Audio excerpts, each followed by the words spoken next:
حيرة من أمري، فهنا علم وهنا نور وهنا منبع كل الفكر. نهر من فقه يتجلى بعقيدة صدق في صدري، لبيك أتيتك في لهف بسؤالك يا أهل الذكر. بسؤالك يا بسم الله الرحمن الرحیم. اللهم صل علی محمد وعلى آل محمد كما صليت على ابراهیم وعلى آل ابراهیم انك حمید مجید و بارک علی محمد وعلى آل محمد كما بارکت علی ابراهیم وعلى آل ابراهیم انك حمید مجید. عرض سلام دارم و ادب و احترام خدمت همه شما خوبان و سروران. با ویژه برنامه احکام رمضانی در خدمت شما خوبان و سروران هستیم در غروب و شامگاه آخرین لحظات روز 29 شعبان سال 1439 هجری قمری و ما هم به مانند شما عزیزان و سروران منتظر هستیم تا ببینیم که وضعیت رمضان مبارک چگونه خواهد بود. در ساعات پیش رو اعلان خواهد شد. ما هنوز تا غروب آفتاب در حرمین شریفین حدود 45 تا 50 دقیقه وقت باقی مانده است و باید منتظر باشیم تا ببینیم که بعد از غروب آفتاب چه خبری به دست ما خواهد رسید و آیا فردا چهارشنبه 30 ماه شعبان خواهد بود یا اول ماه مبارک رمضان هنوز مشخص نیست و به هر حال چون ما در آخرین لحظات روز سه‌شنبه یعنی 29 شعبان قرار داریم و باید منتظر باشیم تا غروب آفتاب صورت بپذیره و بعد از غروب آفتاب خبر اعلام بشه تا ببینیم که فردا یا حالا تعبیر دقیق تر غروب امروز ابتدای رمضان المبارک خواهد بود یا نه غروب فردا شب ابتدای رمضان خواهد بود. منتظر شما عزیزان خواهیم ماند، منتظر ما هم به مانند شما عزیزان منتظر خواهیم ماند و تا اعلان قطعی وضعیت فردا که فردا چهارشنبه آیا اول رمضان هست یا آخر شعبان هنوز خبر قطعی نرسیده است و انشاءالله برنامه خودمون رو به همراه جناب دکتر احسان الله مبارز دکترای علوم حدیث از دانشگاه اسلامی مدینه منوره آغاز خواهیم کرد و برنامه ادامه خواهد داشت تا لحظه اعلان قطعی وضعیت فردا چهارشنبه که آیا ابتدای ماه مبارک رمضان هست و یا 30 ماه شعبان. همراه ما باشید. ما همیشه هر وقت هر لحظه که خبری مؤکد به دست ما برسه حتما در خدمت شما عزیزان خواهیم بود و به اطلاع شما عزیزان خواهیم رساند. اما تا لحظه غروب آفتاب بعد رسیدن خبر در آغاز خیلی مقدم عرض میکنم خدمت جناب دکتر احسان الله مبارز و حضورشون رو خوش آمد میگم در این برنامه. جناب دکتر خوش آمدید. علیکم السلام و رحمت الله. خوش و خرم و سعادتمند و کامران بوده باشید شما و جمله بینندگان عزیز و همه اهل اسلام. از الله تبارک و تعالی برای خود و شما توفیق و سعادت دائمی را خواهانم به امید دعاهای همیشگیتان. من در آغاز جناب دکتر از طرف خودم و از طرف بینندگان عزیز، حالا شاید برخی بینندگان عزیز اطلاع نداشته باشن، تبریک میگم. امروز شما دفاعیه پایان نامه دکترای خودتون رو داشتید در دانشگاه اسلامی مدینه منوره و الحمدلله با درجه ممتاز و شرف اولا بکنم و توصیه به چاپ پایان نامه شما الحمدلله این درجه علمی رو من به شما تبریک میگم و همچنین به همه بینندگان عزیز. تشکر، سلامت بوده باشید شما. من در موضوع تخصصی عنوان پایان نامه شما داخل نمیشم چون شاید وقتگیر باشه و اهل تخصص فقط متوجه بشن. جناب دکتر امروز کلا دیگه مسئله مرحله دکترا رو با مناقشه و تعبیر عربی حالا دفاعی پایان نامه دکترای خودشون در دانشگاه اسلامی مدینه منوره با بالاترین درجات و امتیازها به پایان رسوندن که برای ایشون و همه جامعه اهل سنت فارسی زبان تبریک میگیم. این موفقیت جناب دکتر با امید موفقیت‌های بعدی در مراحل بعدی. جناب دکتر به موضوع برنامه خودمون اگر باز بگردیم، در برنامه‌های گذشته روزهای گذشته شما و برادر عزیزمون جناب استاد سعود عباسی عزیز موضوعاتی رو درباره احکام رمضان پیش گرفته بودید و موضوعات رو مطرح کردید. اگر خلاصه ای از آخرین موضوعی که شما صحبت می‌فرمایید درباره سحری بود اگر اشتباه نکنم و اینکه چه موقعی سحری تا چه موقعی مناسب هست خوردنش برای مبینندگان عزیز مطرح بفرمایید. بله، در حلقه گذشته، در برنامه گذشته، یکی از جمله موضوعاتی که طرح شد روی او بحث صورت گرفت با عرض ادله. قبل از این موضوع ای بود که ماه مبارک رمضان چی وقت آغاز می شود؟ بله. آیا و در احادیث متعدد از رسول الله صلی الله علیه و آله و سلم وارد شده که رسول الله فرمودند صوموا لرؤیته و افطروا لرؤیته، با دیدن مهتاب هلال ماه رمضان، هلال یعنی ماه نو شما روزه بگیره و با دیدن مجدد ماه نو دیگر ماه شوال شما عید کنه. بله. وارد عید فطر شوه. اگر فإن غمی علیکم یا فإن اغمی علیکم یا در بعضی روایات می فإن غبی علیکم، معناهایشان با هم نزدیک هست. که اگر در پرده نگاه داشته شد از شما، پوشیده ماند از شما، در بعضی روایات هم تصریح میگه که اگر ابر مانع دیدن او شد یا اینکه در هوای صاف شما دیده نتوانسته، فاکملوا العدة 30، تعداد روزهای ماهی که در او هست او را کامل کنید، 30 روز تکمیل کنه. چی ماه شعبان باشه چی ماه رمضان. روز 29 تلاش میکنن که ماه جدید، هلال جدید دیده شد. وقتی که دیده شد ماه جدید آغاز میشه. این همین لحظه که ما داریم به سر میبریم. بله، اگر امشب دیده شد فردا رمضان هست و از همین لحظه ما وارد رمضان میشویم دیگه. بله. اگر دیده نشد فردا 30 ماه شعبان به شمار میرود و به حساب به اصطلاح دیگر روزی شک نامیده می شود. روزی شک نبی اکرم صلی الله علیه و سلم گفته که 1 روز یا 2 روز پیش از رمضان شما روزه احتیاطی نگیره و همچنان روزی شک در روز شک روزه نگیره، که حدیث در صحیح بخاری هست از عمار بن یاسر رضی الله تعالی عنه که گفت که کسی که روزی شک را روزه میگیرد، یعنی روزی که مهتاب دیده نشده و 30 روز شعبان است. قانونا 30 شعبان حساب میشه، ولی در دلهای مردم شک وجود داره که این شاید از رمضان بوده باشه.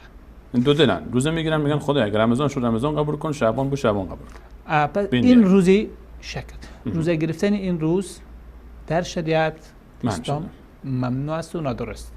قسمی که در اخیر بعد از 29 رمضان وقت در صورتی که مهتاب دیده نشد، هلال جدید دیده نشد، عید کردن نارواست.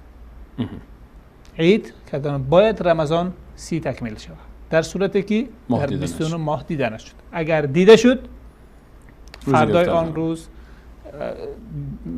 عید می باشه و ماه مبارک رمضان در او سال 29 روز بیش نیست.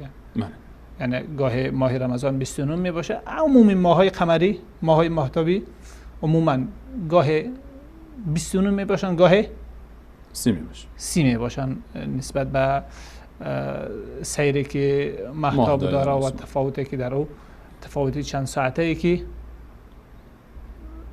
در مناطق مختلف داره. بله.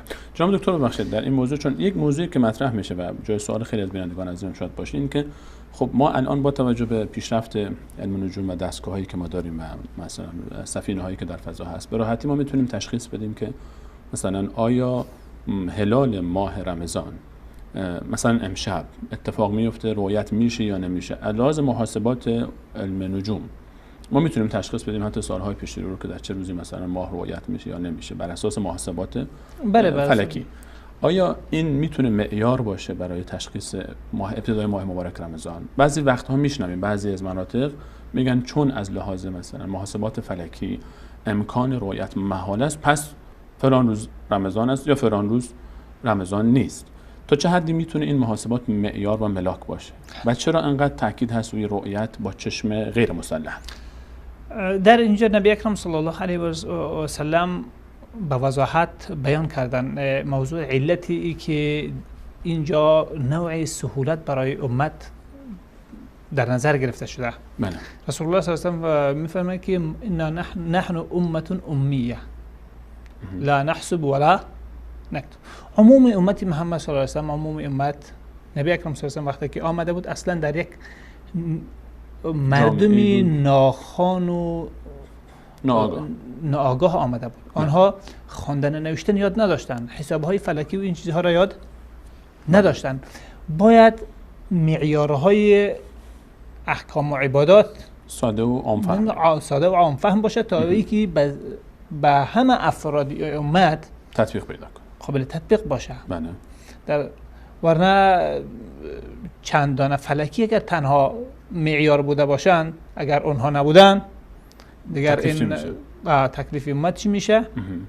لذا نبی اکرم صلی الله علیه و سلم گفت که این حساب لا نحسب، یعنی نیست که ما حساب یاد نداریم، این حساب معیار قرار نمیدیم. معیار چیزی قرار داده میشه که برای همگی قابل تطبیق بوده باشه، قابل ملاحظه باشه.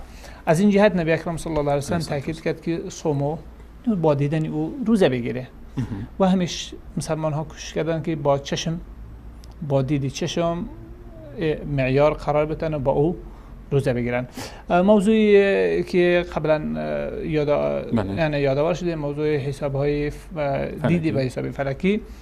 عموما ما وقتی که همین تقویم هایی که به حساب فلکی ساخته میشه، تنظیم میشه، زمانی که ما میبینیم این تقویم ها را یک هیئت فلکی با هیئت فلکی دیگری تقویم هایش تفاوت می داشته باشه، در آغاز ماه ها، در پایان ماه.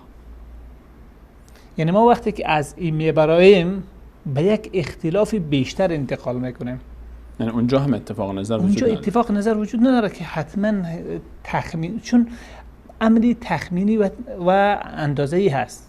این قسمی که حتی ما بدون حسابات فلکی هم میتونیم به حساب تخمینی اندازه بکنیم که بعضی ماها را 29 روز، بعضی ماها را 30 روز با بررسی عام قرار بدیم و از او یک تقویم تنظیم بدیم. اگرچه به اندازه دقت تقویم های فلکی اگر نباشه، با تفاوتی بسیار اندک، چون این حساب این ماها واضح است.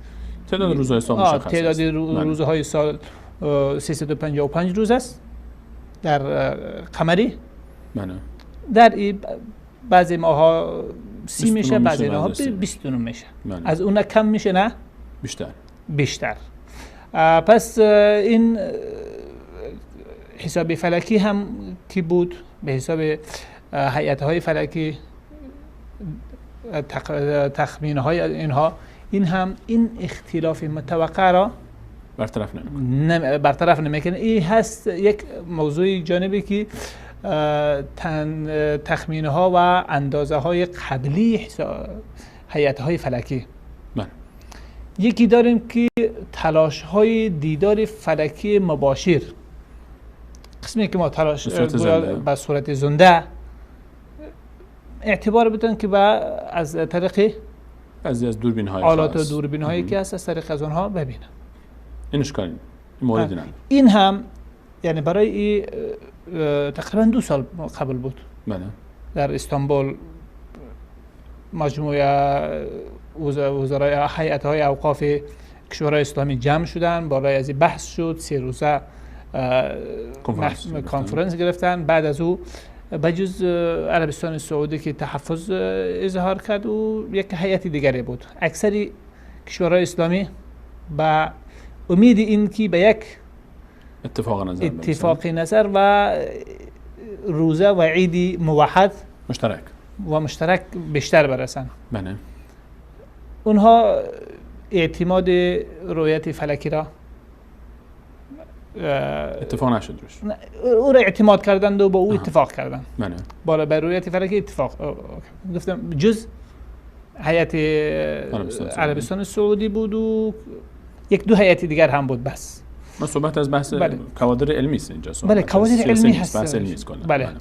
وقتی که در مرحله تطبیق آمد، همون سال مجموع کشورهایی که موضوع حساب فلکی و رؤیت فلکی را مدار اعتبار قرار داده بودند، هم در آغاز رمضان با هم اختلاف کردن، هم در عید با هم اختلاف کردن. یعنی معیار ظاهرا یک چیز بوده، معیار یک چیز قرار دادن، اما در تطبیق نتونستن باز. بله، چون اصلا مهتاب وقتی که طلوع میکنه یا مسئله فقهی کلی را اصل معیار قرار بده که در یکی از کشورهای اسلامی اگر دیده شد همه عید کنن یا همه رمضان، روزه بگیرن یا هم عید بکنن. بله. این اصلی است که اینها جمع میکنن. بله. در یکی از کشورهای اسلامی دیده شد، هم اتفاق کنن. اما با در نظر داشتی نظریه اختلاف مطالع هست، در مجموع طبیعت ماه هست هلال که در بعضی ماها در آغاز در قسمت‌های از زمین دیده نمیشه شب اول، بله، و در قسمت‌های دیگری مشاهده میشه، دیده میشه به حساب خط سیری که داره و چیزهایی که با او بله. مرتب است. شب دوم در مجموعشان میبینن دیده میشه و البته بعضی کشورها نمیبینن. بله. بعضی کشورها شب دوم هم نمیبینن، به سوم و چهارم میکشنن. اون موضوع اون بحث سیاسی است. بله، سیاسی هست یا این که بی‌پروایی هست، هر آنچه که عوامل مختلف میشود داشته باشه. منتها این فیصله از آنها، این طرز العمل آنها نه به اساس واقع عینی یعنی معقول هست و نه به اساس برداشت های فلکی و علمی فلک و این وسایل تکنیکی که برای رؤیت در نظر گرفته میشه. پس بهترین راه همونی که ما به هم حدیث رسول صلی الله علیه و سلم عمل بکنیم، با چشم دیدیم میگیریم، با چشمم دیدیم میخوریم. بله. پس چیزی که همگی را موحد میکنه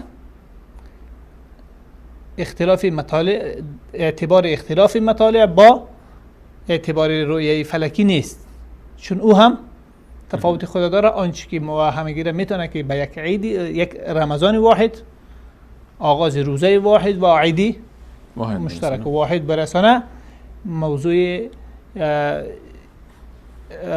در نظر داشتی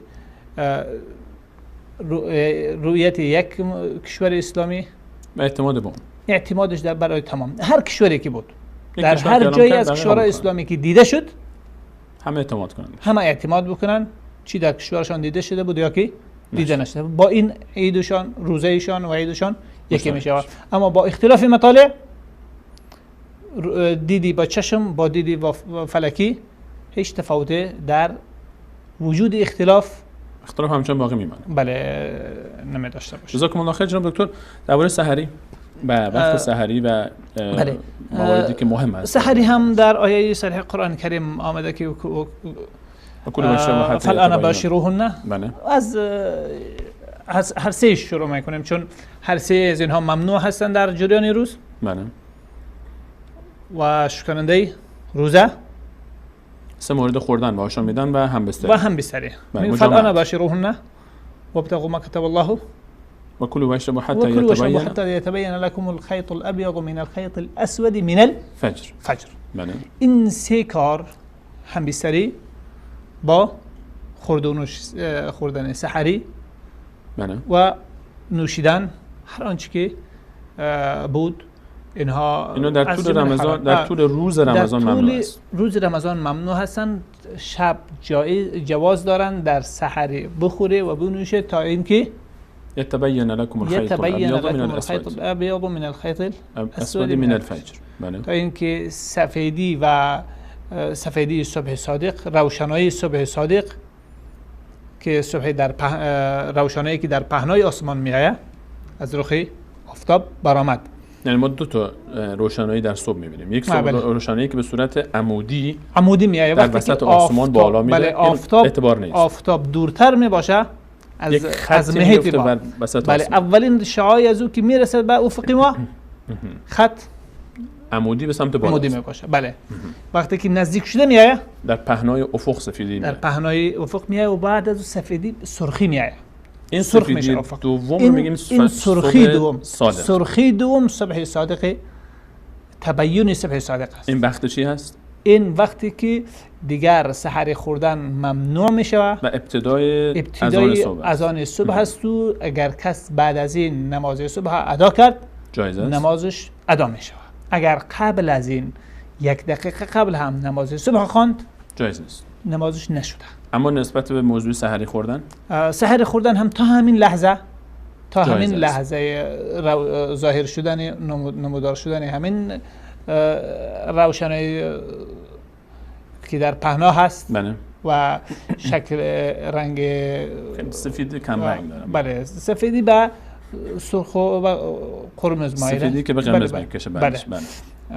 وقتی که این ظاهر میشه این چیز میشه، صبح شروع میشه و پایان وقت سحر است. بله. وقتی که این از طرف غروب مثلا از غروب وقتی که آفتاب دور شدن میگیره، بله، غروب میکنه. وقتی خورشید غروب کرد؟ نه، خورشید غروب کرد، بعد از او باز دوباره یک سرخی هست، باز سرخی به سفیدی و بله. کم رنگ به سیاهی میخوره آخر. بله، همین سرخیه که چون آفتاب چقدر به ما نزدیک است سرخ است، هنوز سرخ است، چون شعاعش در افق ما بیشتر است. بله. وقتی که همین سرخی ناپدید شد، در بنابر راجح و مذهب جمهوری فقها وقتی مغرب تمام میشه و وقتی نماز نماز مغرب تمام میشه. بله، وقتی نماز مغرب تمام میشه. اما درباره سحر اما در مذهب حنفی اون سفیدی بعد تمام میشه. سفیدی که بعد از او هست تقریبا 20 دقیقه او طول می داشته باشه، امتداد می داشته باشه، 20 دقیقه الی 25 دقیقه گاهی اون سفیدی 30 دقیقه. بله، من خودم تجربه کردم که تقریبا در حدود شب‌های زمستان، شب‌های زمستان که کوتاه‌تر میباشن، طولانی‌تر میباشن، در اون صورت روز کوتاه‌تر میباشن. یعنی در او حدود 20 دقیقه همین خدرات اضافه بر وقت 25 دقیقه بود و 20 دقیقه و 45 دقیقه، این 45 دقیقه تا 50 دقیقه. یعنی ولی یک چیزی هست اینجا مع عرف عام یا که رایج غیر علمی در میان اوساط عامه که حنفی مذهب هستن، یعنی حتی بسیاری‌هاش از افطار قبل از بسیار جاها، وقتی که البته حلقات علمی رو نمیگویم، حلقات علمی موضوعشون جدا است، ولی عامه مردم که اونجا جهل سایه افکنده حتی افطار نمیکنن و نماز افطار نمیکنن. میگو که وقتی نماز مغرب به اندازه ای است که باقلای را یا نخوت را در دیوار بزنی و پس برگرده، لذا عاجل باید بخونه. لذا افطار هم نمیکنه، حالا که نبی اکرم صلی الله علیه و آله و سلم اول افطار میکردن، بعد تا افطار نمیکردن نمازی مغرب نمیخواندن.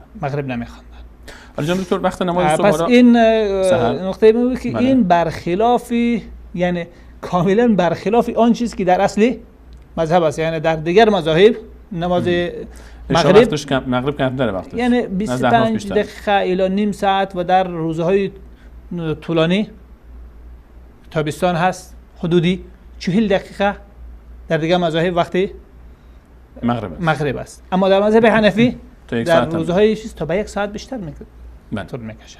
وقت صبح سحر رو شما جناب دکتر فرمودید که ما اون سفیدی که در سحر در افق مشاهده میشه، حالا ما در قالب یعنی تطبیقی بخوایم حساب بکنیم در شهرهای بزرگ، علاوه خصوص در شهرها غالبا ما در خانه ها و این آپارتمان ها چطور ما اصلا تشخیص بدیم که نمیتونیم ببینیم، یعنی رؤیت نمیتونیم بکنیم؟ غالب اعتماد ما بر اذان هست و ساعت‌های اذان و احیانا صدای اذانی که از مساجد میشنویم، مخصوصا در شهرهای مختلف. اذان که شد مسجد یا تلویزیون ها بعضی وقتا کشورهای اسلامی مثلا تلویزیون فلان شهر، تلویزیون محلی است اذان.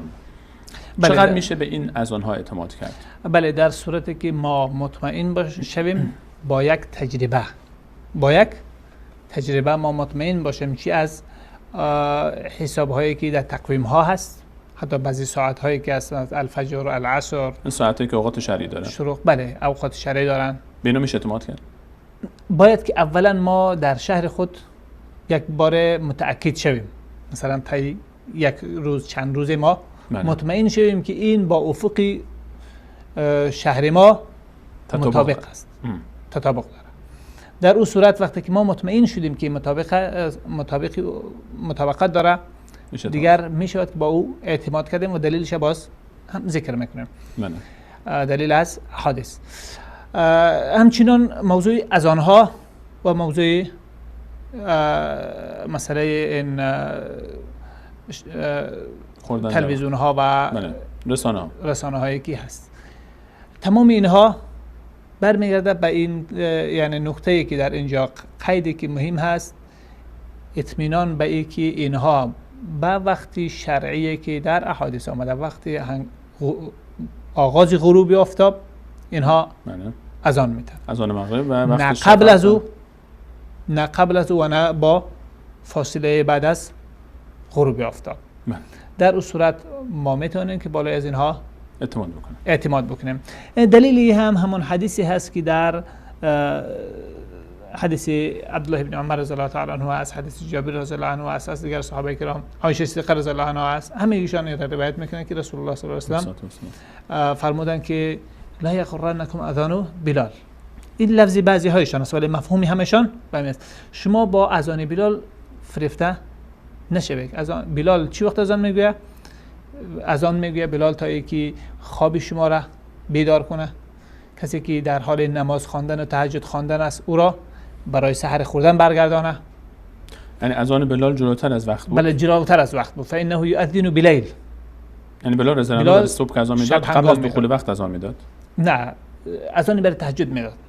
یک اذان کنه مثل حرمین، احیانا در حرمین ما یک اذانی داریم 1 ساعت قبل از اذان صبح اذان میدن. بله این اذان، اما بلال رضی الله عنه حدود 1 ساعت قبل از آن نمیگفت، فاصله کمتر بود نسبت به ولی رسول الله صلی الله علیه و سببش بیان میکنه، میگه که اذان بلال رضی الله عنه تعیین شده برای آمادگی شما برای بیدار شدن. کسی که خواب بود بیدار شود و کسی که تهجد میخواند و مصروف عبادت بود متوجه شود که اینجا موضوع سحری هم هست در شریعت. این هم باید که فراموش نکنه تا اینکه در روز بیتاب نشه. شما بخوره و بنوشه تا اینکه عبدالله ابن ام مکتوم اذان بگوید. صحابی که نابینا بود. بله. و کان لا یؤذن، عبدالله ابن ام مکتوم اذان نمی گفت مگر بعد از اینکه براش گفته میشد که اصبحت. صبح کردی. اذان بده دیگه صبح. بله اذان. اینجا نبی اکرم صلی الله علیه و سلم اینهایی که در اطراف عبدالله ابن ام مکتوم بودن اینها براش میگفتن که صبح شد. اینها میدیدن، خودش نمیدید. خب اعتماد عبدالله ابن ام مکتوم بالای اینها بود. عامه مردم که در خانه هایشان بودند و به اساس اذان ام مکتوم عبدالله ابن ام مکتوم سحر خوردن خود متوقف می ساختن، اونها اعتمادشان بالای کی بود؟ عبدالله ابن ام مکتوم. بله. خودشان اعتمادشان بر دیدن خودشان نبود که فعلا صبح صادق دمید یا کی خودشون نمیدیدن داخل خانه فقط صدا رو میشنیدن. بله آنها اعتماد داشتن و این اعتماد نبی اکرم صلی الله علیه و سلم این اعتماد و اطمینانشانه اطمینانها رو تأیید کردن و این مهر تأیید گذاشتن که شما تا به اذان وقتی اذان یعنی اذان عبدالله ابن ام مکتوم سند بود. بله سند بود. تأیید رسول صلی الله علیه و سلم. تأیید رسول الله صلی الله علیه و سلم که اونها به این اعتماد بکنن. بله. به همین و نبی اکرم صلی الله علیه و سلم اینجا تصریح کرد که او اذان نمیگوید مگر بعد از اینکه صبح میشه داخل میشه. بله. چون کسانی که با او میگوین اونها معتمد هستند. حالا اذانهای ما اذان بلال هست یا اذان ام مکتوم؟ وقتی که این اعتماد را ما به دست آوردیم، بله اعتماد را به دست آوردیم مطمئن شدیم که این اذانی که صورت میگیره اذان بلال نیست.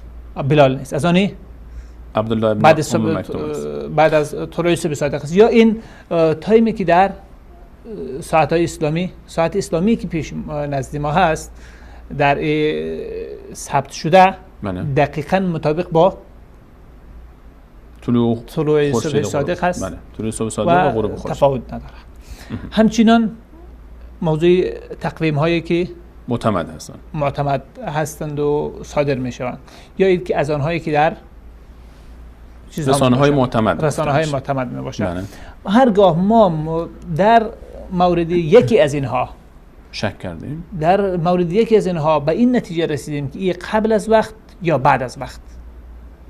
از آن میگوید اعتماد مبارک از او درست نمیشه. نیست. حالا جناب دکتر، چون ما میخوایم که نماز مغرب حرم مدنی رو هم داشته باشیم، داریم نزدیک میشیم به وقت اذان مغرب مدینه منوره، درباره اذان صبح حالا ما اومدیم یک مثلا حالا مصدر مطمئنی رو پیدا کردیم برای اذان صبح، حالا چه از منطقه خودمون، مثلا علمای منطقه ما مطمئنیم که جدول درست کردن، مدارس هستن، مساجد هستن، رسانه‌های معتمد حالا چه داخلی چه خارجی، اعتماد داریم که اینا سر ساعت دقت کردن درباره تعیین وقت. اذان صبح داده میشه و مشاهده میشه احیانا شخصی مشغول خوردن هست، همچنان 2 دقیقه 3 دقیقه مونده یا دیر بیدار میشه، چند دقیقه 5 6 دقیقه است شروع میکنه به خوردن و اذان شروع میشه، همون اذان معتمد اذان شروع میشه. الان تکلیف چی هست؟ آیا اجازه داره که وقتی اذان هم شروع شد کسی که حالا چون اذان ها بعضی جاها میبینید که ماشاءالله مؤذن هم صداش رو کش میده 3 4 دقیقه اذان طول میکشه و بعضی جاها حتی مشاهده میشه که میان چیکار میکنن، اذان یک مؤذن 1 2 دقیقه تاخیر میکنه، این مسجد اذان میده مسجد بعدی تازه شروع میکنه، میگن ما با مسجد فلانی اذان سحریمون رو تمام میکنیم. آیا در هنگامی که اذان داخل شد و ما مطمئن هستیم که اذان هم سر وقت هست، کسی داره میخوره یا مینوشه، مثلا استکان آبی دستش هست و داره میخوره، وسط خوردن اذان میشه، اجازه داره که تکمیل بکنه این خوردنش رو، حالا چه لقمه‌ای هست چه آبی هست، یا نه باید همونجا دست بکشه از خوردن وقت اذان؟ بله، در این خصوص حدیثی از ابو هریره رضی الله تعالی عنه در سنن ابو داود و سنن دارقطنی و مستدرک حاکم و این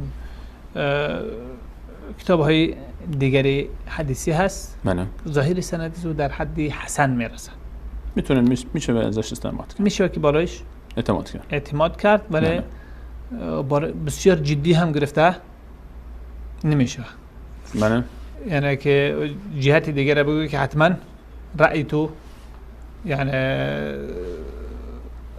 بر باطل و نارواست. چون ما در مجموع مباحث استدلالی یکی این را داریم که حدیث کاملا صحتش اتفاقی هست، درجه صحتش اتفاقی هست و دلالتش هم بر موضوع روشن است.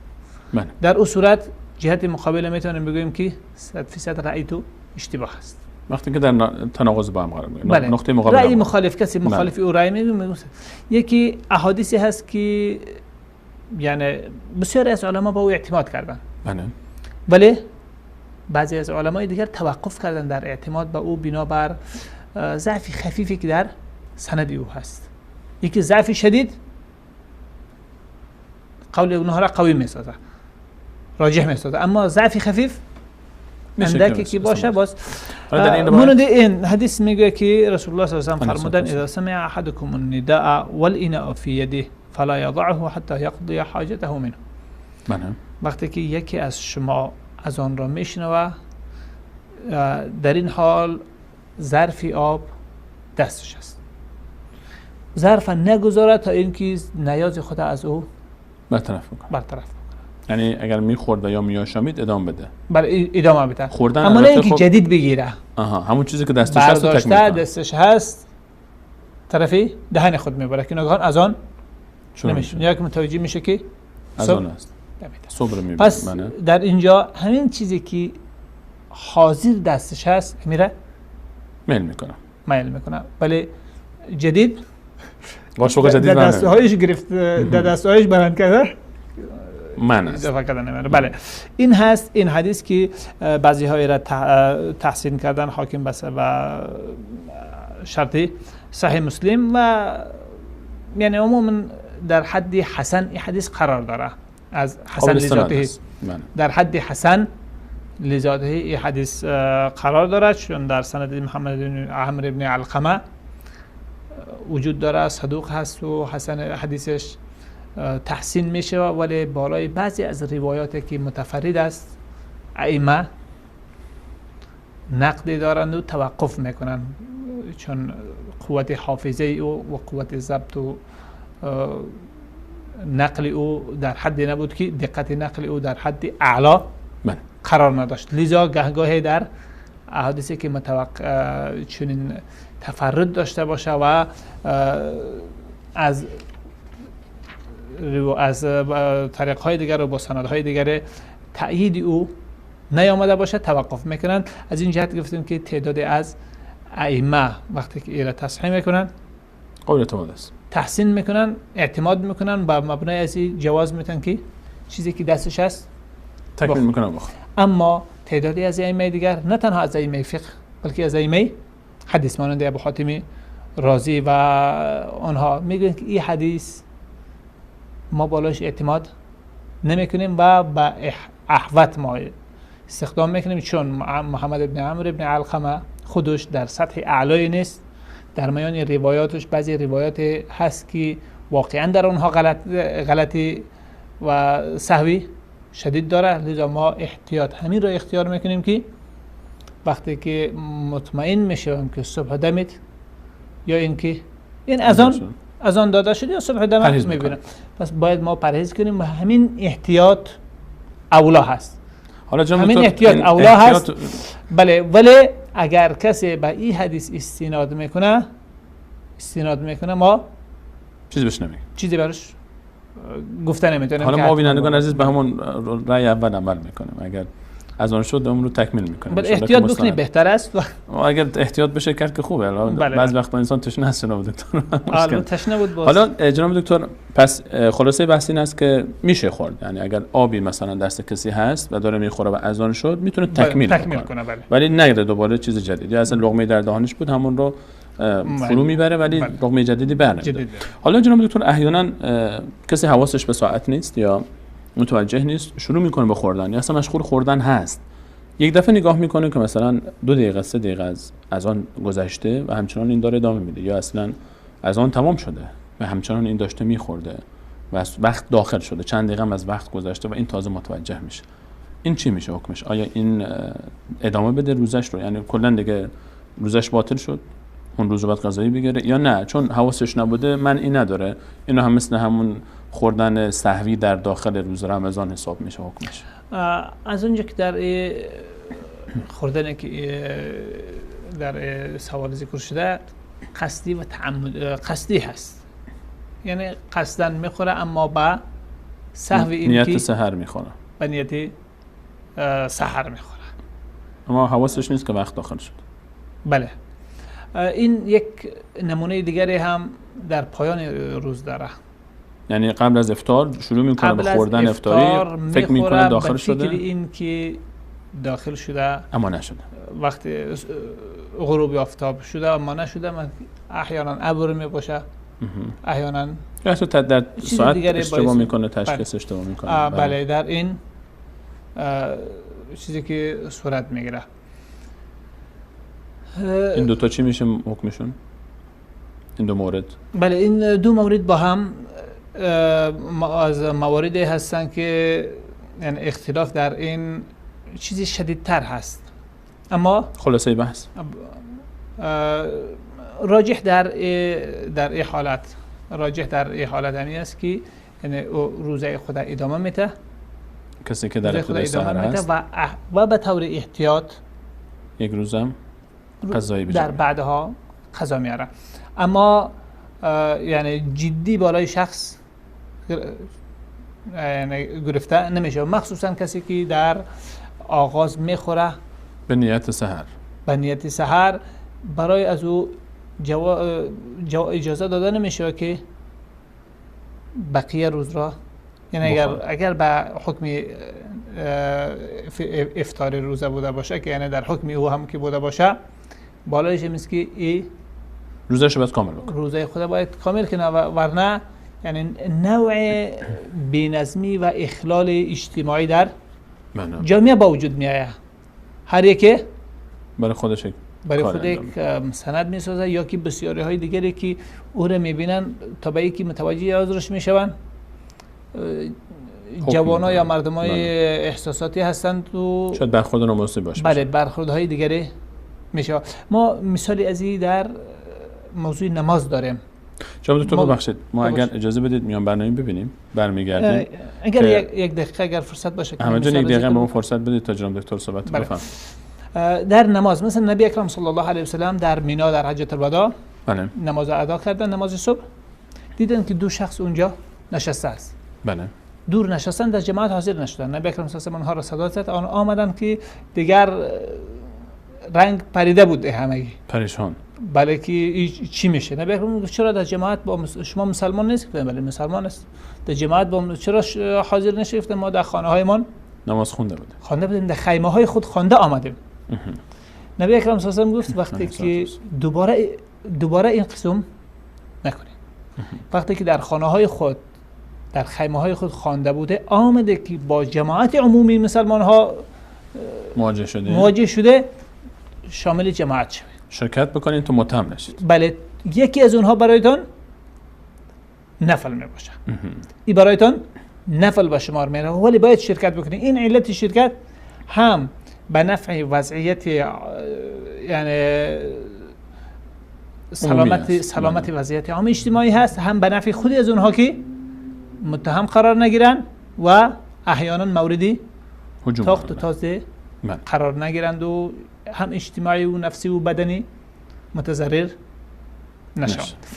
این هست یعنی مثالی دیگری. اجازه بدید به همراه شما بینندگان عزیز سر می‌زنیم با اتاق کنترل، برمیگردیم. ما همیشه منتظر خبر تأکید فردا هستیم، گرچه خبرهای اولیه حاکی از این هست که احتمال زیاد فردا روز 30 شعبان خواهد بود و باز هم برای تأکید بیشتر منتظر خواهیم ماند. همچنان برای شما عزیزان بعد از میان برنامه، حالا اگر تونستیم به حرم مدنی منتقل بشیم، اگر نشد باز برمیگردیم خدمت شما عزیزان خواهیم بود با تأکید این خبرهای اولیه حاکی از این هست که فردا تکمله شعبان خواهد بود. ببینیم باز هم تأکید میکنیم، منتظر هستیم تا خبر رسمی تأکید بشه. این خبر در خدمت شما عزیزان خواهیم بود و همچنین ادامه برنامه بعد از این میان برنامه همراه ما باشید.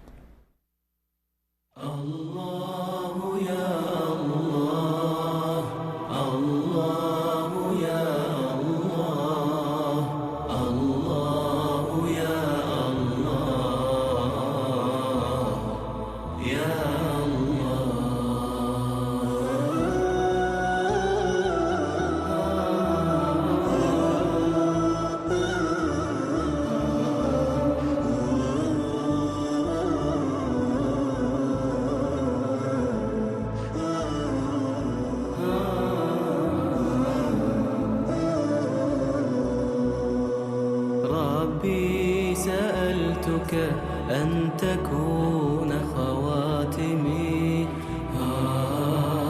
أعمال خير في رضاك إلهي يا ربي رجوتك لا تؤاخذ زلتي فأنا الظلوم وأنت ترحم حالي يا ربي سألتك أن تكون خواتمي أعمال خير في رضاك إلهي ربي رجوتك لا تؤاخذ زلتي فأنا الظلوم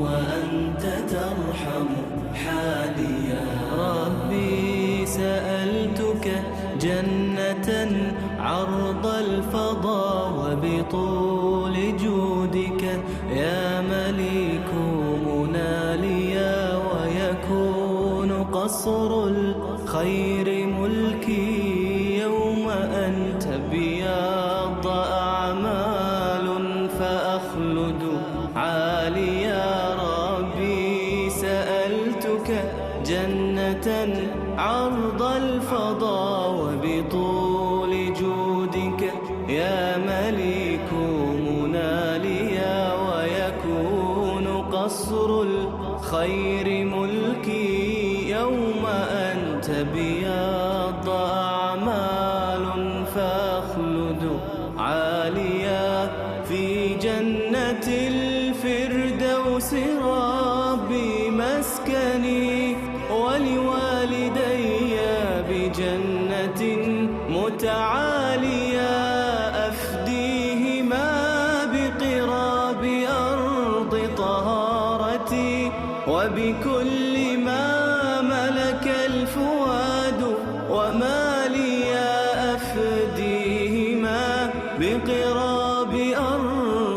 الطهارة وبكل ما ملك الفؤاد وما لي في جنة الفردوس ربي مسكني لبي إلهي في الجنان سؤالي لا تجعل اللهم شيطان الهوى في طرفة من عين توكلها لي لا تجعل اللهم شيطان الهوى في طرفة من عين توكلها لي سألتك أن تكون أعمال خير في رضاك إلهي ربي رجوتك لا تؤاخذ زلتي فأنا الظلوم وأنت ترحم حالي سألتك يا رب أنت المستعان وأنت نور التابعين ظمئت نفوس المؤمنين فمن يروي المؤمنين يا رب زدني من علومك واهدني سبل اليقين وأنر فؤادي بالهدى والخير والحق المبين فأنا الظلوم وأنت ترحم حالي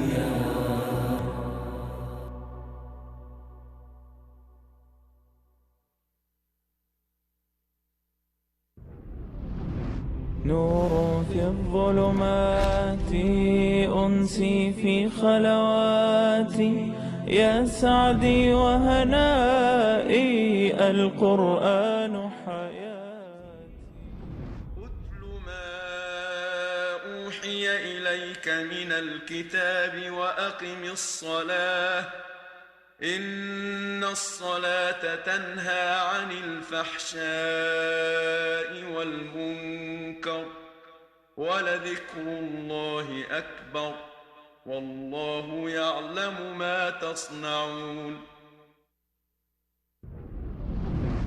آنچه را از این کتاب به تو وحی شده است بخوان و نماز را برپا دار.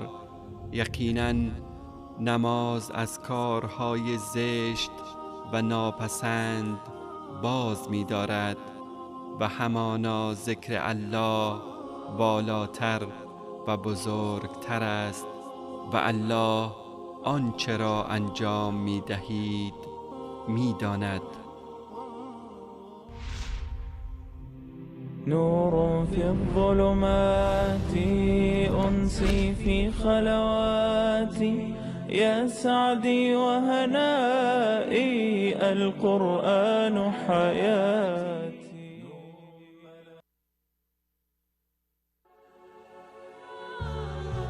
قم للصلاة وأدها واقصد رضا رب العباد إن الصلاة هي الضياء هي الحياة هي العماد. قم للصلاة وأدها واقصد رضا رب العباد إن الصلاة هي الضياء هي الحياة هي العماد. قم للصلاة وأدها واقصد رضا رب العباد إن الصلاة هي الضياء هي الحياة هي العماد. تسقي حياتك راحة تنجيك في يوم المعاد. قف للإله وناجه تنل السعادة والرشاد. تسقي حياتك راحة تنجيك في يوم المعاد. قف للإله وناجه تنل السعادة والرشاد. قم للصلاة وأدها واقصد رضا رب العباد. إن الصلاة هي الضياء، هي الحياة، هي العماد. وارفع يديك بدعوة فهو الكريم هو الجواد. دع عنك أثقال الهوى تلقى الهداية والسداد. وارفع يديك بدعوة فهو الكريم هو الجواد. دع عنك أثقال الهوى تلقى الهداية والسداد. للصلاة وأدها واقصد رضا رب العباد. إن الصلاة هي الضياء، هي الحياة، هي العماد. وعمر بيوت الله لا تركا لساعات الرقاد. إن الحياة قصيرة والعمر ماض للنفاد. وعمر بيوت الله لا تركا لساعات الرقاد. إن الحياة قصيرة والعمر ماض للنفاد. للصلاة وأدها واقصد رضا رب العباد. إن الصلاة هي الضياء، هي الحياة، هي العماد. واخفض جبينك ذلة واسجد لربك بانقياد. زود حياتك طاعة إن الصلاة لخير زاد. واخفض جبينك ذلة واسجد لربك بانقياد. زود حياتك طاعة إن الصلاة لخير زاد. للصلاة وأدها واقصد رضا رب العباد. إن الصلاة هي الضياء، هي الحياة، هي العماد. قم للصلاة وأدها واقصد رضا رب العباد. إن الصلاة هي الضياء، هي الحياة، هي العماد. نور في الظلمات أنسي في خلواتي. يا سعدي وهنائي القرآن حياتي. يا أيها الذين آمنوا قوا أنفسكم وأهليكم نارا وقودها الناس والحجارة عليها ملائكة غلاظ شداد لا يعصون الله ما أمرهم ويفعلون ما يؤمرون. ای مؤمنان، خود و خانواده خود را از آتشی که هیزمش مردم و سنگ ها هستند حفظ کنید. فرشتگان خشن و سخت گیر و زورمندی بر آن گماشته شده اند که از آنچه الله به آنان دستور داده سرپیچی نمی کنند و هرچه فرمان می یابند به اجرا در می آورند. نور في الظلمات أنسي في خلواتي.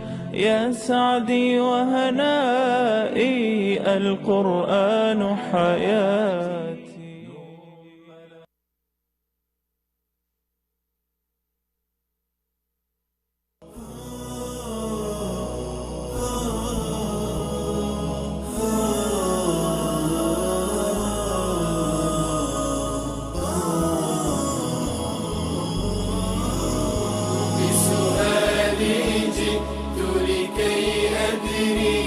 ليزيل الحيرة من أمري. فهنا علم وهنا نور وهنا منبع كل الفكر. نهر من فقهه يتجلى بعقيدة صدق في صدري. لبيك أتيتك في لهف بسؤالك يا أهل الذكر. بسؤالك يا أهل الذكر. بسؤالي جئت لكي أدري.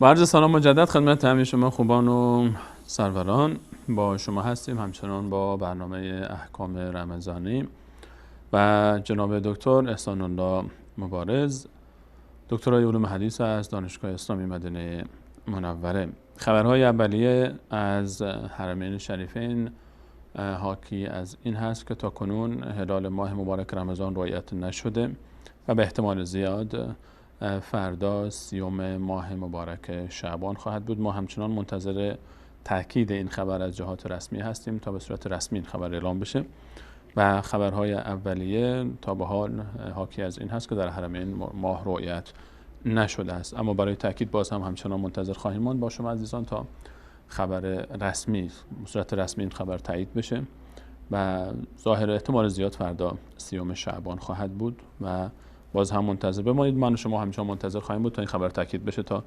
مطمئن بشیم که فردا 30 شعبان هست. برمیگردیم خدمت جناب دکتر. جناب دکتر، مواردی که به هر حال جای سوال است برای خیلی عزیزان حالا قبل از داخل شدن به ماه مبارک رمضان، این که چه کسانی حق دارن که روزه نگیرن، یعنی شرع به اونها اجازه داده. ما موارد مختلفی داریم که من به عنوان نمونه ذکر میکنم و شما هر جوری که صلاح دیدید پاسخ بدید. ما الان مثلا موضوع بحث خانمی که حامله هست، خانمی که بچه شیر میده، مثلا طفل 2 ماه 3 ماه 5 ماه 1 ساله دارن، این موارد. یا مواردی ما داریم که کسی مسافر هست در سفر میره یا بیمار هست، بیماری داره که خیلی سخت هست براش این بیماری، یا بیماری هست که شاید اصلا هیچ امید علاجش نیست، یا کسانی هستن که پا به سن گذاشتن، عزیزانی که علاج جسمی تواناییش رو ندارن، یعنی کهولت به حدی است که نمیتونن روزه بگیرن، چیکار باید بکنن. یا مواردی که ما کارهایی بعضی از جوانان ما حتی کارهایی انجام میدن که واقعا کارهای شاقی هست و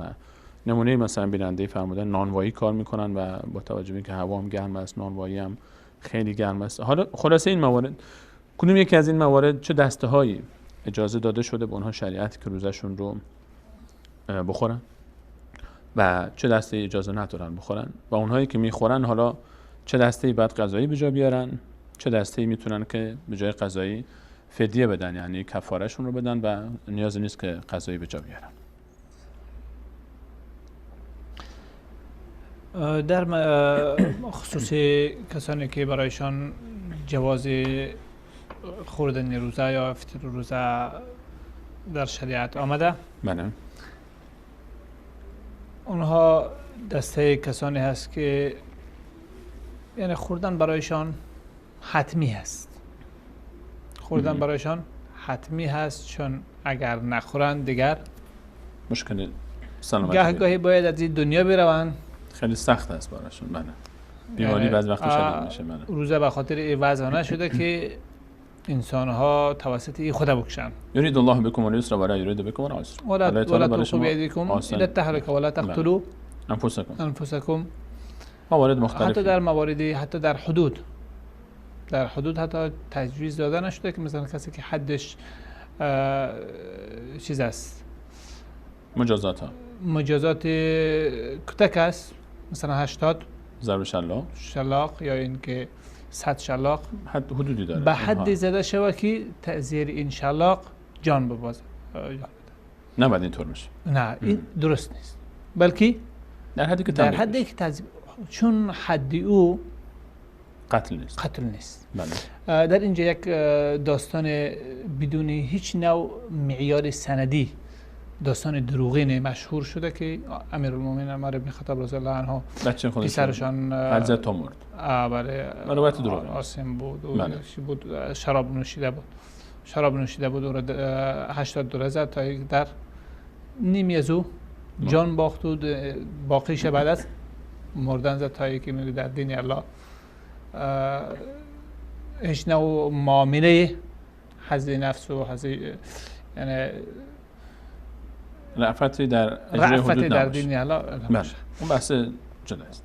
بله این نمونه مثال گفتیم که مثلا بله. آنچه که در شریعت اسلامی با یک محور وضع شده برای همه ابعاد است. بله اون محور مطلوب است در شریعت او را در حدی رساندن که در به محورهای بالا او را انتقال دادن، او را رساندن ای از اشتباهات و تصرفات اشتباه و نادرست و بدور از فهم شریعت افراد امت است. درباره روزه و مصادیقش در باره روزه هم مثلا کسانی که احیانا بعضی ها خیلی اصرار میکنن وضعیت صحیشان خوب نیست و روزه اونها را هم عملا مشاهده میکنن هم از با تشخیص پزشکی متخصص امین و صادق. نه یعنی به او ضرر داره، اون را از بین میبره. باز هم اصرار دارن که بکنن. یا شبیه به این کسانی که مثلا اعتصابی غذایی میکنن در زندان ها، این حکومت در اثر از او وقتی که جان میبازه در او صورت قاتل نفس به شمار میره، جز خودکشی به شمار میره. پس کسانی که روزه برای اونها به حدی ضرر داره که لحاظ جسمی پزشک متخصص تشخیص میده که ضرر جسمی داره، نباید روزه بگیره. نباید روزه بگیرن و باید که اگر منتظری اگر احتمال اگر مجال این باشه که در جریان سال شفایاب میشده باشن، یعنی یک دوره مریضی مشخصی دارن برای چند امید درمان هست. بله در اون صورت فعدة من ایام اخر قضاییش رو بجا میاره. اگر چنین توقع از لحاظ تشخیصی طبیب یا که وضع خودشان مثلا آنقدر بزرگسال و کهنسال هست که دیگر امید بهبود روزه گرفتن نیست، او برای که قابلیت روزه گرفتن نداشته باشه نیست. چیکار میکنن در اون صورت؟ اینها روزه خود میخورن و چنانچه از فتوای عملی انس بن مالک رضی الله تعالی عنه، عبدالله بن عباس و عبدالله بن عمر رضی الله عنهما و تعداد زیادی از ائمه تابعین و تبع تابعین و دیگرها آمده. اینها امام بخاری رحمه الله هم نظرش همین هست. آنها و همچنان مادرانی که یعنی متکرر می باشه موضوع حمل و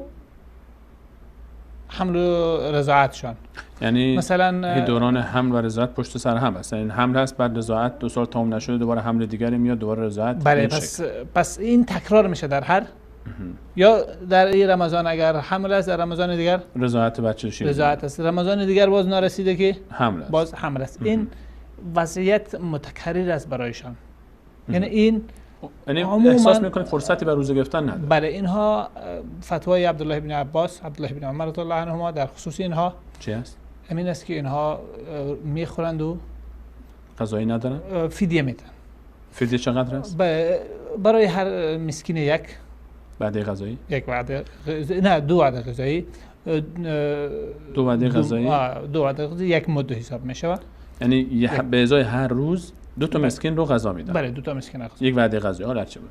بله یک وعده غذایی 2 مسکین یا یک مسکین و 2 وعده غذایی.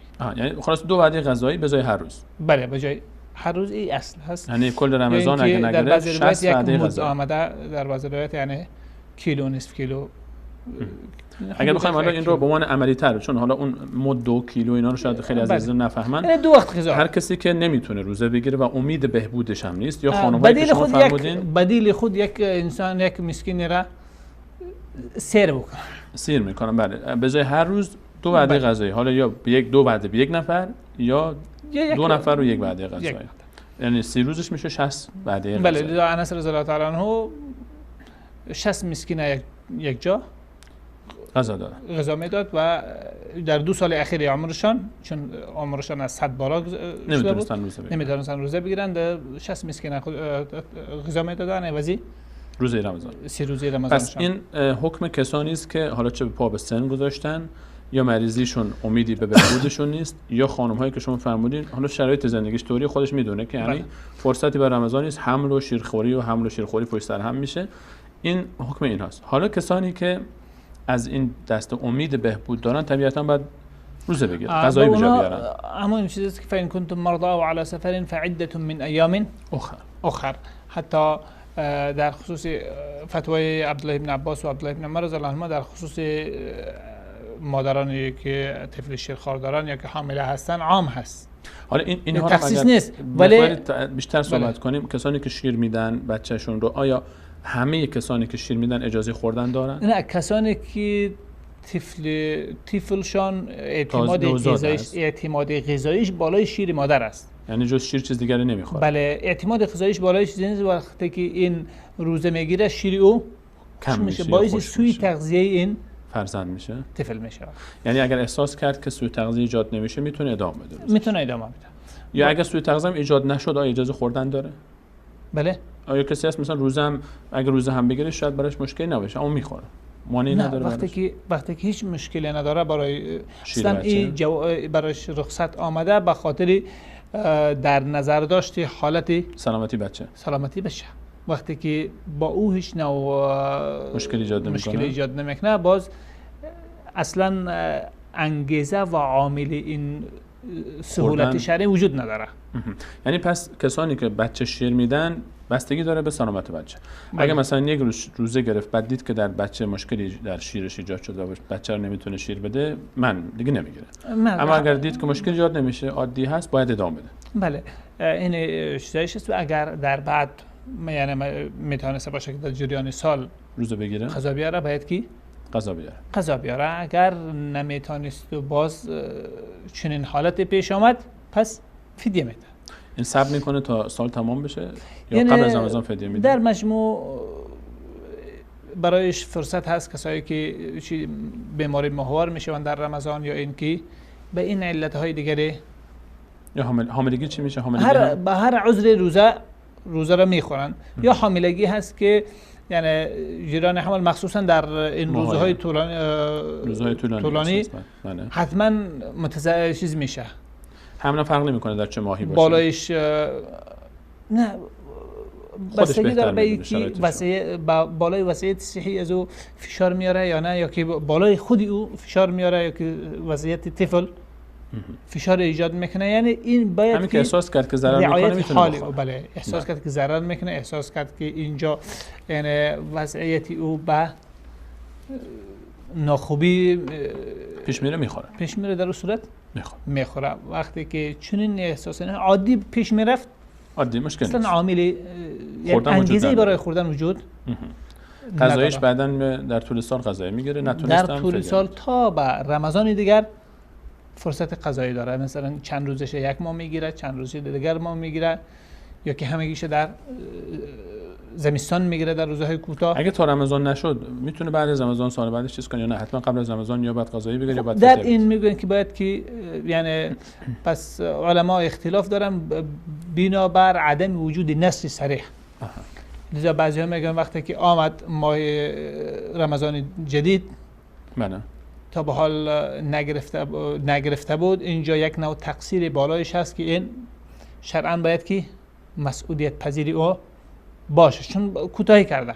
خب شاید در همون چیزی که شما فرمودید حمل بوده، بعد رضاعت بوده. بله، این صورتی که معذور بود مسئله جدا هست. مثلا معذور بود مسئله جدا هست و در غیر او یعنی بعضی که میتونن که فدیه بوده و رمضان فعلی را روزه بگیره. و بعضی علما میگن که باز هم اگر برایش یعنی مجال روزه گرفتن برای خود میبینه بعد از رمضان که گرفت، باز قضای خود در وسعت داره، در سال دیگر قضای خود ادا میکنه. ولی یعنی اصل امی است که باید تا امی رمضان در حالت عادی باید تا قبل از رمضان پیش رو تمام شده باشه. در حالت خاص اگر نشد باز بله باز در اگر تا نشده بود بعد رمضان در طول سال آینده میگن. میتونه بگه. اما درباره جناب دکتر اشاره اگر میفرمودید به موضوع کسانی که جوانهایی که به هر حال کار میکنن و هوا گرم هست و کارهاشون کارهای شاقی هست، یا مثلا مثال این بیننده عزیزمون در نانوایی یا در فضای باز کشاورزی های سنگین دارن، یا مثلا کارهای ساختمانی دارن، ساخت ساز دارن، به هر حال کاری هست که فکر میکنه نمیتونه واقعا و نیاز هم داره به این کار، نمیتونه هم کارش رو تعطیل بکنه، کار دیگه هم پیدا نمیکنه. ما از این نمونه موارد خیلی داریم که خیلی تماس میگیرن و این مورد رو مسئله رو مطرح میکنن. حکم این عزیزان چی هست؟ چیکار باید بکنن؟ این از این مسئله از این موضوع خیلی پیچیده و مشکل هست در پاسخ این، اما آنچه که به صورت احتیاط در اینجا ذکر میشه و نه به صورت فتوای کلی، بله، که تا به زمانی یعنی در اصل این روزه خود میگیره، چون این وضعیت با او مستمر است.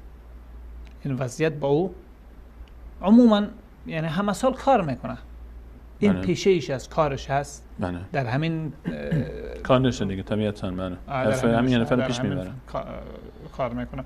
پس این چیزی است که با او تکرار میشه و همه ساله، مانند شخصی که همیشه مسافر است، یعنی کارش سفره، اصلا راننده اتوبوس مثلا، بله، یا خلبان هواپیما است، بله، این در طول سال همین همیشه در سفر هستن. بله.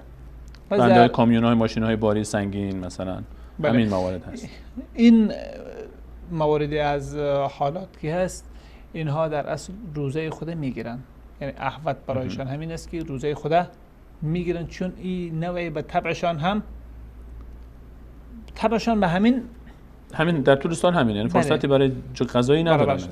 پس اینها روزه خود میگیرن در صورتی که وضعیتشان در جریان روز به خرابی گرایید، به خرابی رفت، در جسمشون به موضوع یعنی سلامتیشون داشت ضرر میزد، به سلامتیشان ضرر میرساند و چیزی خود از دست میده، مثلا بعضی ها بیهوش میشه و یا اینکه بالایش فشار میآید.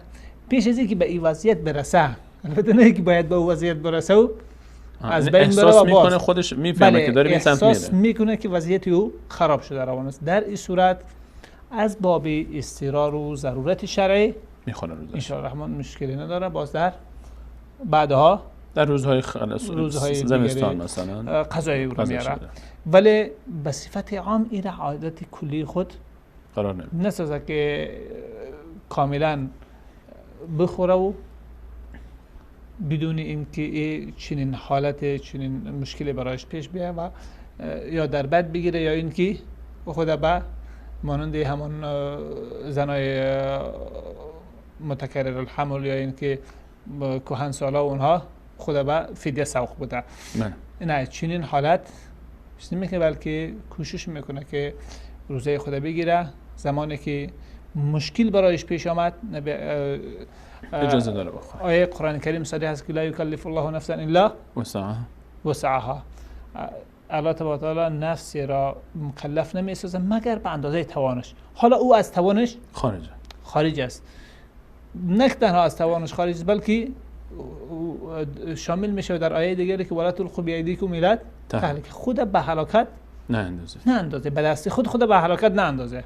این تا جایی که میتونه میگیره، نتونست دیگه میگیره، در جایی که نتونست اونجا چند معذور است. الله تبارک و تعالی او را در چنین حالت محکم نمیگه که بلکه یرید الله بکم الیسر ولا یرید بکم العسر. الله تبارک حتی در همین آیاتی چیزی که میگه خود آیه رمضان هم آیه رمضان میگه یرید الله بکم العسر، خود آیه شهر رمضان است. بله، در همین آیات، در آیاتایی که در سهولتایی که در حج هست، بله، حالا که حالت او خفیفتر میباشه از حالت رمضان، از حالت چنین شخصه. بله طبعا. باز میگه که یرید الله بکم الیسر، بله، الله تبارک و تعالی برای شما آسانی میخواهد و سختی را با شما نمیخواهد.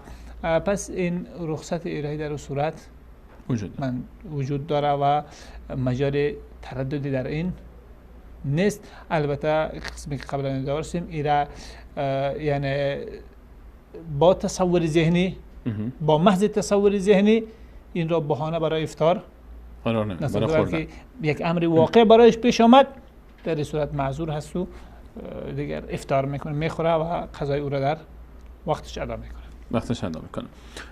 موضوع دیگری هم خودتون اشاره فرمودید درباره کسانی که غالبا مسافر هستن.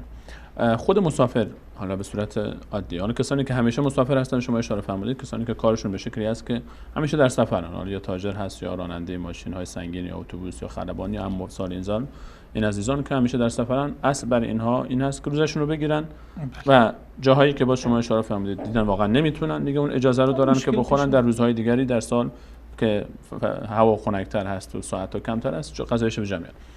اما کسی که میره سفر و یک چند روزی در رمضان سفری پیش رو داره و مجبور به هر حال شغلش این نیست که همیشه سفر بکنه، بله. اولا برای این عزیزان چی هست؟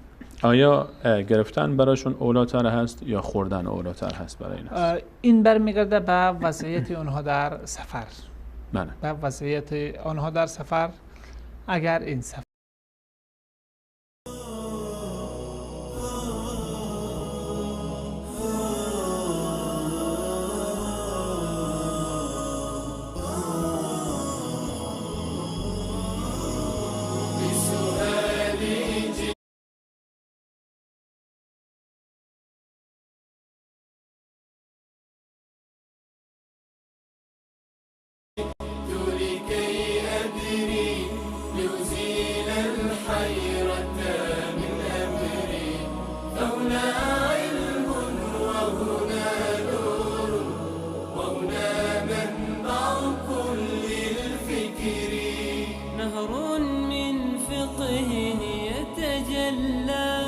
بعقيدة صدق في صدري لبيك أتيتك في لهف بسؤالك يا أهل الذكر بسؤالك يا أهل الذكر بسؤالي جئت لكي أدري.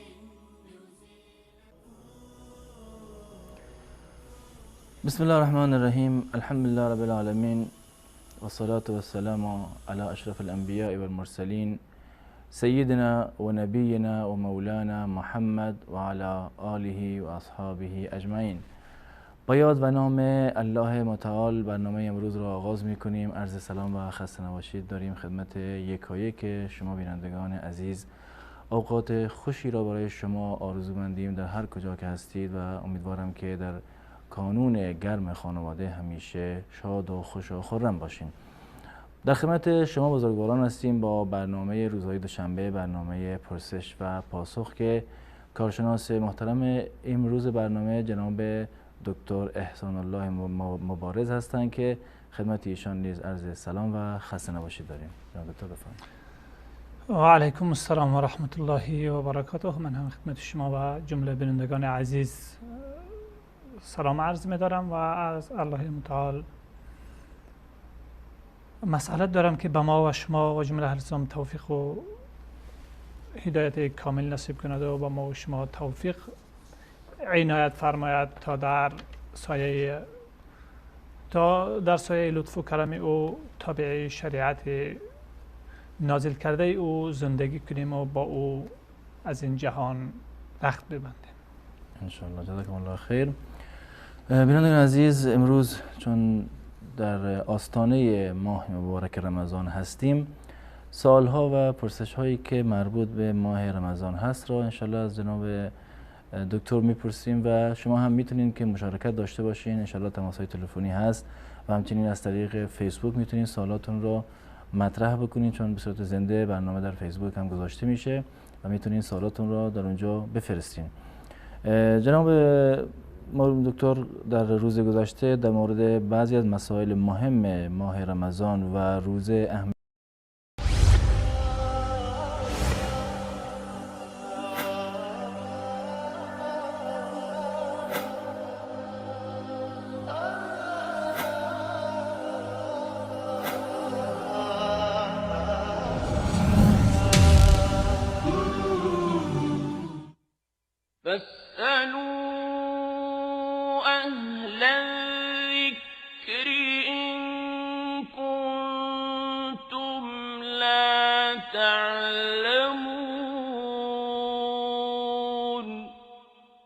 پس اگر نمی‌دانید از آگاهان بپرسید.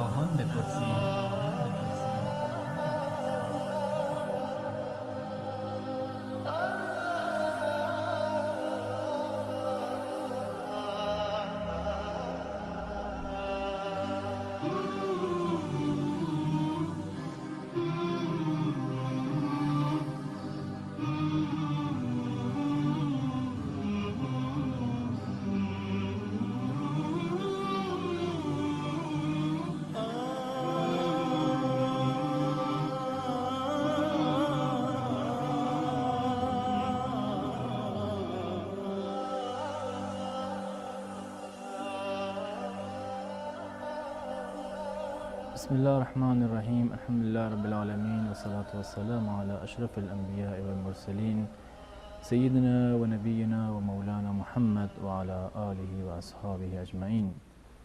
با یاد و نام الله متعال و با درود و سلام بر رسول الله صلی الله علیه و سلم برنامه امروز را آغاز میکنیم.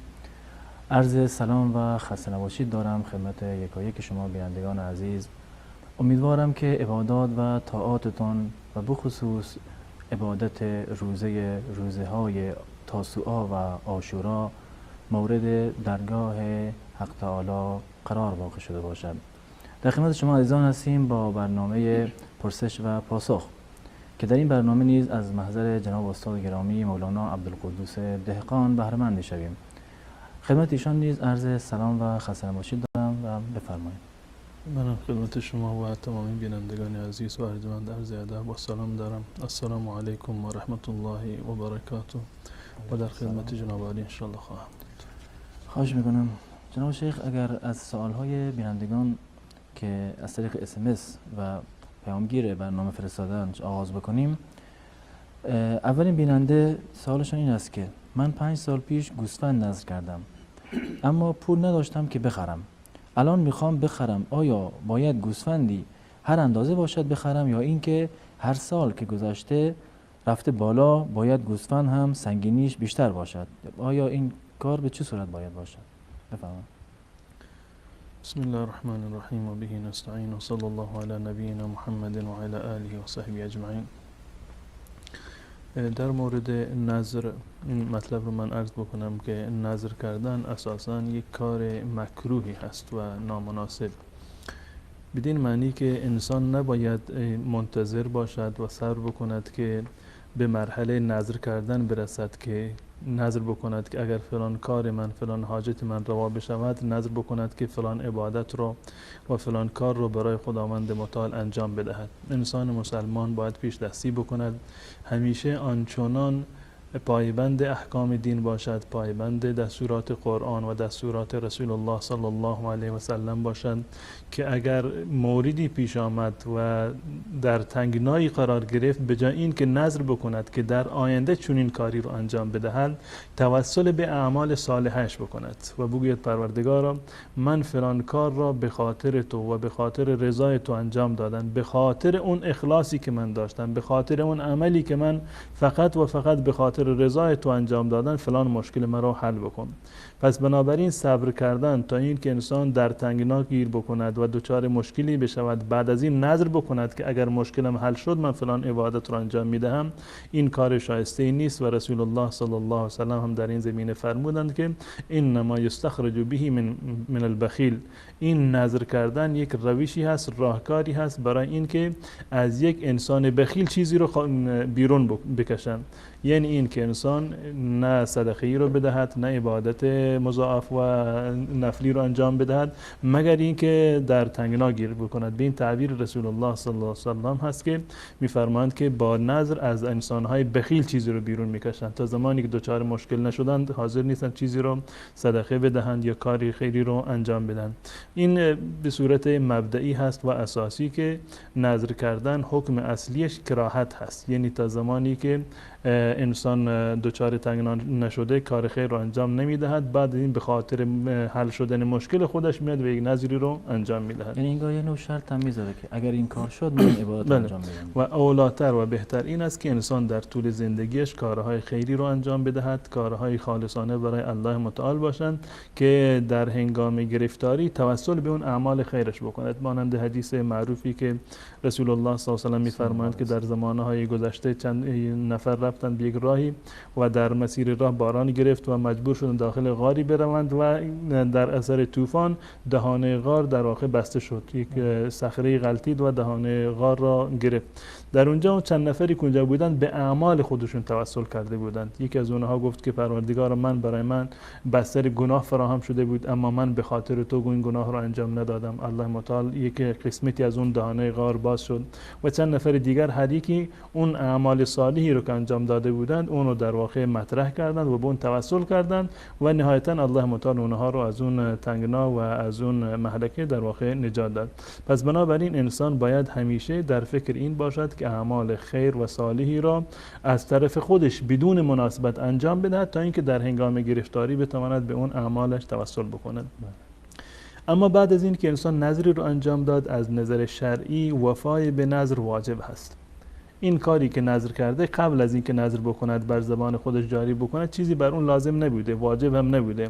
اما زمانی که یک امری رو نظر کرد و بر زبان خودش جاری کرد و یک تعهد و پیمانی رو با پروردگار خودش بست، از این به بعد مجبور هست و واجب هست بر اون که این عمل رو که نظر کرده اگر نظر خیری هست و نظر عمل صالحی هست اون رو در واقع انجام بدهد. خداوند متعال در واقع می‌ستاید اون مسلمانانی رو که به نظر خودشون وفا میکنن، یوفون بالنذر و یخافون یوما کان شره مستطیرا. این در واقع توصیف حال اون کسانی هست که وقتی که نظری کردند پایبند نظر خودشون خواهند بود. و از نظر شرعی همون نظری رو که ایشون کردن به همون مقدار و به همون کیفیتی که بوده همون هست، اضافه نمی شود. اگر در نظری که یک شخصی نظری کرده به طور مثال مانند این که بیننده من فرمودند که نظر کرده گوسفندی رو ذبح بکند اما نتوانسته، چندین سال به طول 5 سال هم که گذشته باشه، این گناه دیگری برگردنش نیست. به هر زمانی که ایشون در واقع وضعیت مالیشون مناسب باشه بتونن اون نظر رو انجام بدن، کفایت میکنه که یک گوسفندی رو بگیرند و در واقع ذبح بکنند. این نظرشون به این گونه ادا میشه. لازم نیست که چند تا گوسفند باشند یا یک شرایط خاصی در اون گوسفند باشه. زمانی که نظر ایشون یک نظر مطلقی بوده بدون شرایطی، پس بنابراین همون که یک گوسفندی رو بگیرند و ذبح بکنند این کفایت میکنه و لازم نیست که چندین گوسفند رو ذبح بکنند یا اینکه گوسفندی با شرایط و ویژگی خاصی رو در نظر بگیرند. منتها اگر کسی اومدیم فرض بکنیم که یک فردی نظر کرده بود و نتونسته بود که نظرش انجام بده و الان هم برایش میسر نیست که نظری رو که کرده اون نظر رو انجام بده.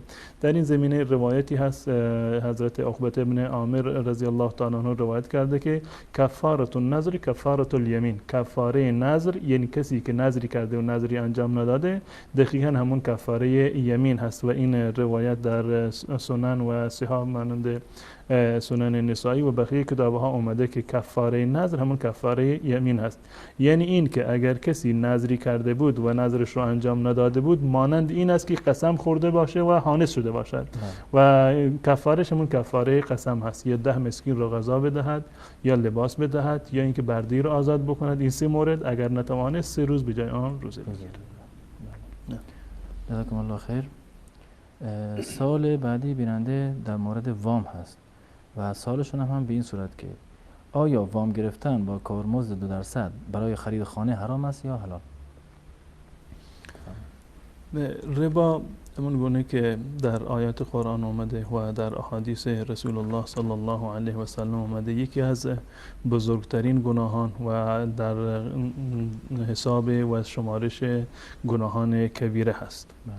و ربا فرق نمی کند که این ربا درصدش چه اندازه باشد، درصد بالایی باشد یا 2% کمتر باشد، حتی ولو اینکه 0.5% باشد، هر چیزی درصدی که اضافه از اون مبلغی که یک فردی دریافت کرده اگر بخواد اضافه از اون مبلغ چیزی رو دوباره بپردازد در باز پرداختش، این در واقع همون مفهوم ربا بر این صادق میاد و این کار یک کار حرامی هست. ربا گرفتن، قرض گرفتن، سود گرفتن به هر مقداری که باشد حرام قطعی و 100% هست و الله متعال اینو در قرآن کریم به ما گوشزد کرده که یمحق الله الربا و یربی الصدقات. اگر واقعا ما ایمانی داشته باشیم به آیات قرآن کریم و به اون سنن و واقعیت هایی که در زندگی مسلمانان وجود دارد، ما باید این نقطه ایمان و باور داشته باشیم که الله متعال فرموده که من ربا رو از بین میبرم، نابود میکنم ربا رو و صدقات رو من در واقع پرورش میدم. پس بنابراین ربا در هر مالی که بیاید و در هر زندگی که بیاید، این وعده پروردگار هست که اون مال را و اون زندگی رو الله متعال بی برکت قرار میدهد. و روایت معروفی هست در صحیحین، صحیح بخاری و صحیح مسلم هست که رسول الله صلی الله علیه و سلم فرمودند اجتنبوا السبع الموبقات، از 7 گناه کبیره و گناه بزرگ و گناه خانمان برانداز و موبقات که هلاک کننده هستند شما پرهیز بکنید. و یکی از این گناهان بزرگ و 7 گناه درجه اول که در اول فهرست گناهان هستند، یکی از این گناهان همین بحث ربا هست که رسول الله صلی الله علیه و سلم از آن ما رو هشدار دادند که ما بادا که این گناه رو در واقع مرتکب بشیم. و جالب این است که در روایت دیگری که در مسند امام احمد رحمت الله علیه هست و کتاب‌های دیگه مانند صحیح الجامع هم روایت کردن، اومده که رسول الله صلی الله علیه و سلم می‌فرمایند که درهم الربا یأکله الرجل و هو یعلم اشد من 36 زنیه. یعنی یک ربا، یک درهم ربایی رو که یک انسان مسلمان دیده و دانسته آن را بخورد، این گناهش بیشتر از 36 زنا هست که همه میدونند که گناه زنا در چه اندازی هست. و بله فرموده رسول الله صلی الله علیه و سلم حتی یک درهم ربا برابر گناهش برابر با 36 مرتبه زنا کردن در واقع است. پس بنابراین فرق نمی کند که درصدش 2% باشد، 2.5 باشد، کمتر باشد یا بیشتر باشد، به هر مقدار و هر درصدی که باشد با عنوان ربا و سود اضافه باشد، این در واقع ربا محسوب می شود و حرام قطعی هست. و الله متعال هم وعده کرده که یمحق الله الربا، الله متعال ربا را بی برکت می کند و از بین می برد و انسان مسلمان باید از این موارد کاملا پرهیز بکند و مطمئن باشند. انسان هایی که واقعا تقوای الهی رو داشته باشند، به خاطر این که الله متعال دستور داده و نهی کرده در واقع که چنین گناهی رو ما انجام بدیم، این مورد رو جز گناهان کبیره محسوب حساب آورده، اگر کسی به خاطر تقوای الله متعال و پرهیزگاری و به خاطر اطاعت از دستور خداوند متعال از چنین وامی و از چنین منبعی در واقع صرف نظر بکند، قطعا خداوند متعال منبع بهتری رو و دروازه بهتری رو برایش باز خواهند کرد. و امیدوار هستیم که مشکل این برادرمون و تمامی عزیزانی که مشکلاتی از این قبیل دارند، الله متعال به تمام مسلمانان و تمام بینندگان ما رزق واسع و حلالی رو نصیب بکند و مشکلات مادی و معنوی همه رو انشاءالله حل بفرماید. آمین. جزاکم الله خیر. بیننده بعدی آقا محمد از شیراز، سوالشان این است که بعد سلام لطفا من راهنمایی کنید. من شیعه بودم و حدود 3 ماه پیش به جمع شما خداپرستان و مؤمنان موحد پیوستم، اما بعد از اعلام یکتاپرستی با مخالفت شدید خانواده خودم و خانواده همسرم و بعضی از دوستان و آشنایان روبرو شدم و مشکلات زیادی برام ایجاد شده. اگر کتمان کنم و به آنها بگویم دروغ گفتم، ایرادی و مشکلی و یا گناه دارد این کار؟ این برای حفظ این که به مذهب خودش ادامه بده، بعضی امور رو کتمان بکنه. یک نکته رو من توصیه میکنم به محتدین و دوستانی که در واقع مذهب خرافی تشیع رو رها کردند و به اهل سنت و الجماعت پیوستند. این نکته رو باید در نظر داشته باشند که واجب نیست آن شناختی رو که شما به اون رسیدید، مذهبی رو که تازه شما انتخاب کردید و اون باوری رو که بشه و یقینی رو که به اون رسیدید، اونو برای مردم علنی بکنید و شما خودتون رو و هم خانواده خودتون رو در معرض مشکلات فراوانی در واقع قرار بدهید. همین که خود شما به این واقعیت رسیدید و به این باور رسیدید، این از الله متعال پنهان نیست و اون کسی که شما برایش اعمال رو انجام میدهید این دیانتتون برای اون هست و این تقوا و پرهیزگاری برای اون هست و خود همین باوری که شما به اون رسیدید و همین اعتقادی رو که شما انتخاب کردید به خاطر الله متعال و رضایت الله متعال هست.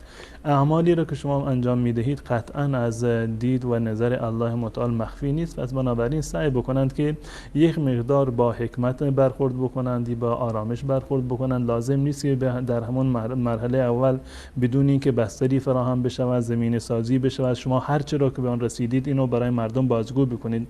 شاید خانواده شما، دوستان شما، همکاران شما این ظرفیت رو نداشته باشند که و این تحمل را نداشته باشند که این در واقع عقیده جدید شما رو و این که خرافات رو رها کردی بتونن این رو بر بتابند و تحمل بکنند. پس بنابراین من توصیه میکنم به تمامی عزیزانی که در چنین موقعیتی هستند اظهار نکنند، فقط برای الله متعال اظهار بکنید. توبه کردید، توبهتون بین خودتون و بین الله متعال باشد، بلکه برعکس اخلاق شما، برخورد شما با دوستانتون، با اطرافیانتون، با خانوادهتون باید بهتر باشد و مبادا به خاطر اینکه اونها رو شما شیعه میدونید یا اینکه اونها در خرافاتی دوچار هستن شما با اونها برخورد بدی رو داشته باشید و فقط سعی بکنید که با روش خوب و با حکمت انشالله این دعوت رو پیش ببرید و هر چی رو که صلاح دیدید در زمینه این که مفید باشه برای زندگی شما، برای دعوت، اون رو در اولویت قرار بدهید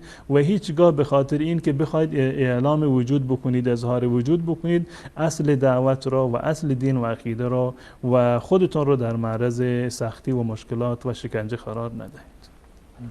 جزاکم الله خیر. بیننده بعدی سوالشون در مورد این است که حکم ذبح و قربانی کردن پرندگان چگونه است؟ یعنی قربانی کردن منظورش یعنی در احتمالا برای به عنوان قربانی در عید قربان شاید منظورشون باشه. شاید احتمالا مرغ یعنی به عنوان قربانی. اگر منظورشون این هست که به عنوان قربانی ذبح کردنش هست، چنین قولی رو در میان مذاهب اسلامی ما نداریم. حیواناتی که به عنوان قربانی می شود اونها رو قربانی کرد، این سه نوع معروفی هستند، گاو و گوسفند و شتر هستند که شرایط خاصی رو دارد که رسول الله صلی الله علیه وسلم برای ما بیان کردند. اما اگر مطلقاً استفاده از گوشتشون هست، بله، ذبح کردن حیوانات دیگر مانند مرغ هم برای که حلال گوش هستند ذبح کردنشون از نظر شرعی اشکالی ندارد برای استفاده از گوشت اونها. اما به عنوان قربانی کردن در عید قربان فقط و فقط گاو و گوسفند و شتر تعیین شده و این امور هستند که باید مراعات بشن و بقیه حیوانات قربانی کردنشون جایز نیست. چهارپایانی که گوشتشون حلاله، بله، جدا از پرندگان. جزاکم الله خیر. بیننده بعدی آقا سیامک از کردستان، شهر سقز مظلوم، سوالشان این است که چند سوال کردن که سوال اولشان این است که آیا بوسیدن قرآن جایز است؟ یعنی خود قرآن را ببوسند به عنوان تبرک. در مورد بوسیدن قرآن ما باید اظهار محبتمون و اظهار ارادتمون به دینمون، به آیینمون، به مراجعمون و به مقدسات دینیمون باید در حدی باشد که الله و رسول الله صلی الله علیه وسلم برای ما تبیین کردن و بهترین تقدیس را و بهترین بزرگداشت را در مقابل شعائر الهی ما از رسول الله صلی الله علیه وسلم شاهد هستیم و از اصحاب بزرگوار ایشان و از اهل بیت ایشان که صادقترین مسلمانان بودند که الله متعال آنها را در واقع ستوده و اسلام آنها را و ایمان آنها را تأیید کرده. بوسیدن قرآن به عنوان یک حکم شرعی یا به عنوان یک کار ثواب یا یک عمل مسنون از رسول الله صلی الله علیه وسلم نقل نشده، پس بنابراین ما باید هم از این مورد در واقع پرهیز بکنیم. بوسیدن قرآن به عنوان یک حکم شرعی یا به عنوان یک کار خیری که از اون و یک تقربی باشه به درگاه الله متعال، این در آیات و روایات و در عمل رسول الله صلی الله علیه وسلم و صحابه ایشان برای ما ثابت نیست و از چنین مواردی باید پرهیز بکنیم. جزاکم الله خیر. سوال بعدیشون این است که در هنگام خطبه جمعه امام دعا میکند، بلند کردن دست برای دعا جایز است یا نه؟ هم در این مورد و هم در مورد سوال قبلی که همین بیننده من اشاره کرده بودن، همون گونه که من عرض کردم این است که هر چیزی رو که از جانب رسول الله صلی الله علیه وسلم برای ما تدیین شده به عنوان یک دین و به عنوان یک تعظیم و داشت شاعر اسلامی یا یک امری برای ما مشروع شده به عنوان تقرب به درگاه الله متعال، ما باید به اون پایبند باشیم و غیر این موارد را رها بکنیم، زیرا که رسول الله صلی الله علیه و سلم فرمودند ایاکم و محدثات الامور، از کارهای نوپیدا و نوینی که تازه ایجاد شده، بدعت هایی که ایجاد شده شما پرهیز بکنید. فإن كل محدثة بدعه و کل بدعه ضلاله، هر امر نوپیدایی که در تدین و دینداری اضافه شده در راستای تقرب به الله متعال اونو اضافه کردن که اصلی در دین ندارد، این بدعت هست و هر بدعتی در واقع یک نوع ضلالتی هست که انسان باید از اون پرهیز بکند.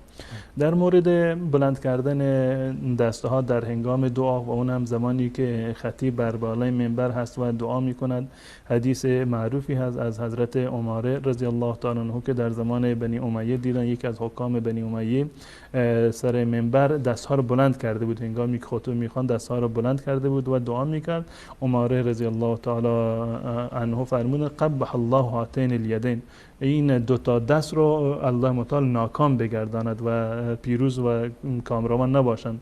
میگه من رسول الله صلی الله علیه وسلم رو دیدم که بر بالای منبر هنگامی که دعا میکردند این کاری رو اضافه بر این انجام نمیدادند که با این انگشتشون اشاره میکردند، یعنی حتی در هنگام دعا کردن رسول الله صلی الله علیه وسلم بر بالای منبر میگه و اشاره به اصبعی، حضرت عماره با انگشتشون اشاره کردن، میگه رسول الله صلی الله علیه وسلم در بالای منبر و هنگام دعا فقط با این انگشتشون اشاره میکردن، دستها رو به این گونه بلند نمیکردن. منتها در هنگام استسقا یعنی دعای طلب باران، یعنی حتی در خطبه زمانی که امام به دعای استسقا میرسد اگر این دعا را بخواند که برای طلب باران دعا بکند، از روایت حضرت انس رضی الله تعالی عنه ثابت شده که رسول الله صلی الله علیه و سلم در هنگام دعا کردن برای طلب باران دستها رو بر بالای منبر بالا میبردن و دستها رو بلند میکردن. در این زمان برای مستمعین هم جایز هست که در واقع دسته ها رو بلند بکنن همراه با امام، اما فقط اقتدا به رسول الله صلی الله علیه و سلم، اما فقط در مورد همین دعای استسقا. ببینید واقعا جالب هست انسان پایبند موازین شرعی باشه، هر جایی که دسته ها رو رسول الله بلند کرده ما دسته ها رو بلند بکنیم، اینو تامین ندیم به همه جاها، و در جایی که صحابه و رسول الله صلی الله علیه و سلم دسته ها رو بلند نکردن ما هم دسته ها رو در واقع بلند نکنیم. در هنگام دعای خطبه که دعایی که در خطبه خوانده می شود، دست بلند کردن برای دعا اساساً به اصطلاح ممنوع هست و نباید نه امام بلند میکند نه خطیب و نه کسانی که خطبه را و سخنرانی رو میشنوند نباید دستها را بلند بکنند، به استثنای دعای استسقا یعنی طلب باران که در خود خطبه وقتی که دعا میکنند امام دستها را بلند میکند، در همین لحظه مقتدیان میتوانند که دستها را بلند بکنند، اما در دعاهای دیگری که گفته میشود ثابت نیست که از رسول الله صلی الله علیه و سلم یا صحابه دیگر که دستها را بلند کرده باشند.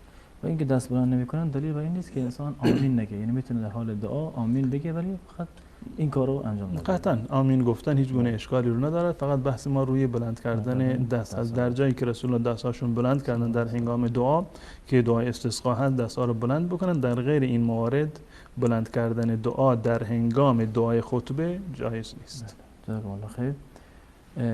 سوال بعدی در مورد این است که در نماز صبح قنوت جایز است یا نه؟ یعنی قنوت خواندن در نماز صبح آیا جایز است یا نه؟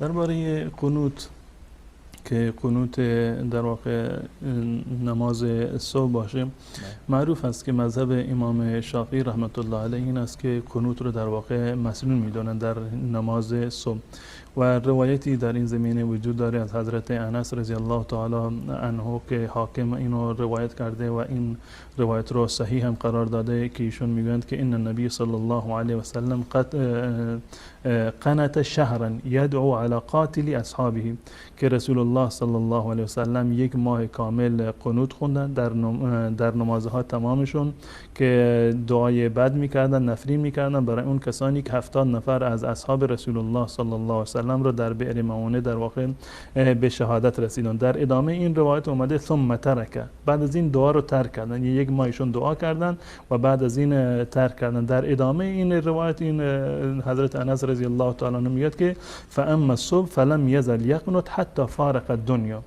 اما در نماز صبح رسول الله صلی الله علیه و همیشه دعا میکردن تا زمانی که در دنیا بودند، یعنی تا زمانی که از دنیا رفتن رحلت کردن بازم در واقع دعای در نماز صبح این قنوت را میخوندن. بسیاری از علما معتقد هستند که این جمله آخری ثابت نیست از رسول الله صلی الله علیه و سلم، اینو از جزء حدیث نمیدونند که فاما الصبح فلم یزل یقنط حتی فارق الدنیا. این جمله رو بسیار از محدثین میگویند که این جزء اصل حدیث در واقع نیست و اضافه شده بر حدیث. منتها وقتی که برمیگردیم به اقوال فقها و اقوال ائمه مانند علامه ابن تیمیه رحمت الله علیه و بسیاری دیگر از بزرگان، معتقد به این هستند که در نماز صبح هم قنوت خواندن سنت هست و هم ترکش سنت هست. هم خواندنش سنت هست و هم ترک آن سنت هست. پس بنابراین اگر در جای ما مشاهده کردیم که کسی دعای قنوت رو میخونن، مبادا که با اون برخورد بکنیم، اینم جایز هست. بنابر قول برخی از علما هم خواندنش سنت هست و هم ترکش سنت هست. اما رأی جمهور و بیشتر مذاهب اهل سنت و جماعت این است که قنوت نازله جایز هست و در تمام نمازها و هم در نماز صبح. یعنی این که در زمانی که مسلمانان دچار یک حادثه شدند، دچار یک مصیبت شدند، جایز هست که امام در نماز صبح و نمازهای دیگر قنوت بخواند، هیچ گونه اشکالی رو نداره.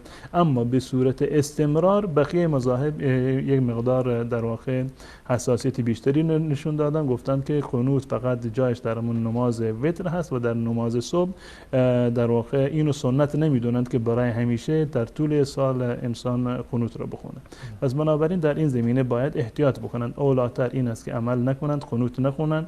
اما اگر کسی قنوت خواند، ما مجاز نیستیم که از اون جلوگیری بکنیم یا بد و بیراه بکنیم.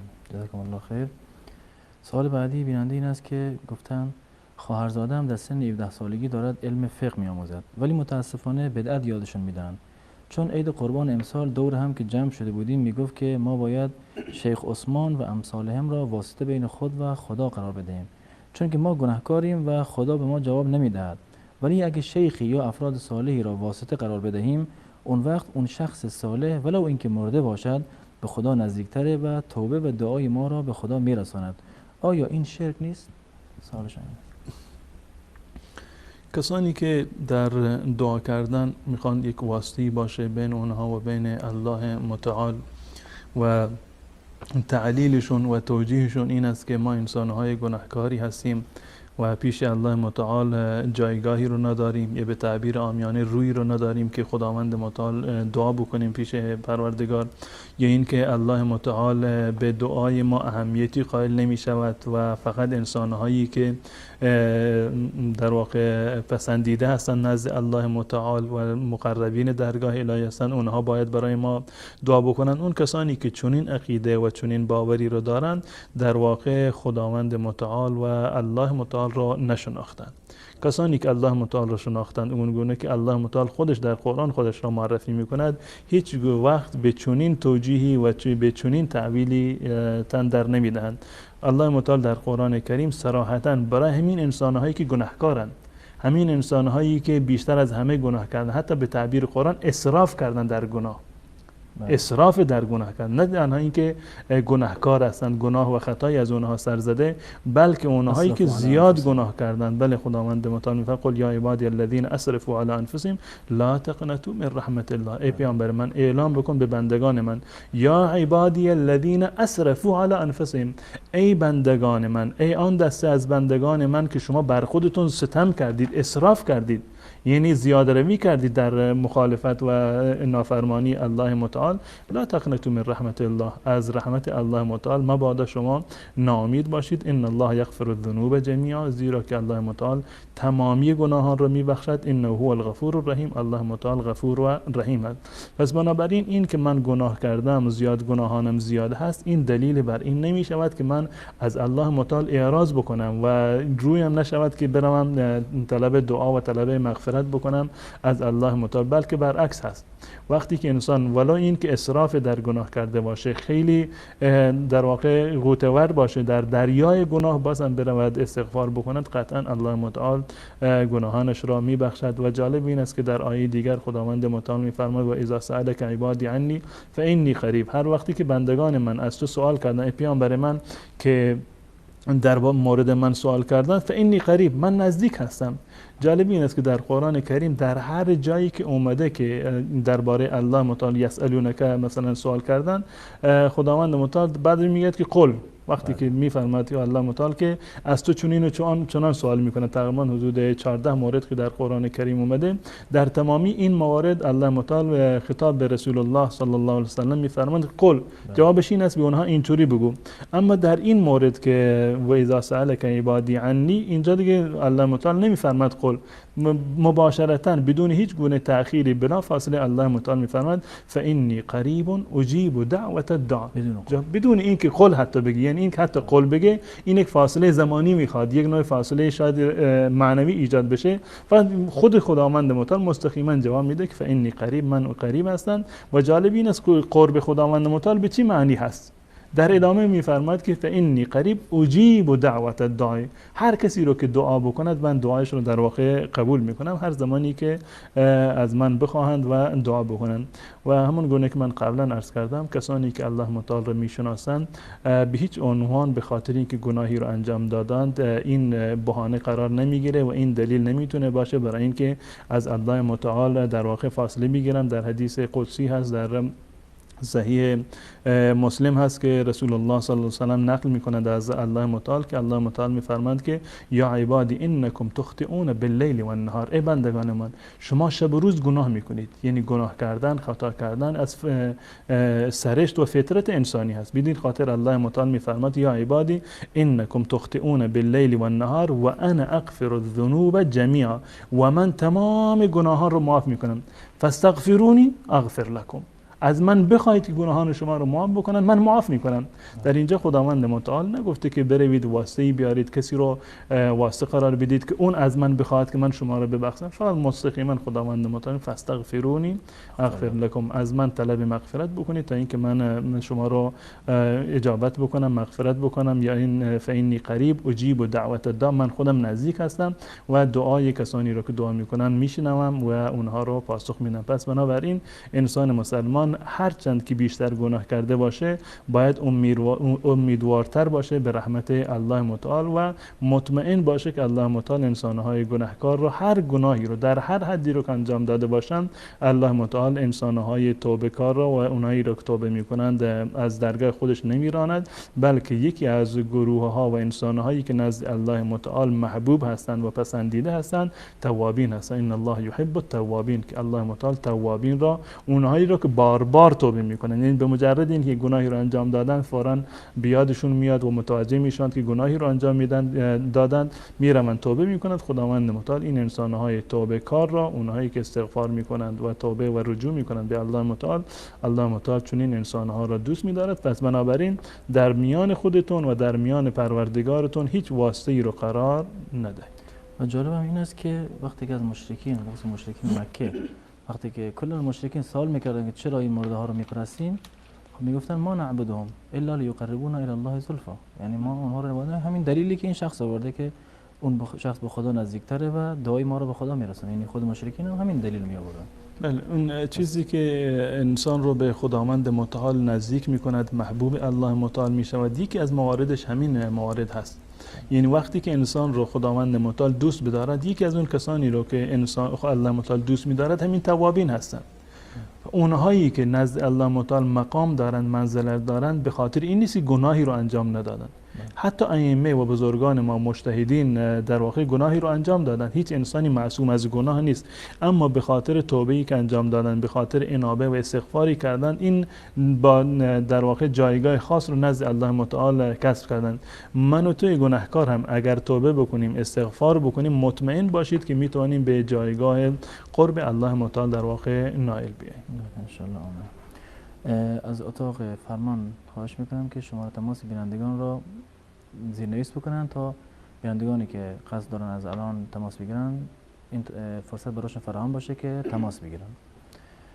جناب شیخ، سوال بعدی در مورد این است که حکم عزاداری چیست؟ در مورد عزاداری ما چند نکته رو یعنی باید از همدیگر تفکیک بشن. این موارد که جایز و ناجایز اینها کاملا از همدیگر جدا بشن. اون چیزی که در روایاتی داریم که در هنگام مصیبت انسان باید صبر بکند که صراحتا الله متعال در واقع در قرآن کریم میفرماید ولنبلونکم بشیء من الخوف والجوع ونقص من الاموال والانفس والثمرات وبشر الصابرین الذين اذا اصابتهم مصیبه قالوا انا لله و انا الیه راجعون. این راه و روش مسلمانی هست که انسانی که دچار مصیبت می شود و از جانب الله متعال مصیبتی بر اون میاد باید متوجه به خداوند متعال باشد و بگوید انا لله و انا الیه راجعون. و در هنگام مصیبت، خصوصا در هنگام این که کسی از دنیا می رود، فوت می کند از خویشاوندان و نزدیکان انسان، این که انسان متأثر بشود یک امر کاملا طبیعی هست و گریه کردن به این معنی که اشک انسان جاری بشود یا ناخواسته بر اثر تحریک احساسات مثلا حتی گریه بکند، صدایش هم اگر بالا برود ناخواسته، این هیچ گونه ممنوعیت شرعی رو ندارد. حتی اشک ریختن رو ثابت از رسول الله صلی الله علیه و سلم زمانی که فرزند ایشون ابراهیم فوت کردن، وقتی که ایشون رو دفن کردن، رسول الله صلی الله علیه و سلم اشک بر گونه هایشون جاری شد. یکی از اصحاب عرض کرد که یا رسول الله شما هم دارید گریه میکنید؟ رسول الله فرمودند که این نشان رحمت هست. یعنی این یک چیز فطری هست. هر کسی، انسانی که قلبش نرمتر باشه، با ایمانتر باشد، این متاثرتر می شود و اشک از چشمان جاری می شود. این نشان رحمت هست و حتی اگر ناخواسته صداش هم بالا برود الله متعال به این مؤاخذه نمی کند و این اندازه در واقع جایز هست. اما اون چیزی که جایز نیست مواردی هست که امروزه ما فراوان می بینیم در جامعه ما، خصوصا در میان زنها بسیار زیاد هست. بدین خاطر رسول الله صلی الله علیه و سلم می‌فرمایند که لا یحل لامرأة ان تحد علی میت فوق 3 الا علی زوج. جایز نیست برای زن مسلمانی که بیشتر از 3 روز سوگواری عزاداری بکند مگر برای شوهر که اونم 4 ماه و 10 روز رو خداوند متعال تعیین کرده. و خود این مفهوم عزاداری اون که برای زن تعیین شده معنیش این نیست که زن تا 3 روز باید سر و صدا بکند، باید گریه بکند، باید نوحه بخواند، باید سر صورت خودش را بزند، بلکه یک موارد خاصی هست که الله متعال برای زن که در هنگام عدت هست و عدت در واقع شوهرش هست، این به عنوان عزاداری، به عنوان احداد یا اینکه در حالت سوگواری هست، یک مواردی رو الله متعال تعیین کرده، مانندی که لباس زینت در واقع نپوشد، خودش رو در واقع آرایش ندهد. این مواردی هست که جزء مفهوم عزاداری برای زن در واقع مطرح شده. اما اینکه در بسیاری از جاها سر و صورت میزنند و یک مداحی رو میارند، نوحه میخونند و کارهای خلاف شرعی رو انجام میدهند، مواردی که متاسفانه روز به روز در جامعه که در جامعه هایی که از قرآن و سنت فاصله گرفتن موارد جدیدی به عنوان مظهر عزاداری اضافه میشن، تمام اینها برخلاف سنت رسول الله صلی الله علیه و سلم و دستور رسول الله صلی الله علیه و سلم هست. اون چیزی رو که ما در این زمینه حتی در روایات شیعه ما داریم، فراوان داریم از رسول الله و از بقیه ائمه اهل بیت فراوان نقل شده. به طور مثال در اصول کافی روایتی هست از رسول الله صلی الله علیه و سلم که ایشون توصیه کردن به حضرت زهرا رضی الله تعالی عنها که اذا انا مت فلا تخمشی علی وجها، وقتی که من مردم و از دنیا رفتم به خاطر من صورتش را نخراش، ولا ترخی علی شعرا ولا تنادی بالویل، و به خاطر من در سوگواری من مویت را رها نکن، آویزان نکن و داد و فریاد نکن، ولا تقیمی علی نائحة، و بر من نوحه خانی رو کسی که نوحه گری بکند نیاور و اضافه نکن. این موارد رو این در اصول کافی اومده و همچنین در اصول کافی از امام جعفر صادق روایت شده که من ضرب یده علی فخذه عند المصیبه حبط عمله، هر کسی که در هنگام مصیبت دستش را بر پایش بزند و این در واقع یکی از مواردی هست که حبط عمل می شود، یعنی کارهای خیر انسان بدین خاطر از بین می روند. ما روایتی رو داریم از رسول الله صلی الله علیه و سلم که شیعه و سنی اینو روایت کردن، لیس من ضرب الخدود و شق الجیوب، از ما نیست کسانی که در هنگام مصیبت سر و صورت رو بزنن یا گریبانشون رو در واقع پاره بکنن. از این قبیل روایات در میان شیعه و در میان سنی، خصوصا در مورد خود نوحه خوانی که اومده که از از باره حضرت علی رضی الله تعالی و از دیگران این نقل شده که النیاحة من عمل الجاهلیه. در روایت اهل سنت و شیعه اومده که اگر نوح خان در توبه نکند در روز قیامت خداوند متعال اون رو یک لباسی از غیر به عنوان عذاب بر تنش میاندازد. تمام اینها از مواردی هستند که در واقع از زبان اهل بیت رسول الله صلی الله علیه وسلم نقل شده. حضرت علی رضی الله تعالی عنه میفرماد 3 مورد از عمل جاهلیت هستند که تا قیامت اینها استمرار دارند و یکی از اون موارد رو همین النیاحة علی الموتی ذکر کردند که در بحار الانوار این روایت را آورده. پس بنابراین روایات شیعه و سنی بالاتفاق این مطلب را اثبات کردند و تاکید دارند بر این مطلب که در هنگام مصیبت انسان باید صبر بکند، داد و فریاد کردن، واویلا گفتن، زدن سر و صورت را یا اینکه مراسم دیگری رو انجام دادن یا حتی به مناسبت های اینکه نه اینکه به اصطلاح امروزه مصیبتی برای مسلمانان اومده، مصیبتی که سالها از اون گذشته یا صدها سال و هزار سال از اون گذشته بیان و این در واقع نوح خانی بکنند و خلاف دستور الله متعال و رسول الله و اهل بیت رسول الله صلی الله علیه و سلم عمل بکنند. ما معتقد هستیم و در سیره رسول الله صلی الله علیه و سلم بهترین الگو هست برای ما و در قرآن کریم بهترین دستورات و الگو هست در این زمینه.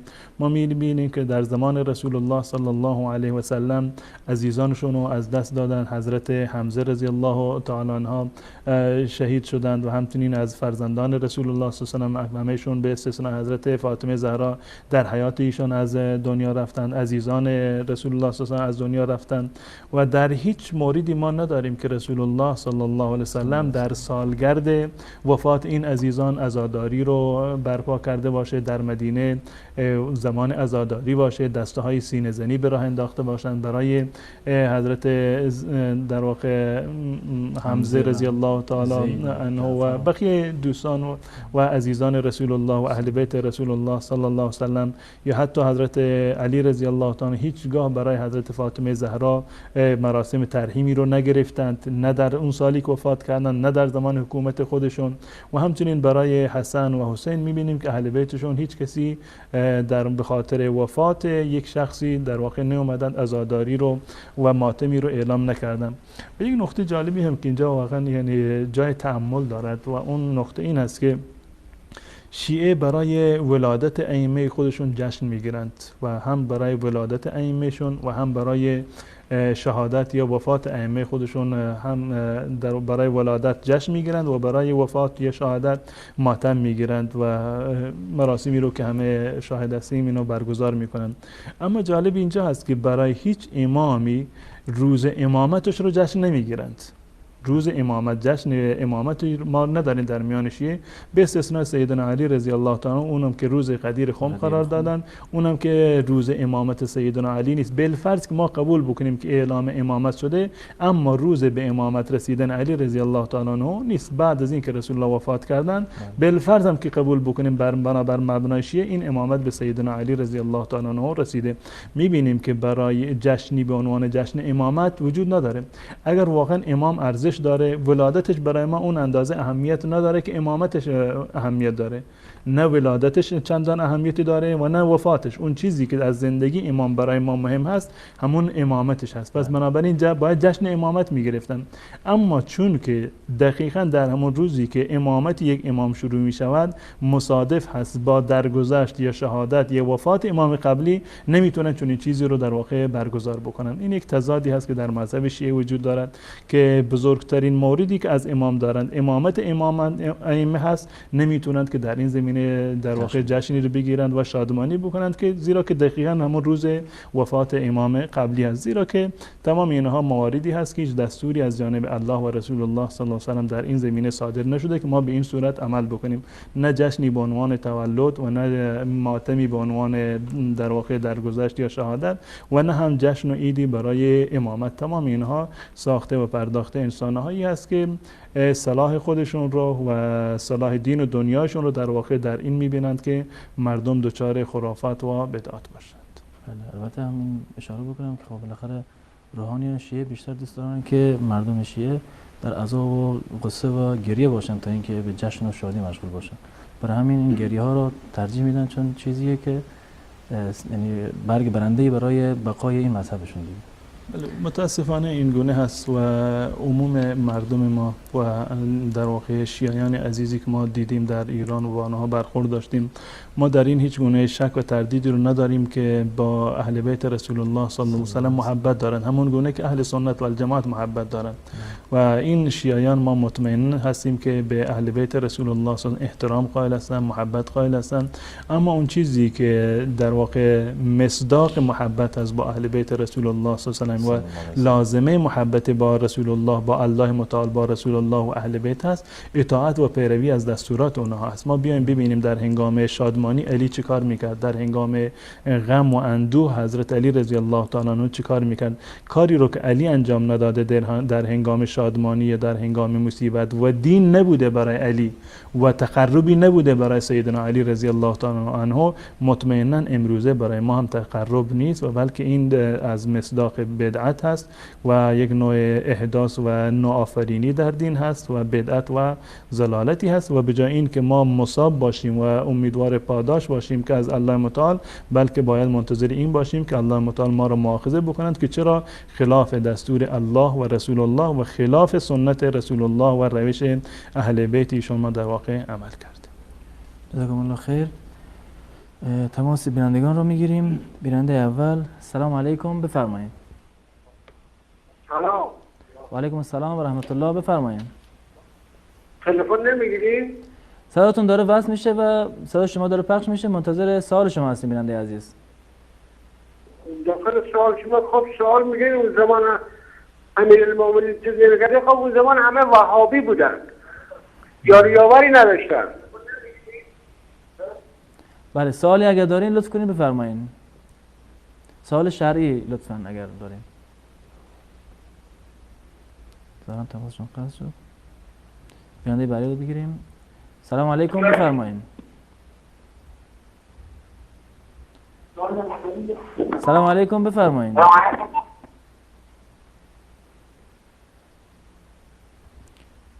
سلام علیکم، بفرمایین.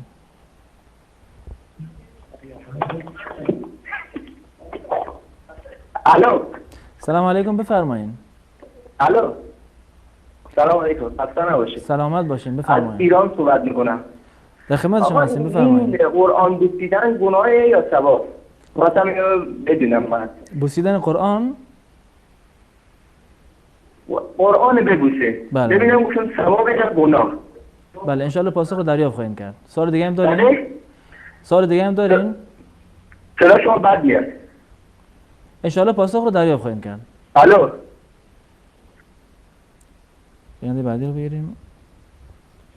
سلام علیکم، بفرمایین.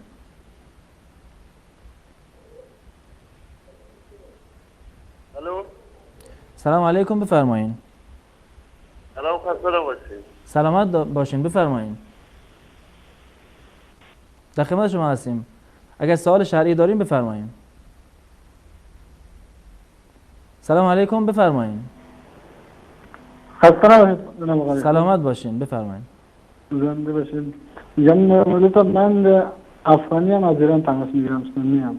بفرمایین. من یه صاحبکار دارم، مثلا این صاحبکارم میگه که اصلا من هیچ پیغمبر را ندارم.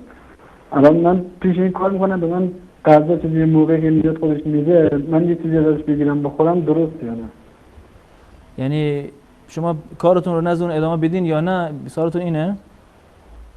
کار من مثلا کار میکنم تو باغ، من خانواده‌ام دیگه جایی ندارم، پولی هم ندارم برای خونه بگیرم، ولی مجبورم تو اون باغش بمونم. وقتی که میاد چیزی من میده، غذا یه چیزی میده دستش. بله، ان شاء الله پاسخ دریافت خواهیم کرد. سلام علیکم، بفرمایید. سلام علیکم و رحمت الله و برکاته. و علیکم السلام و رحمت الله و برکاته، بفرمایید. از تاجیکستان هستم. تاجیکستان عزیز، بفرمایید. قرآن بوسیدن ثواب است یا گناه؟ قرآن بوسیدن ثواب است یا گناه؟ ان شاء الله پاسخ رو دریافت خواهید کرد. سوال دیگه هم دارین؟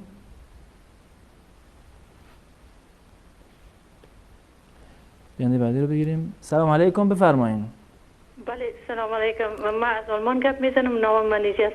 و علیکم السلام و رحمت الله. بفرمایید. در خدمت شما هستم. میتونم گپ بزنم؟ بله صدای شما داره پخش میشه و منتظر سوال شما هستیم. خب سوال من ایست که من چند وقت پیشتر یک دو سال پیشتر من یک خانه خریده بودم، باز نمیفهمیدم که سنس نقص داره یعنی بخشیده نمیشه یا اگر سنس بدیم یا سنس بگیریم. این موضوع رو نمیفهمیدم. وقتی که فهمیدم خانه رو فروختم، حالا یک کم پیسه که مانده برای یک نفر دادیم که او ازش استفاده کنه، اما ما تا حال دیگر امی زکات ندادیم. آیا امکان داره که این گناه نشده باشه بر ما یا زکات ندادیم یا باید دیگه ما خواهی تو پیسی زیادی هم نداریم که زکات بدم؟ فقط همه بود که برای من نفر دادیم که غریب بود درش کار کنه بدون فایده یا بدون کدام چیزه. تشکر از لطفتان. سلامت باشین. حالا انشاءالله بررسی میکنم. یعنی بعدی رو بگیریم. سلام علیکم بفرمایید. الو. سلام علیکم بفرمایید. الو. وصال حق. بفرمایید. برنامه وصال حق، برنامه پرسش پاسخ، در خدمت شما هستیم. خودتون خلق کردید. سلام علیکم بفرمایید. الو. سلام علیکم بفرمایید.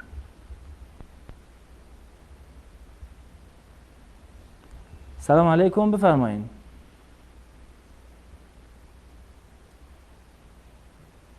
سلام علیکم بفرمایید. خسته نباشید. سلامت باشین. بفرمایید. در خدمت شما هستیم. آقا من برنامه‌تون رو اصلا قبول ندارم. اگر سوال شرعی دارین لطف کنید بفرمایید. آره سوال شرعی. یکی شما میگید که اهل بیت گریه‌ای بر اهل بیت مثلا جایز نیست. بله. خب حالا ما فرض بر این میذاریم حرف شما اصلا درست، ولی کجای قرآن یا اهل بیت یا رسول اکرم صلی الله علیه و آله و سلم کجا گفته که مثلا رقص و پایکوبی تو کلا کشورهای سنی نشینمون همه رقص و پایکوبی رو دارن؟ چه ایام شهادت، چه خود رحلت حضرت محمد صلی الله علیه و آله و سلم کشور عربستان یا قطر، بحرین، امارات یا همین چه میدونم ترکیه که مسلمون هم توش هست، کانالاش همه رقص. اصلا عربستان کشور مسلمونیه.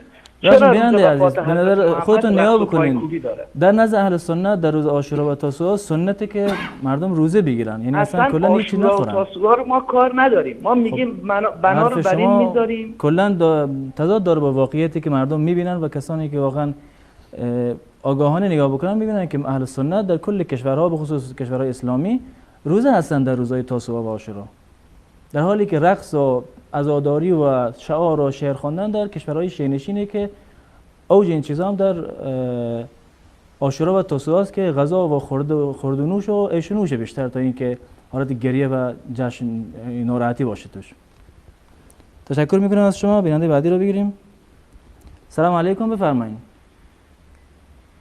سلام علیکم. و علیکم السلام و رحمت الله. بفرمایید. ببخشید با استاد کار داشتم، یه سوال شرعی می‌خواستم. در خدمت شما هستن و منتظر سوال شما هستیم. من این سوال خواستم در مورد خرید فروش آپارتمان هایی که در ایران هست، آپارتمان هایی که وام مسکن روشه، اما ما از وام استفاده نمی کنیم، خرید فروش انجام میدیم. ببینید شرعی یا نه؟ بالاخره یعنی از وام بالاخره خونه یا از طریق وام مسکن میگیرین بعد خرید فروش میکنین یا مستقیما خودتون یه آپارتمان هایی ساخت میشه اداره هایی، بعد ادارجات ها خودشون وام بهش میدن، در این بین اونایی که امتیاز دارن میفروشن، ما مثل دلال میخریم، بعد میفروشیم یه سری دیگه ولی از مرحله وام نرسیده و ما استفاده از وامش نمی کنیم، فقط در این از امتیازش خرید فروشی میشه. بله سوالتون واضحه، انشالله پاسخ دریافت کنیم. سوال دیگه هم دارین؟ زران تماسشون قطع شد. یعنی بعدی رو بگیریم. سلام علیکم بفرمایید. سلام علیکم بفرمایید.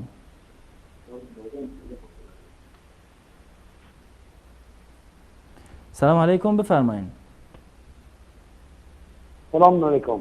و علیکم السلام و رحمت الله. بفرمایید. آقا قاسم سلام علیکم، خسته نباشید. سلامت باشین، بفرمایید. خسته نباشید. بفرمایید، در خدمت شما هستیم. اگر سوال شرعی دارین بفرمایید. آقا بفرمایید. سوال دارم. اگه سوال شرعی دارین بفرمایید. توسل به نبی و اولیای الهی حیات باشد، به نظر ما توسل به آنها شرک نیست. امکان دارد عملی غیر مفید باشد، ولی حال که پیامبر در حیات نیست، چرا ما روزی 5 مرتبه هر بار السلام علیک ایها النبی و رحمت الله و برکاته. بله.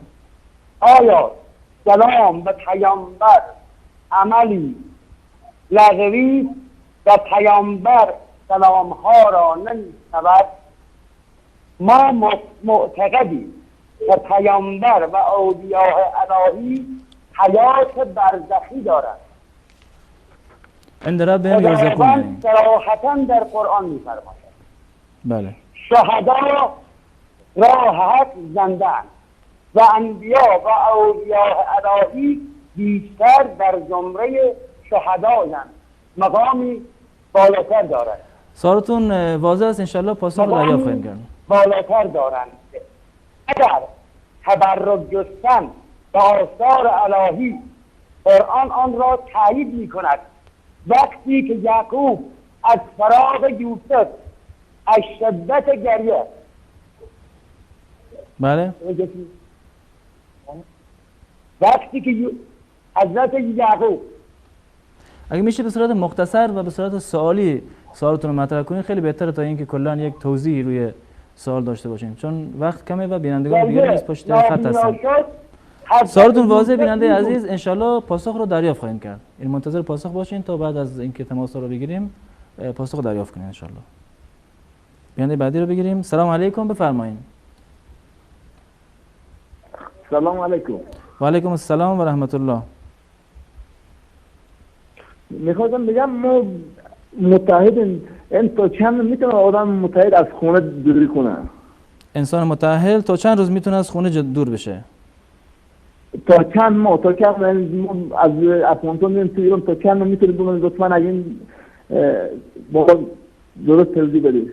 بله انشالله پاسخ رو دریافت خواهیم کرد. باشه، تشکر، خدا. سلامت باشین. بیننده بعدی رو بگیریم. سلام علیکم، بفرمایید. سلام، میخواستم با آقا صحبت کنم. بفرمایید، در خدمت شما هستیم. اگر سوال شرعی دارین بفرمایید. همینایی که چه زنجیر زنی میکنن، نوک سراشون دادم، تیکه تیکه کردم، پشتاشون این جایز است نه؟ حالا میتونن روزه بگیرن که همین که بزنن خدا تیکه تیکه کنن. والا دیگه انشالله پاسخ رو دریافت خواهیم کرد. تشکر میکنم. سلام باشه. بیننده بعدی رو بگیریم. سلام علیکم، بفرمایید. سلام علیکم، بفرمایید. سلام. و علیکم السلام و رحمت الله، بفرمایید. آقا من سوال داشتم. بفرمایید، در خدمت شما هستیم. اگه میشه صدا رو از تلفن بشنوید و گیرنده رو کم کنید صداشو.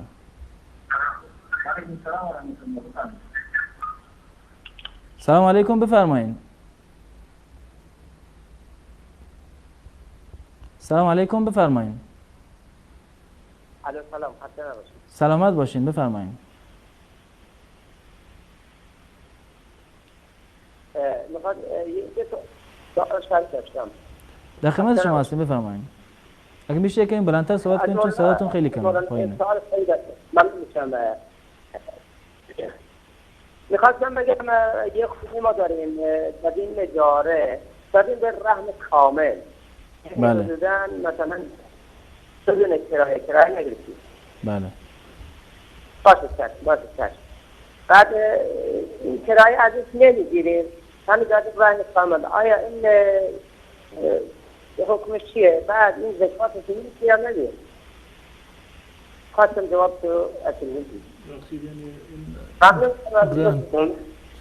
رهن کردن بدون، یعنی خونه خودتون رو رهن کامل دادین و پول گرفتین و اجاره رو از کسی که خونه رو اجاره کرده نمیدین؟ اجاره نگرفتن.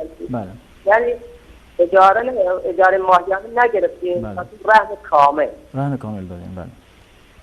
انشاءالله پاسخ رو دریافت خواهیم کرد. بیننده بعدی رو بگیریم. سلام علیکم، بفرمایید.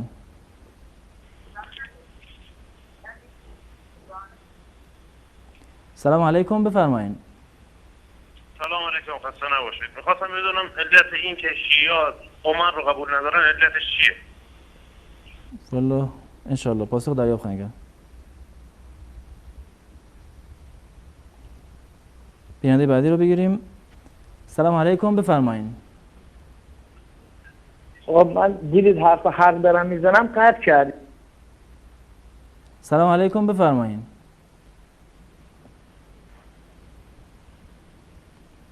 سلام علیکم، بفرمایید. سلام علیکم، بفرمایید. اگه میشه صدای تلویزیون رو کم کنید و از تلفن صدای ما رو بشنوید بیننده عزیز. سلام علیکم، بفرمایید. الو سلام، خوبی؟ سلامت باشین، بفرمایید. سلامت باشین. یعنی سوالی بفرمایید، در خدمت شما هستیم. باشه. میگم من میام طرف ایران. بله. این خانم قرآن شریف آورد که به این قرآن نره مریض بود که من مریضم، من نره طرف ایران. من قرآن جا گوشتم، مدام یک عالم سوال کردم، میشنین سوال من؟ بله. یک عالم سوال کردم آقا ما میرن طرف ایران، خانم قرآن آورد من برم نرم، گفتی سرقه 500 افغانی بره. مردم آقا ایران دو بار چیز بعد خانم مرده. بله. بعد خانم که مرد دیگه ایران هم 3 میلیون مرد برد و تصدف کردم، خیلی بعد بختیر دیدم. حالا ببینید که سوالی بکنیم در شما در نظر. انشاءالله پاسخ دریافت خواهیم کرد. بیننده بعدی رو بگیریم. سلام علیکم، بفرمایید. الو سلام علیکم. و علیکم السلام و رحمت الله، بفرمایید. برنامه رساله هست. بفرمایید، در خدمت شما هستیم. خواستم بکنید جواب بدید. اگه سوال شرعی دارین بفرمایید و صدا شما داره پخش بله، میشه، بله. منتظر سوالتون هستیم. میخواستم من تو قرائت سوره زخرف سوره به یه آیه سوره سوره زخرف. زخرف بله. بله به آیه‌ای رسیدم که معنیش این بود که اگر خداوند مطمئن بود که روی زمین مسلمانی نبود، آنقدر ثروت و جواهرات میداد به بنده ها که به جای نردبان روی جواهرات برن روی پشت بوم. میتونی شماره آیه رو هم ذکر بکنیم بنده عزیز؟ مسلمان بودن باید فقر رو تحمل کنیم، نداری رو تحمل کنیم، یعنی چی معنی واقعیش؟ والا اگه میشه شماره آیه رو هم ذکر بکنیم تا مراجعه بکنیم به آیه. شماره آیه رو به خاطر نداره، اما هست تو سوره زخرف. ممنون. خیلی ممنون از شما. آخرین بیننده رو نیز میگیریم تماسش و بعد پاسخ رو دریافت میکنیم. سلام علیکم، بفرمایید.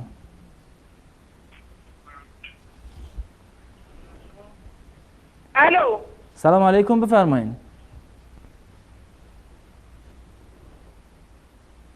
تماسشون قطع شد. سلام علیکم، بفرمایید. سلام علیکم. و علیکم السلام و رحمت الله، بفرمایید. خسته نباشید. سلامت باشین، بفرمایید. ببخشید من شبه خیلی وقت دیگه میکنم، اگر انسان میتونه نماز قیاحت صلوات بده چیکار کنید؟ والا صداتون واضح نیست، اگه میشه یکمی واضح‌تر صحبت بکنین. ببخشید میگم من شبها خیلی وقت بیدار میشم، یعنی نصف شب. انسان میتونه نماز قیاحت صلوات بده، خب تره چیه؟ سوال متوجه میشین؟ شبها چی میشین؟ میگم زیاد بیدار میشین توی خواب. شبها زیاد بیدار میشین؟ بله. نماز بخوانی خوب تره یا صلوات اینا بده.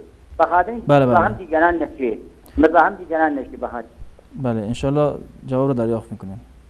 خیلی ممنون، ببخشید. خدا حافظ. خدا حافظ. سلامت باشین. سلام علیکم، بفرمایین.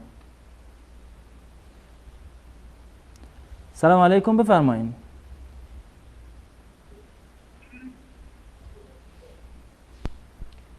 سلام علیکم بفرمایید. السلام علیکم و رحمت الله. و علیکم السلام و رحمت الله و برکاته. بفرمایید. شبتون بخیر برادر عزیز. عرض سلام و ادب و احترام دارم خدمت حضرت مولانا دهقان. خدا حضرت مولانا و حضرت عالی رو حفظ کنه واسه ما. من چند تا سوال فقهی داشتم اگر اجازه بفرمایید بپرسم. خواهش میکنم بفرمایید، در خدمت شما هستیم. خدمتتون عرض کنم که سوال اولا بابت این بود که آیا اصلا مذهبی به اسم مذهب ظاهری وجود داره و اگر وجود داره این از مذهب به تاییدیه قرآن و سنت هست و در باب این مذهب کتاب‌های فقهی نوشته شده یا نه؟ و سوال دوم این بود که در باب مذهب فقهی حضرت امام مالک و امام احمد رضی الله تعالی عنهم اجمعین چه نوع کتاب‌های فقهی نوشته شده؟ بله.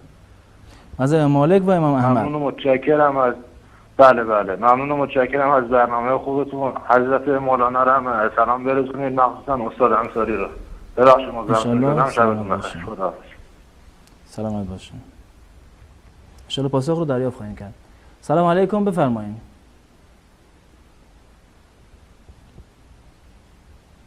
سلام علیکم بفرمایید.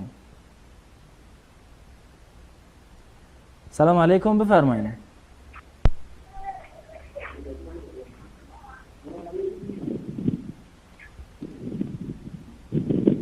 سلام علیکم بفرمایید. صدای شما داره پخش میشه، منتظر صداتون هستیم.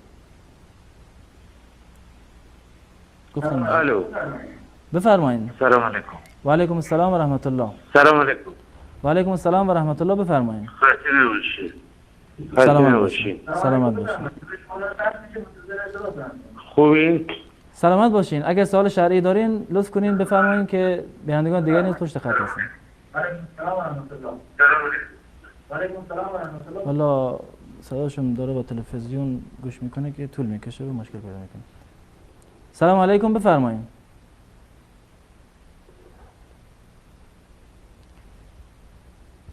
سلام علیکم بفرمایید.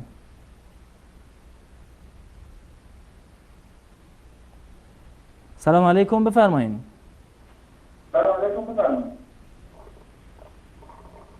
الو سلام علیکم. و علیکم السلام و رحمت الله. بفرمایید. میخواستم با برنامه وصال حرف بزنم. در خدمت شما هستیم و منتظر سوال شرعی شما هستیم. میخواستم بپرسم شما چه مشکلی با دین شیعه دارین که اینم به تبلیغ دین سنی ها میکنین؟ شیعه چه کار کرده؟ من حضرتای شما مسلمان نیستیم. بله. سوال دیگه هم دارین؟ میخواستم همین سوالا بپرسم. بله.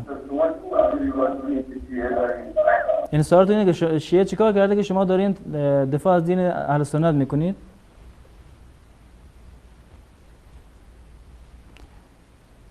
تماس بعدی رو بگیریم. سلام علیکم بفرمایید.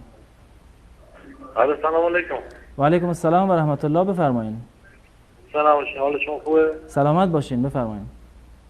آقا من درباره این که من خودم مذهبم اهل تسننه، بعدش هم زنم شیعه است، این مابین حالا من چیکار کنم؟ بله یعنی خودتون سنی و خانمتون شیعه؟ بله من خودم سنی ام، خانمم شیعه است، بعد یه بچه هم ازش دارم. تا حالا هم هیچ مشکلی نداشتیم ولی احساس میکنم ته زندگیم ایراد داره، یا خودم یا اون، نمیدونم حالا اشتباه از طرف کدوممون بوده. زندگیمون هم بد نیست، با هم خوبی، مشکلی هم نداریم. انشالله پاسخ رو دریافت خواهیم کرد. سوال دیگه هم داریم؟ خسته نباشید. نه ممنون، تشکر. سلامت باشین. آخرین تماس بیننده رو بگیریم. سلام علیکم بفرمایید. سلام علیکم. سلامت باشین بفرمایید. الو. بفرمایید، در خدمت شما هستیم. رحمان هستم از گیره. بله بفرمایید. میخواستم درباره چه سوال بکنم؟ طالبا هست در افغانستان. طالبا؟ بعضشون میگن اینا روایتشون درست نیست، مالکی هستن. چطوری اینا؟ بله. سوال یعنی سوال شرعی چه سوالی در این زمینه دارین؟ یعنی چه سوالی دارین نسبت به این قضیه؟ میگم درباره طالبا هست که چه هست؟ انشاءالله پاسخ دریافت خواهیم کرد. تشکر میکنم از شما بینندگان عزیز و عذر می‌طلبیم از کسانی که نتونستیم با آنها تماس بگیریم و تماسشون رو وصل بکنیم. با هم در اینجا یک میان برنامه میبینیم و دوباره باز خواهیم گشت. در خدمت شما عزیزان خواهیم بود. مسجد مکیان گوهر اختران، ای امید همه افتخار زمان. مسجد مکیان گوهر اختران، ای امید همه افتخار زمان. جاودان باد و در راه دین خدا، از وجود تو عالم شده شادمان.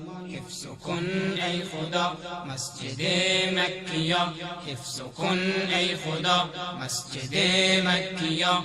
پر ز شور و صفا، پر ز نور و ضیا. مرحبا مرحبا مرحبا مرحبا مرحبا مرحبا مرحبا مرحبا. جای ذکر و مناجات و ورد و دعا، جای اشک و عبادت نماز و صفا. جای ذکر و مناجات و ورد و دعا، جای اشک و عبادت نماز و صفا. جای شور و مباحات و نور و سرور، جای تسبیح و تعظیم و یاد خدا. مرحبا مرحبا مرحبا مرحبا مرحبا مرحبا مرحبا مرحبا. حفظ کن ای خدا مسجد مکیا، حفظ کن ای خدا مسجد مکیا. پر ز شور و صفا، پر ز نور و ضیا. مرکز وحدت و معدن رحمت است، نور چشم همه مایه عزت است. مرکز وحدت و معدن رحمت است، نور چشم همه مایه عزت است. منظر با شکوهش صفای درون، خطبه جمعه ها مظهر شوکت است. مرحبا مرحبا مرحبا مرحبا مرحبا مرحبا مرحبا مرحبا. حفظ کن ای خدا مسجد مکیا، حفظ کن ای خدا مسجد مکیا. پر ز شور و صفا، پر ز نور و ضیا. حوزه علم و عرفان دارالعلوم، همچو ماه تمام در سماع نجوم. حوزه علم و عرفان دارالعلوم، همچو ماه تمام در سماع نجوم. تا ابد زنده بادا در ایران ما، جاری از هر دیار بحر فیض علوم. حفظ کن ای خدا مسجد مکیا، حفظ کن ای خدا مسجد مکیا. چشمه صفای تو با شکوه و با جلال، چشمه صفای تو با شکوه و با جلال. مرحبا مرحبا مرحبا مرحبا مرحبا مرحبا مرحبا مرحبا. یادی از مرد نستوه زاهد بکن، مرد علم و عمل مرد ایمان بکن. یادی از مرد نستوه زاهد بکن، مرد علم و عمل مرد ایمان بکن. روح عبدالعزیز شاد و خندان و باد، ای خدا تربتش نور و باران بکن. حفظ کن ای خدا مسجد مکیا، حفظ کن ای خدا مسجد مکیا. پر ز شور و صفا، پر ز نور و ضیا. بعد از آن ماه تابان و شمس ضحی، شیخ الاسلام محبوب و شمع هدا. از آن ماه تابان و شمس ضحی، شیخ الاسلام محبوب و شمع هدا. ای تویی مشعل روشنی در جهان، راهتان تا ابد همچو بدر دوجا. مرحبا مرحبا مرحبا مرحبا مرحبا مرحبا مرحبا مرحبا. حفظ کن ای خدا مسجد مکیا حفظ کن ای خدا مسجد مکیا پرز شور و صفا پرز نور و ضیا راه عز و شرف نقش بنیاد ماست عدل و آزادگی سوز و سودای ماست راه عز و شرف نقش بنیاد ماست عدل و آزادگی سوز و سودای ماست رهرو راه حق این شعارش مدام مهر و صلح و صفا منطق و رأی ماست حفظ کن ای خدا مسجد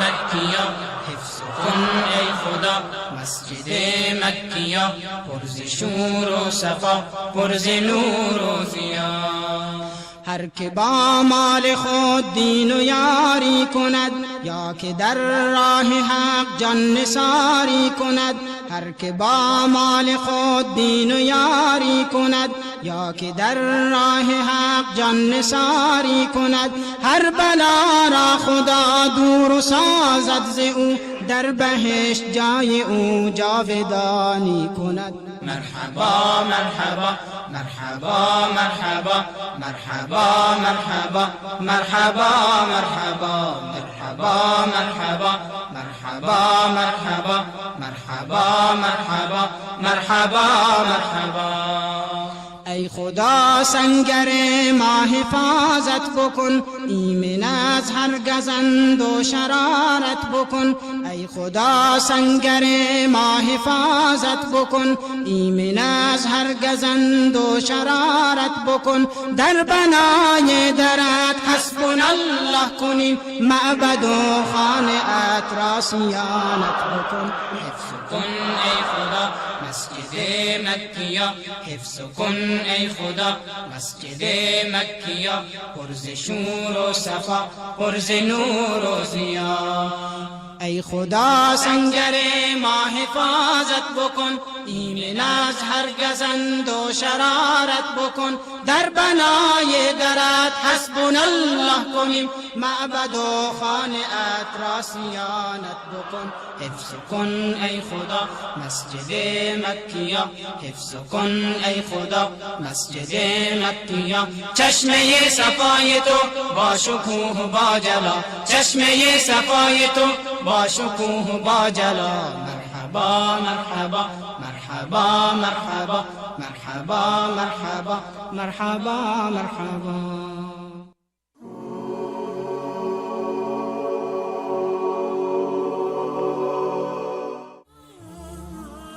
قل إن خير الأنبياء محمد وأجل من يمشي على الكثبان وأجل صحب الرسل صحب محمد وكذاك أفضل صحبه العمران قل إن خير الأنبياء محمد وأجل من يمشي على الكثبان وأجل صحب الرسل صحب محمد وكذاك أفضل صحبه العمران رجلان قد خلق لنصر محمد بدمي ونفسي ذلك الرجلان بنتاهما أسنى نساء نبينا وهما له بالوحي صاحبتان وهما له بالوحي صاحبتان وهما لأحمد نظراه وسمعاه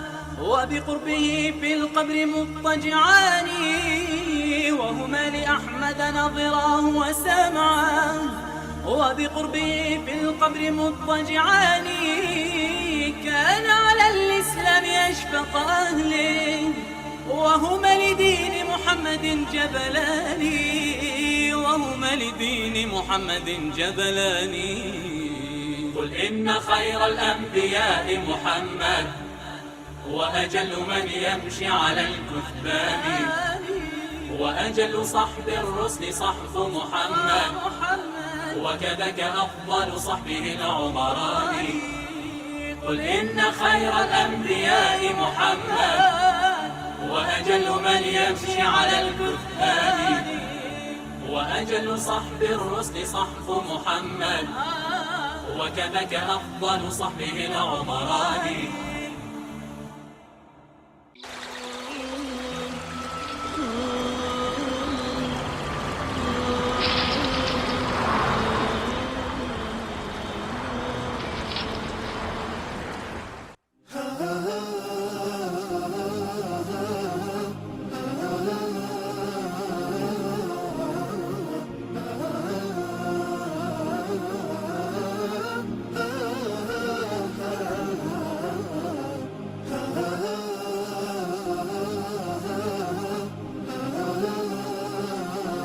وصال حق، اسلام ناب بدور از خرافات. وقل الحق من ربكم فمن شاء فليؤمن ومن شاء فليكفر إنا أعتدنا للظالمين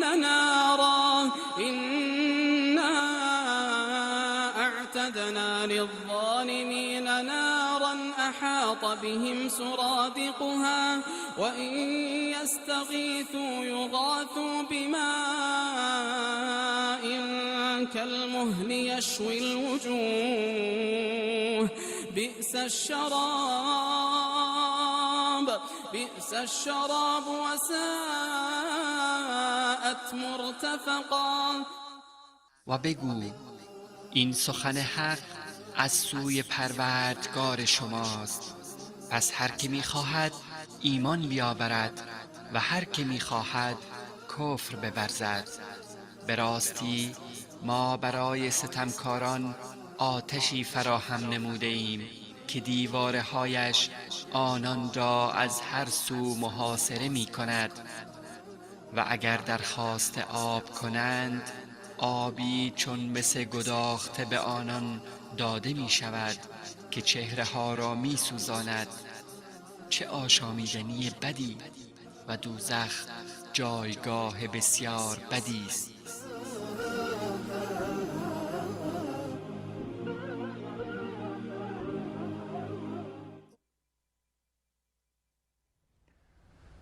عرض سلام و خسته نباشید مجدد دارم خدمت شما بزرگواران.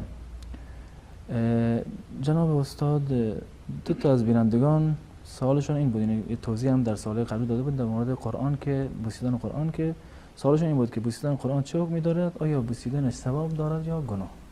بفرمایید. بسم الله الرحمن الرحیم و صلی الله علی نبینا محمد و علی آله و صحبه اجمعین. من قبلا توضیح دادم درباره بوسیدن قرآن که این عمل از رسول الله صلی الله علیه و سلم ثابت نشده و به عنوان یک عبادت در شریعت اسلامی تعریف نشده. عبادتی نیست که ما از آن امیدوار ثواب باشیم که یا اینکه ما ملزم باشیم که بعد از تلاوت قرآن کریم یا مصحف رو در واقع ببوسیم. و پس بنابراین یک عبادت نیست و انجام دادنش هم ثوابی رو ندارد. فقط مواردی ثواب دارند که یک نوع تقرب هستند به الله متعال و که عملی که از رسول الله صلی الله علیه وسلم ثابت شده باشه. بوسیدن قرآن کریم از عمل رسول الله صلی الله علیه وسلم ثابت نشده. بدین خاطر است که بسیاری از علما مانند شیخ البانی رحمت الله علیه اینو جزء موارد بدعت قرار دادند. نه تنها که کار ثوابی نیست، کار بدعتی هم هست، زیرا که رسول الله صلی الله علیه وسلم چنین عملی رو انجام ندادند. اما وقتی که واقع بینانه به این قضیه ما بخوایم نگاه بکنیم، عملی رو که رسول الله صلی الله علیه وسلم انجام نداده، صحابه ایشون انجام ندادن، به ما توصیه نکردن که چنین عملی رو انجام بدیم، پس بنابراین این عمل را به هیچ عنوان به عنوان یک تقرب نمیتونیم حساب بکنیم که امیدوار ثواب باشیم از چنین عملی. منتها نمیشه که اینو به صورت کلی هم بگیم که هر کسی که این کار رو کرده حتما گناهی رو انجام داده، گناهکار هست. این کار نه گناهی را دارد و نه ثوابی دارد. بوسیدن قرآن نه کار ثوابی هست و نه اینکه کار گناهی باشه که در واقع انسان با اون گناهکار بشه. منتها لازم گرفتن چنین عملی و این تقرب دانستن چنین عملی که امیدوار ثواب باشه انسان، این خودش یک نوع بدعتی هست که از چنین عملی انسان باید پرهیز بکنه. تنها از یک از اصحاب رسول الله صلی الله علیه وسلم حضرت اکرمه فرزند ابو جهل، این نقل شده در روایات اومده که ایشون قرآن رو باز میکردن و بر روی صورت خودش میگذاشت و میگفت که این کلام پروردگار من هست. تا این اندازه از آثار صحابه در واقع نقل شده. اما به گونه‌ای که قرآن رو ببوسند یا بعد از هر تلاوتی، چنین عملی از اصحاب رسول الله و از خود ایشون نقل نشده و این یک نوع تعبد نیست و التزام به چنین عملی، لازم دانستن چنین عملی و تقرب و عبادت دانستن چنین عملی در واقع بدعت هست که انسان باید مواظب باشند و که همیشه پیرو نص باشند، پیرو عمل رسول الله صلی الله علیه وسلم باشند و این عمل از رسول الله صلی الله علیه وسلم ثابت نیست و باید از آن پرهیز بکنند. بله جزاکم الله خیر. بیانیه بعدیمون برادرمون که اهل افغانستان بودن و در ایران زندگی میکردن سوالش این بود که صاحب کارشون به هیچ دین و هیچ پیامبری اعتقاد ندارن و ایشون وقتی که میان به این شخص این کارگر هدیه هایی میده. سوالش این است که آیا این هدیه رو من بگیرم یا نه؟ بله، این هدیه گرفتن یا اینکه در واقع مزدی رو که میگیرن براشون در مقابل کار میکنن، این از نظر شرعی مباح، هیچ گونه اشکالی رو نداره و کاملا جایز هست. بحث اون که ذبیحه‌اش باشه، ذبیحه‌اش یک حکم جداگانه‌ای هست. اگر اهل کتاب باشه، یهود و نصارا باشه، ذبیحه‌اش یعنی اون حیوانی که ذبح کرده هم حلال هست.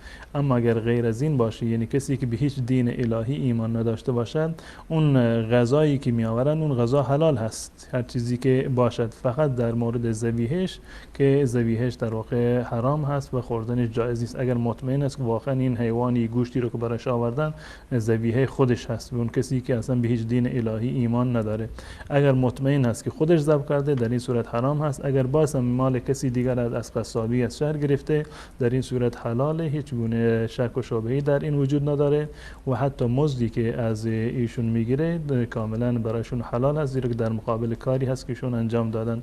و ما در روایت داریم که رسول الله صلی الله علیه و سلم با یهود در واقع تعامل داشتن، حتی غذا قرض میگرفتن، گندم قرض میگرفتن از یهود و نصارا. پس بنابراین این هیچ گونه اشکالی رو ایجاد نمیکنه و کاملا برایشون حلاله. بله جزاکم الله خیر.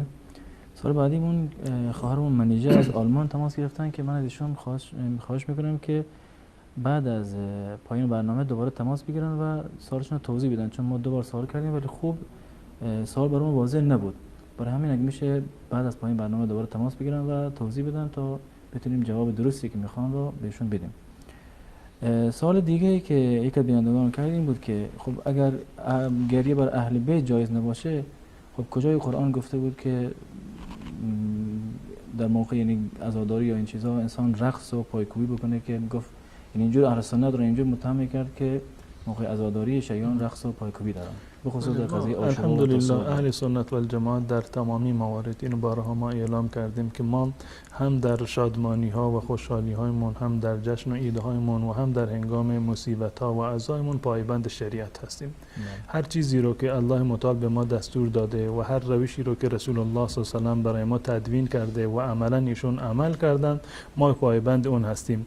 و هر کسی که باشد، چه شیعه باشد چه سنی باشد، پارا فراتر از تعالیم قرآن و سنت رسول الله صلی الله علیه و سلم فراتر بگذارد، از دیدگاه ما مردود هست و هر گونه بدعتی و هر گونه بدعت گذاری و هر گونه بدعت گذاری از دیدگاه ما رد هستند و ما چنین موارد رو قبول نمی کنیم، قطع نظر از اینکه شیعه باشند یا اینکه سنی باشند. بله جزاکم الله خیر. بیننده بعدی سوالش این بود که کسانی آپارتمان هایی را که با وام مسکن خریدن به ما میفروشن، یعنی دلال هستن. گفت آیا این کار درست است، یعنی خرید فروش خونه هایی که با وام مسکن اصلش بنا شده باشه؟ بل این معامله‌ای که ایشون انجام میدن یک معامله جداگانه هست. اون کسی که صاحب منزل هست یا اینکه ملک یا اون منزل آپارتمان به اسمش هست و چه بسا وام مسکن رو گرفته باشه یا از بانکی دیگر مثلا یا از فردی که وام ربوی گرفته باشه اون منزل رو ساخته باشه، اون گناهی رو که دارد فقط برای اون کسی هست که این وام رو گرفته و این در واقع از اون استفاده کرده. این افراد دیگری که اون منزل رو ولو اینکه هنوز هم در رهن بانک باشه معامله میکنند، اینها در واقع گناهی رو مرتکب نشدن و این معاملهشون یک معامله صحیح و جایز هست. بله جزاکم الله خیر. سوال بعدی بیننده این بود که خب اگر توسل به اولیایی که در حیات باشن اشکال ندارد، خب پیامبرم اگر در حیات نیست چرا میگوییم السلام علیک ایها النبی و رحمت الله و برکاته؟ در مورد حیات رسول الله صلی الله علیه و سلم، نه تنها رسول الله صلی الله علیه و سلم بلکه تمام انسان‌هایی که از دنیا میروند، ما معتقد هستیم که به صورت کلی از بین نرفتند و این گونه روحشون در واقع نمیمیرد، یک نوع حیات برزخی رو دارند و این حیات برزخی برای رسول الله صلی الله علیه و سلم و برای شهیدان یک نوع حیات متفاوت تری هست از بقیه، یعنی درجه حیات اونها یک حیات بیشتری هست. اما به اتفاق تمام اهل سنت و الجماعت، یا بهتر بگم تمام مسلمانان اعم از شیعه و سنی، این حیات برزخی هست، نه اینکه یک حیات دنیوی باشه. قطع نظر از یک در واقع اقوال شاذی که از برخی از صوفی ها در این زمینه وجود دارد که حیات رسول الله صلی الله علیه وسلم را حیات دنیوی میدونند. عموم مسلمانان حیات ایشون را یک حیات برزخی میدونند. حیات برزخی احکامش کاملا متفاوت است با حیات در واقع دنیوی، و احکامی رو که در زمانی که انسان زنده هست اون احکام برای کسی که مرده و در حیات اخروی هست، حیات برزخی هست، اون احکام وجود نداره. مثلا میبینیم که رسول الله صلی الله علیه و سلم اگر واقعا زنده هستند، پس بنابراین امامت علی و امامت بقیه ائمه به چه معنی هست؟ زمانی که خود صاحب حق اصلی و نبی زمان زنده هست، پس بنابراین نیازی به جانشین نداره، نیازی به امام و 11 و 12 امام دیگر وجود نداره. اگر ایشون واقعا زنده بودن، زندگیشون یک زندگی دنیوی بود، باید در مسجد و در حرم خودشون بلند می شدن، خودشون نماز می خوندن. پس بنابراین اون کسانی که از دنیا رفتن حیاتشون یک حیات برزخی هست و در حیات برزخ مکلف نیستن و احکام اسلام فقط برای اون کسانی هست که در حیات زندگی هستند و مکلف به این احکام هستند.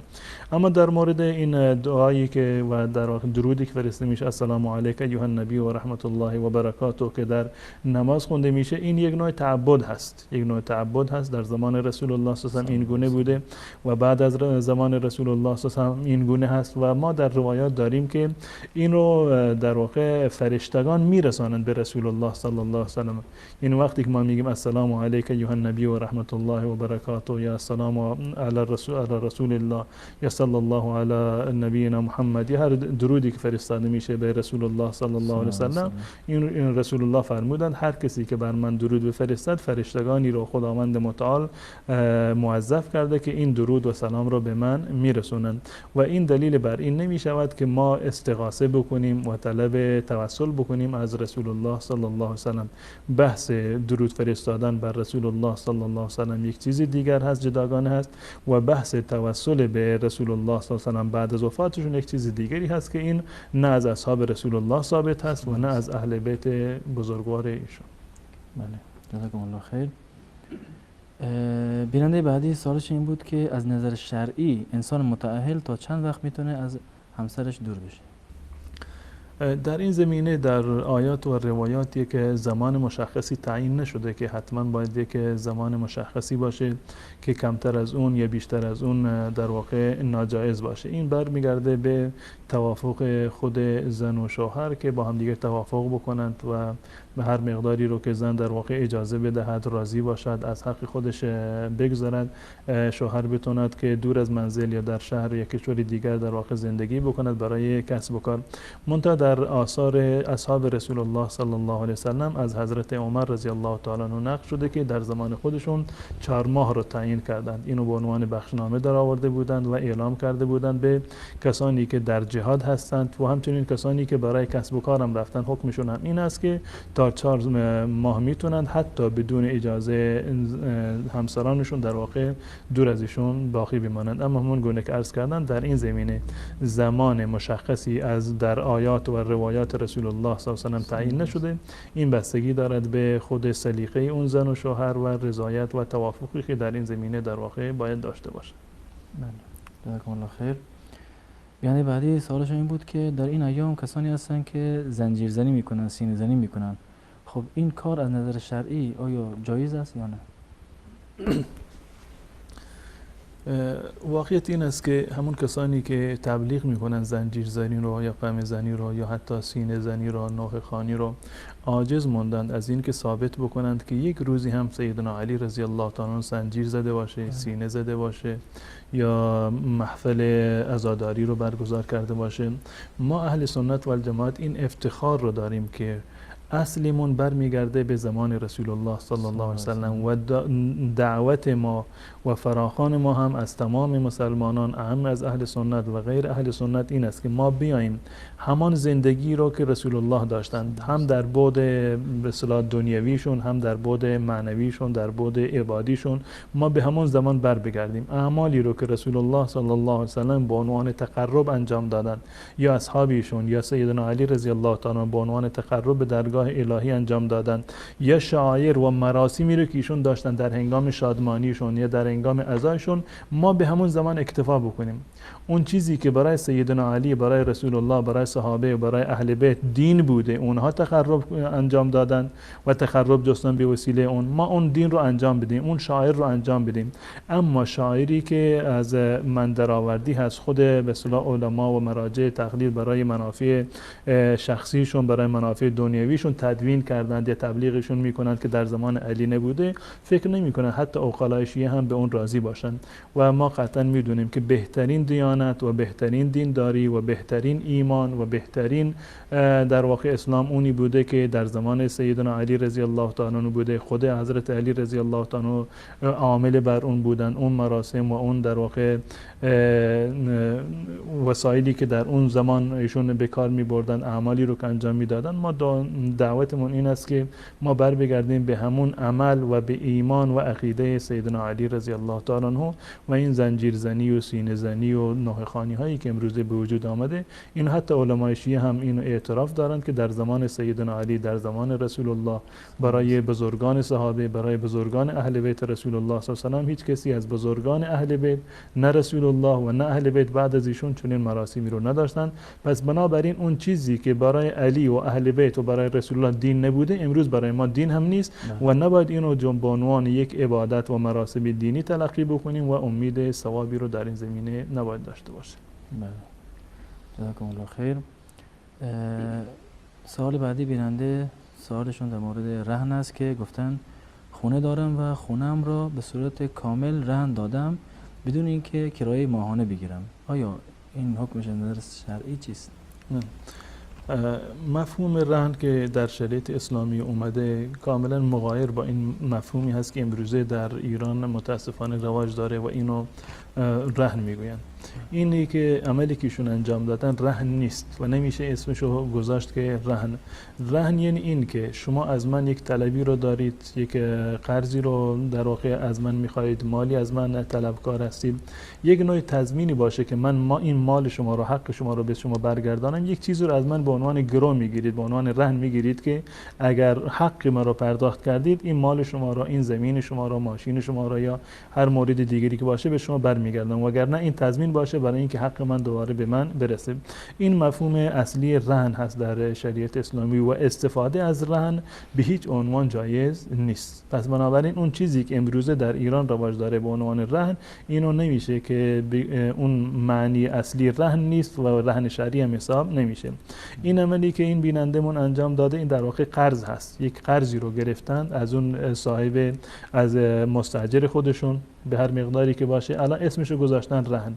و خصوصا زمانی که بدون کرایه باشه، یعنی یک رهنی رو گرفتن در وسط، در مقابلشون خانه خودشون رو، منزل خودشون رو در اختیار اون مستاجر قرار دادن که از اون استفاده بکنن.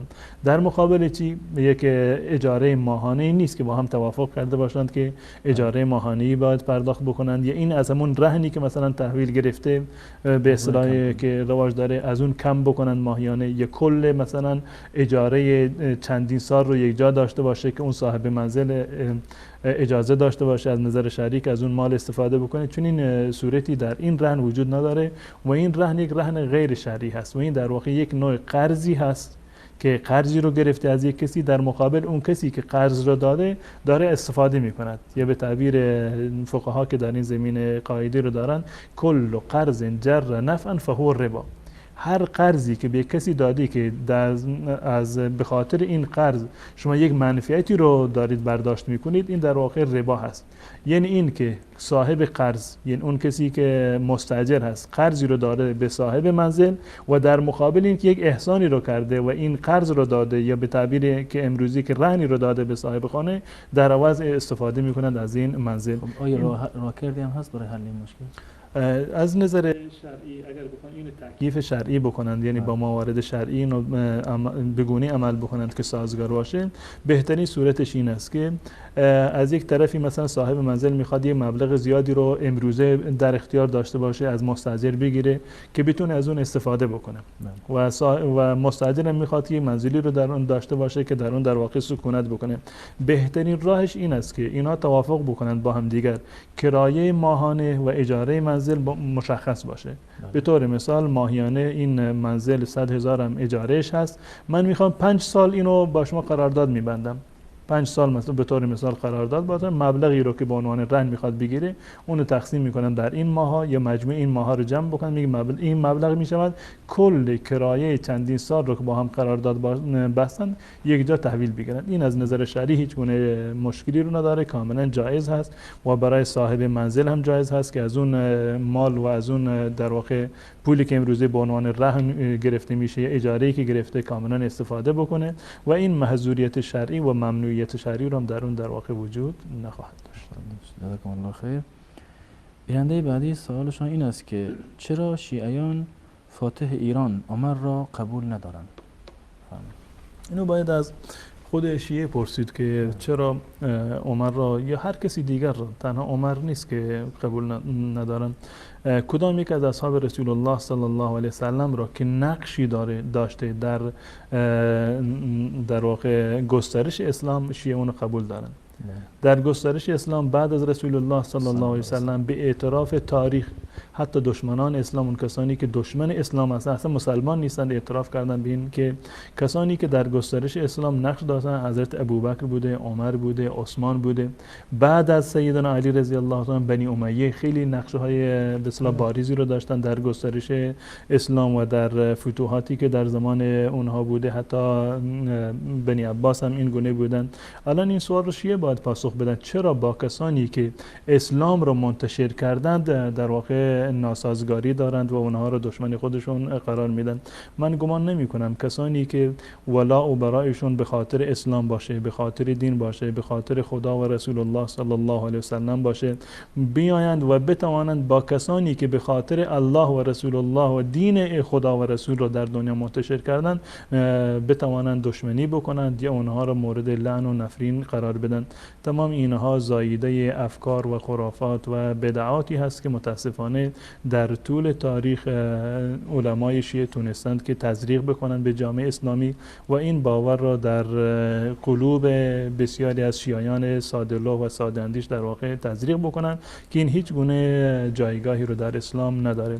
اگر اسلام امروزه به ایران رسیده، به نقاط مختلف دنیا رسیده، تمام اینها به ذریعه تلاش‌های ابوبکر و عمر و عثمان و اصحاب رسول الله صلی الله علیه وسلم بوده و در این زمینه، یعنی در صورت برای کشورگشایی و فتوحات اسلامی می‌بینیم که در زمان سیدنا علی رضی الله تعالی به خاطر اختلافات داخلی بود در زمان ایشان، می‌بینیم که هیچ گونه ترقی و پیشرفتی در زمان ایشان در این زمینه حاصل نشده. بله. و حتی دشمنان نیز چشم طمع داشتن برای گرفتن بعضی از سرزمین ها، مثل اینکه روم به قسمت های حمله می‌کرد. بیننده بعدی سوالشون این است یا مسئلهشون این است که اهل افغانستان بودن و گفتن که چند سال پیش میخواستم برم ایران، خانمم قرآن آورد و گفت که نرو. بعد خانمم فوت کرده و از عالم پرسیدم که چیکار کنم، عالم میگفت که 500 افغانی بده و برو، یعنی به ما صدقه بده برو. بعد در ایران نیز پولم به سرقت رفت. حالا این قضیه به چه صورت بود؟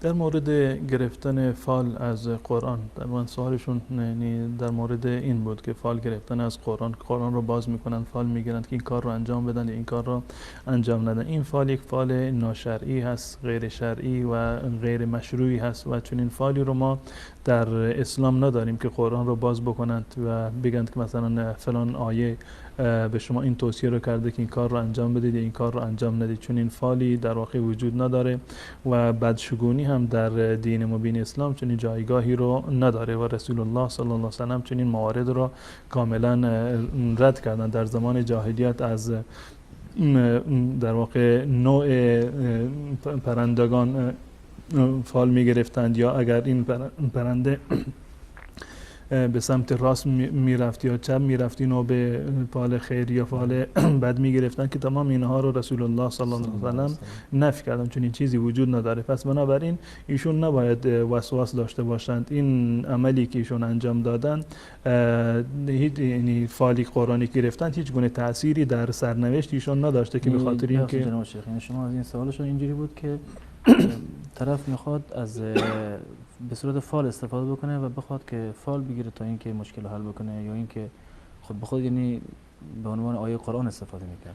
نه، ایشون میگفتند که قرآن را باز کردند، خانمم گفته که نرو، این سفر برای شما مبارک نیست و به صورت فال بدی در اومده و الان به چه صورتی اینو برخلاف این فال عمل کردند و رفتن به ایران و دوچار این شدند که مال هم باختند و موارد دیگر. من همین عرض کردم که این موارد شرعی نیست، این فالشون یه فال اشتباهی است و هیچ گونه تأثیری رو در آینده زندگی ایشون نداره که مالیشون رو به سرقت بردند یا مصیبتی بر سر ایشون اومده. این به خاطر اون فال در واقع نیست، این خودش یعنی تقدیر الله متعال بوده که این مصیبت ها بر سر شما بیاد. این هیچ گونه نقشی رو و هیچ گونه ارتباطی رو به باز کردن قرآن نداره و خود این نوع فال گرفتن از قرآن کریم که اینو قرآن رو باز بکنند و این گونه فال بگیرند، همون گونه که عرض کردن، این فال نامشروعی هست و جایز هم نیست. بهترین راه حل هم استخاره است که رسول الله صلی الله علیه و بله، اون چیزی که برای رسول الله صلی الله علیه و سلم تدوین کردن برای مسلمانان این است که انسان باید استخاره بکنه قبل از این کاری رو انجام بده. استخاره بکنه. استخاره هم روشش این است که قبل از این که عملی رو انجام بده 2 رکعت نماز بخونه غیر از نماز فرض، یعنی 2 رکعت نماز سنت یا نماز نفل رو بخوند. بعد از این 2 رکعت دعا بکنه: اللهم انی استخیرک بعلمک و استقدرک بقدرتک و اسالک من فضلک العظیم الی آخر دعایی که هست و مفهومش این است که دعا بکنه که خدایا من از علم تو علم میطلبم، از قدرت تو قدرت میطلبم. اگر این کار به صلاح من هست، در دین من، در دنیای من، آخرت من، این کار رو برای من میسر بکن و مرا موفق بکن به این کار. خدایا اگر این کار به صلاح دین و دنیا و آخرت و عاقبت من نیست، این کار رو از من منصرف بکن و مرا از این کارم منصرف بکن و خیر و عافیت رو هر جا هست برای من مقدر بکن. بعد از این هر چیزی رو که تصمیمی رو که گرفت ان شاء الله تصمیم خیری خواهد بود و موفق خواهد شد. جزاکم الله خیر. سوال بعدی بیننده در مورد یک از آیه های سوره زخرف بود که خواستن که توضیح در مورد این آیه‌ای که اشاره کردن بدیم. بفرمایید. این آیه‌ای که ایشون اشاره کردن ولولا ان یکون الناس امه واحده لجعلنا لمن یکفر بالرحمن لبیوتهم سقفا من فضه که در سوره زخرف ایشون اشاره کردن. این برداشت ایشون این بود که در واقع یعنی چگونه ممکن است که ما به خاطر مسلمان بودنمون دچار تنگنا بشیم، دچار به اصطلاح کمبود باشیم در دنیای خودمون یا به خاطر مال و ثروتمون کم باشه. منظور این آیه در واقع این مطلبی نیست که ایشون برداشت کردن. در این آیه الله متعال در واقع میخواد که بی اهمیت بودن دنیا رو و بی ارزش بودن دنیا رو در واقع بیان بکنه که الله متعال دنیا رو به همه کس میدهد، هم کسانی که دوست خدایند و هم کسانی که دشمن خداوند متعال هستند. همه رو الله متعال از این نعمت‌های ظاهری و نعمت‌های دنیوی رو الله متعال به اونها داده و در این آیه خداوند متعال میفرماند که اگر بیم این نبود که مردم دچار کفر بشند، یعنی مردم به گرایش به کفر پیدا بکنند، الله متعال کافران رو حتی بیشتر از این هم میداد، حتی بیشتر از این هم خداوند متعال به کافران رو میداد. و در جای روایت دیگر هست که رسول الله صلی الله علیه و آله میفرماید که الله متعال نقل میکند که اگر دنیا نزد الله متعال به اندازه یک پر مگس و پشی هم ارزش میداد، به کافران الله متعال حتی یک لیوان آب هم نمیداد. این نشان این است که این که اگر در دنیا یک کسی مال و ثروت داشته باشد، این نشانه این نیست که فلانی نزد الله متعال محبوب هست یا الله متعال در واقع فردی رو دوست دارد که به این همه نعمت رو داده. نعمت و مال دنیا رو الله متعال هم به مسلمان میدهد و هم به کافر میدهد و این در واقع بستگی دارد به نوع و تلاش هر انسانی که بنابر نوامیس در واقع که و سنت هایی که خداوند متعال در دنیا گذاشته، هر کسی تلاش بیشتری بکند، هر کسی ابتکار بیشتری رو داشته باشد و توانایی بیشتری رو داشته باشد، میتواند مال و ثروت دنیا رو بیشتر در واقع کسب بکند و این نشانه محبت نیست. و هر کسی رو هم الله متعال بهش زندگیش زندگی تنگی هست، رزقش منحصر و محدود هست، این هم نشانه این نیست که الله متعال اون کسانی رو که مال دنیای چندان به اونها نداده، اینها مورد رضایت الله متعال نیستن. جزاکم الله خیر. بیننده بعدی پرسیدن که شبها زیاد بیدار میشم، حالا آیا نماز بخونم بهتر است یا ذکر و صلوات انجام بدم؟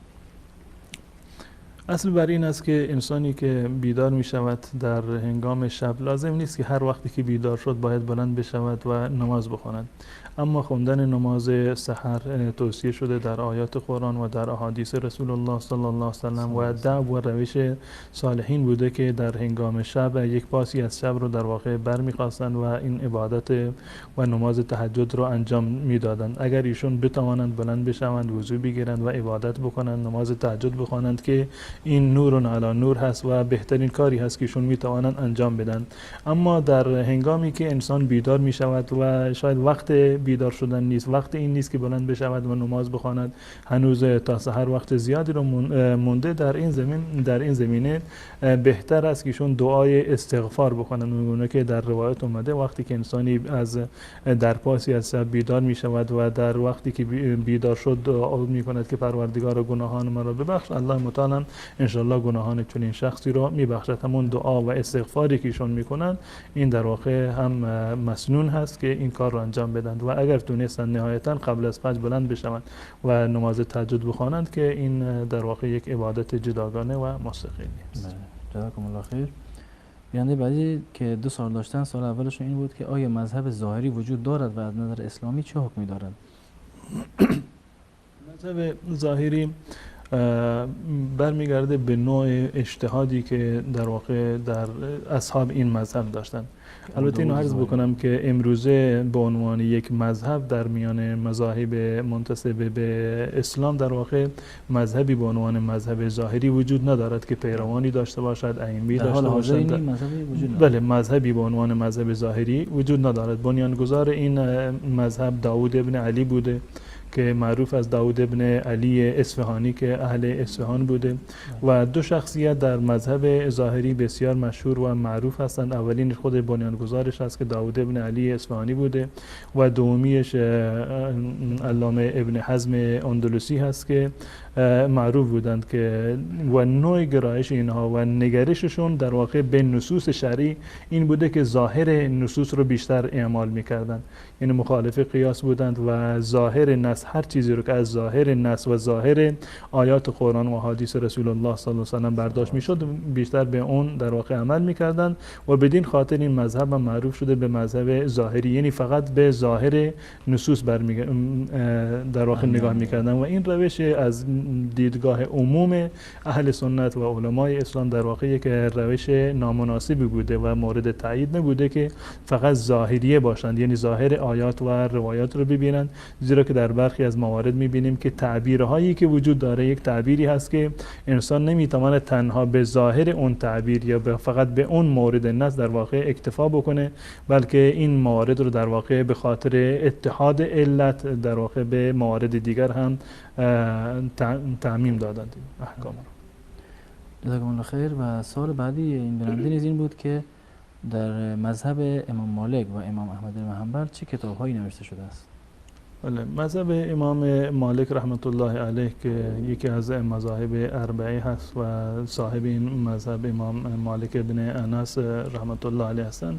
در هر مذهبی کتاب‌های فقهی در واقع دوران متفاوت در طول تاریخ کتاب‌های مختلفی نوشته شده. معروف‌ترین کتاب‌هایی که در مذهب امام مالک رحمت الله علیه هستند کتاب بدایت المجتهد هست که ابن رشد هست که معروف است به ابن رشد حفید در واقع و همچنین حاشیه دسوقی که حاشیه هست در واقع یک شرحی بر الشرح الکبیر هست و همچنین کتاب المدونه که مال خود امام مالک رحمت الله علیه هست و همچنین کتاب مواهب الجلیل که از کتابها و متون فقهی در مذهب امام مالک هست. و در مذهب امام احمد ابن حنبل بیشتر کتاب‌های ابن قدامه معروف هست، مانند کتاب المغنی که این کتاب در واقع فراتر از مذهب حنبلی در واقع یک موسوعه فقهی هست که تمام مذاهب را در واقع مورد بررسی قرار داده و همچنین کتاب کشاف القنا هست که برگرفته از متن اقناع که مال بهوتی هست و همچنین کتاب روز المربع هست که باز هم مال بهوتی هست و کتاب المقنع ابن قدامه و همچنین الکافی فی فقه احمد که باز هم مال ابن قدامه هست. اینا معروف ترین کتاب هایی است که در مذهب امام مالک و مذهب امام احمد ابن حنبل رحمت الله علیه نوشته شدن. در اعصار بعدی و حتی در زمان معاصر هم کتاب هایی در فقه تمام فقهات، فقه مالکی، حنبلی و شافعی و حنفی، در همه فقه هم نگاشته شده. جزاکم الله خیر. سوال بعدی بیننده این بود که گفتن خودم سنی هستم و خانمم شیعه هست و مدتی است که با هم زندگی میکنیم و هیچ مشکل نداریم، حتی صاحب فرزند نیز شده ایم.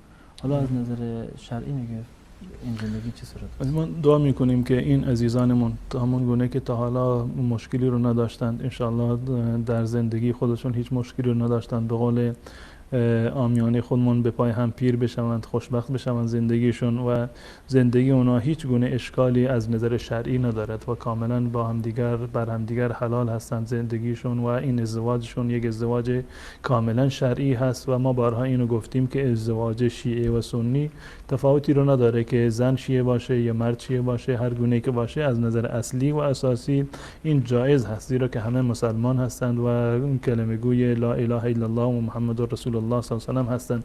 پس بنابراین این ازدواجشون هیچ گونه مشکلی رو نداره، چه اون کسی که این عقد ازدواج رو بسته و خطبه رو خونده یک آخوند شیعه باشه یا یک در واقع عالم سنی باشه هیچ گونه تأثیری رو نداره، همه جایز هست و عقدشون منعقد شده و زندگیشون یک زندگی شرعی هست و ما هم دعا میکنیم که انشالله در زندگی خودشون کاملا موفق باشن. منتها ما همیشه توصیه کردیم که اگر یک شخصی مطمئن نیست که با یک زن شیعه یا به یک شوهر شیعه میتونه موفق باشه، زندگی خوشبختی رو میتونن داشته باشند، آیا با هم دیگر میتونن کنار هم در واقع زندگی بکنند، میتونن به اعتقادات همدیگر احترام بگذارند یا میتونن که موفق باشند. اگر واقعا نمیتونند پس ما توصیه میکنیم چنین ازدواجی صورت نگیرد، اما عملا اگر واقعا هر دوتا معتدل باشند، در کنار همدیگر دارن زندگی میکنند، مشکلی رو ندارن، همدیگر رو تحمل میکنند و در تربیت فرزندانشون هم مشکلی پیش نمیاد، ما هیچ گونه ممانعتی وجود نداره و لزومی هم نیست که از همدیگر در واقع جدا بشند. جزاکم الله خیر. بیانده بعدی یک سوالی کردن که بالاخره من سوالشون اینجوری متوجه شدم که گفتن مگه شیعه چه کار کرده که شما دارین از مذهب خود دفاع میکنید؟ این سوالشون به این صورت بتقدیم. ما در واقع بحث ما روی شیعه نیست، یعنی هدف ما این نیست که حمله به شیعه باشد یا اینکه برای ما مهم نیست که یعنی شیعه چی میگوید یا اینکه میخواد چه کاری رو انجام بده. شیعه کاملا آزاد هست، هر چیزی رو که میخوان عمل بکنند آزاد هستند، از هر کسی که میخوان اتباع پیروی بکنند آزاد هستند، از هر کسی که و از هر مرجع تقلیدی که میخوان تقلید بکنند آزاد هستند. ما وظیفه ما در اینجا اعلام حق هست، تبیین حق هست، برگرفته از قرآن و سنت رسول الله صلی الله علیه و سلم. از وظیفه ما و دعوت ما این است که آیات قرآن را تفسیر بکنیم، احادیث رسول الله صلی الله علیه و سلم را بازگو بکنیم، سیره عملی رسول الله و اهل بیت رسول الله صلی الله علیه و سلم را برای مردم بازگو بکنیم. اگر شیعه این رو به صلاح خودش نمیداند که قرآن رو ما بیان بکنیم، احادیث رسول الله رو بیان بکنیم، حقایق در واقع دین رو، حقایق سیره رسول الله و تاریخ اسلام رو بیان بکنیم، اگر این موارد را به خلاف خودشون میدونند، بر خلاف مصلحت خودشون میدونند، این سوال رو ما باید برعکس بکنیم که شیعه با اسلام چه مشکلی رو دارد که از بیان آیات قرآن و احادیث رسول الله و سیره رسول الله و ائمه بزرگوار اهل بیت در واقع هراس حراس دارند. این سوال باید از شیعه پرسیده بشود که شما با اسلام، با قرآن و با سنت رسول الله و با اهل بیت رسول الله چه مشکلی رو دارید که در واقع این همه زاویه گرفتید و از بیان حق در واقع هراس دارید. ما وظیفه ما هست که آیات قرآن را و احادیث رسول الله را صلی الله علیه و سلم را بیان بکنیم، حقایقی رو که در طول تاریخ اسلام رخ داده برای مردم بیان بکنیم، شبهاتی را و که مواردی را که اعتراضاتی را که بر دین مبین اسلام، بر قرآن و احادیث رسول الله و مذهب و دین ما در واقع صورت گرفته، ما وظیفه شرعی داریم که اینو بیان بکنیم تا اینکه حق و حقیقت برای همه واضح و آشکار بشود. و ما معتقد هستیم که از پنجره قرآن و احادیث صحیح صلی الله علیه و سلم بیان بشود و خود به خود اون و خرافات و بدعات و اون پیراهنی که به دین مبین اسلام بستند در طول تاریخ خود به خود از بین خواهد رفت و اون حق و حقیقت مانند آفتابی که تابان هست و همه جا را تحت پوشش قرار میدهد، این حق و حقیقت هم انشاءالله به تمام مسلمانان و به تمام جهان انشاءالله خواهد رسید. انشاءالله. خسته نباشید جناب استاد و به پایان برنامه رسیدیم. منم از شما سپاسگزار هستم که این فرصت رو در اختیار من قرار دادید.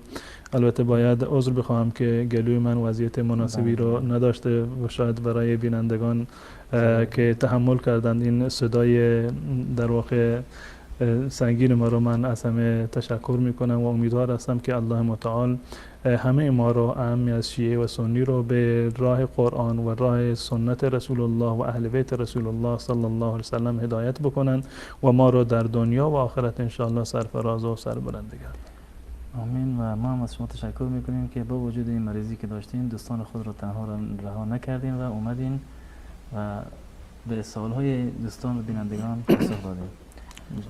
بینندگان عزیز، در اینجا به پایان این قسمت از برنامه رسیدیم و تا یک دیدار دیگر همه شما را به الله متعال میسپاریم.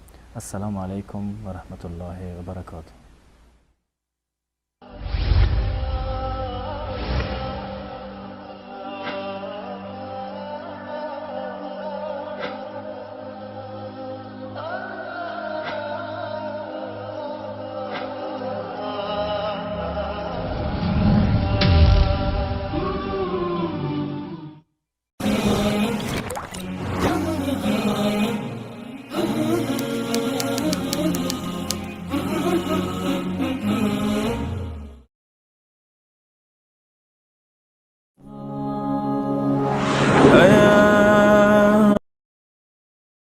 استاد محترم بعد از نماز شام رکعت نماز میخوانند در روی بیایچه. بعد از نماز شام؟ بعد از نماز شام 2 رکعت نماز نفل میگن در روی بیایچه. 2 رکعت نماز به روح؟ بعد از نماز شام باید لباسای تنوک میپوشن. لباسای تنوک. تنوک یعنی لباسای تنگ. بله بله.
نهر من فقه يتجلى بعقيدة صدق في صدري لبيك أتيتك في لهف بسؤالك يا أهل الذكر بسؤالك يا أهل الذكر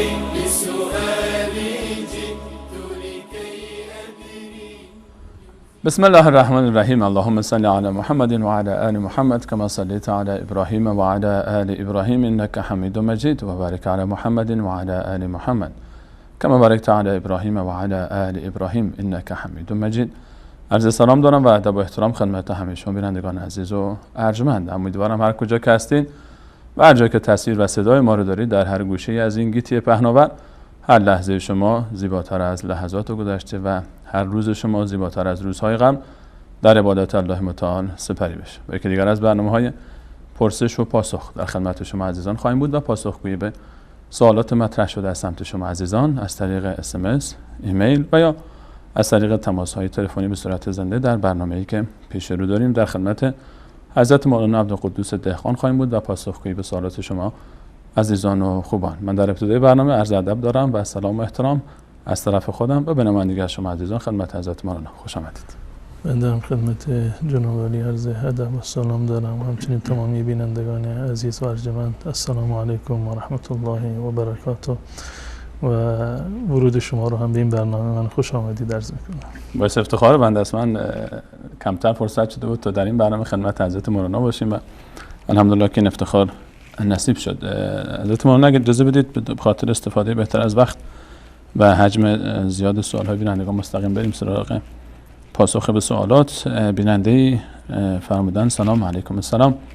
پدر من چند سال مریض بود و نمیتوانست روزه بگیره، پول هم نداشت تا کفاره بده. ایشان الان فوت کرده و پسرانش کفاره روزه‌شو ندادن. آیا این کار گناه هست یا نه؟ بسم الله الرحمن الرحیم و به نستعین و صلی الله علی نبینا محمد و علی آله و صحبه اجمعین. در مورد کسی که بیمار هست و به خاطر بیماری نمیتواند که روزه فرض ماه مبارک رمضان رو بگیرد، در مرحله اول حکمش این است که هر وقتی که سالم شدند، مریضیشون برطرف شد، بعد از ماه مبارک رمضان خودشون روزه بگیرند. و اگر توانایی روزه را نداشتند باید فدیه بدند به تعداد روزه هایی که ایشون روزه نگرفتن. این فدیه عبارت از چی هست؟ به یک مسکین در واقع غذا بدن، در مقابل هر روزی به یک مسکین یک وعده غذا بدن. و منتها در صورتی که این بیماریش در ماه مبارک رمضان شروع شده یا یک بیماری مزمن و مستدامی رو داشته، بگونه ای که در خود ماه مبارک رمضان هم نمیتونست روزه بگیره و بعد از ماه مبارک رمضان همچنان بیماریش در واقع ادامه داشته و در اون بیماری وفات کرده یا چند روزی بهتر شده اما باز هم موقعیت روزه گرفتن یا شرایط روزه گرفتن رو به خاطر ضعف جسمانی نداشته، بر چنین فردی نه قضا لازم هست و نه کفاره و فدیه چیزی برایشون لازم نیست. اگر ایشون در همون بیماری که داشتن در ماه مبارک رمضان این بیماریش ادامه پیدا کردند، در ماه مبارک رمضان یا بعد از رمضان بلا فاصله فوت کردند، پس بنابراین هیچ چیزی برگردن ورثه ایشون باقی نمونده، نه روزه گرفتن و نه اینکه فدیه دادن. اما اگر فرصت داشته که روزه بگیرد اما خودش روزه نگرفته، به تأخیر انداخته، در این زمینه باید وارثانش روزه بگیرند به جاش. اجازه هست بنابر روایت حضرت عایشه رضی الله تعالی عنها که من مات و علیه صیام صام عنه ولیو، کسی که یک از فرزندانش به جاش روزه بگیرند و یا این که اگر که نمیتوانند روزه بگیرند به جاش فدیه بدهند. همون مقدار هر روز همون مقدار در مقابل هر روزی که روزه نگرفتند از سرمایه که خودش داشته، از ترکه‌ای که خودش داشته، این باید به جایش فدیه بدن. اما من گونه که عرض کردن اگر در صورتی که بیماریش ادامه داشته و در اون بیماری فوت کرده، نه قضایی لازم هست و نه فدیه و کفاره. اما اگر کسی مریض بوده در رمضان و بعد از رمضان فرصت داره که قضاییشو به جا میاره، اما اگر فرصت نداره، مثلا مریضی امتداد پیدا کرد، حالا شما فرمودید اگر فوت کرد چی برش نیست، اما اگر فوت نکرده، شخص زنده است ولی خب مریضی هنوز علاج پیدا نکرده، این حالتش چی است؟ کهنسال هست و هنوز مریضی امتداد پیدا میکنه. اگر یعنی گونه‌ای هست که امیدوار هست که الله متعال شفاش میدهد، باید صبر بکند تا اینکه شفا پیدا بکند و بعد این قضای روزه رو بگیرد.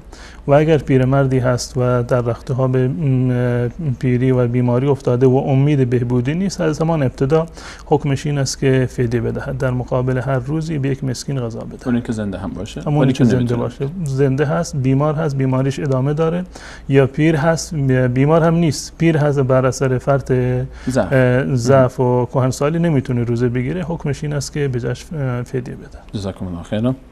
بیننده دیگری پرسیدن که سلام علیکم السلام، ما سنی هستیم، در خوزستان زندگی میکنیم، غذایی که در محرم درست میکنن برامون میارن حلال بخوریم یا برش گردونیم؟ حالا ایشون محرم رو ذکر کردن و در کل حالا خیلی از این خانواده هایی که ما در مجاورت به هر حال با خواهران برادران شیعه زندگی میکنن این مسئله متداول است، خصوص در سرزمین هایی که اغلبیت شیعه هستن، در غذاهایی که به اسم نظری میارن، حالا اگر عام‌ترش کنیم در هر مناسبتی حکمش چی است خوردن؟ به صورت کلی یعنی غذاهایی که خصوصا به نام نظریه، نمیدونم امام حسین یا کسی دیگر به نام امامان نظر می شود، این از دو حالت خالی نیست. حالت اولش این است که مستقیما به نام امام هست. به طور مثال اگر گوسفندی رو ذبح کردن به نام امام ذبح کردن، وقت سربریدنش نام فلان امام رو یا غیر امام رو، فرد یک کسی غیر از الله متعال رو اسمش رو گرفتن، در این هیچ گونه شک و شبهه اینا نیست و بالاتفاق حرام هست. بالاتفاق حیوانی که به نام غیر الله سر بریده شده بالاتفاق حرام هست. اما در صورتی که این گونه نباشد، بالفرض حیوان رو به نام الله ذبح کردن و منتها این نظری رو در ماه محرم میدهند، در روز شهادت سیدنا حسین رضی الله تعالی عنه میدهند یا به نام یک کسی دیگری رو نظری میدهند، بازم به خاطر اینکه احیای یک بدعت هست، همدستی با یک نوع بدعت و خرافی هست که در دین اسلام هیچ گونه اصلی رو ندارد. رسول الله صلی الله علیه و سلم فرمودند من احدث فی امرنا هذا ما لیس منه فهو رد، مردود هست. به خاطر اینکه همسویی با این بدعت نباشه، مشارکتی برای احیای این بدعت نباشه، باز هم از خوردن چنین غذاهایی ولو به صرف مشکوکیت باشه باید انسان اجتناب بکنه و خوردنش جایز نیست. جزاکم الله خیر. بیننده دیگری پرسیدن آیا نماز با چادر کوچک صحیح میشه یا چادر باید بزرگ باشه و دست و پا معلوم نشه؟ حالا منظورشون از این چادر کوچک نمیدونم، شاید روسری باشه یا چادر که زیاد. ولی اصل در کسی که یعنی نماز میخونه، خانم هایی که در وقت نماز خوندن هستند کل بدنشون عورت هست، این یک اصله که تمام بدنشون باید پوشیده باشد به استثنای کف دست و صورت که این دو قسمت اگر که یعنی پوشیده نباشه هیچ گونه اشکالی به وجود نمیاد. حتی در صورت اولاتر و بهترین اصلا پوشیده نباشد. اگر واقعا زن در جای نماز میخوند که نامحرمی وجود ندارند نباید که صورت را بپوشاند. و به صورت عمومی اگر زنی نماز خوند و صورتش و دستش برهنه بود هیچ گونه اشکال شرعی نداره و نمازش کاملا درست است. تفاوتی نداره که لباسی رو که پوشیده، لباس به اصطلاح یک چادر خیلی بلند پوشیده باشه یا یک روسری پوشیده که بدنش رو در واقع پوشانده و لباس دیگری داره در کنار این روسری که ولی اینکه چادر بلندی نباشه اشکال نداره، نمازشون درست است. و شاید موردی که این بیننده سوال کرده این است که بعضی از زنها وقتی که نماز میخونند پشت پایشون دیده میشه و به خاطر گفتند که اگر که چادر بلند نباشد آیا نمازش درست است یا درست نیست.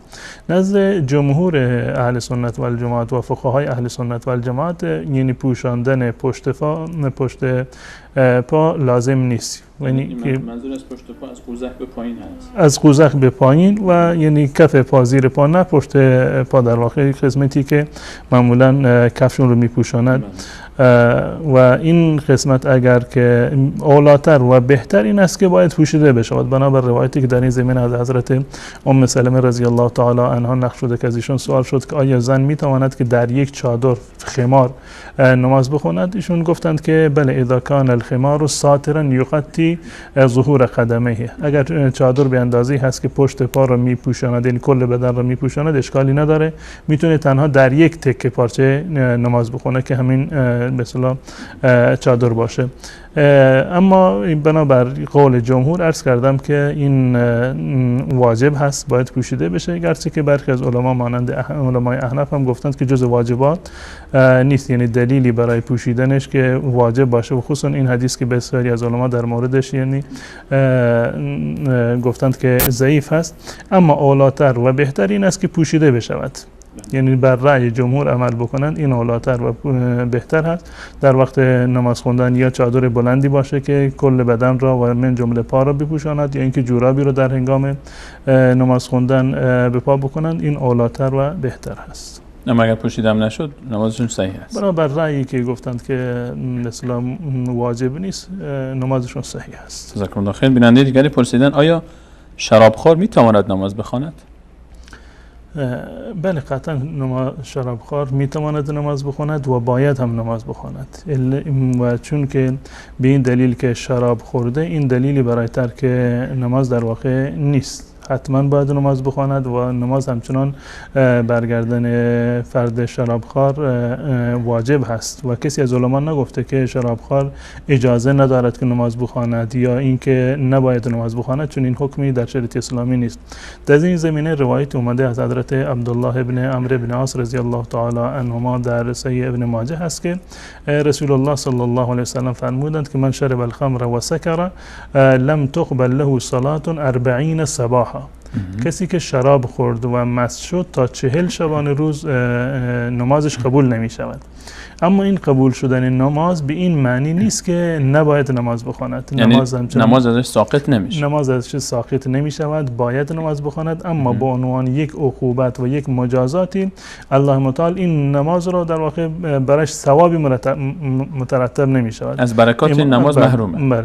امام نووی رحمت الله علیه اینو توضیح دادند که منظور از این که نمازش قبول نمی شود مانند این است که مثلا کسی نماز جمعه رفته و در هنگام نماز جمعه مثلا در هنگام خطبه مثلا صحبت کرده یا لغو کرده، من لغو فلا صلات له، که دچار لغو شده باشه، حرف بیهوده‌ای زده باشه، نمازش نیست. یا مثلا گفتند که کسی که همسایه مسجد هست نمازش جایز نیست در منزل مگر اینکه برو در مسجد نماز بخواند. تمام اینها به معنی این است که ثوابش رو در واقع حاصل نمی کند. کسی که شراب خورده باید نماز بخواند و وقتی که نماز بخواند فرض الهی از گردنش ساقط می شود، منتها به خاطر معصیتی که انجام داده الله متعال ثوابی رو و برکاتی رو بر این نماز در واقع مترتب نمی گرداند. و اگر نماز رو ترک بکند، این ترک نماز یک گناهی بالاتر از شرابخواریش هست. ترک نمازش ولو اینکه فرض شرابخوار هست، اگر نماز رو ترک بکند گناهی فراتر از شرابخواری رو انجام داد. الله متعال همین شما نجات بده از این مصیبت. بیننده دیگری پرسیدن که شیعه معتقدی که انسان خیلی خوبی بوده، هم از نظر مردمی و فکری و خانوادگی و دست و دلبازی و هم از نظر نماز اول وقت واقعی، و در 27 سال پیش که همه مردم بی سواد بودن و کسی نبود که با آنها حق را بگوید وفات کرد. آیا به جهنم می رود یا نه؟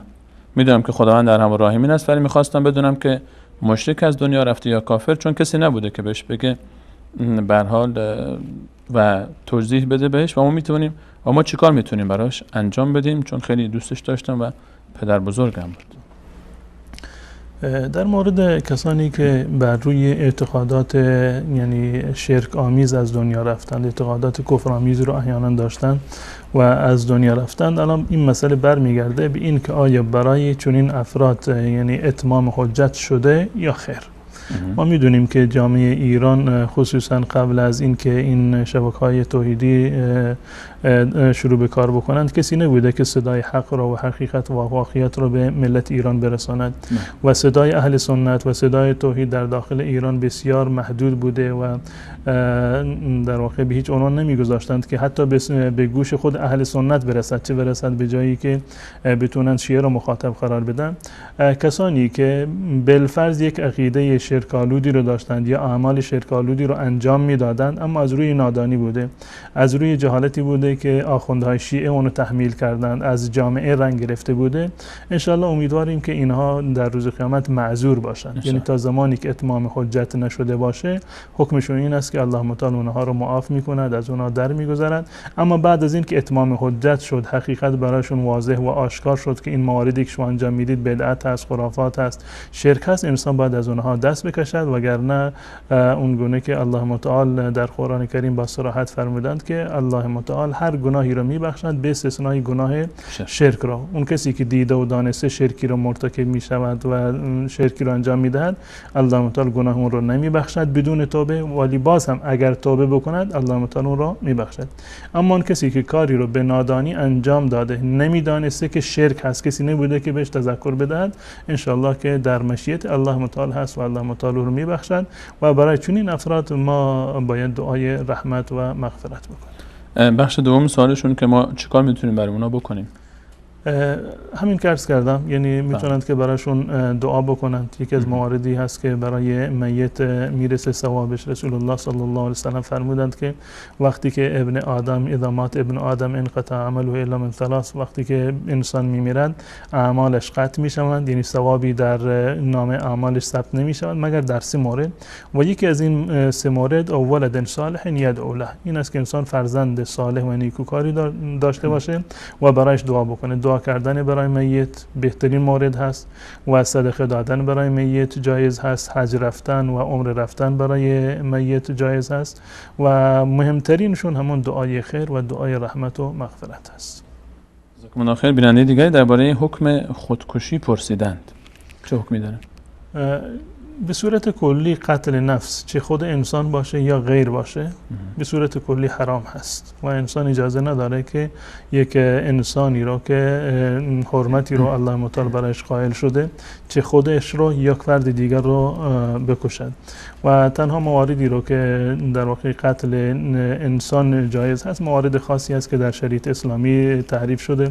این است که کسی قتلی رو مرتکب شده باشه یا زنای محصنه رو انجام داده باشه یا ارتدادی باشه که در تمامی این موارد حکم قصاص و قتل فقط و فقط وابسته به دادگاه اسلامی هست و حکومت اسلامی میتواند که چنین قصاصی رو و حدی رو در واقع اجرا بکند. افراد چنین اجازه ای رو ندارند.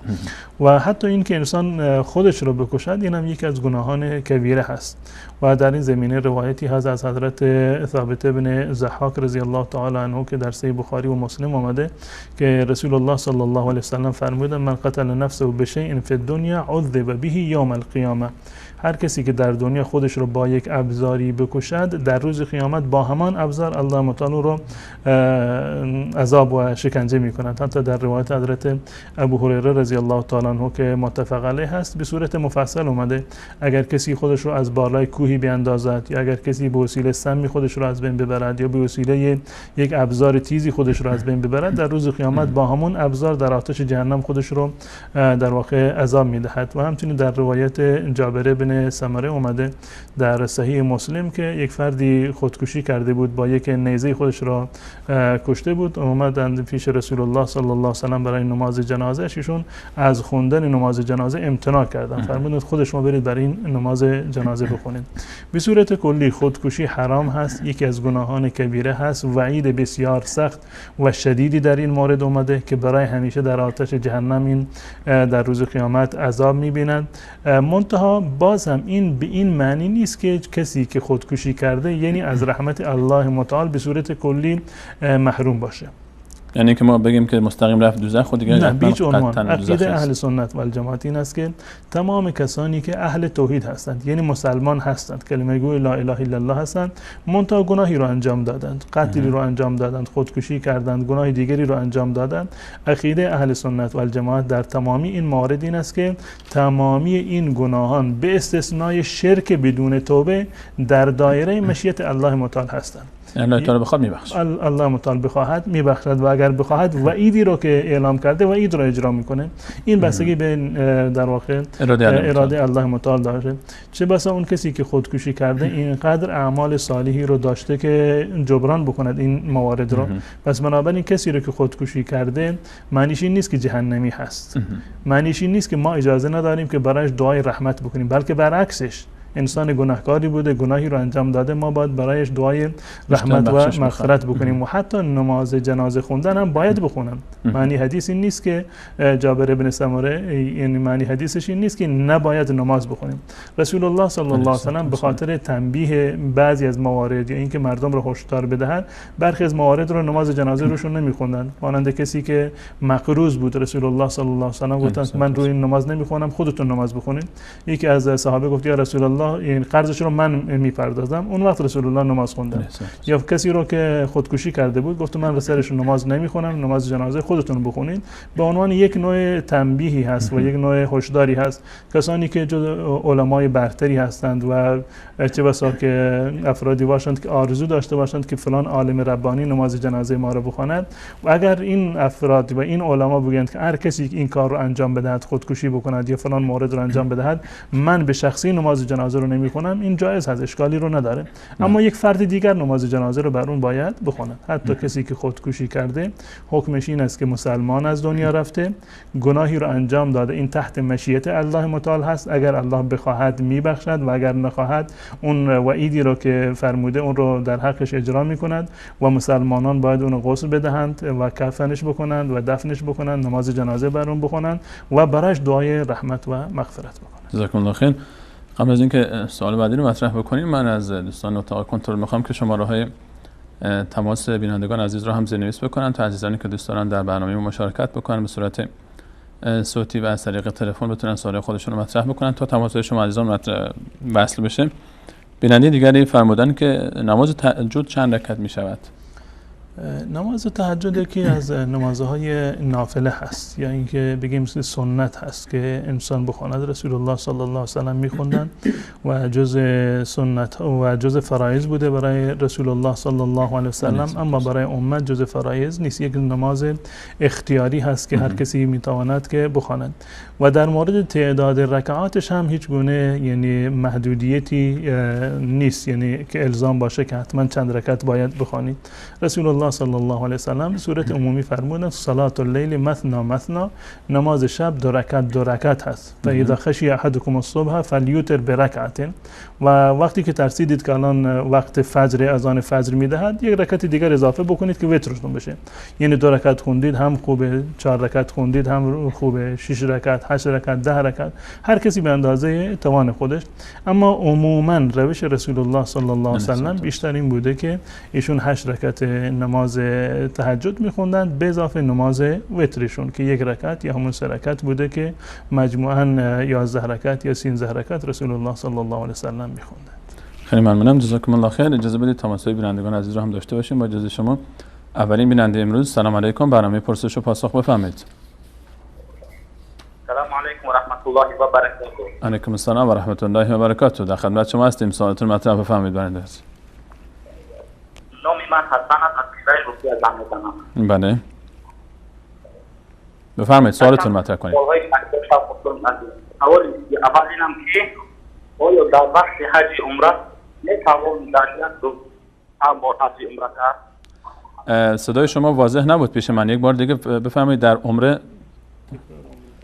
آیا در وقت حج عمره منه تکرارش کنم؟ میتوان در یک سفر چند بار عمره کرد؟ متوجه شدم. در یک روز. بله بله. آیا سوال دیگری هم دارید؟ بله. رسول الله صلی الله علیه و سلم در روز دوشنبه و پنجشنبه روزه می‌گرفتند. برای چی در این روزها؟ بله. سوال دیگر؟ سوال آخرونه. بله.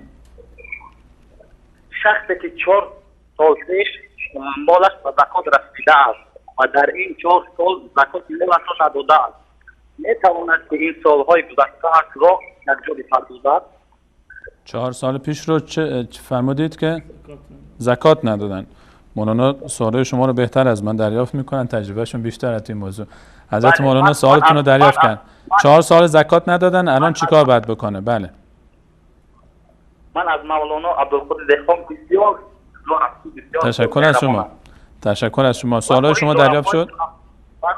برای من هستم و برای همه مسلمانان دعای متوجه به دعای خیرتون. الله متعال همین ما شما بینندگان امت اسلامی رو برای رسالت بفرمایید. بیننده بعدی. تشکر از لطف شما. بیننده بعدی رو میگیریم. سلام علیکم. سلام بر شما، سوالتون رو بفرمایید. سوال داشتم از مولانا. در خدمتتون هستیم، بفرمایید. یک 2 سال پیش مولانا صاحب من با خانواده خسرم مشکل پیدا کردم، جنجال شد. بله. بعد از او پدرم به من گفت که اگه این بار جنجال جور کردی من خانه رو رها میکنم. اگر رها نکنم زن سرم طلاق باشه. پدرتون گفتن؟ بازم که بله. بعد از این یک جنجال باز ایجاد شد. باز من از علما جستجو کردم، اونا گفتن که سوگند است و اگر نیتش نست خلاص. حالا میفهم که اگر احیانا دمی کلمه طلاق. بله. تماستون قطع شد، اما سوالتون رو دریافت کردیم. انشاءالله سوالتون مفهوم بود و انشاءالله منتظر پاسخ باشید. بیننده بعدی. سلام علیکم. سلام علیکم. علیکم السلام و رحمت الله و برکاته. بفرمایید بیننده گرامی. من معین ناصری از کشور آلمان هستم. خوش آمدید. سوالتون رو بفرمایید برادرم. که آیا یک خانومه که با اصطلاح مجبور باشه در کشور آلمان شما که میکنید که رویداد مجبور باشه که وظیفه انجام بده آنجا برشان گفته که باید چادر نکنه، آیا میتونه از نورای تاخگی استفاده کنه؟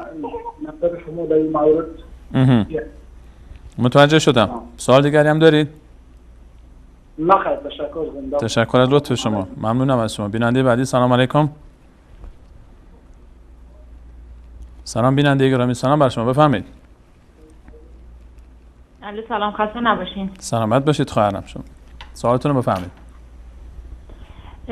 من در مورد اینکه اگه یه آقایی بخواد زن دومی بگیره، بله، آیا رضایت زن اولش که نه، ولی اینکه اونو در جریان بذاره و بهش بگه، ازش اجازه بگیره که بخواد مثلا میخواد یه زن دیگه بگیره، آیا واجب هست یا نه؟ چشم. سوال دیگری هم دارید؟ نه ممنونم، متشکرم. ممنون از لطف شما. بیننده بعدی. سلام علیکم. سلام بیننده گرامی، برنامه پرسش و پاسخ بفرمایید. بیننده گرامی رو خط هستید، صحبت بفرمایید. سلام بر شما. بیننده بعدی. سلام علیکم، برنامه پرسش و پاسخ بفرمایید. سلامت باشید، بفرمایید. دو سوال داشتم. من در حد زکات بله. من یه مقدار پول داشتم، سرمایه یک خرج دادم، بعد 2 سال گذشته تافانش هم نداره که بره زکات هست نه؟ من متوجه سوالتون نشدم. مقدار پول داشتید قرض دادید؟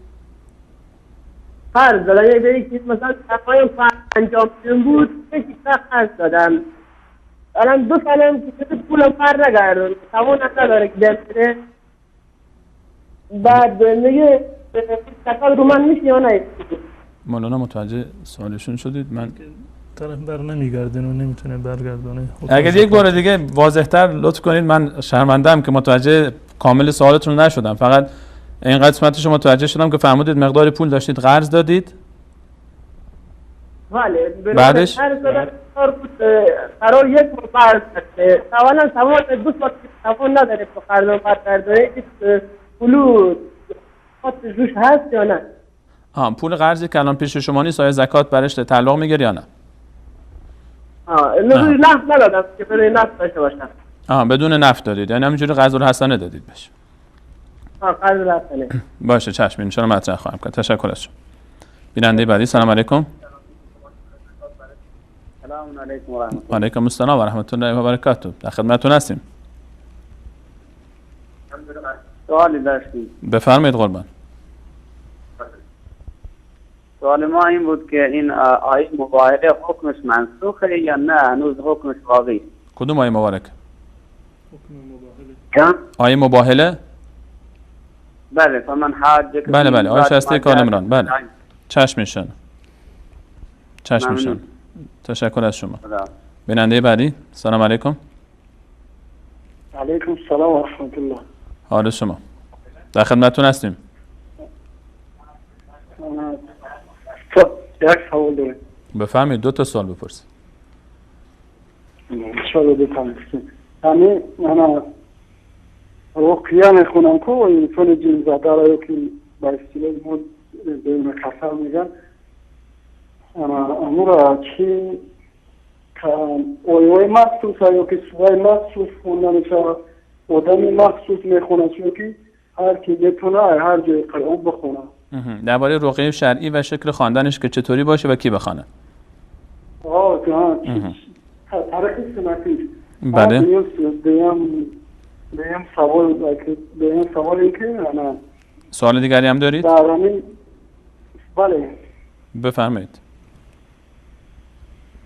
در این جای ما چیه؟ یا وقتی که انسان های دنیا میگذاره بعد همون صحیبای همون مردد میگن که با انسان های خوری و با کسانی که قرآن میخونن با همون میگن که برای همین مایید یک ختم قرآن کنیم و ببخشیم. ختم قرآن برای میت بعد اضافاتش. او همین جایز است یا ناجایز؟ چشم انشاءالله مطرح خواهیم کرد. بعد برای همین مرده بهترین کار چیه که در حق بازماندگان بکنن؟ بهترین عبادتی که بهترین به هر حال خیلی که میشه در حق میت انجام داد چیست؟ بهترین خیرات برای میت. بله بله. سوال تو مفهوم بود. سوال دیگری هم دارید؟ زنده باشین برادر. الله تعالی حفظتون بکنه. تشکر از شما. بیننده بعدی. سلام علیکم. برنامه پرسش و پاسخ. علیکم السلام. بفرمایید. سلام بر شما. سلام بر شما عزیزم. بفرمایید سوالتون رو مطرح کنید. ما یه سوال داشتیم. بفرمایید. استاد بزرگ اونایی که فوت میشن بعد غسل ازشان واجب میشه میگن که شهید میشن بخاطر کسی که فوت میکنه غسل واجب میشه شهید حالا غسل بدن یا ندن؟ آره نه مثلا غسل سرش واجب میشه کسی که فوت میکنه غسل واجب میشه بعدش حالا حکمش میخواید میگن که شهید شده. حکم غسل میت رو میخواید بدونید یا شهید رو؟ حالا من نه طرف موقعی که فوت میشه همون شب بعد اینا غسل سرشون واجب میشه بعد میگن که اینا شهید میشن. کیا شهید میشن؟ برای شما مفهوم بود مولانا؟ چشم مولانا میفهمن سوالشون مفهومه. حالا من این قسمت شهیدیشو به خودم گوش کنم منظورتون. ممنون از شما. سوال دیگری هم دارید؟ ممنون از شما. بله. تشکر از شما. بیننده بعدی. سلام علیکم. سلام. سلام علیکم. بفرمایید سوالتون رو مطرح کنید. بیننده گرامی سلام بر شما. رو خط هستید. تماس بعدی رو میگیریم. سلام علیکم. برنامه پرسش و پاسخ. بفرمایید. و علیکم السلام و رحمت الله و برکاته. سوالتون رو مطرح کنید بردرست. سوال اول این که اگر کسی تقوا داشته باشه و یک همسایه او دعوت میکنه نون همسایه هم میفهمه که از راه حرام نون به دست آمده آیا از این نون استفاده بکنه و از او تاثیر منفی نمیگذاره؟ سوال مفهوم شد؟ بله بله سوال مفهوم بود. وقتی که دعوت میشید در سمت همسایه و میدونید که درآمدش حرام است بله یا روی تقوا از تاثیر منفی میگذاره یا نه؟ سوال دوم این که راجع به فقه امام ابو حنیفه است که مثلا مولانا توضیح بدن که هر از چه شیوه‌های استفاده کرده. یک بار دیگه سوال فقه امام ابو حنیفه رحمت الله علیه که به تاسیس از این فقه امام به چه شیوه‌های استفاده کردن مثلا بیشتر از قیاس استفاده کردن از احادیث یعنی اصولی که از اون استنباط شده فقه امام ابو حنیفه رحمت الله علیه بیشتر بر چه مبنایی بوده؟ بله. بله. سوال دومی که چرا نماز وتر در ماه مبارک رمضان با جماعت خونده میشه؟ اگر کسی نماز وتر در ماهای دیگر هنگام با نماز تهجد با آخرش رو بخونه میتونه به ماه مبارک رمضان هم صورت انفرادی نماز وتر به آخرش رو بخونه. با تأخیر وتر به آخر شب بعد از تهجد. بله در ماه مبارک رمضان. خاطره که بعضی برادران میخونن و یک اختلاف ایجاد شده. یعنی که مردم عام فکر میکنه که نماز جماعت این اهمیته. به همین خاطر که جناب مولانا توضیح دادن. خیلی ممنون. یعنی این سال آخرتون بیشتر روی این بحثش بود که در رمضان آیا میشه وتر رو به تنهاییش کسی بدون از جماعت تنها هم بخونه در خانه یا نه؟ بله به همین. بله. چشم میشن. یک سوال بگم راجع به همین حدیث هست که میگن اگر علم سوره باشه اشخاصی از خراسان زمین نمیتونه دست کش میکنن. بعضی میگن مراد از همین حدیث امام ابو حنیفه است. راست یا نه؟ ان شاء الله. چشم میشن. سلام علیکم. الله تعالی حفظتون میکنه. و علیکم السلام. بیننده بعدی. سلام علیکم. بیننده بعدی. سلام علیکم. علیکم السلام و رحمت الله و برکاته. بفرمایید. سوال شریع داشتیم از استاد. در خدمتتون هستیم. بفرمایید سوالتون رو مطرح کنید. ما یکی از دوستامون به حساب کارمند یکی از شرکت‌های بیمه بود. بعد از اینکه فوت کرد بله از ایشان خانواده طلب چیز کردن از شرکت خون. حالا نمی‌فهم به حساب شرعیش چی میگن. من گفتم ببینم از نیروی شریعتی حلال است نیست. استاد کمی توضیح که در برابر یعنی چیز دیگه ممنون میشیم. یعنی ایشون بعد از فوت از شرکت بیمه عمری به اصطلاح شاید بیمه عمر بود اون اصطلاحی که خودشون استفاده میکنن یک پولی در مقابل این بیمه‌ای که کردن دریافت کرد. آره این را که تقریبا در حدود 200 خورده پولش میشه. اینا گفتن که هیچ چیزی پول ما براتون با شما تعلق میگیره براتون پرداخت میکنیم. از این رو شریعت حالا گرفتن این پول حلال است یا نه؟ چشم ان شاء الله توضیح خواهیم داد. سوال دیگری هم دارید؟ شما درد نکنم. ممنون از برنامه خود. ممنون از شما. بیننده بعدی. سلام علیکم. برنامه پرسش و پاسخ بفرمایید. سلام بر شما بیننده گرامی. نیستن با ما. بیننده بعدی. سلام علیکم. برنامه پرسش و پاسخ بفرمایید. بیننده گرامی سلام بر شما. ایشون هم نیستن. بیننده هستند ایشون. سلام علیکم. خوب هستین بخیر؟ سلامت باشید برادر عزیزم. بفرمایید در خدمتتون هستیم. یک سوال داشتم درباره امی رقیه شرعی است یا نه؟ بله. رقیه شرعی. و این رقیه شرعی که هستی برای چی می باشد؟ و برای چه کاری است؟ بله. تشکر. تشکر از شما. ممنونم. خدا. تشکر از لطف شما. بیننده بعدی. سلام علیکم. برنامه پرسش و پاسخ بفرمایید. سلام علیکم. علیکم السلام و رحمت الله و برکاته. بفرمایید سوالتون رو مطرح کنید. یه سوال دیگه داشتم. بفرمایید در خدمتتون هستیم. یک دنیا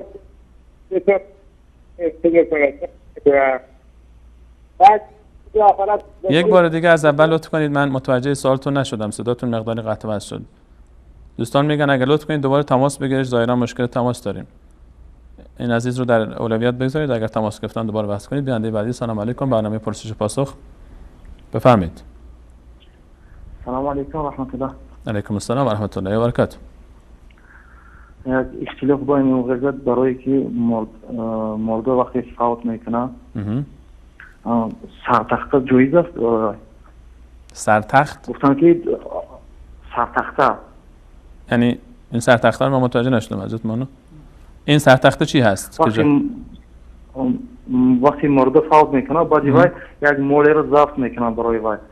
یعنی میان حضرت عمر انجام داده گرد. بهش میگن در بعضی از اماکن بهش میگن مولانا همون که سر مرده به اصطلاح پول جمع میکنن که به اصطلاح گناهشو ببخشن.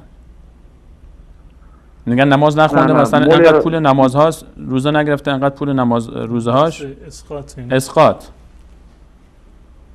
همین منظورتون؟ ولی نه میگم که مال را ضبط میکنن برای مرده. مرده که اینجا مهمانو بیبه و خراج میدین و همین گفتن که حضرت عمر بعدون کرده است همین. یعنی این پولی جمع میکنن که غذا بدن برای مرده یا نه برای کار دیگری؟ بله نه همین پول صاحب مرده دو خود خانواده میت میکنه و اون خانواده بله ضبط میکند و اون شخصی که با جنازه میبیاد به هوا میدهند. آها. تقسیم میکنن بین کسانی که سر جنازه اومدن. بله حضرت عمر مثلا همین کار انجام داد. همین درست است یا نه؟ چشم میشونه مطرح خواهیم کرد. سوال دیگری هم دارید؟ تشکر شما. ممنونم. بیننده بعدی سلام علیکم. السلام علیکم و رحمت الله و برکاته. علیکم السلام و رحمت الله و برکاته. در خدمتتون هستیم. برادر محترم، ما شما را از جرمنی زحمت دادم. لطف کردید. خوش آمدید. سوال زنده باشین. سوال در اینجاست، کسی میگوید که اگر یک عیسوی به خداوند ایمان داشته باشه بله و عیسی را نگویند که به سر خداست بله مگر به قرآن و به رسول الله مبارک ایمان نداره، این عیسوی جاویدانه در دوزخ میسوزه که فوت کنه بله یا نه؟ چشم انشاءالله. سوالت مفهوم بود. السلام علیکم و رحمت الله. علیکم السلام و رحمت الله و برکاته. تشکر از این برادر عزیز. بیننده بعدی سلام علیکم. علیکم السلام و رحمت الله. علیکم السلام و رحمت الله و برکاته. بفرمایید. کسی که بگه که من حنفی ام در عقیده امام ابو حنیفه رحمت الله علیه نیستم، میشه که حنفی باشه؟ متوجه نشدم. شما حنفی هستید در عقیده امام ابو حنیفه نیستید؟ عقیده یعنی چی اینجا؟ عقیده غیر از امام ابو حنیفه دارید؟ نه شخصی هستن که میگن که کسی میگه من حنفی ام اما عقیدهش مثل امام ابو حنیفه نیست. میگن که من در مذهب امام ابو حنیفه رحمت الله علیه هستم اما در اعتقاد پیروشون نیستم. در عقیده امام ابو حنیفه نیستم، در عقیده مطردی ام. یعنی مطرح خواهیم کردین سوال. چشم میشن. انا اون برادر که زنگ دادن که سرتختگی شما نفهمیدن امرا میگو بفهمون ان شاء الله. بفرمایید. همون روزی که معید میبرن بعد همون آدمایی که در جنازه میان اشتراک میکنن، همون مرده‌دار یک گواه میکشه، یک گوسفنده ضبط میکنه، امرا میگن سرتختگی. بعد اینو تقسیم میکنه بین کسایی که آمدن. انا وقتی که مرده میبره صاحبای مرده در مو خونهشون در مو روز مرده در مو ساعتی که مرده در مو ساعت یک گواه میکشن کسانی که در جا اومدن اشتراک کردن با همون میتن میگن که این سرتختگی، یعنی همون تاو میکنن میتن همون را میگن سرتختگی، به این نیت که ثوابش برسه به مرده. دیگه ثوابش به مرده و گفتن که این طور حضرت عمر مونده بیای همون را گفتن مفهمن. ممنون از لطف شما و توضیح شما. تشکر از شما. ممنون از شما. آخرین بیننده رو در بخش اول برنامه. سلام علیکم. و علیکم السلام و رحمت الله و برکاته. بفرمایید بیننده عزیز. مولا موسی کرمپور هست، او شیعه بود یا سنی؟ مولا موسی کرمپور شیعه بود یا سنی؟ بله شیعه بود سنی. گرچه به موضوع برنامه ما مرتبط نیست اما چشم توضیح خواهیم داد. سوال دیگری هم دارید؟ یک سوال دیگه همین مجدد بعضی میگن که این مجدد الف همین مجدد چی میگن مجدد؟ مثلا میگن امام ربانی مجدد. تعبیر مجدد وقتی که استفاده میشه برای یک شخصی به چه معناست؟ بله چشم انشاءالله صحبت خواهیم کرد. سوال دیگری هم دارید؟ خدا. تشکر از شما. ممنون از شما. تشکر میکنم از همه عزیزانی که تماس گرفتن. سعی میکنیم ان شاءالله اگر فرصت باقی بود بخش دیگری از تماس شما عزیزان رو هم داشته باشیم، البته بعد از پاسخگویی به این سوالات مطرح شده توسط حضرت مولانا عبدالقدوس دهقان به شرط تماشای یک میان برنامه. بعد از میان برنامه با پاسخ این سوالات در خدمت شما عزیزان خواهیم بود.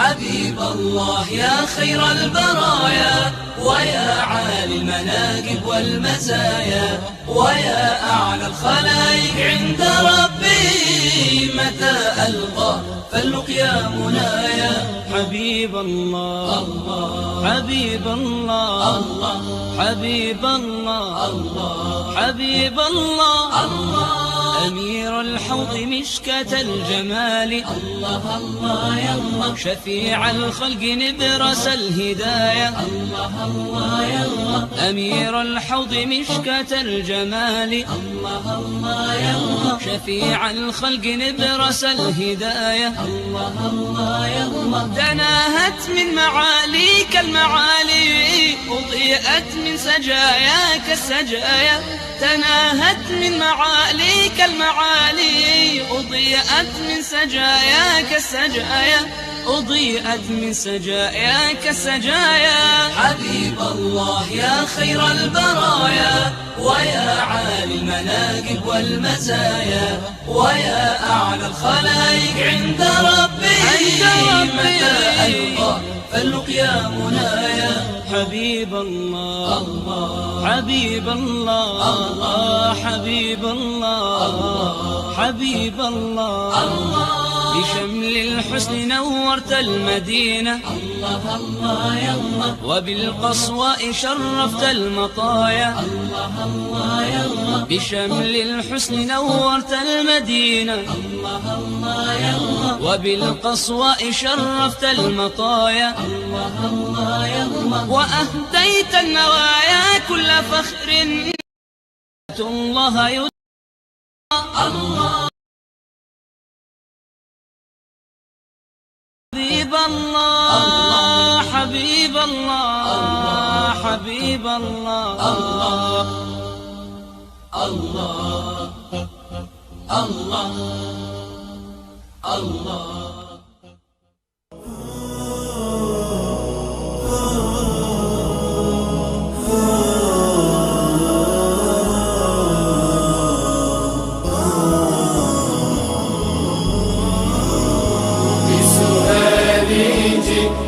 لكي أدري لأزيل الحيرة من أمري فهنا علم وهنا نور وهنا منبع كل الفكر نهر من فقه يتجلى بعقيدة صدق في صدري لبيك أتيتك في لهف بسؤالك يا أهل الذكر بسؤالك يا أهل الذكر.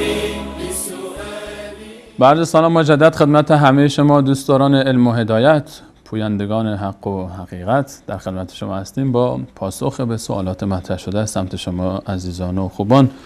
حضرت مولانا حسن جان از روسیه سوالشون این بود که در یک عمره در یک روز، تأکیدشون على یک روز بود، میشه چند تا عمره رو در یک سفر چند تا عمره رو به جای آورد؟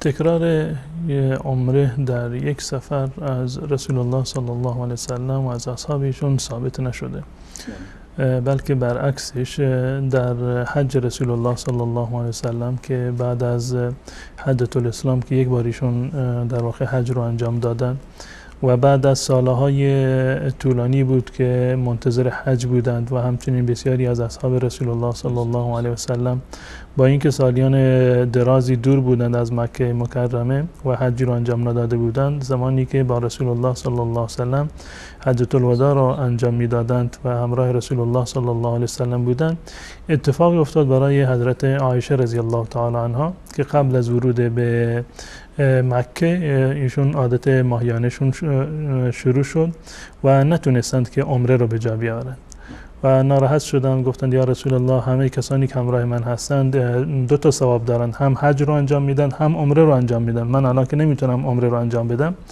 رسول الله صلی الله علیه وسلم بعد از اتمام حجشون رو فرستادند که برود از تنعیم دوباره احرام ببندد، این خارج از حدود حرم برود و احرام ببندد از این جایی که امروزه مسجد عایشه هست که تنعیم هست و به خاطر این مسجد عایشه هست که از این قسمت حضرت عایشه رضی الله تعالی عنها دوباره احرام بستند برای عمره دیگر. و شهر مکه از طرف مدینه، از طرف مدینه که میرن. و جالب اینجا هست که در اون سفر هیچ کدام از اصحاب رسول الله صلی الله علیه وسلم و خود ایشون عمره رو تکرار نکردند. یعنی تکرار عمره از شخص رسول الله و صحابه ثابت نیست. و جالب اینجا هست که حتی عبدالرحمن ابن ابی بکر برادر حضرت عایشه رضی الله تعالی عنها که همراهشون بود، رسول گرامی اسلام صلی الله علیه وسلم ایشون رو همراه با برادرش فرستادند که برند از مسجد عایشه که امروز هست، از مکان تنعیم، از اونجا احرام ببندند و برگردند بیاند احرام بکنند. جالب اینجا از حتی عبدالرحمن ابن ابی بکر هم در اونجا احرام نبست، با اینکه خودش هم از حرم اومده بود بیرون. باید احرام میبست. وقتی که از حرم اومده بیرون، همراهش و رفیقش که خواهرش هست اومده به خاطر این که یک عمره دیگه انجام بده. اگر واقعا یعنی مجاز بود یا ببینیم که اولاتر بود، خب ایشون هم احرام میبستند و برمیگشتند. بدین خاطر چون که ثابت نیست از رسول الله صلی الله علیه وسلم، جمهور علما نظرشون بر این است که این عمل مشروع نیست، نباید چنین کاری رو انجام بدهند. و اولاتر و بهتر برای کسی که فرصتی رو حاصل کرده و در مکه رفته این است که طواف بکند. طواف خانه کعبه یکی از عباداتی هست که در جاهای دیگر میسر نیست. خود نماز و عبادت همین فرصتی رو که میرود برای بیرون از حرم و برمیگردد، همین فرصت رو در حرم بنشیند، نماز بخواند، هر نمازی 100,000 برابر این ثواب بیشتری رو دارد. این اولاتر و بهتر از این که یک عمره رو تکرار بکنند. به نظر ما تکرار کردن عمره چون که دلیلی ندارد، حداقلش خلاف اولا هست و انسان باید پیرو سنت باشد. همون اتباع از سنت انشاءالله ثوابش از یک عمره بیشتر است. برخی میگن که ما چون یک سفر در طول عمر نصیب شده با فرصت معلوم نیست دوباره فرصت پیدا بشه یا نشه، از طرف پدر، مادر، دوستان، آشنا، خصوص انباتی که از دنیا رفتن، میگن به نیت این کارو میکنیم.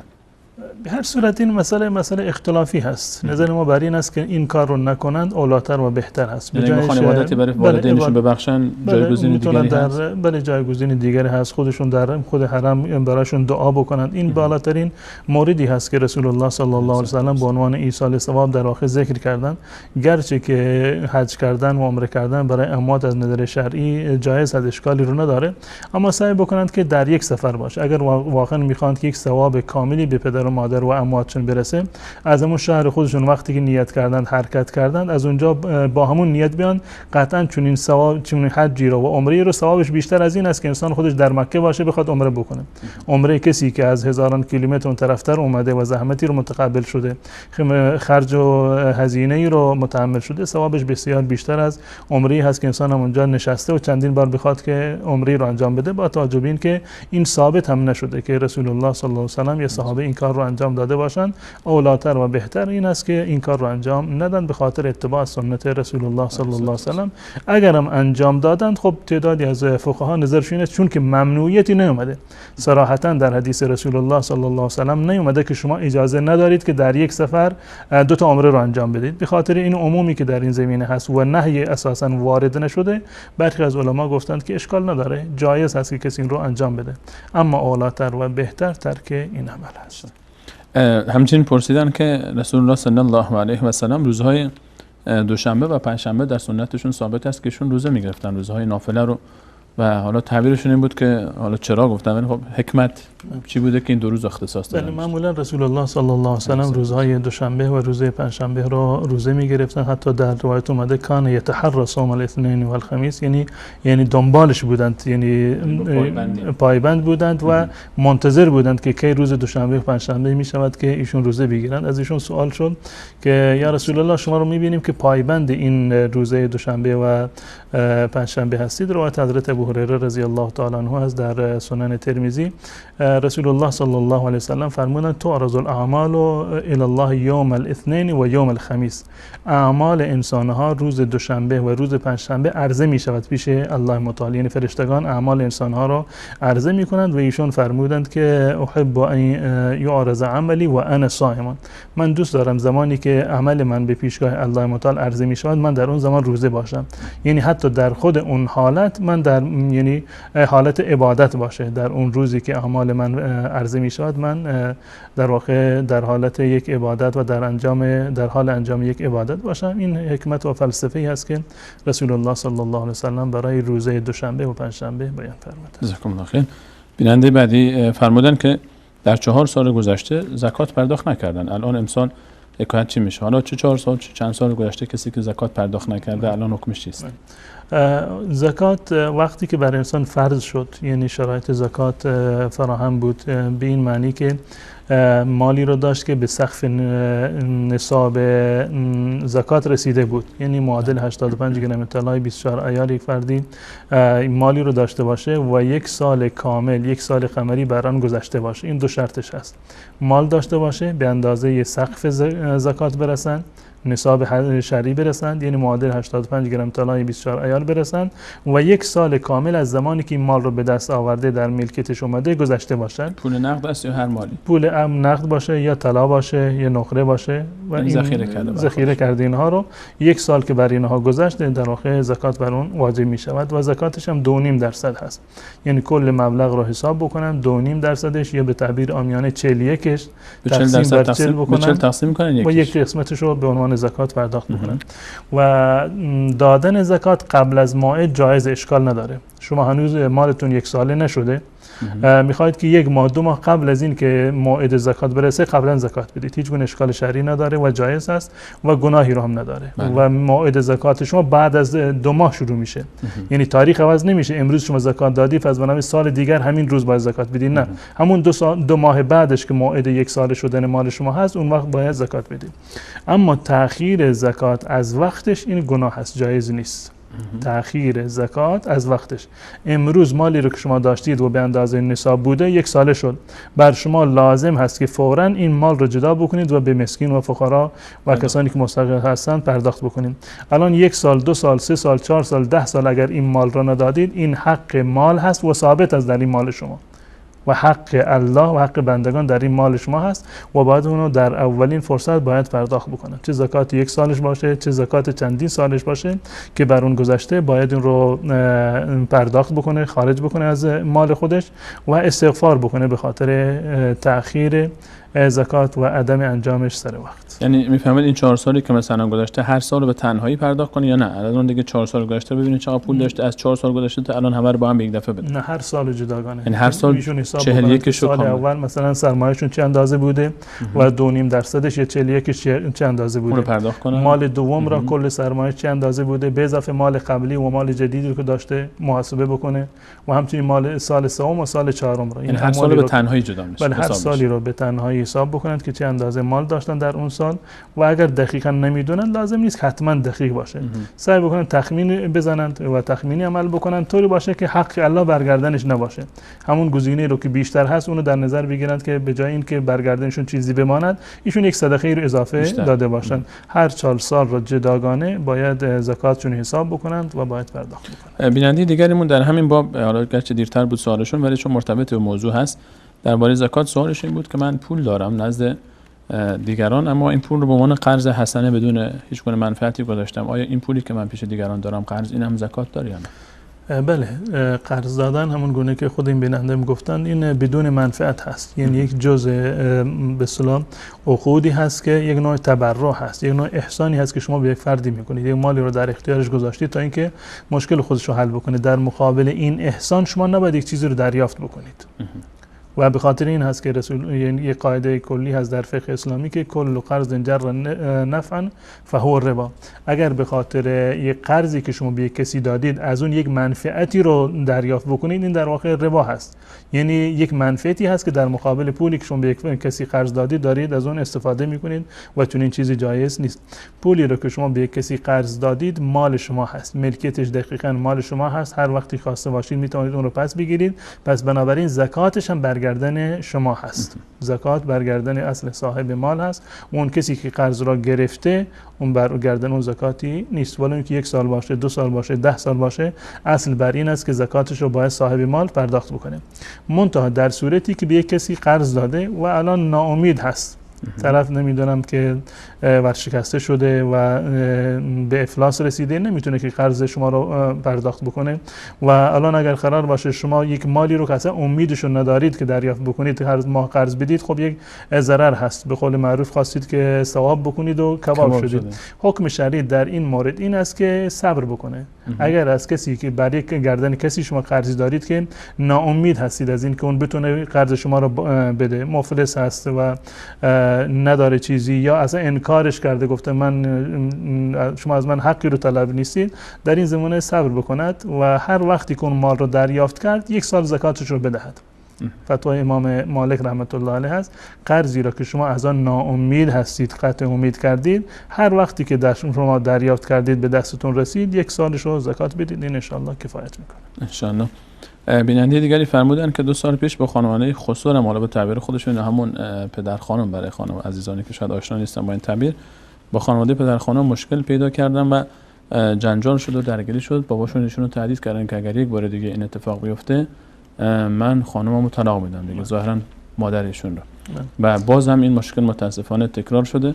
گفتن از خونه میرم، با این تعبیر اگر یک بار دیگه این اتفاق انجام بدی از خونه میزنم میرم و اگه رها نکنم خونه رو زنم طلاق باشه. با این تعبیر نگفتن که از خونه رفتن یا نرفتن و جنجال تکرار شده و نرفتن ظاهرا دیگه. چون اگه نرم اونشون گفتن اگر رها نکنم زنم طلاق میشه، تعبیرشون این بود.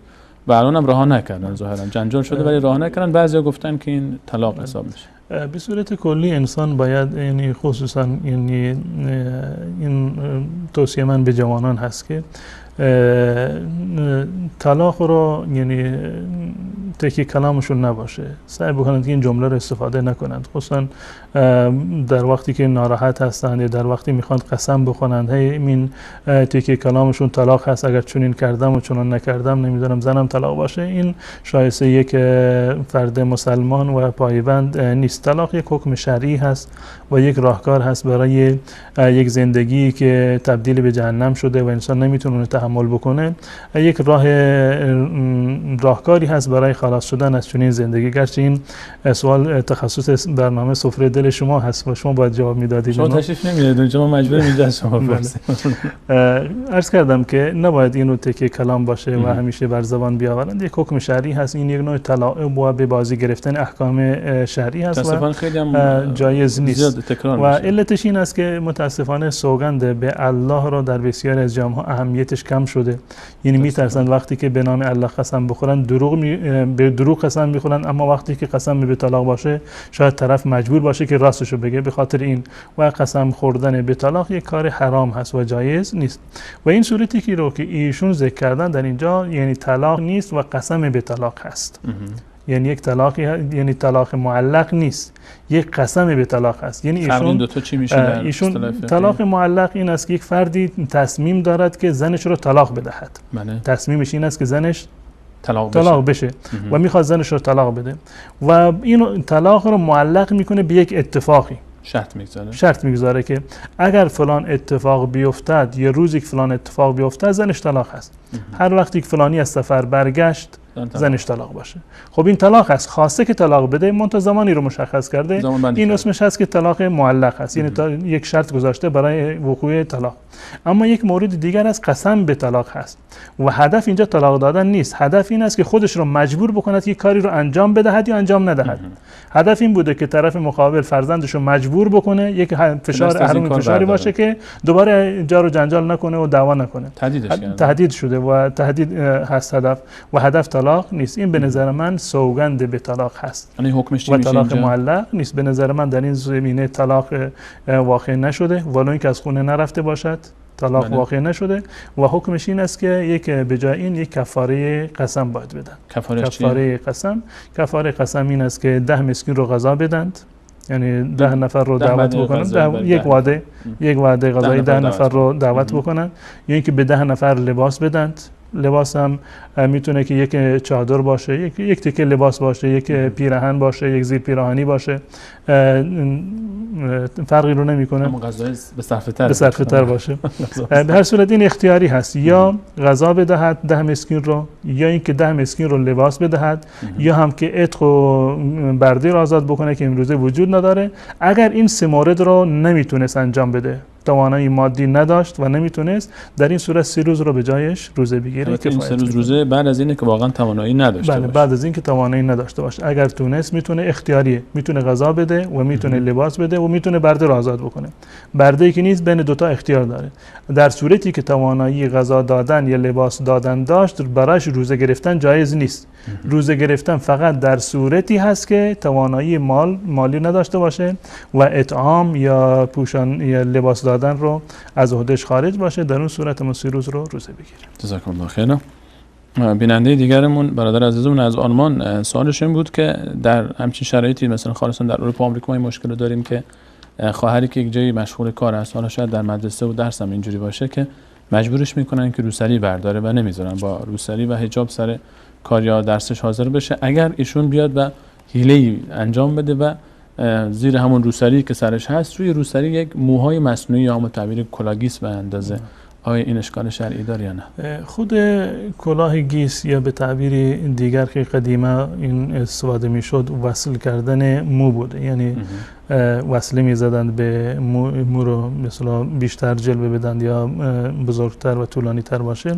این خودش ممنوع هست از نظر شرعی. در روایت اومده که لعن الله الواصله والمستوصله، اونی که موی رو به موهای خودش میبنده اضافه میکنه، اون کسی که این کار رو انجام میده رسول الله صلی الله علیه و آله اون رو نفرین کردن و جایز نیست. و حکم جمهور و نظر جمهور علما هم در این زمینه این است که این جایز نیست، این خود استفاده کردن از کلاه گیس.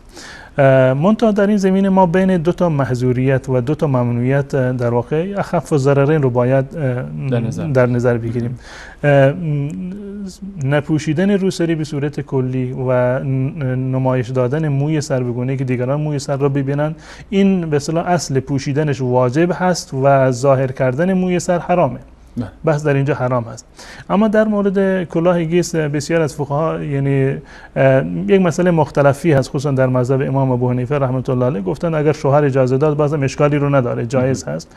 و به خاطر اینکه این اختلافی که در اینجا وجود داره، این خفیفتر حکمش، حکم حرمتش این مقدار خفیفتر است. پس بنابراین اخف الضررین رو و اخف المفسدتین رو یعنی انجام بده، این اشکالی رو نداره. یعنی اگر مجبوره که واقعا روسری سر نکنه و از تر در بیاره نظرش، بهتر همینه که کلاه گیس سر برهنه باشه، بهتر اون است که کلاه گیس رو سرش بکنه.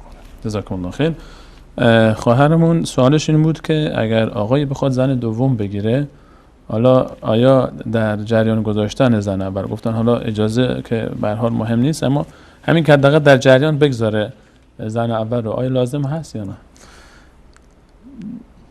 من جواب بدم اینو باید شما؟ اینو دیگه من جرئت نمی‌کنم پاسخ بدم. بله، می‌خواید که خانم‌ها با ما یعنی طرف بشن معمولا؟ والا من یادم رفت که از خواهرمون بپرسم که حالا ایشون قصد دارن که زن دوم باشن یا زن اول هستن قرار زن دومی بیاد. در صورت یک گروهی از ما ان شاء الله که راضی خواهند شد. بالاخره یکی از این 2 گروه راضی میشن از شما هر چی میگید. حکم شرعی یعنی تعدد زوجات یک حکمی هست که الله متعال قرار داده برای مردها، اینو اجازه داده بنابر مصالحی که در این زمینه هست. حالا شرایط خاصی رو و شرایط خیلی سختی رو هم در این زمینه الله متعال یعنی در نظر گرفته و مشخص شده. بنابر نیاز و مصلحت هست. چه بسایی که مردی یعنی از نظر شرعی و از نظر فقهی براش لازم باشه یک همسری رو گرفته که اصلا به هیچ عنوان جوابگوی نیازهایش نیست، نه نیازهای عاطفیش، نه نیازهای جنسیش و نه بقیه نیازهایی که هست جوابگو نیست، مجبور است که همسر دیگری رو بگیره. و برای اینکه ازدواج مجدد بکند به هیچ عنوان نزد هیچ یک از فقها رضایت همسر اول شرط نیست. رضایت همسر اول شرط نیست، اما خبر دادنش این اولاتر و بهتر هست که اطلاع بدهد. اولاتر و بهتر هست که اطلاع بدهد، زیرا که فردی که زن دوم یا سوم رو میگیرد مجبور هست که همه رو با هم داشته باشه، یک زندگی مشترکی رو داشته باشه، هم زن اولش رو راضی بکنه و هم زن دومش رو در واقع راضی نکنه. و اگر با زن اولش اختلاف داره، به خاطر اختلافی که با زن اولش داره میخواد بره زن دوم رو بگیره، خب وقتی که زن اول خبر بشود که رفته زن دوم را گرفته دامنه اختلاف در واقع بیشتر میشه و مشکلاتش در خانواده در واقع بیشتر خواهد بود. اولاتر و بهتر است که با یک اسلوب مناسبی و یعنی با واقعیت گرایی واقعیت رو بهش بگه و اطلاع بده و سعی بکنه که رضایتش رو انشالله جلب بکنه. و در صورتی که به هیچ عنوان نه رضایت میده و اگر هم که بهش اطلاع بدن به جای اینکه قبول بکنه و این قانع بشه چه بسا که مشکلاتی رو براش ایجاد بکنه، در این صورت لازم نیست. یعنی در هر دو صورت نه اطلاعش واجب هست و نه اینکه رضایتش واجب هست. اما در هر دو صورت اگر اطلاع بدهد یا رضایت بگیرد در این که این اولاتر و بهتر هست و برای آرامش زندگیش مفیدتر هست، در این هیچ گونه شک و شبهه‌ای نیست. اگر مرد از جونش احساس خطر میکنه اطلاع نمیده چی؟ میگه اونم کلا اشکالی نداره. تشکر از حضرت مولانا. برادر عزیزمون پرسیدن آیه 61 که سوره آل عمران که الله متعال درباره مباهله بین رسول الله صلی الله علیه و سلم و گروهی از مسیحیان نجران صحبت می‌فرمایند، حکمش منسوخ شده یا نه هنوز باقی است؟ بار خودش مباهله به معنی دعای بر ظالم هست، بر اون کسی که ناحقه. در یک مسئله دو نفر با هم دیگر اختلاف دارند، یک مسئله شرعی هست. این یک مسئله شرعی هست و دو نفر با هم دیگر اختلاف دارند و هر دوتا مصر هستند که حرفشون هم درسته، میتونن در این زمینه مباهله بکنند. یعنی این که هر دو نفر دعای لعنت میکنند که هر کسی که ناحق هست دعای لعنت الله متعال بر اون باد. این اسمش مباهله هست و مباهله مشروع هست. و این آیه رو که شما بهش اشاره کردی فمن حاجک فیه من بعد ما جاءک من العلم، این دلیل جواز مباهله هست و این آیه در واقع ثابتی هست، منسوخ نیست. یعنی همون گونه که در زمان رسول الله صلی الله علیه و سلم مباهله بوده، امروزه هم مباهله هست، منتها در مسائل شرعی جایز هست که اگر که هیچ راه حلی وجود نداشته باشه و دو طرف مجبور باشند که اثبات بکنند که یکی حق یکی دیگری باطل هست، یکی از راه‌هایش مباهله هست و مباهله امروز هم مشروع هست و جایزه. جزاکم الله خیر. بیننده دیگری، دو تا از بینندگانمون سوالشون درباره رقیه شرعی بود که اصلا رقیه شرعی چی هست و طریقه سنت رقیه شرعی چی هست، و بیننده دوممون سوال بود که اصلا برای چی هست و چه کسی باید بخونه این رو و چطور خونده میشه.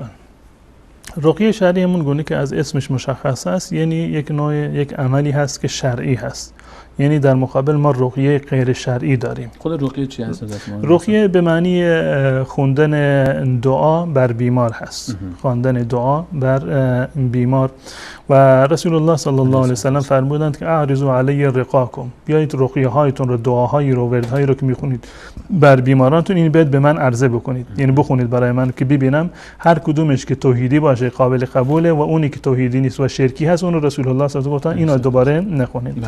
و دلایل زیادی هست از رسول الله صلی الله علیه و سلم. اصحاب رسول الله، یک گروهی از اصحاب رسول الله صلی الله علیه و سلم در سفری میرفتند، در یکی از قبایلی که سر راه بود رئیس اون قبیله رو عقربی نیش زده بود و اون قبیله مهمانی ندادند، هرچی گفتن آبی غذایی بهشون ندادند. گفتند که بعضی که رئیس قبیله و به قول معروف سردارشون یعنی عقرب زده بود اومدن پیشون، کسی از شما رقیه بلد هست، دوای درمان؟ یک صحابه گفت یا رسول الله، من به اون فرد گفت که بله من بلد هستم، منتها تا زمانی که به ما مهمانی ندید ما حاضر نیستیم که یعنی براتون دعای بخونیم. گفت بله هرچی بخواید بهتون میدیم. رفت خلاصه سوره حمد رو خوند بر روی اون بیمار و اون در روایت اومده که انه نشط من عقال، گویا که اون بسته بودند الان بازش کردند، یعنی بیماریش کلا مرتفع شد. تعدادی گوسفند بهشون دادند و اون صحابی گفت نه تا زمانی که نرویم پیش رسول الله صلی الله علیه و سلم و حکم این عمل رو من نپرسم بهتون اجازه نمیدم که از گوشت این گوسفندان در واقع استفاده بکنید. رفتن پیش رسول الله صلی الله علیه و سلم و گفت من سوره فاتحه رو خوندم. ایشون فرمود که از کجا میدونستی که سوره فاتحه جز رقیه ها هست؟ رقیه هست یعنی که تایید کردن این عمل رو که یکی از رقیه های مشهور همین سوره فاتحه است. و میتونید که کل آیات قرآن رو به صورت کلی، آیات قرآن را به صورت کلی رقیه شرعی هستند و جایز هست که این رو انسان بر بخواند و بر بیمار در واقع بدمد، اینش جایز هست. و همچنین جایز هست که سنت رسول الله صلی الله علیه و سلم بوده که شب قبل از خواب میشه معوذتین را و قل الله را میخوندند و در دستای خودشون فوت میکردند، میدمیدند و قل هو الله احد را 3 مرتبه میخوندند و در دستای خودشون میدمیدند میدند و با دست خودشون کل بدن رو مس میکردن، یعنی تا جایی که دستش به بدنش میرسید این رو در واقع دست میکشیدن. اینش هم جایز هست و هر کجا از آیات قرآن کریم باشه هیچ گونه اشکال شرعی نداره و جایز هست و مهمترینشون همین آیه و آیاتی است که در سوره فاتحه هستند، کل سوره فاتحه و به اضافه معوذتین و خصوصا رسول الله صلی الله علیه و سلم قبلا یک دعای دیگری رو میخوندن برای رقیه شرعی که حسن و حسین رو رقیه میکردن. بعد از اینکه معوذتین نازل شد این دوتا سوره رو میخوندن، یعنی معوذتین رو میخوندن و بر فرزندانش حضرت حسن و حسین رضی الله تعالی عنهما میدمیدن. قل اعوذ برب الفلق و قل اعوذ برب الناس. من سفارش میکنم که مادران حتما این کار رو انجام بدن، وقتی فرزندانشون رو میخوابونند این سوره ها رو بخونند، بر اونها دم بکنند، بیماری هست سوره فاتحه رو خودشون بخونند و دم بکنند. و یک مطلب دیگر، چه کسی این کار رو انجام بده؟ آیا لازم هست که شما برای این که کسی بر شما رقیه شرعی بخواند لازم است که یک مسافتی رو طی بکنید، برید پیش یک مولای دعاخوان و دعانویسی به مبلغ پول به اون بدید و اونو بگید که دعا بکنه؟ نه، چون چیزی لازم نیست. تأثیر آیات قرآن فرقی نمیکنه که چه من بخونم چه شما بخونید، بلکه تأثیرش به خاطر اون معنویتی هست که در قلب شما هست، احساس نیازی که در قلب شما هست و قطعاً اون احساسی رو که شما نسبت به خودتون دارید و امید شفایی رو که شما برای خودتون دارید بیشتر از ثوابی هست که و اون امیدی هست که من دارم. اون کسی که میشون پیشش میروید بهش پول میدید، اون به خاطر پول خودش یک رقیه رو میخونه و بر بیمار شما دم میکنه. شاید در قلبش هیچ گونه احساسی نباشه که شما شفا حاصل بکنید یا اون خلوص اون چنانی رو نداشته باشه، اخلاصش به پول بیشتر باشه از تا اخلاصی که به خوندن سوره داره. پس بنابراین خود شما بخوانید این اولاتر و بهتر هست و لازم نیست که پیش کسی دیگر برید. همون گونه که رسول الله صلی الله علیه و سلم میخوندند، خودشون میخوندند، بر خودشون دم میکردند یا اینکه خودشون بر فرزندان خودشون و بر اهل بیت خودشون میخوندند، این اولاتر و بهتر هست. اما اگر نمیدونستن، کسی نبود و یک فردی رو که عالم هست و متقی هست واقعا و کارش این نیست، یعنی مغازه رو باز نکرده به خاطر اینکه دعا بخونه از شما پول بگیره، اشکال شرعی هم نداره، چون این عالمی و چون این کسی قاری قرآن هست میتواند پیش اون بروید تا اینکه بر شما رقیه شرعی بخونه. جزاکم الله خیر.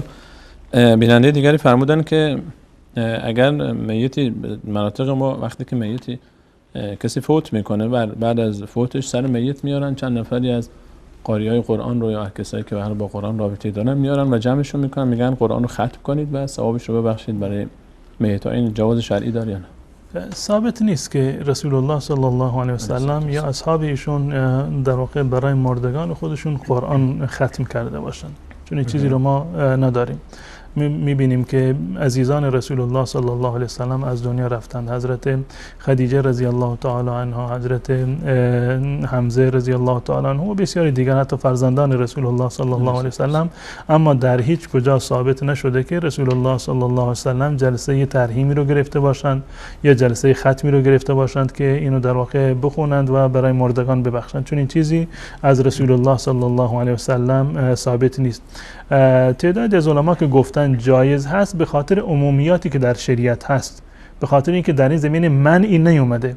اما این ایصال ثواب یک نوع عبادت هست، انجام یک عبادت و ایصال ثواب برای یک فرد دیگر، ایصال ثواب برای یک فرد دیگر، این رو باید شریعت در واقع مشخص بکنه آیا میرسد یا اینکه نمیرسد. ما خودسرانه چون که در شریعت نیومده که میرسد یا نمیرسد ما انجام بدیم که پس بنابراین حتما ثوابش میرسد، این در واقع دور از مصلحت اندیشی هست و انسان اون کاری رو برای میت باید انجام بده که مطمئن هست که اون کار یعنی ثوابش حتما به در واقع به میت میرسد. این اولاتر و بهتر است، مواردی رو که در شریعت اسلامی ثابت شده. این سوال دومشون هم همین بود که حالا چه خیلی بهتر هست برای میت. خواندن قرآن ثابت نیست، پس بنابراین اولاتر است این کار رو انجام ندهند. اولاتر اگر واقعا میخواهند که پایبند سنت باشند و زندگی و مرگشون مطابق با سنت و سیره و روش رسول الله صلی الله علیه وسلم باشه، چون این چیزی رو ما در سیره رسول الله صلی الله علیه وسلم نداریم که ایشون برای مردگان جلسه قرآن خوانی گرفته باشند. چه قرآن خوانی به صورت یک نوع تبرع باشه، یعنی خودجوش باشه کسی بخواد بخونه، یا اینکه یک فردی رو بیارند و اجیرش بکنند بهش پول بدند که قرآن بخونه، این دیگه گناهش بیشتر هست و چنین چیزی جایز نیست. اما اعمالی رو که در این زمینه ثابت هست از رسول الله صلی الله علیه وسلم که به میت میرسند، روایت معروفی از قبلا هم عرض کردم، وقتی که ابن آدم و انسان از دنیا میرود عملش قطع میشود مگر در 3 مورد: علمی رو که در واقع بعد از خودش به جا گذاشته، یعنی تا زمانی که این علم وجود داره مردم از آن استفاده میکنن، کتابی هست در واقع ثوابش به اون میت میرسد، و صدقه جاریه رو که انجام داده این ثوابش تا همیشه تا زمانی که این وجود داره ثوابش میرسد، و همچنین اولد صالح یدعو له، فرزند نیکوکاری رو که انسان داشته باشه که بعد از وفات پدر و مادر برایش دعا بکند، این بالاترین و مهمترین مورد هست که ثوابش در واقع میرسد. در این زمینه روایت دیگری هست از رسول الله صلی الله علیه وسلم که حضرت انس رضی الله تعالی عنه نقل کرده. در اون روایت رسول الله صلی الله علیه وسلم 7 مورد رو ذکر کردن: 7 یجری للعبد اجره بعد مماته و هو فی قبره. 7 مورد هستند که ثوابشون به مرده در زمانی که مرده و داخل قبر هست بازم ثوابشون در واقع بهش میرسد. اولین مورد این هست که علمی رو که بعد از خودش به جا گذاشته، و مورد دوم نهری هست که اون رو در واقع ایجاد کرده، جوی آبی رو درست کرده، یا اینکه چاهی رو یک جای حفر کرده که مردم از اون استفاده بکنن، یا یک درخت میوه‌داری رو یا حتی درخت سایه‌دار رو یک جای کاشته که مردم از اون استفاده بکنن، از میوهش یا از سایه‌اش، یا اینکه مسجدی رو در واقع بنا کرده باشه مردم بعد از اون در اون نماز خونده باشن، یا اینکه قرآنی رو ورث مصحفا، یا قرآنی رو در واقع به ارث گذاشته باشه، قرآنی رو خریده در یک مسجدی وقف کرده، به یک مدرسه‌ای داده که بعد از اون طلاب میخونن. این یکی از موارد هست. و مورد آخری باز همون چیزی هست که در حدیث اول اومده بود که اولد صالح یدعو له، فرزند نیکوکاری که بعد از مرگ انسان در واقع برایش دعا بکند. اینا مواردی هستند که رسول الله صلی الله علیه و سلم تشویق کردند و ثابت هست و هیچ گونه اختلافی در این زمینه وجود ندارد. اما در مورد اینکه ثواب قرآن میرسد یا نمیرسد، این یک مسئله مختلفی هست که آیا میرسد یا نمیرسد. هیچ کسی مطمئن نیست که میرسد یا اینکه نمیرسد، و انسان عاقل هم کاری رو که مطمئن نیست که میرسد یا نمیرسد، ثواب دارد یا ثواب ندارد، و در صورتی که خود رسول الله صاحب انجام ندادن، انسان نباید هم بر مبنای شرعی و به خاطر پیروی از سنت نباید چنین کاری رو انجام بده. در خصوص که این کار رو به خاطر محبتی که نسبت به میت داشته و علاقه‌ای که اون داشته انجام میده، دیگه حداقل کاری بکنه که مطمئن باشه که ثوابش میرسه. حالا اومدیم یک کسی قرآن خوند و در قیامت وقتی که رفت دید هیچ ثوابی به میت نرسیده بود. و جالب این است کسانی که این کار رو انجام میدند بنابر قول علمایی که میگن ثوابش نمیرسه، نه به خود خواننده ثواب میرسد نه به خود اون میت ثواب میرسد. یعنی میگن اصلا هیچ کار بیهوده، هیچ کاری بیهوده هست. یعنی اون کسی رو مولایی رو که آوردن نشوندن که ختم بکنه، به خاطر پولی که بهش میدن، به خاطر چی میخونه؟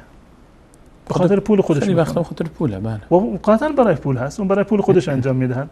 و بالفرض به نیت ایصال ثواب هم که بخونه برای فرد دیگر، به نیت ایصال ثواب برای فرد دیگر بخونن. خب چون که اساسا این از سنت رسول الله در شریعت ثابت نیست، پس بنابراین ثوابش نمیرسه. به اون فرد میت ثواب نمیرسه، زیرا که دلیل شرعی ندارد، پشتوانه حدیثی قرآنی ندارد. رسول الله صلی الله علیه و سلم این کار رو انجام نداده. برای خود اون کسی که خوانده هم ثواب نمیرسه، زیرا که اینو به خاطر ثواب خودش نخونده، اینو برای کسی دیگر خونده. وقتی به اون کس نرسد، نه به اون ثواب میرسد و نه به این کسی که خوانده. یعنی بر اساس نیت عمل میشود. وقتی که نیت برای فرد دیگری هست و اساسا این در شریعت اصلا جواز ندارد یا چون این موردی رو ما نداریم، به اونم ثواب نمیرسد، به این کسی هم که خونده ثواب نمیرسد، یک کار بیهوده انجام داده. چرا باید ما موردی رو که شرعی هست، رسول الله توصیه کردن، اینو باید ترک بکنیم، بریم یک موردی رو که هیچ دلیل شرعی ندارد و یک نوع بدعت در واقع هست. خود همین کاری رو که رسول الله صلی الله علیه و سلم توصیه کردن اینو انجام بدیم، اضافه بر این که خود اون عمل رو ثوابش به مردگان میرسد، ثواب اتباع سنت هم ان شاء الله خواهد رسید. چه بهتر که ان شاء الله عزیزان به جای این کارا یک مصحفی بگیریم هدیه بدیم به مسجدی، مدرسه‌ای، تا روزی که اون کاغذهای اون مصحف تلاوت میشه و ورق زده میشه ثوابش میرسه. یقینا هیچ شک و شبهه هم درش نخواهد ماند و یک مصحفی هدیه بکنیم مسجد جای عبادت بشه. جزاکم الله خیر. مولانا بیننده بعدی فرمودن که برخی میگن وقتی که میت رو غسل میدن، این غسل دادن به خاطر اینه که شهید شده همچین چیزی من برداشت کردم اصلا. نه چون این چیزی وجود نداره. این به خاطر غسل میت یکی از غسل‌هایی هست که واجب هست، یعنی وقتی که انسان از دنیا می رود اون رو باید غسل بدهند و غسل واجبی هست و شهید نمیشه. اگر قرار باشه وقتی کسی میمیرد شهید بشود و به خاطر این غسلش میدن، خب تمام انسان ها شهید میشن. خب شهید هیچ گونه مزیتی رو دیگه نباید داشته باشن، زیرا همه وقتی که میرند یعنی که شهید شدند، پس بنابراین همه شهید شدند. مرگ شهادت هیچ گونه مزیتی رو در واقع نداشته باشه. نه، این به خاطر شهادت نیست، بلکه برعکس هست. اگر کسی واقعا در معرکه شهید شده باشه، یعنی شهید واقعی، اون اصلا غسلی رو نداره. برعکس اون کسی که شهید بشه، شهدای احد را رسول الله صلی الله علیه و آله کسی رو غسل ندادن و اون نماز جنازه هم در واقع نخوندند رسول الله صلی الله علیه و آله. اما اون کسی که میمیرد و باید اونو غسل بدن برخلاف شهید. پس این گمانه که کسی که میمیرد شهید میشود به خاطر این غسلش میدن، این حرف نادرستی. جزاکم الله خیر.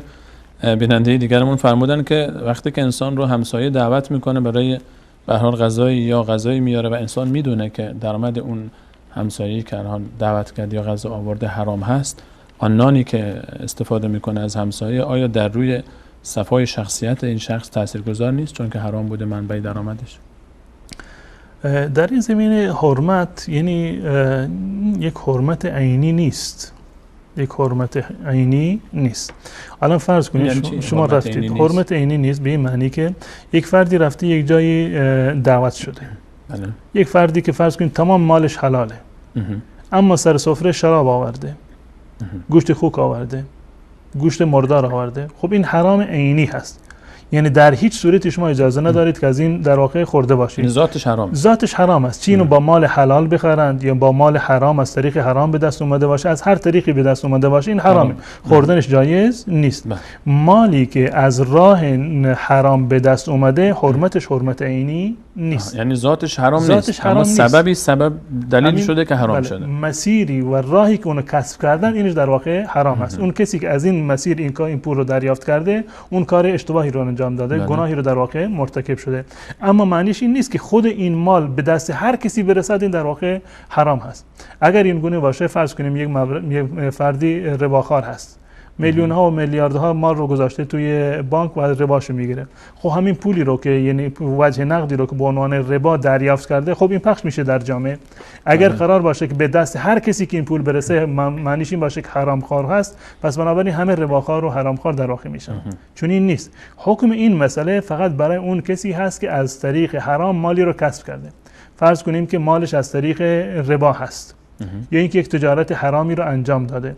حکمش این است که این آقا کار حرامی رو انجام داده و این درآمدش درآمد حرامی هست، یعنی با توجه به راه و روش کسبی رو که داده. اما اگر این فرد این پول رو هدیه بدهد به یک فرد دیگر از یک طریق مشروع، طریق مشروع یعنی چی؟ راه حلال. یعنی یک فردی رو مثلا اگر کسی به شما هدیه بدهد، قبول کردن هدیه هیچ گونه اشکال شرعی نداره، جایز هست. یک کسی شما رو دعوت میکنه خونه خودش، خب یک راه حلال هست، یک راه تملک حلالی هست. اگر همون فردی که رباخوار هست و فرض کنیم که تجارتش حرام هست، یک پولی رو به عنوان صدقه میدهد، یک پولی رو به عنوان مال زکات خودش از این مال حرام خودش خارج کرده، اینو به یک فرد مسکین میدهد، آیا اون مسکین و فقیر میشود حرامخوار؟ نه، به هیچ صورت چنین نیست. برای اینکه انسان مطمئن باشه مثلا، ولو اینکه مطمئن باشه که مالش حرام هست، ولو اینکه مطمئن باشه که مالش حرام هست، اون کسی که صدقه رو قبول کرده اون رو نمیشه گفت که ما این که در واقع حرامخوار هست. این یک مطلب دیگر این که ما باید حسن ظن داشته باشیم. یعنی مال مسلمان اصل بر این است که حلاله. مال مسلمان اصل بر این است که حلال است. ما از نظر شرعی مجبور نیستیم که بریم تحقیق و جستجو بکنیم ببینیم مال فلانی که ما رو دعوت کرده آیا درآمدش حلال هست یا درآمدش حرامه. اون مال رو از کجا کسب کرده، اون به گردن خودش هست. راه حلالی بوده، خب کسب حلالی هست، ثوابش اون داره. اگر از راه حرامی کسب کرده، هم گناه هست و گناهش برگردن اون هست. شما که مهمان خونه شدید و اون فقیری که صدقه‌اش رو قبول کرده، هیچ گناهی بر اون در واقع نیست. دلیلش در زمان رسول الله صلی الله علیه و سلم معروف است که اهل مدینه، یهود مدینه رباخوار بودند. معامله به حرام میکردن، اصلا مسلمان نبودن، معاملاتشون معاملات حرامی بود. در قرآن الله متعال ذکر میکنه که و اخذهم الربا و قنوه عن، اینقدر معروف بود که قرآن ذکر. بله در قرآن هم اومده و یعنی بیشترین درآمدی رو هم که یهودیان مدینه داشتن به خاطر ربا بود، یعنی هم در معامله ربا میکردند و همین که در پولی رو که قرض میدادند ربا میگرفتند. اما با وجود این که مالشون حرام بود اما رسول الله صلی الله علیه و سلم با اونا معامله میکردند. حتی وقتی که رسول الله صلی الله علیه و سلم از دنیا رفتن زرهشون در واقع گرو بود به خاطر مقداری جو که در واقع از یهودیشون گرفته بودن. حتی احیانا مهمانیشون هم میرفتن، مهمانیشون قبول میکردن. زنی رو که ایشون رو مسموم کردن غذای یهودی بود دیگه، غذای یهودی بود، رسول الله صلی الله علیه و سلم میخوردن با اینکه یهود در واقع معامله به ربا میکردن. غیر از این مورد دیگری هست که به بریره رضی الله تعالی عنها زکات داده شد و زکات بر رسول الله صلی الله علیه و سلم حرام هست. یعنی زکات بر رسول الله و بر اهل بیت رسول الله صدقه حرام هست، زیرا که در روایت اومده این چرک مال مردم هست و برای اهل بیت رسول الله صلی الله علیه و سلم جایز نیست. حتی در روایت اومده که در یک روزی حضرت حسن رضی الله تعالی عنه یک دانه خرمایی رو که از مال در واقع صدقه بود روی زمین افتاده بود، اینو گرفتن بر روی که بخورند. رسول الله صلی الله علیه و سلم فرمودن کخ این نگذاشتن که بخوره، حتی بچه کوچکی رو. اتفاق افتاد که به بریره که کنیز رسول الله صلی الله علیه و سلم و خادمیشان بودن، یک کسی صدقه ای رو داده بود، یک غذایی رو آورده بودن به عنوان صدقه داده بودن به بریره.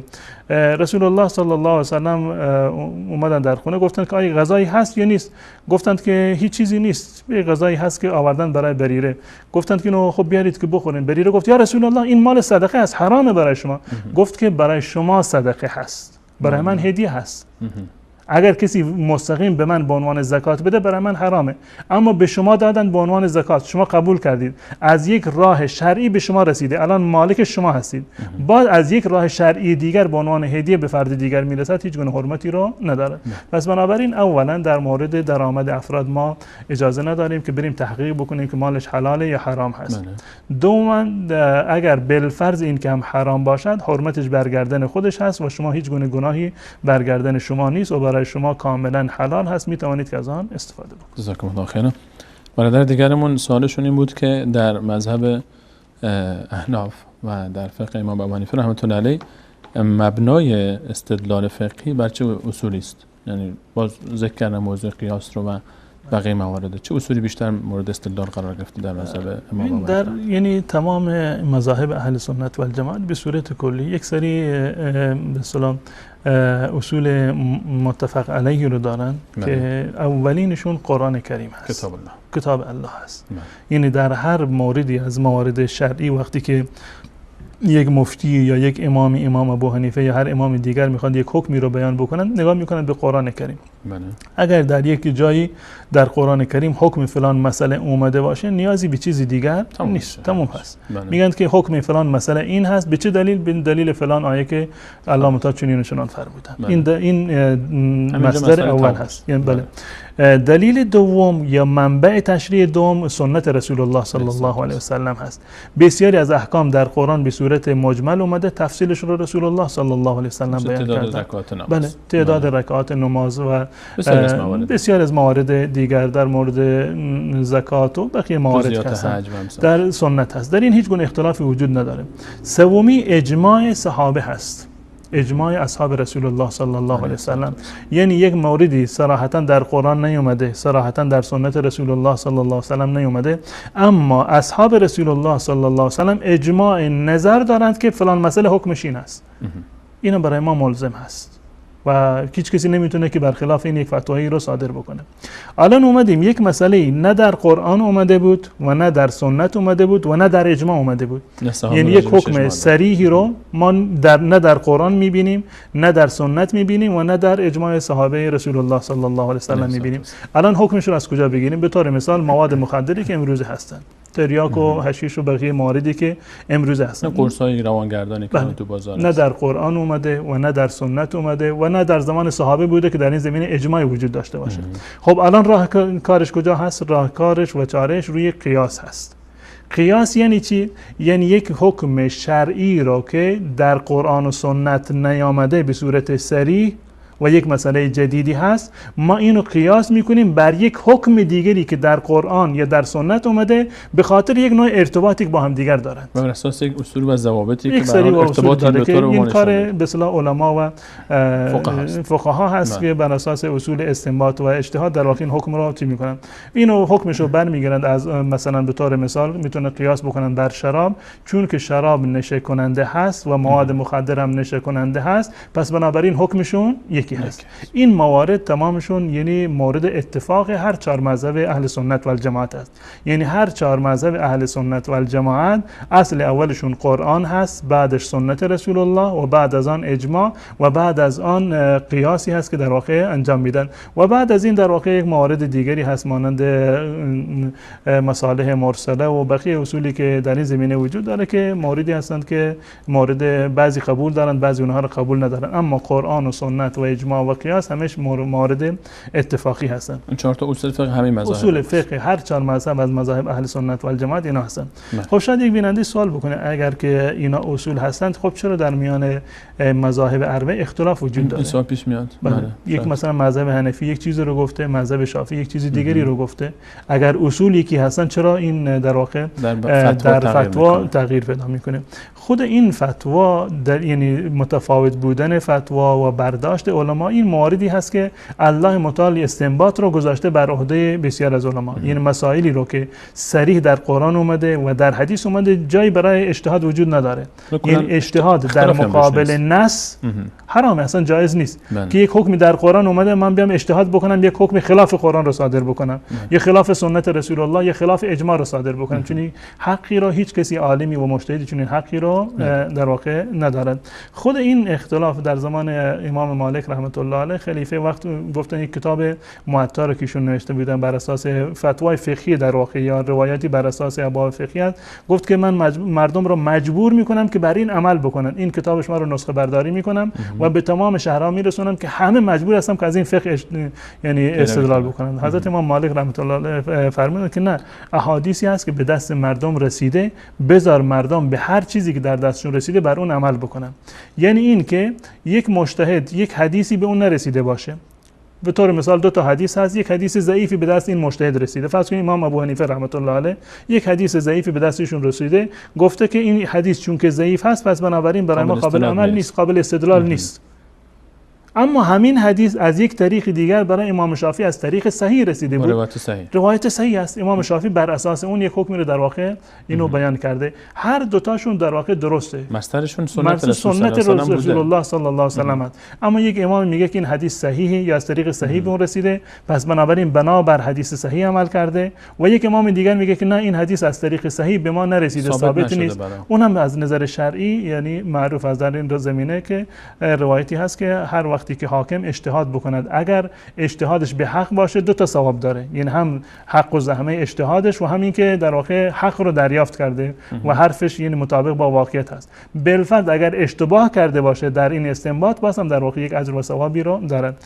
امام و شیخ الاسلام ابن تیمیه رحمت الله علیه کتاب بسیار جالبی رو در این زمینه دارند که رفع الملام عن ائمه الاعلام، رفع الملام عن ائمه الاعلام که به زبان فارسی هم ترجمه شده.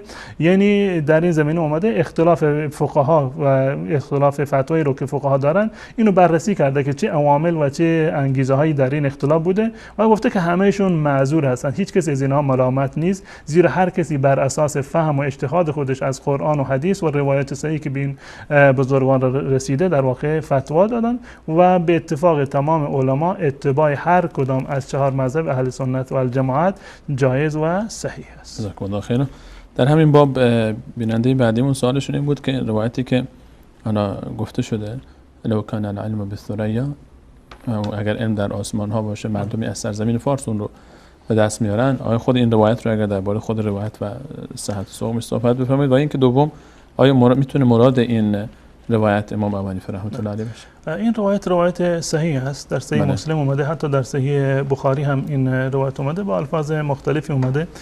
تعبیر امام مسلم روایتی که در صحیح مسلم اومده این است که لو کان الایمان عند الثریا لتناوله رجال من فارس. اگر ایمان در ثریا باشه باز هم مردانی از اهل فارس در واقع به اون دسترسی پیدا میکنن، یعنی کسانی که فارسی زبان هستند میتونن که این علم در واقع به اونها خواهد رسید.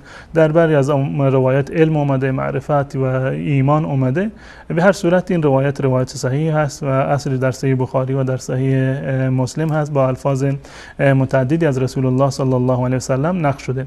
اما روایاتی که در این زمینه هست که یعنی در مورد امام ابو حنیفه رحمت الله علیه روایاتی هست در این زمینه، روایت صحیحی وجود نداره که رسول الله صلی الله علیه و سلم فرموده بودن به طور مثال که ابو حنیفه سراج امتی، یعنی لفظ یعنی نام امام ابو حنیفه در احادیث رسول الله صلی الله علیه و سلم ذکر شده باشه، یا هر امام دیگری، امام مالک و شافعی، احمد بن حنبل، چون این چیزی وجود نداره و صحت نداره. اما به صورت کلی این روایت که لو کان الایمان عند الثریا لتناوله رجال من فارس، این روایت صحیح است و این مشمول کسانی تمام علمای فارسی زبانی که واقعا نقشی رو داشتند و عالم ربانی بودند، این مشمول این حدیث در واقع قرار میگیرند. و یکی از اون علما قطعا امام ابو حنیفه رحمت الله علیه هستند که فارسی زبان بودند و اهل کابل هم. مال کابل بودن. بله ایشون مال کابل بودن و تمام علما و محدثین. بله امام بخاری، امام مسلم، امام نسائی، امام ترمذی و امام ابو داود سجستانی رحمت الله علیه و بسیاری دیگر از علما، امام ابن حبان، امام طبری و بسیاری دیگر از علما که خیلی هستند که ابو حاتم رازی قطعا و شما محدثین قسم خیلی زیادی دارید. بله واقعا جز کسانی هستند که کل جهان اسلام در واقع مرهون خدمت‌ها و خدمات علمی این بزرگواران بودن و قطعا همهشون هم مشمول این حدیث رسول الله صلی الله علیه و سلم هست. جزاکم الله خیر. بیننده دیگری فرمودن چرا بس در ماه مبارک رمضان با جماعت خوانده میشه و در غیر از رمضان این اتفاق نمیفته؟ آیا میشه در ماه رمضان هم مثلا کسی وتر رو با جماعت نخونه، بره خونه بعد از تهجد آخر شب بخونه، یا نه حتما باید با جماعت خونده بشه؟ نه هیچ لزومی نداره. در مورد نماز وتر یکی از نمازهای سنت هست و نماز سنت را به صورت کلی اصلش بر این است که به صورت انفرادی خونده بشود و به صورت جماعت خوندنش هم جایز هست. بالفرض اگر کسی خواست یک مرتبه اینو به صورت جماعت بخونه، نه اینکه به صورت یک عمل همیشگی باشه که اینو سنت بدونن بگونه که یعنی غیر قابل ترک باشه. اما احیانا اگر خواستن یه چند نفر یک جای بودن نماز جماعت بخونن، هیچ گونه اشکال نداره، میتونن بلند بشن بدون اینکه وقت نماز فرض باشه 2 رکعت نماز نفل رو مثلا با جماعت بخونن، هیچ گونه اشکالی نداره. دلیلش هم حدیث حضرت انس رضی الله تعالی عنه است که رسول الله صلی الله علیه و سلم خونه مادر ایشون رفتن و در اونجا نماز خوندند و رسول الله امام شدند و حضرت انس و برادرشون یک صف بودند و مادرشون پشت سر ایشون ایستادند و نماز جماعت خوندند. یعنی نمازی بود که نماز فرض نبود. و نماز وتر در شب‌های رمضان هم حکمش همین هست، کسی با جماعت بخواند هم خوبه و جایزه و مشروع هست به خاطر دلیلی که عرض کردم. و اگر کسی به صورت فرادا و تنها خوند باز هم اشکال نداره. یکی دوست داره که در آخر شب نماز وتر رو بخونه، الان با نماز جماعت نمیخونه، هیچ گونه اشکالی نیست و اولاتر هست. به طور مثال در روایت اومده که رسول الله صلی الله علیه و سلم فرمودند که جعلوا آخر صلاتکم باللیل وتر، وتر آخرین نمازی باشه که در شب میخونید. در روایتی که در صحیح مسلم هست که صلات اللیل مثنی مثنی فاذا خشی احدکم الصبح فلیوتر برکعت، آخرین نمازتون نماز وتر باشه. اگر کسی خواست که در شب‌های رمضان یعنی بعداً بلند بشه قبل نماز تهجد بخونه و وترش رو آخر بخونه و برای این حدیث عمل بکنه، هیچ گونه اشکال شرعی نداره و جایز هست.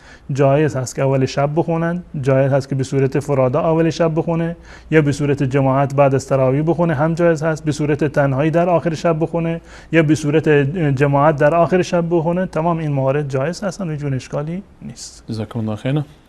بیننده دیگری فرمودن که دوستی داشتن که کارمند شرکت بیمه بوده و ایشون فوت کرده و بعد از وفاتشون الان شرکت به خاطر اینکه ایشون ظاهرا بیمه عمر کرده، شاید همچین تعبیری دارن شرکت‌های بیمه عمر، و الان شرکت در قبال بعد از فوت ایشون پولی رو به خانواده داره پرداخت میکنه، مبلغ 200 میلیون گفتن حدوداً، بیشتر از شاید باشه، حکم این پول چیه؟ آیا اینو میشه استفاده کرد؟ یعنی حلال هست؟ به صورت کلی یعنی بیمه جز مواردی هست که در آن به اصطلاح فقها غرر هست، یعنی احتمال ضرر و زیان زیادی وجود داره.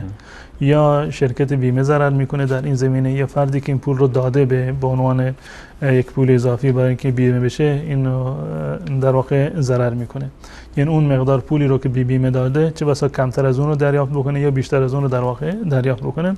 به خاطر این جزء موارد ربا هست و از نظر شرعی درست نیست. بیمه عمر از نظر شرعی درست نیست، گرچه برخی از موارد بیمه‌ای هستند که انسان مجبور هست به خاطر مجبوریت و ضرورت اون گفتند که جایز هست، مانند بیمه شخص ثالث به طور مثال که بدون بیمه اصلا مجوز نمیدند برای خودروهایی که در شهر تردد بکنن، یا بیمه خودرو حتی بعضی وقتا بله عرض می‌کنم چیزی که مجبور هست، یا حتی مثلا بیمه‌ای که در اختیار انسان نیست، یه فردی کارمند یک جا هست بیمه از اون یعنی بدون رضایتش و الزاما باید بیمه بشه و صاحب کار باید حتما مثلا افراد بیمه بکنه. این مواردی که انسان مجبور هست و تحت فشار باید اینو انجام بده، اینا حکمشون جداگانه هست.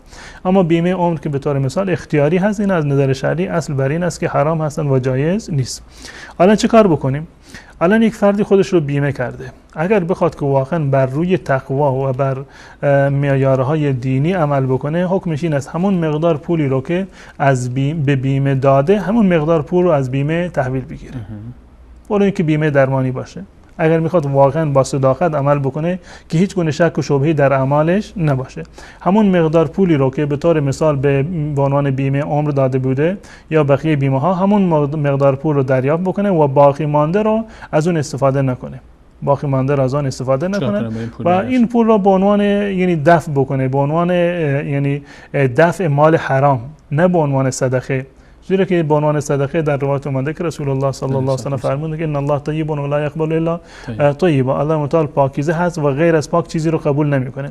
شما به عنوان صدقه و به عنوان اینکه منتی رو بر کسی داشته باشید نباید اینو بدید به کسی دیگر، به عنوان دفع ضرر از خودتون، دفع مال حرام، اینو از خودتون باید دریافت بکنید، به یک جای تقسیم بکنند، یک در مرافق عمومی.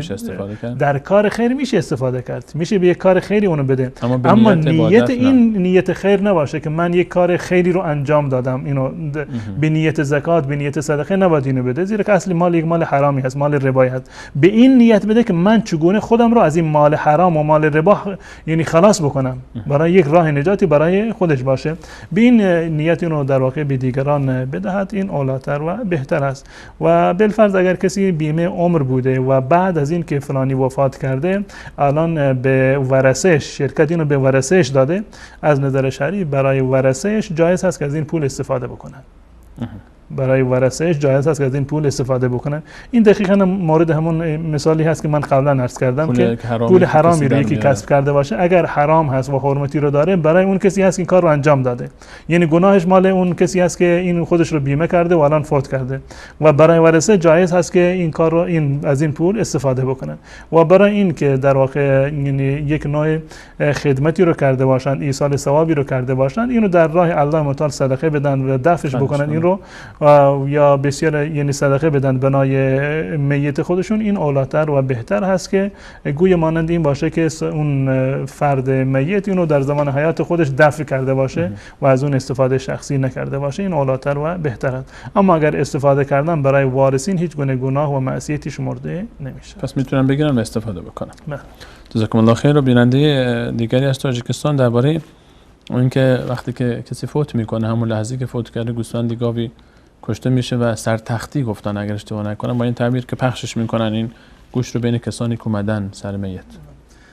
این جزء مراسم و بدعتایی هست که وجودی رو نداره در شریعت اسلامی، یعنی رسول الله و صحابه چون این کاری رو انجام ندادن، گرچه به صورت کلی و در عموم صدقه دادن برای میت جایز هست به صورت عمومی، چون که یک صدقه دادن خودش یک نوع عبادت هست و خود ایصال ثواب هم یک نوع عبادت هست و اصل در عبادات توقیف هست، یعنی این که صرفاً باید محل این عبادت و کیفیت این عبادت رو از زمانش رو از رسول الله صلی الله علیه وسلم تعیین بکنن. به صورت کلی تشویق کردند که برای صدقه دادن برای در واقع میت باشه، اما جایی رو که تعیین بکنیم یعنی این که ما در کیفیت این عبادت یا در زمان این عبادت دخل و تصرفی رو از خودمون انجام دادیم و این از نظر خاص شرعی کردنش به این زمان و مکان مشکل داره. بله مشکل ولی داره. میتونن بعداً مثلا بدون تعیین وقت و بدون تعیین زمان و مکان روز مشخص نشه میتونه صدقه بدن، میتونن گاوی رو سر ببرن، شتوری رو سر ببرن، یک گوسفندی رو یا پول نقدی رو صدقه بدن به این نیت که ثوابش به مردشون در واقع برسه. اما به نیت این که چون که الان روز اولش هست یا روز سومش هست 44 ماه و سالش هست سالگردش هست الان ما باید یک کاری رو انجام بدیم وگرنه مردم به ما طعنه میزنن، این در واقع ثوابی رو نداره. شما به خاطر ترس از طعنه مردم این کار رو انجام میدادید. اگر میخواهید که ثوابش خالصانه برای میت شما برسد بدون اینکه کسی خبر بشود که شما برای میت خودتون قربانی کردید و چیزی رو ذبح کردید، پولی رو چی کردید، بدون خبر اینو در واقع میتونید که صدقه بدید و ثوابش هم بیشتر هست و دورتر از ریا هست و هیچ گونه بدعتی رو هم زنده نکردید. جزاکم الله خیرا. برادر عزیزون از آنمان با سوالشون این بود که اگر یک مسیحی به الله ایمان داشته باشه یا به تعبیر خودشون عیسوی و نگوید که عیسی علیه السلام پسر الله متعال است و اما به قرآن و رسول الله صلی الله علیه و سلم ایمان نداشته باشه، آیا این شخص کافر از دنیا میره و جاودانی در جهنم میمونه یا نه؟ در مورد ادیان گذشته ما معتقد هستیم که دین مسیحیت به صورت کلی و حضرت عیسی مسیح علیه السلام و حضرت موسی علیه السلام دینشون یک دین آسمانی هست. خودشون پیامبران الهی بودند و ادیانی که آوردند دین آسمانی بوده و کتاب‌های تورات و انجیل که آوردند به اصطلاح کتاب‌های آسمانی بوده در اصل. منتها این کتاب‌ها تحریف شده هست، دین تحریف شده بودند. حتی در زمان رسول الله صلی الله علیه و سلم یهودیت و نصرانیتی که وجود داشت تحریف شده بود بر اون اصلی که در زمان خود انبیا بوده، در اون با اون کیفیت در واقع باقی نمانده بود. و مژده رسول الله صلی الله علیه و سلم در کتاب‌های گذشته من جمله تورات و انجیل در واقع اومده بوده و صراحتاً در قرآن کریم هم اینو از زبان حضرت عیسی علیه السلام آمده مبشرا به رسول یأتی من بعد اسمه احمد و که دستور داده شده که حتی به اون ایمان بیاورند حتی در تورات و انجیل. و حتی رسول الله صلی الله علیه و سلم صراحتاً فرمودند که هر یهودی و مسیحی که بشنود از من، یعنی خبردار بشود که پیامبر آخر الزمان در واقع مبعوث شده. حتی یهود مدینه در واقع عرب ها رو طعنه می‌زدند که به زودی یک پیامبری از ما مبعوث می‌شود، اون که مسلمان بشود ما ایمان می‌آوریم به اون و با توسط اون پیامبر و در رکاب اون پیامبر ما شما رو قلع و قم می‌کنیم. استفتحون علی الذین کفروا. اما وقتی که رسول الله صلی الله علیه و سلم مبعوث شد دیدند که از اعراب هست، به اون ایمان در واقع نیامد. رسول الله فرمودند که هر یهودی و مسیحی که بشنود به بعثت من اطلاع به اون برسد و ایمان نیاورد اون در واقع کافر هست. اگرچه اصل دین یهودی و مسیحی دین آسمانی هست، دین الهی هست، اما ادیان منسوخ شده ای هستند که امروز تحریف شده که در اون زمان هم بودند و بعد از بعثت رسول الله صلی الله علیه و سلم منسوخ هستند و دینی که تورات و انجیل به اون مژده دادن دین اسلام هست و هر کسی که خلاف دین اسلام بکند یعنی یهودی و نصرانی باشد اون از نظر شرعی کافر هست و تبعات این هم در روز آخرت گیرش خواهد بود. پس یعنی بلو این که نگه که عیسی پسر الله تعالی است ولی چون به رسول الله صلی الله علیه و سلم قرآن ایمان نداره پس کافر با همون حکمش مثل بقیه است. بله مثل بقیه جهنمی هست.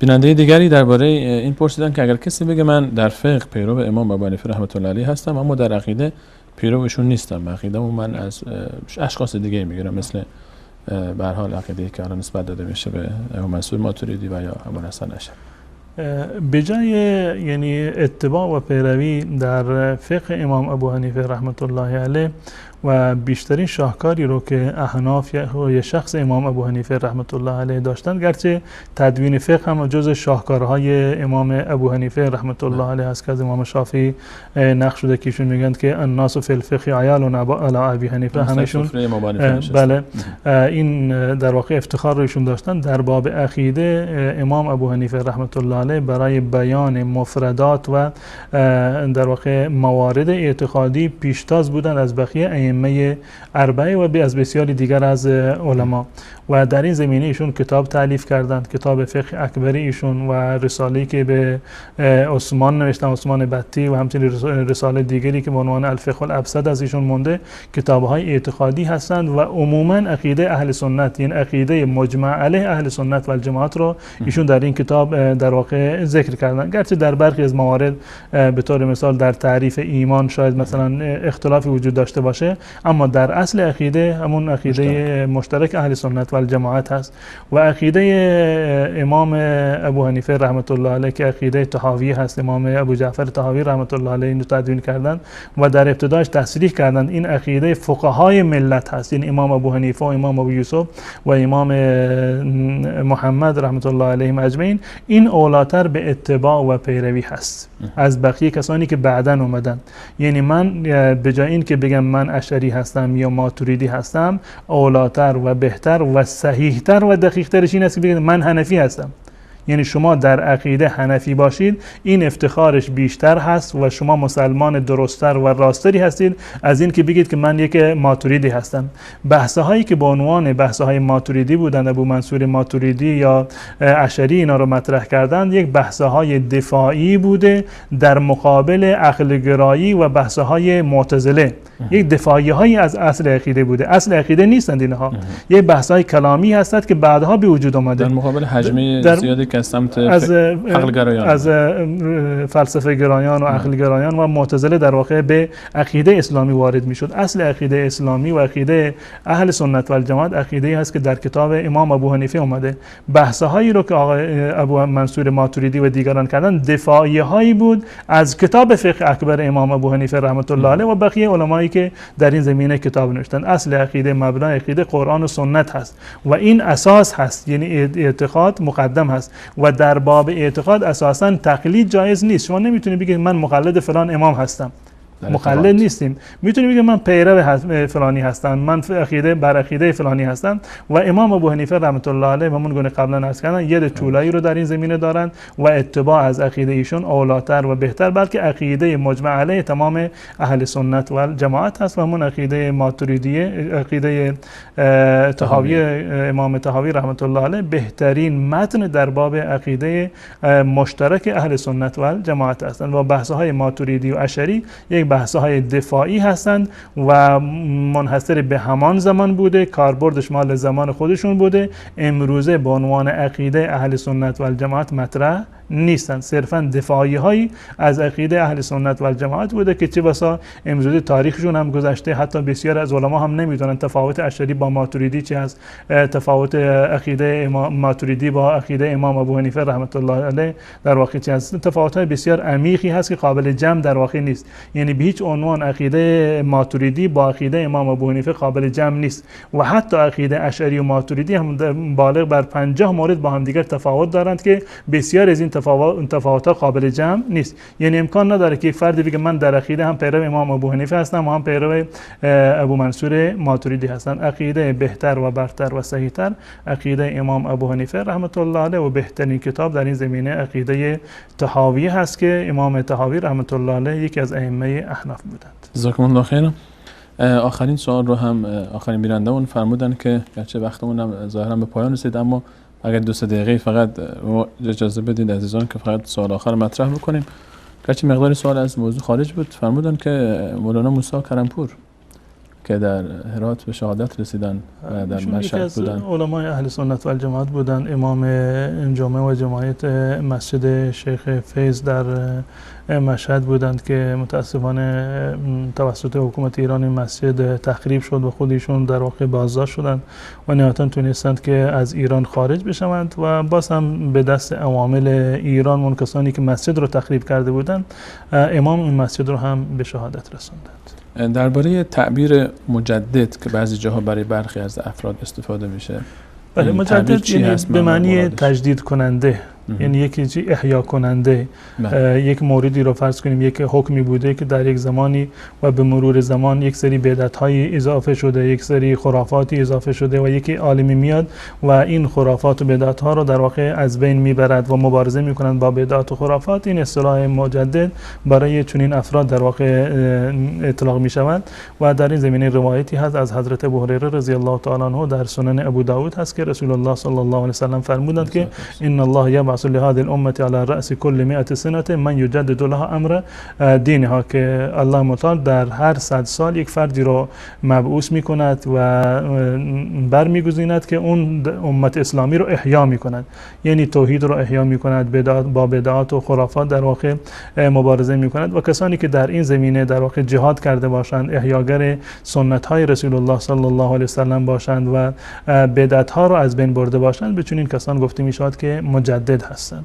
مانند امام ابو حنیفه رحمت الله علیه، محمد ابن عبدالوهاب رحمت الله علیه، امام عز ابن عبدالسلام و بسیاری دیگر از علمایی که در شبه قاره هند یا در بلوچستان افغانستان در واقع سنت رو زنده کردند و بدعات و خرافات رو از میدان خارج کردند. پس تعبیر عام است که میتونه مصادیق زیادی داشته باشه. بله، مصادیق بسیار زیادی رو داره. احتمال داره که در یک زمان هم چندین مجدد، صدها و هزاران مجدد در طول تاریخ اسلام در واقع داشته. جزاکم الله خیر. تشکر میکنم ازتون نازی که وقتتون در اختیار ما بینندگان گذاشتید. صحبت آخرتون با بینندگان میشنوید. سلامتی. امیدوار هستم که الله متعال همه ما را آنگونه که الله مورد رضایت الله متعال هست به ما توفیق بدهد که در آن مسیر و در آن راه ان شاء الله حرکت بکنیم و در دنیا و آخرت سرفراز و سربلند باشیم. آمین. تشکر از شما و همچنین از شما بینندگان عزیز و با عرض پوزش از اینکه بسیار از سوال‌های شما به هر حال حجم سوال بسیار زیاد هست و هر چقدر ما برنامه بگذاریم باز هم باقی میمونه برخی از سوال‌ها.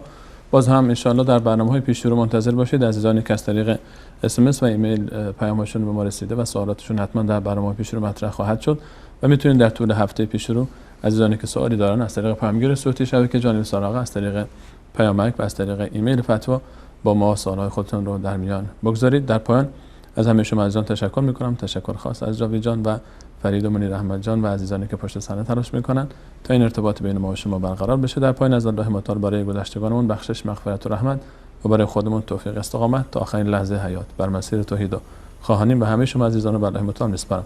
الله یار و نگهدار شما.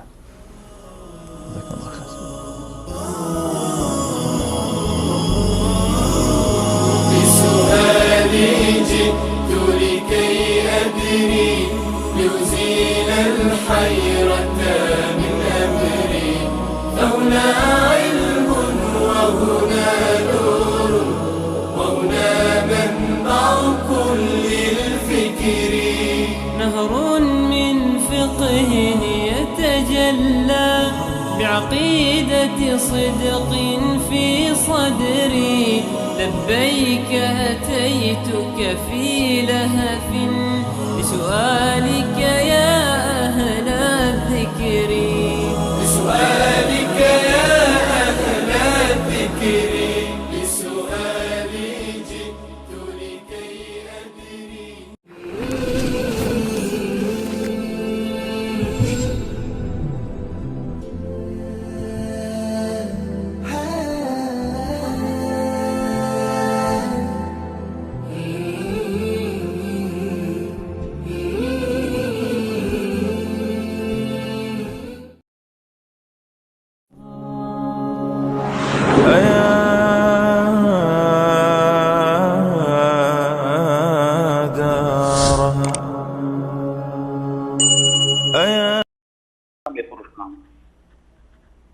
و 100% همین موضوع تمام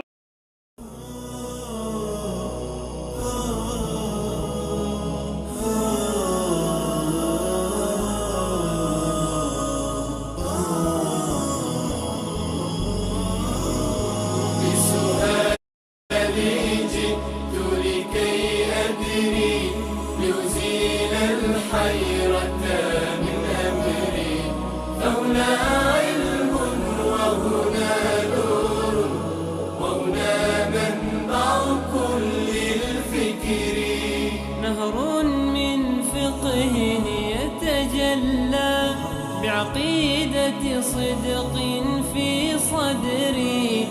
لبيك أتيتك في لهف بسؤالك يا أهل الذكر بسؤالك يا أهل الذكر بسؤالي جئت لكي بسم الله الرحمن الرحيم. الحمد لله رب العالمين والصلاة والسلام على أشرف الأنبياء والمرسلين سيدنا ونبينا ومولانا محمد وعلى آله وأصحابه أجمعین. با یاد و نام الله متعال برنامه امروز را آغاز می کنیم. عرض سلام و خسته نباشید داریم خدمت یکایک شما بینندگان عزیز. امیدوارم در هر کجا که هستین همیشه در پناه الله شاد و خوش و خرم باشین. در خدمت شما عزیزان هستیم با برنامه پرسش و پاسخ. در این قسمت در خدمت کارشناس برنامه جناب مولانا عبدالقدوس دهقان هستیم که خدمت ایشان نیز عرض سلام و خسته نباشید داریم. بنده خدمت جناب عالی و تمام بینندگان عزیز و ارجمند عرض ادب و سلام و وقت بخیر دارم. السلام علیکم و رحمت الله و برکاته و در خدمت شما و بینندگان عزیز خواهم بود انشاءالله. خواهش میکنم. طبق روال معمول برنامه رو از سوالای SMS بینندگان عزیز آغاز میکنیم و بعد تماس بینندگان رو میگیریم. بیننده پرسیدن که من ساکن اهواز هستم و آب لوله کشی محله ما رنگ و بوی فاضلاب دارد. آیا جایز است که با این آب غسل و وضو بگیریم؟ خواهشم در این زمینه توضیح دهید. بسم الله الرحمن الرحیم و به نستعین و صلی الله علی نبینا محمد و علی آله و صحبه اجمعین. به اتفاق تمام علما یکی از شرایط آبی که با آن طهارت حاصل می شود این است که آب باید پاک باشد. برای وضو گرفتن یا برای غسل کردن حتما باید آب پاک و طاهری رو انسان استفاده بکنه، زیرا که آبی که نجس هست نجاست رو و حکم نجاست رو از بین نخواهد برد. و آبهایی که پاک هستند یعنی آبهایی که بر همان اصل خلقت هستند، یعنی بر حالت طبیعی خودشون باشند. این آبها پاک هستند و اصل در آبها پاکی هست، مانند آب چاه و آب رودخانه و آب دریا و آب چشمه و بقیه آبهای پاک و زلالی که وجود دارند. در صورتی که یک آبی با نجاستی آمیخته بشود و نجاست بر اوصاف آب غلبه پیدا بکند، در چنین صورت با چنین آبی وضو گرفتن و غسل کردن جایز نیست. آب سه تا وصف دارد: رنگ آب هست، طعمش و بویش. اگر نجاستی یکی از این سه وصف رو تغییر بدهد، در چنین صورتی استفاده از اون آب درست نیست. به طور مثال یک آبی در واقع یک نجاستی به اون آب اصابت کرده، رنگ آب رو تغییر داده یا بوی آب رو تغییر داده یا طعم آب رو تغییر داده باشد، اگر یکی از این سه وصف رو تغییر داده باشد با چنین آبی وضو گرفتن و غسل کردن جایز نیست. اگر صفات بیشتری رو تغییر داده باشد، رنگش و بویش را به طور مثال دو صفت را تغییر داده باشد، این دیگه نجاستش در حد بالاتری هست. اگر واقعا سوال ایشون که این برادرمون از اهواز، اگر آبی که لوله کشی هست بگونه‌ای هست که تصفیه شده از آب فاضلاب هست بازیافت می شود و چه بسا که این تصفیهش به صورت کامل انجام نگرفته، زیرا که تصفیه یک مراحل متعددی رو داره. یک تصفیه مقدماتی هست، تصفیه ثانوی هست که در تصفیه ثانوی معمولا حدود یعنی بالای 90% آب تصفیه می شود. یک تصفیه هم که نهایی هست، چه بسا که این مراحل تصفیه کامل نشده باشد و هنوز رنگ یا بوی نجاست در آب باقی مانده باشد. اگر واقعا چنین هست با چنین آبی طهارت حاصل کردن جایز نیست. اما اگر این تغییر در واقع در اوصاف آب که به وجود آمده به خاطر این است که در لوله زیاد مونده، به طور مثال لوله کشیش قدیمی هست، زنگ زده هست، احیانا رنگ آب یا طعم آب تغییر کرده، در این صورت استفاده از چنین آبی برای وضو و طهارت جایز هست. اما اگر به خاطر وجود نجاستی هست یا به خاطر آبی هست که آب فاضلاب بوده و بازیافت شده، تصفیه شده و تصفیهش کامل نیست و رنگ و بویش هنوز همون رنگ و بوی نجاست را و فاضلاب را دارد، در چنین صورتی استفاده کردن از این آب در طهارت، وضو و غسل یا شستن لباس جایز نیست و نجاست را از بین نمیبرد بلکه بدن را نجس میکند. درست. جزاکم الله خیر. در همین زمینه غیر از نجاست اگر به صورت طبیعی رنگ آب عوض شده باشد، مثل آب رودخانه‌ای که در اثر باران یا سیل با گل قاطی شده باشد، آیا وضو با این آب درسته؟ به صورت کلی یعنی این سه وصف آب معتبر هستند. سه وصف آب یعنی رنگ آب، طعم آب و بوی آب.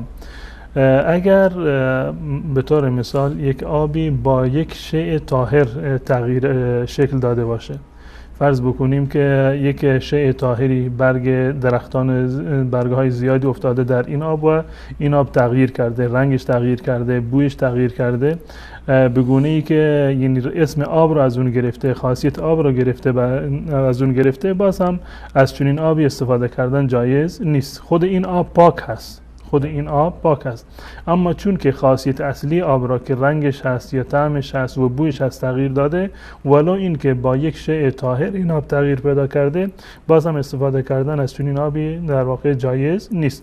منتها برای رفع نجاست جایز نیست. خود این آب نجس نیست، خود آب پاک هست، طاهر است، ولو اینکه اوصافش به وسیله برگ درختی مثلا تغییر کرده باشد، گلولای در آن در واقع اضافه شده باشد، گلالود باشد، در این صورت خود آب پاک هست اما پاک کننده نیست و در وضو نمیتوانیم که از آن استفاده بکنیم. درست. جزاکم الله خیر. بیننده بعدی از تاجیکستان پرسیدن که اگر مردی زنش را در حالت غضب 7 طلاق بگوید چند طلاق واقع می شود؟ این خانواده 2 فرزند دارند و آیا راه حلی برای از نو زندگی کردن برای آنها هست یا نه؟ عصبانیتی که در حد بالا بردن صدا هست و انسان در کامل اوصاف کامل خودش هست، اهلیت کامل رو دارد و اختیار خودش رو دارد، میداند که چی میگوید، در چنین صورتهایی اقوالش معتبر هست و در نتیجه طلاق واقع می شود. اگر در عصبانیتش در حدی هست که صرفاً با عنوان بالا بردن صدا هست یا اینکه خودش اختیار و کنترل خودش رو در اختیار دارد، میداند که چی میگوید، در چنین صورتی به اتفاق تمام فقها طلاق واقع می شود و مذهب جمهور علمای اهل سنت و الجماعت 4 مذهب بر این هست اگر کسی زنش رو در یک مجلس 3 طلاق یا بیشتر بدهد، همان 3 طلاق در واقع می شود.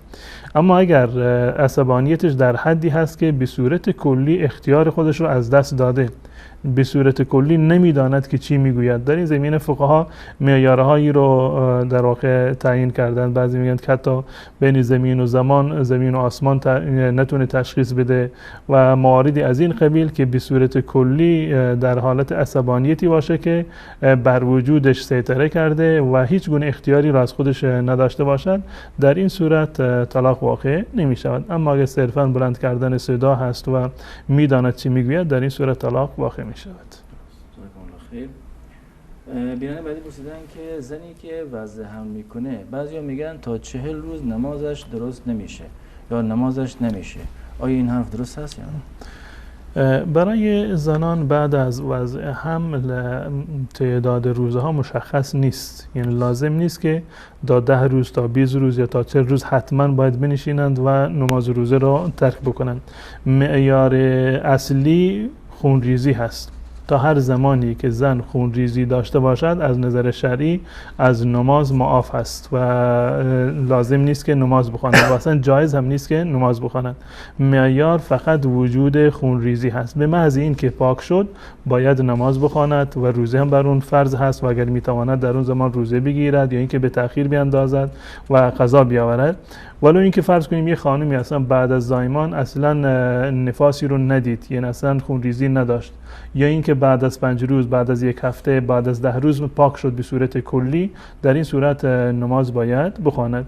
منتها در صورتی که خونریزی بیشتر از 40 روز ادامه پیدا بکند، در صورتی که خونریزی بعد از زایمان بیشتر از 40 روز ادامه پیدا بکند، در این صورت در روز 40 غسل بکند و بعد از آن نماز بخواند ولو اینکه خونریزیش قطع نشده باشد. تفاوت 40 روز بعد از 40 روز و قبل از 40 روز این است اگر قبل از 40 روز پاک شد نماز بخواند.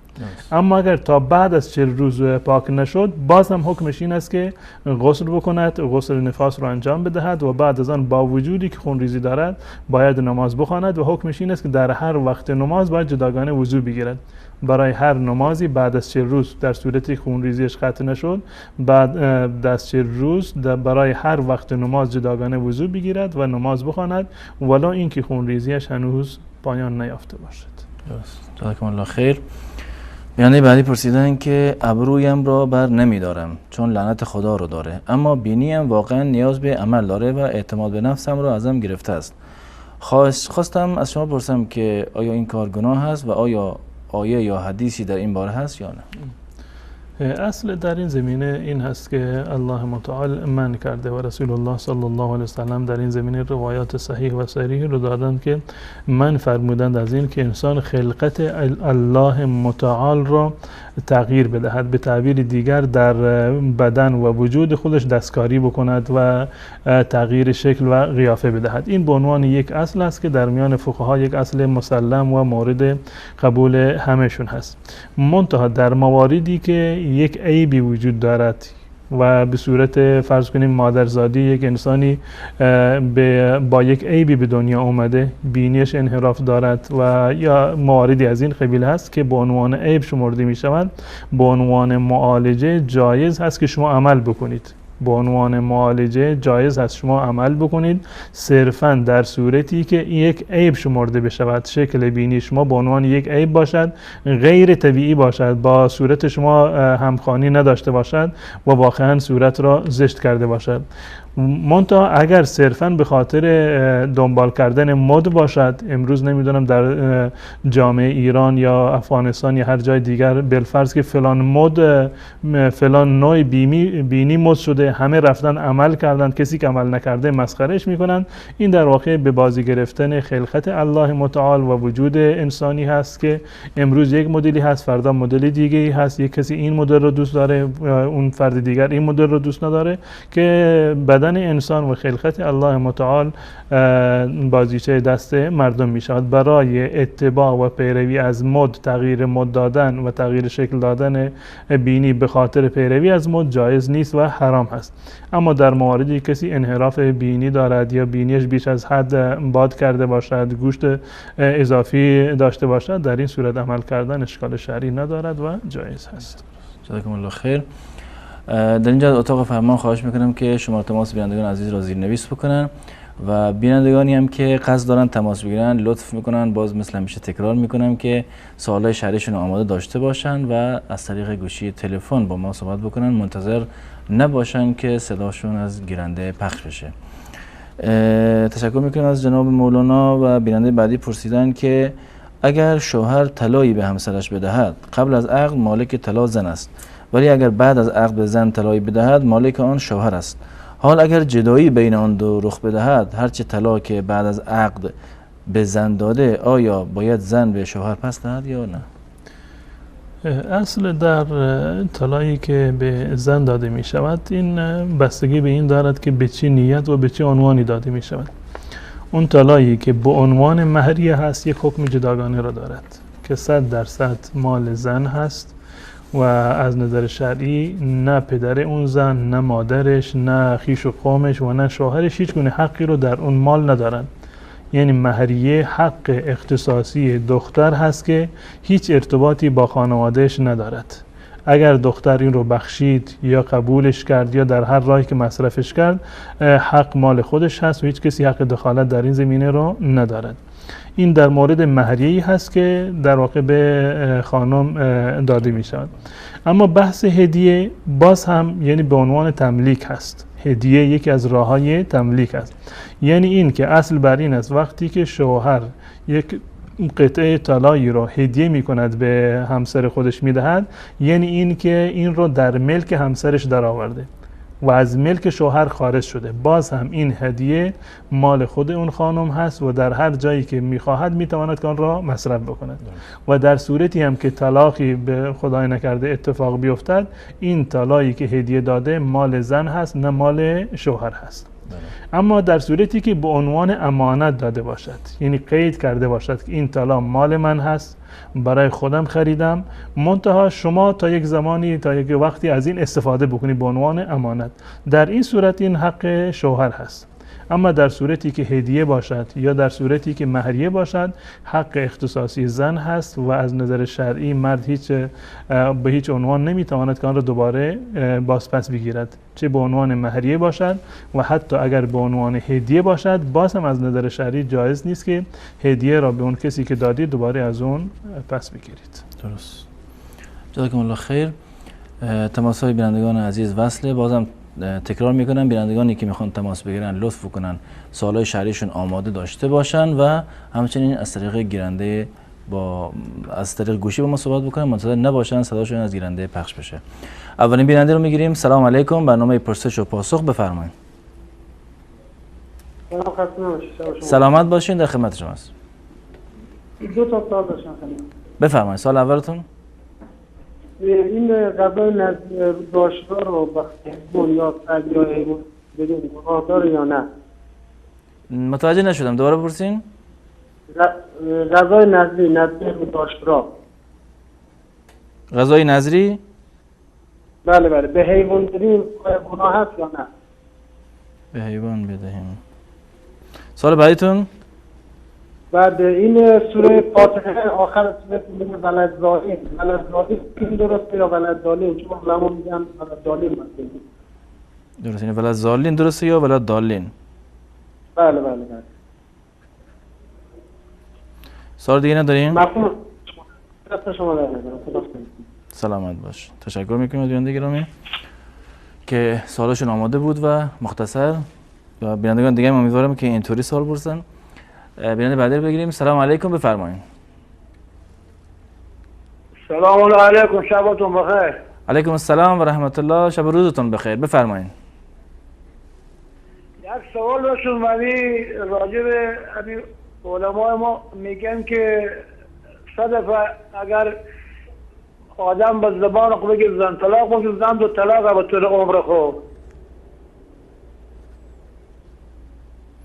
درست. علمای ما میگن که اگر انسان 3 بار به طول عمر خود بگه زن طلاق باشه، زن این طلاق امیر من بفهمم که مالک شیخ قدس جوان بگم که حقیقت داره یا نه. درست. سوال دیگه هم دارین؟ نه خیلی تشکر، شب شما خوش. سلامت باشین، تشکر میکنیم. سلام علیکم، برنامه پرسش و پاسخ، بفرمایید. الو. سلام و رحمت الله، صداتون یکم بلندتر کنیم، بفرمایید. السلام، من یه دو سوال داشتم برای استاد. همین همسر شوهرش اسمش ببره چه دارد؟ گناه های میگم نام شوهر تا بگیری گناه های نامی هم دیگر را بگیری. و دیگه سوال من اینه که پیسرای ما مکتب میخونن رسم میکشن، یعنی مشقی رسمی همیره هر خیل حیوانو را میکشن و یا رنگ میکنن با مکتب روان میشن، میگن گناه های جایز نیست نکشید. آیا همیم و بالا یا ثوابای چیه؟ رسم میکنن، رسم حیوانو دیگه. درست. فهمت؟ بله بله، سوال واضحه. مایل تشکر میکنم. سلام علیکم، برنامه پرسش و پاسخ، بفرمایید. سلام علیکم. علیکم السلام و رحمت الله، بفرمایید. یک سوال داشتم. بفرمایید سوالتون. درباره کتاب مثلا فتوای منبع العلوم مال مولانا محمد عمر شربازی، خواستم بپرسم اعتبار داره یا نداره بعض فتوای؟ سوال دیگه هم دارین؟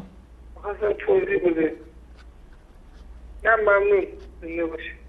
سلامت باشین. تشکر میکنم از شما. سلام علیکم. برنامه پرسش و پاسخ بفرمایید. السلام علیکم و رحمت الله و برکاته. علیکم السلام و رحمت الله و برکاته. در خدمت شما هستیم. شب شما و شب استاد بخیر باشد. سلام شما دید گفته و سوالی داشتم. بفرمایید سوالتون. سوال اولین من این است که آیا تا چه درجه امام قرائت را خطا کند نماز را اعاده باید کرد؟ به چه صورت؟ مثلا امام در سوره هم الانت و چنین لفظها را مثلا اشتباه میگوید، این را ما در میابیم، چیکار کنیم؟ نماز را اعاده کنیم یا از پس یا خوانده گیریم؟ و این در نماز وقتی که اگر نماز اعاده ضرور شدن واجب باشد، اگر در نمازهای خفیه هم چنین است و ببخشید فهمیدید؟ بله بله سوال واضح است. سوال بعدیتون؟ بعد سوال دویم این است که من روز حواسم جمع نبود، مثلا قسم خوردم که به یک شخص هم نمیتونم، اما نیت هم نداشتم، یک برای زبانم خارج شد. باید چه چیزی؟ برای این 3 روز روزه. یعنی قسمی خوردین قسم اشتباه؟ بله این تا اختیار خودم نبود. بله بعد استاد توضیح دادن که 10 کس را لباس میدهی، یعنی سر و بدن یک باره یا این که یک قسمش را، اگر این را هم توضیح میدادن بسیار خوب میشد. چه خونده شدین؟ مخصوصا که هوان همه اسماک و هوان فلحت باشن. 10 چیز؟ آها برای کفاره یعنی. تشکر میکنم از شما. تشکر زیاد به شما. سلامت باش. سلام علیکم. برنامه پرسش و پاسخ بفرمایید. سلام علیکم. علیکم السلام و رحمت الله. در خدمت شما هستیم. من یه چند تا سوال داشتم. بفرمایید. سوال اولتون؟ سوال اول من اینه که میگم نمازی که آدم به خونه که نماز میخونی اگر عکس باشه به اون خونه نماز روانی. بعد سوال دوم من اینه که بعد میگم که امیر آدم که به زن خواهم بستری میکنه بالاخره جنوب دیگه، میگم عالمای را میگم که این آدم که جنوب باشه مثلا بمیره مرتده، حالا شب آدم با زنش هم بستری میکنه میمیره، این مرتده یا نه؟ یعنی میخوام بشنم. بعد سوال سوم این که این میری یه جنسی از مغازه میخری، این جنس قیمتش مثلا بالای پول نداری، طرف میگه که آقا این پول رو زیستی بدید، میگم این سوده. درست. بعد یه سوال دیگه داشتم، تو ما خیلی پشت این برنامه موندن سوال زیاد دارم، یه سوال دیگه بپرسم. بعد یه سوال دیگه که میگه مثلا میری یه خانه رن میکنی، بعد اینو میدی به کرا، از طرف کرا میگیره، خودت رن میکنی میدی به کرا، بعد طرف میگم اینم سوده. حالا وقت برنامه تو رو نمیگیرم، تو ما خیلی پشت این برنامه موندن، این برنامه رو دوستانم سوال زیاد دارم، حالا هفته‌های بعد با امید خدا اینا مولوی مولانا عبدالقدوس دیوان عزیز ما توضیح بدم. دست شما در ان شاء الله. تشکر میکنم از بیننده گرامی. تماس بعدی بیننده رو بگیریم. سلام علیکم. برنامه پرسش و پاسخ بفرمایید. و علیکم السلام و رحمت الله و برکاته. در خدمت شما هستیم. برادر عزیز یک چند سوال شرعی دارم. بفرمایید. سوال اولتون؟ میخوام اول به حضرت فقط صداتون خیلی داره قطع وصل میشه برادر گرامی، اگر یک کمی واضح‌تر صحبت بکنید تا متوجه صحبتتون باشیم. سوال یکم بفرمایید. آیا عبادت در بازار و از بازار بیرون یگان حرکت دارد؟ سوال بعدی؟ سوال دوم هم این که آیا مردی که با زنش در تلفن میگوید که دو بار بگوید که طلاق این طلاق میشود؟ بگوید 3 طلاق هست یعنی؟ بله، با زنش با تلفن وقتی صحبت در طلاق بوده 3 بار او را میگوید که استغفرالله، 2 بار او را میگوید که من تو را 3 بار طلاق کردم، 6 طلاق میگرفتم. درست. یعنی به صورت جدی یا به صورت مزاح؟ باز اینم واضح باشه. در حالت با کدوم سبب؟ اون سبب بود که بر شوهر خودش خیانت کرده. بله. و سوال آخرتون؟ سوال بعدی. بله سوال بعدی من در شغل من تجارت می‌کنم. من لباسای زنانه می‌فروشم. و از 100% همین لباسای زنانه قطعا نکنم 30% یا که 40% لباسای تنوک می‌پوشم. لباسای تنوک. یعنی لباسای تنگ. بله. آیا همین ها از اسلام این حلال است یا که حرام است همین کردن همین مالها؟ اینها رو هم زنهای روح ها میکنن هم زنهای مسلمان. درست. تشکر میکنم از شما. ببخشید دیگه هم سوال داریم؟ بفرمایید. بخواهم یک خواهش دارم که از حضرت عبدالقدوس برای من دعا بکنند. من میخواهم که ازدواج با زن مؤمنه. درست. انشالله. تشکر میکنم از شما. تشکر جان. السلام علیکم و رحمت الله. علیکم السلام و رحمت الله. آخرین تماس بیننده رو بگیرین. سلام علیکم. برنامه پرسش و پاسخ بفرمایید.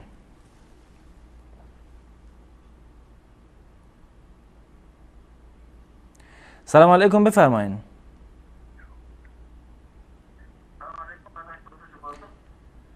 سلام علیکم و رحمت الله. علیکم السلام و رحمت الله و برکاته. در خدمت شما هستیم. عرضم به حضور محبت کنید این در رابطه با قرائت تشهد در رکعت دوم به چهارم هر نماز. در رکعت دوم و چهارم هر نماز چطوری است؟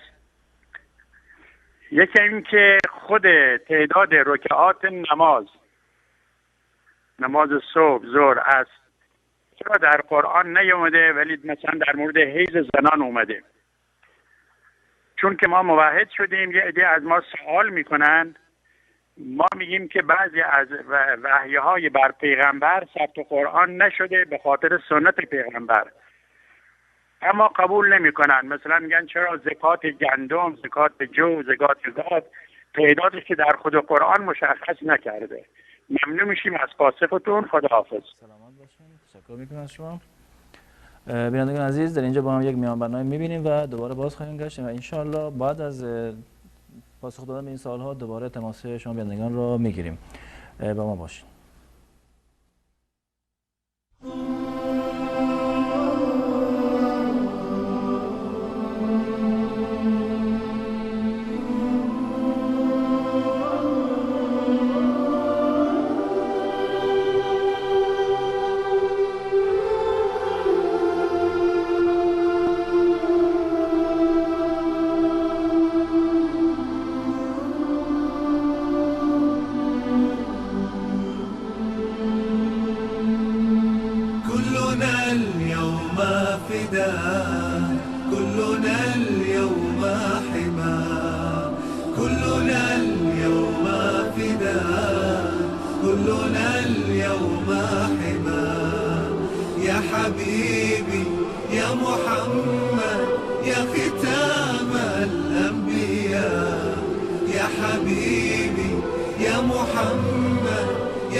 كلنا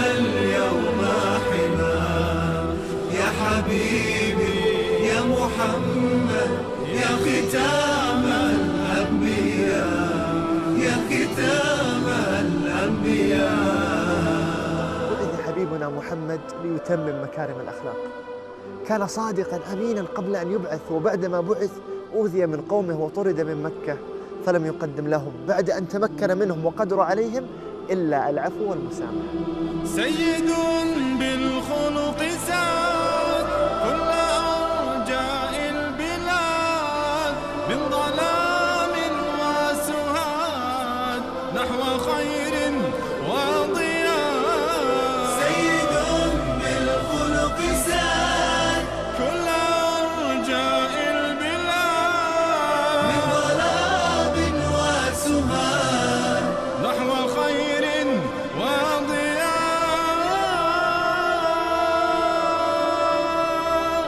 كان للخير دليل، بسمة تروي العليل، يصفح الصفح الجميل، تشهد يا حبيبي.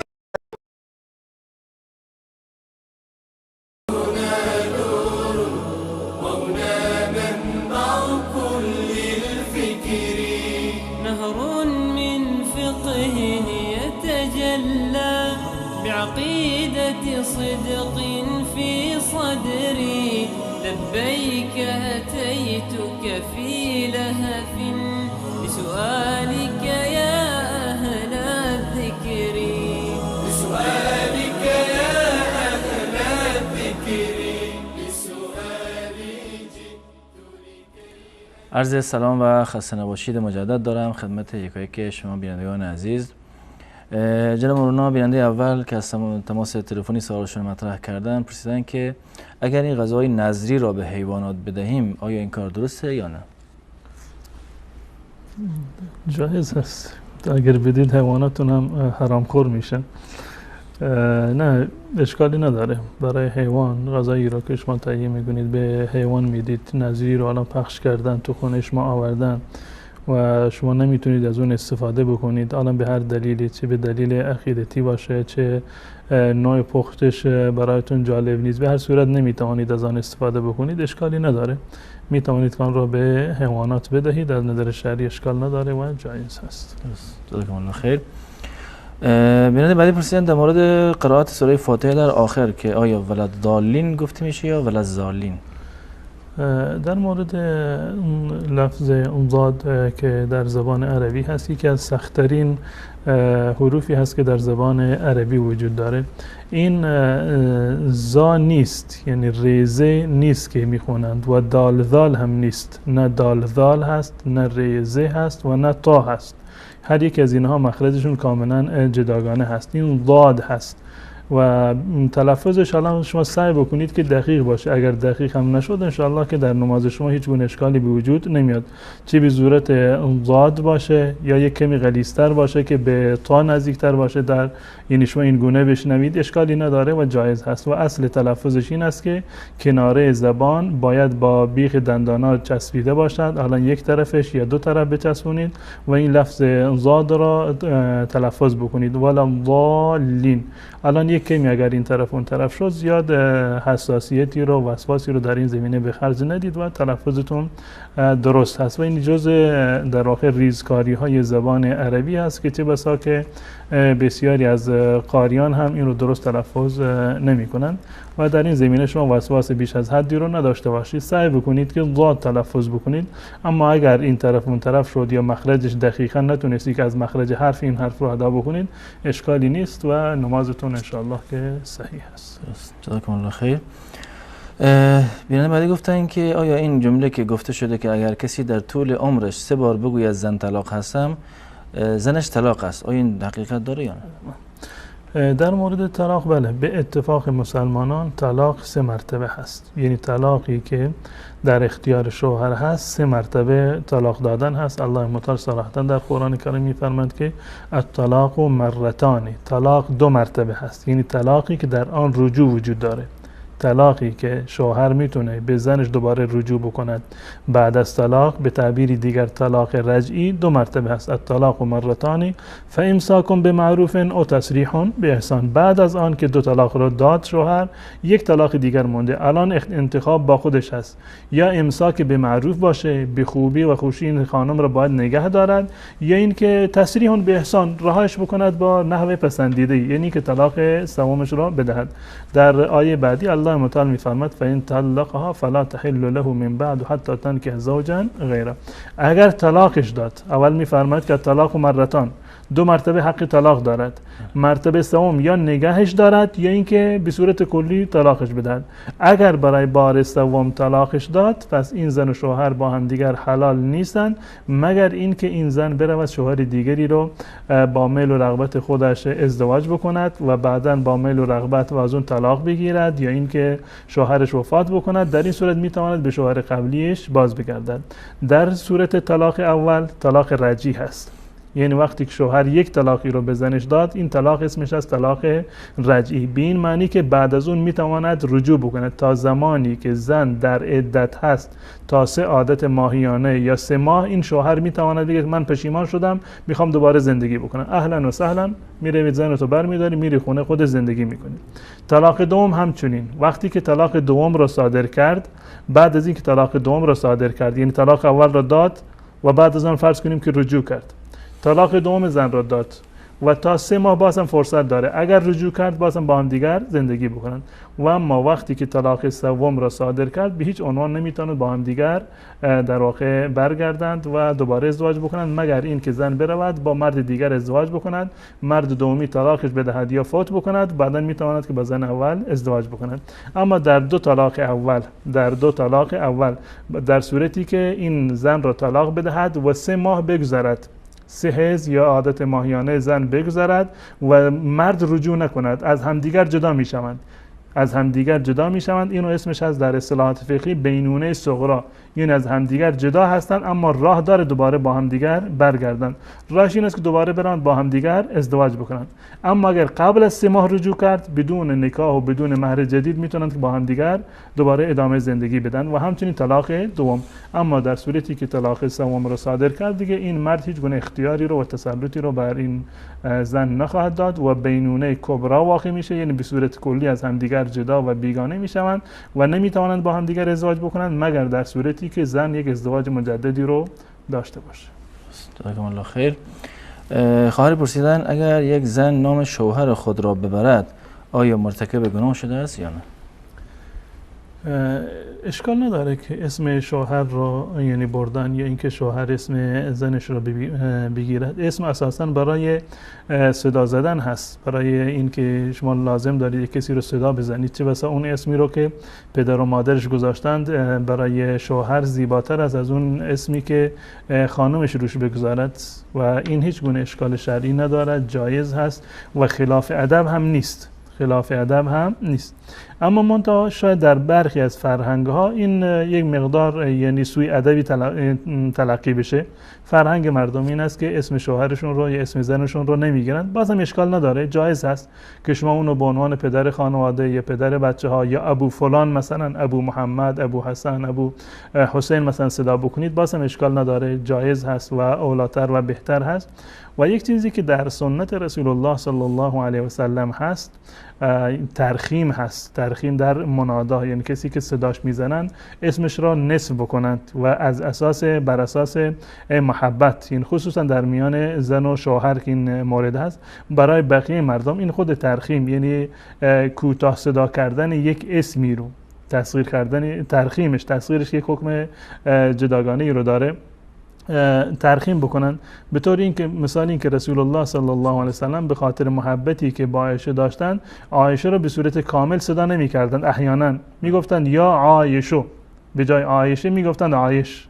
این ترخیم منادا هست. از روی محبت اشکال نداره که شما یعنی زن و شوهر همدیگر را اسمشون را نصف صدا بکنند، مثلا عایشه را عایش صدا بکنند، فاطمه را فاطم صدا بکنند، یا مثلا اسم شوهرش هست خالد، خال صدا بکنند، از این قبیل، یعنی حرف آخر رو حذف بکنند، این از نظر شرعی اشکال نداره. خود اسم رو گرفتنش هم اشکال ندارد، ترخیمش یعنی کوتاه کردن اسم به خاطر عشق و علاقه و محبت و اظهار عاطفه باز هم اشکال شرعی ندارد. اما در میان عموم مردم وقتی که اسم کسی رو کوتاه میکنند یا به عنوان یک عیب در جامعه صدا میکنند، تصغیر میکنند، این تصغیر کار مناسبی نیست. یا مثلا این که فرض کنیم که یک فردی رو که اسمش حسن باشه اونو حسنک صدا بزنن، یا مورد دیگری که از این هست زید را زیدک یا به تلفظهای دیگه زیدوک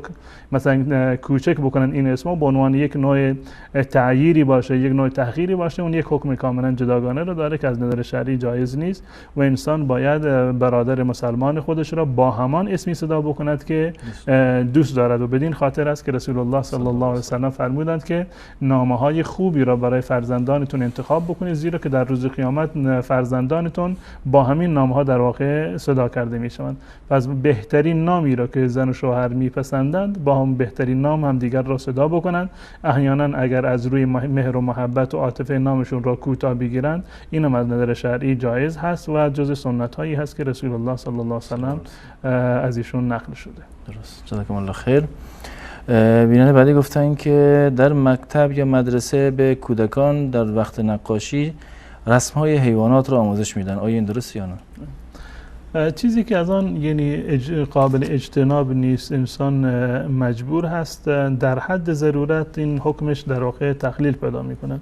اما به صورت کلی رسول الله صلی الله علیه و سلم نفرین کردن مصورین را، روایات متعددی در این زمینه هست و جایز نیست که انسان شکل حیوان ذی‌روحی را در واقع ترسیم بکند و این از نظر شرعی درست نیست. اما اگر به عنوان این باشه که بچه‌ای رو آموزش بدن، مثلا که اسم این حیوان رو مثلا براش ترسیم بکنند که این حیوان اسمش فلان هست، این از نظر شرعی ان شاءالله که اشکالی رو نداشته باشه. اون موردی که در شریعت اومده، در روایت هم اومده که الله تعالی در روز قیامت میگوید که احیوا ما خلقتم، بیاید اون چیزی رو که شما آفریدید اون رو در واقع زنده بکنید، اون چیزی رو که شما کشیدید و زندهش کردید. این بیشتر در مورد مزاحات هست، یعنی همگونی با خلقت الله متعال است. الله آفریده، منم میآفرینم.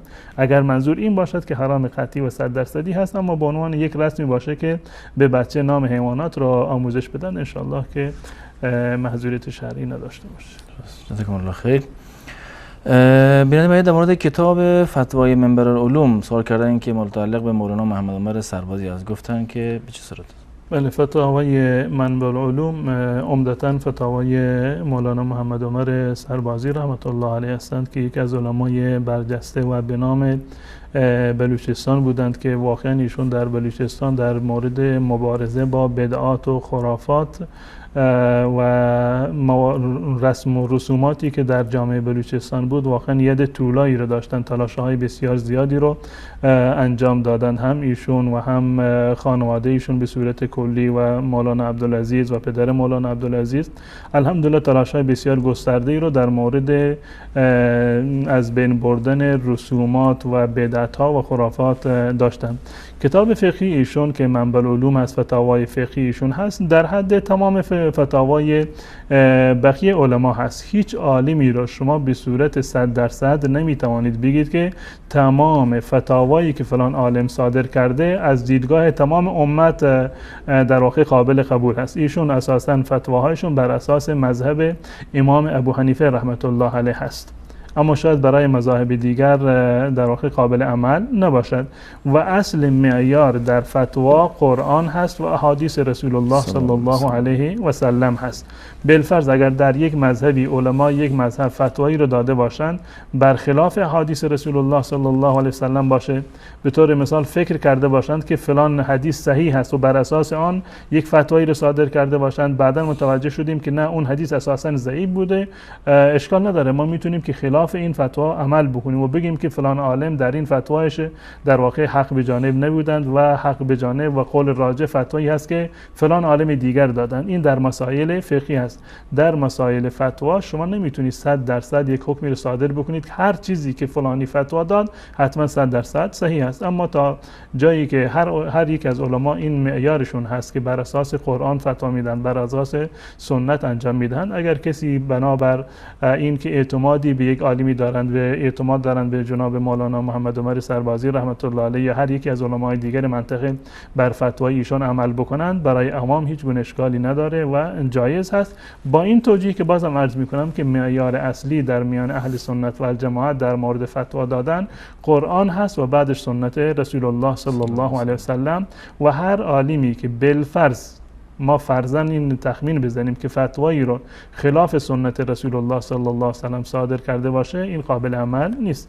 امام مالک رحمت الله علیه که سرمنشأ مذهب مالکی هست میفرماند که کل یؤخذ من قوله و یرد الا صاحب هذا القبر، اشاره کردن به قبر رسول الله صلی الله علیه و سلم و فرمود که هر کسی و هر عالمی قولش قابل قبول و قابل رد هست. ما میتونیم بگیم که قولت قبول هست اگر مطابق قرآن و سنت باشه و اگر برخلافش باشه قولش رو رد کنیم، مگر صاحب این قبر یعنی قبر رسول الله صلی الله علیه و سلم. حرف رسول الله حجت قطعی هست در صورتی که صحتش برای ما ثابت شده باشد، اما فتاوای افراد دیگر قابل نقد هست. درست. جزاکم الله خیر. بیننده بعدی گفتن اگر امام در سوره حمد دچار اشتباه شود تکلیف نماز چی است؟ آیا باید اعاده کرد یا نماز درست است؟ در مورد لحن در قرائت مردم بیش از حد یعنی وسواس دارند. اون چیزی که ما مأمور هستیم این است که رسول الله صلی الله علیه و سلم فرمودن هر چیزی رو که برای شما میسر هست در نماز شما قرائت بکنید. کسانی که وقتی که امامت میکنند یا خودشون به صورت تنهایی و فرادان نماز میخونند، اون قسمتی از آیات قرآن را که به صورت کاملتر و بهتر بلد هستند و تسلط بیشتری دارند، سعی بکنند که اون آیات را بخونند که از لحن در تلفظ آیات در واقع اشتباهی صورت نگیره و دقیقاً تلاوت کرده باشند. مذهب جمهور علمای اهل سنت و الجماعت این است که لحن در هر حدی هم که باشد این باعث بطلان نماز نمی شود. لحن در قرائت باعث بطلان نماز نمی شود.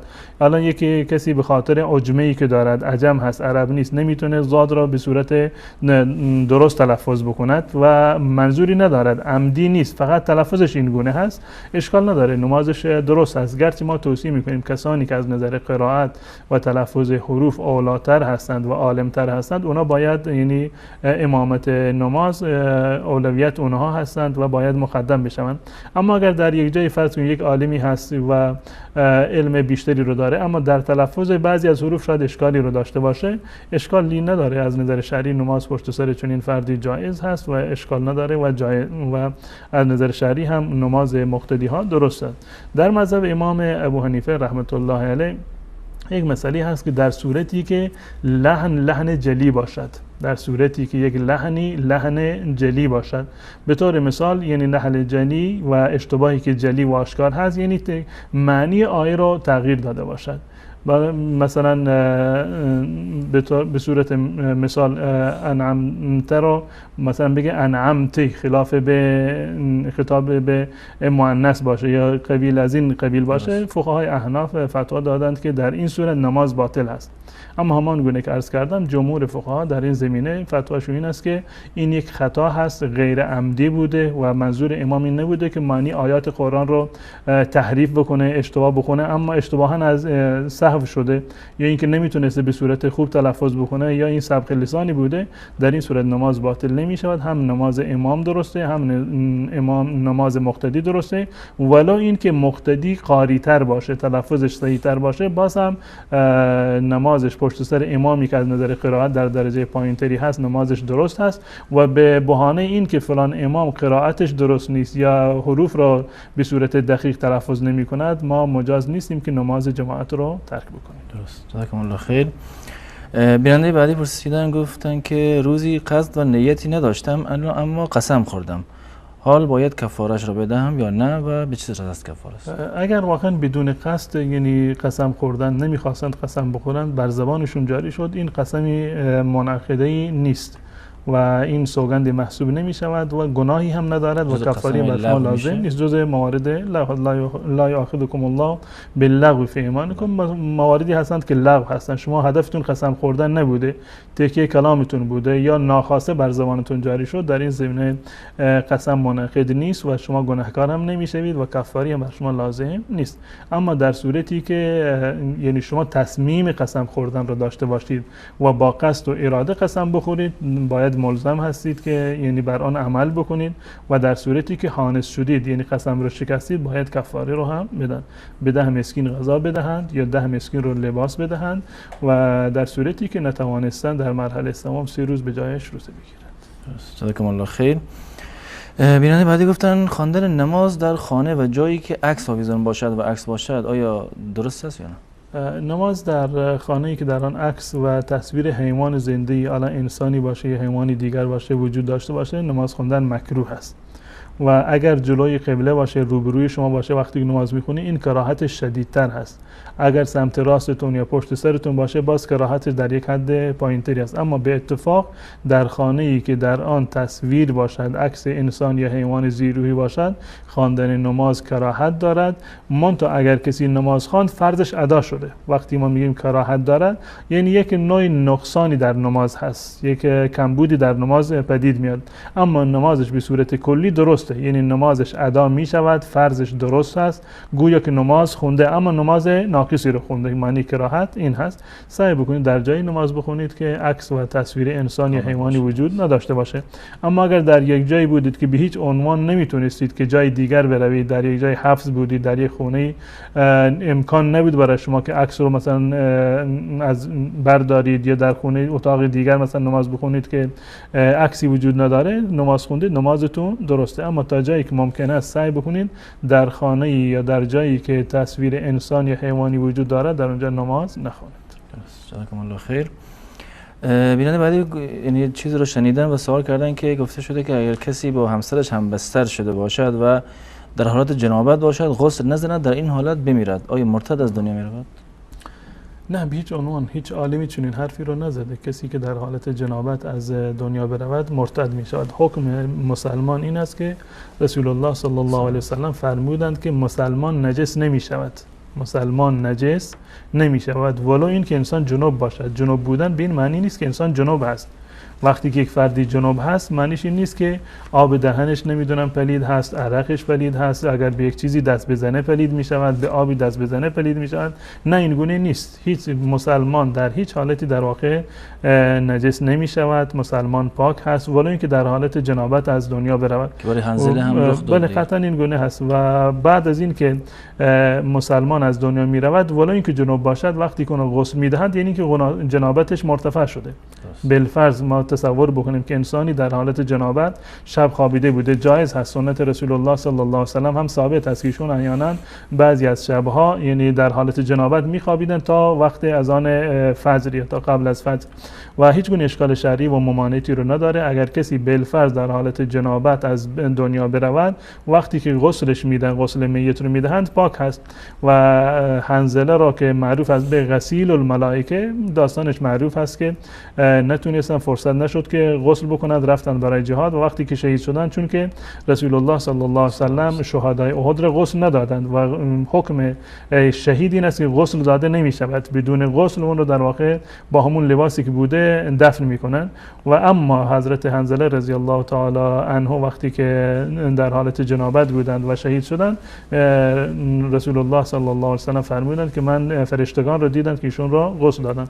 ولو این که انسانی در حالت جنابت از دنیا برود، با غسل میت این جنابت از بین می رود و هیچ عالمی تا حالا فتوا نداده که اگر انسان در حالت جنابت از دنیا برود مرتد هست. مرتد یعنی این کسی که عمدن کاری خلاف اسلام را، یعنی کاری را که کفر است یا جمله‌ای را که کفر هست عمدن بر زبان بیارد یا اون کار را عمدن انجام بدهد، این در واقع حکم ارتداد را داره.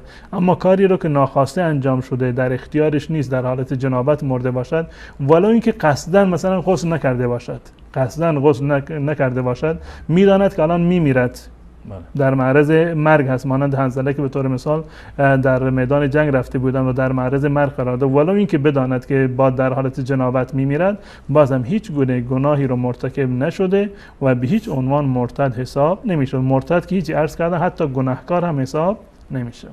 درست. جزاکم الله خیر. بیننده بعدی گفتن که در بعضی موقع رخ میداد که به خاطر اینکه جنس ها گران هست به صورت قسطی این جنس رو از مغازه میخریم. آیا این جایزه یا نه؟ اشکال نداره. معامله قسطی از نظر شرعی جایز هست و بنابر قول جمهور علما اگر در مقابل اینکه شما قسط پرداخت میکنید و پول نسیه میخرید یا نقد نمیخرید، قسطی میخرید، اشکال نداره که فروشنده میتواند قیمت جنس را بالاتر ببرد. اما معیاری که در اینجا هست محاسبه نکند پولش را، یعنی پولش رو محاسبه نکند که مثلا پول من تا یک مدت پیش تو میموند و از بنابراین من درصد 30% و 20% حساب میکنم، در نتیجه قیمت این جنس میشود فلان اندازه. روی سود پولش رو حساب نکند، همینجوری تخمین بزند، خودش یک قیمتی رو پیش خودش تعیین بکند، این کالا را من نقداً به این قیمت میفروشم اما نسیه به این قیمت میفروشم، و در صورتی که معامله مشخص باشد که معامله قسطی هست، از همون اول شما قسطی این رو در واقع خریدید، اشکال نداره. اما در صورتی که مثلا فروشنده بیاد که این کالا را بردی خونه، اگر تا یک ماه پولش رو آوردید من نقد حساب میکنم، اگر دیر کردید اینو نسیه حساب میکنم و دیرکرد میزنم، این ربایی هست و جایز نیست. اما در صورتی که نوع معامله در همون ابتدا مشخص است، شما میگید من این کالا را نسیتاً میخوام، قسطی اینو من میخرم، فروشنده میگه که قسطی قیمتش فلان اندازه هست، اشکال نداره، شما میتوانید که قسطی بخرید. درست. جزاکم الله خیر. بیان بعدی گفتن شخصی خانه رو رهن میکند و خودش همون خانه را به کرایه میدهد، آیا این کار سود حساب میشود یا نه؟ خود رهن کردن از نظر شرعی جایز نیست. رهن کردنی که امروزه در واقع باب شده که خونه ای رو شما تحویل میگیره از صاحب خونه و در عوض شما یک پولی رو میدهید، این پولی که شما به صاحب خونه دادید حکمش حکم قرض هست و در مقابل قرضی که شما دادید نمیتوانید که یک سوء استفاده ای از اون کسی که از شما قرض گرفته بکنید. معنی این سوء استفاده هست. وقتی که شما به صاحب خونه قرض دادید، چه بسا که قسطی برگردنش هست، چه بسا که همون خونه ای رو که ساخته هنوز پولش رو کاملا نداده، شما بهش به عنوان قرض یک چیزی رو میدهید، این که میدهید رهن نیست بلکه قرض هست و در مقابل صاحب خونه رو در اختیار شما میگذارد که شما از اون استفاده بکنید. این صورت شرعی رهن نیست و این اسم رهن گذاشتن بر این صورت از نظر شرعی درست نیست.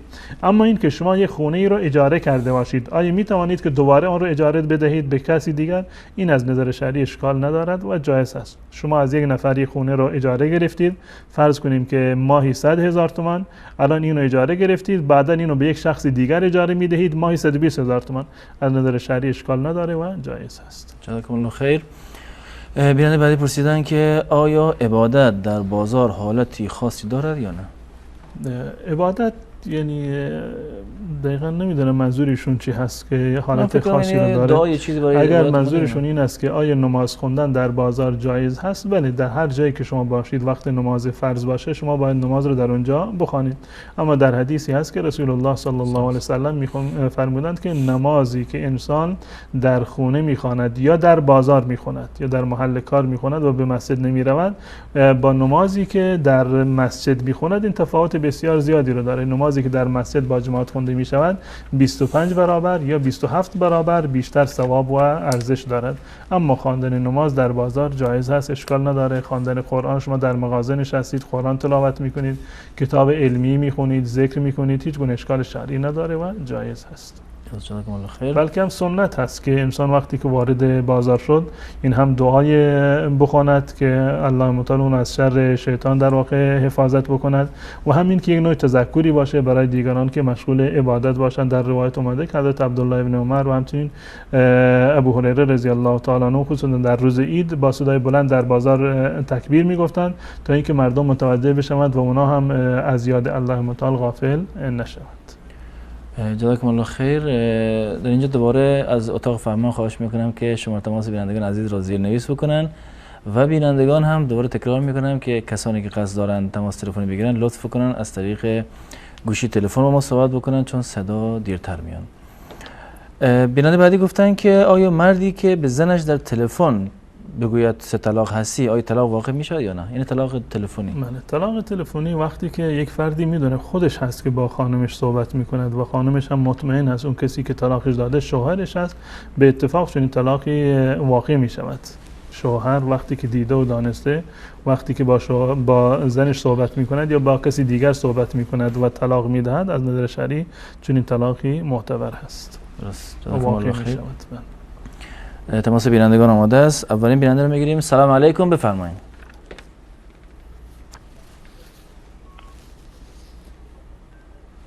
جانم بفرمایید. سلام، خسته نباشید. سلامت باشین، در خدمت شما هستیم. شبکه جهانی وصال حق. شبکه وصال حق و سوال شرعیتون لطفاً. سوال اولم این طهارت حنفی با شافعی فرق داره؟ چه چیزی؟ وضو گرفتن شافعی با حنفی فرق داره. اگه این چی کنیم؟ من دیدم در وضو گرفتن شافعی کلمه گذاشته بود گوشاش نمیشوش. این اگه میشه بذاری کامل ما بفهمیم. چرا چه تفاوتی داره گفتین؟ دوباره گوشاش نمیشوش، فقط صورت مسح و گوش. درست. سوال دومم اینه که من از کی محمد صالح پردل تابلو خودشم بگه کسی نماز خوندن خون بعد از اون 1000 دفعه به رسول الله صلی الله علیه و سلم ثواب بفرسته. بعد از یه هفته خواب می من رسول الله صلی الله علیه و سلم خواب دیدم. برادر گرامی دوباره بپرسید من اگر یعنی شیخ چه فرمودن؟ بعد از نماز عشاء یعنی گفتن. خب بعد از نماز وتر. بله متوجه شده؟ اگه کسی بعد نماز وتر چه دعایی بخوند؟ گفتن 1000 بار پیامبر خدا صلی الله علیه و سلم صلوات بفرسته، پیامبر خدا را خواب می‌بینه. خب متوجه شده؟ بله بله. بعد من یه هفته این کار کردم، رسول الله صلی الله علیه و سلم خواب دید، صورت که نیدم. به من گفت این کار تو عمر انجام ندید، اون کار هر یادم رفت. بعد به من 2 تا گوسفند به نام خدا قربانی کن، به مردم بید خدا 2 تا پسر بید میده، یکی احمد بذار یکی محمد. من یه دانه گوسفند قربانی کردم، خداوند به من یه دانه پسر داد، من هم میشه گذاشتم احمد. اگه کامل توضیح بدیم که من افغانی دختر وقتی الان مثلا من ایرانم، بدن دختر ایران، دختر افغانستان هیچ خبر نداره، اینجا میگیره به پسری که میره مثلا 35 میلیون چیز تا قرآن آخر میگیره آواش میخوره، این دختر هیچ خبر نداره. بعدا دختر میره دست این دست میگیره این هیچی کسی بعده. اگه پسر هر موقع میتونه طلاق بده، هر موقع میتونه میتونه بعده. واقعا اسلام اینه اگه میشه درباره کاری صحبت کنید این افغانی بفهمم. واقعا مولوی های ما خوابم مرد عادی از دخترش چه بگیره. من فقط برادر گرامی خیلی دارین توضیح میدین. این سوال من از شما خواهش کردم که داستان نگین، سوال طولانی نکنید، فقط خلاصه وار سوال بپرسین. یعنی سوال آخرتون اینه که بدونید مثلا پسر در ایرانه، دختری در افغانستان به عقدش در میارن بدون اینکه اون خبر داشته باشه. به این صورت یعنی من اینجوری شنیدم که این کار چه حکمی داره. چیزی رو متوجه نشد. سلام علیکم، برنامه پرسش و پاسخ بفرمایید. سلام الله علیکم و رحمت الله و برکاته. علیکم السلام و رحمت الله و برکاته. در خدمت شما هستیم. محمد هستم از کشور قزاقستان. آقا محمد از کشور قزاقستان، در خدمت شما هستیم. خواستم برای بیان کنم و استاد بفرمایید. سوالتون فقط یکی بلندتر سوال کنید. سوال یکم من این که قرآن میگوید که ان الله لا یغفر و یغفر دون، یعنی که الله گناه شرک غیر از گناه شرک، یعنی که میگوید آیا که در این زمینه آدم باشد، یعنی که آنها گناه شرک آقا محمد صداتون داره قطع میشه. من متوجه، یعنی یک کمی سوالتون رو گرفتم ولی الان صداتون قطع شد. مثلا واقعا هم صداتون قطع شد. تماس بعدی رو بگیریم. سلام علیکم، برنامه پرسش و پاسخ. اگر لطف کنید دوباره تماس بگیرین خوب آقا محمد. بله سلام علیکم. علیکم السلام و رحمت الله، در خدمت شما هستیم.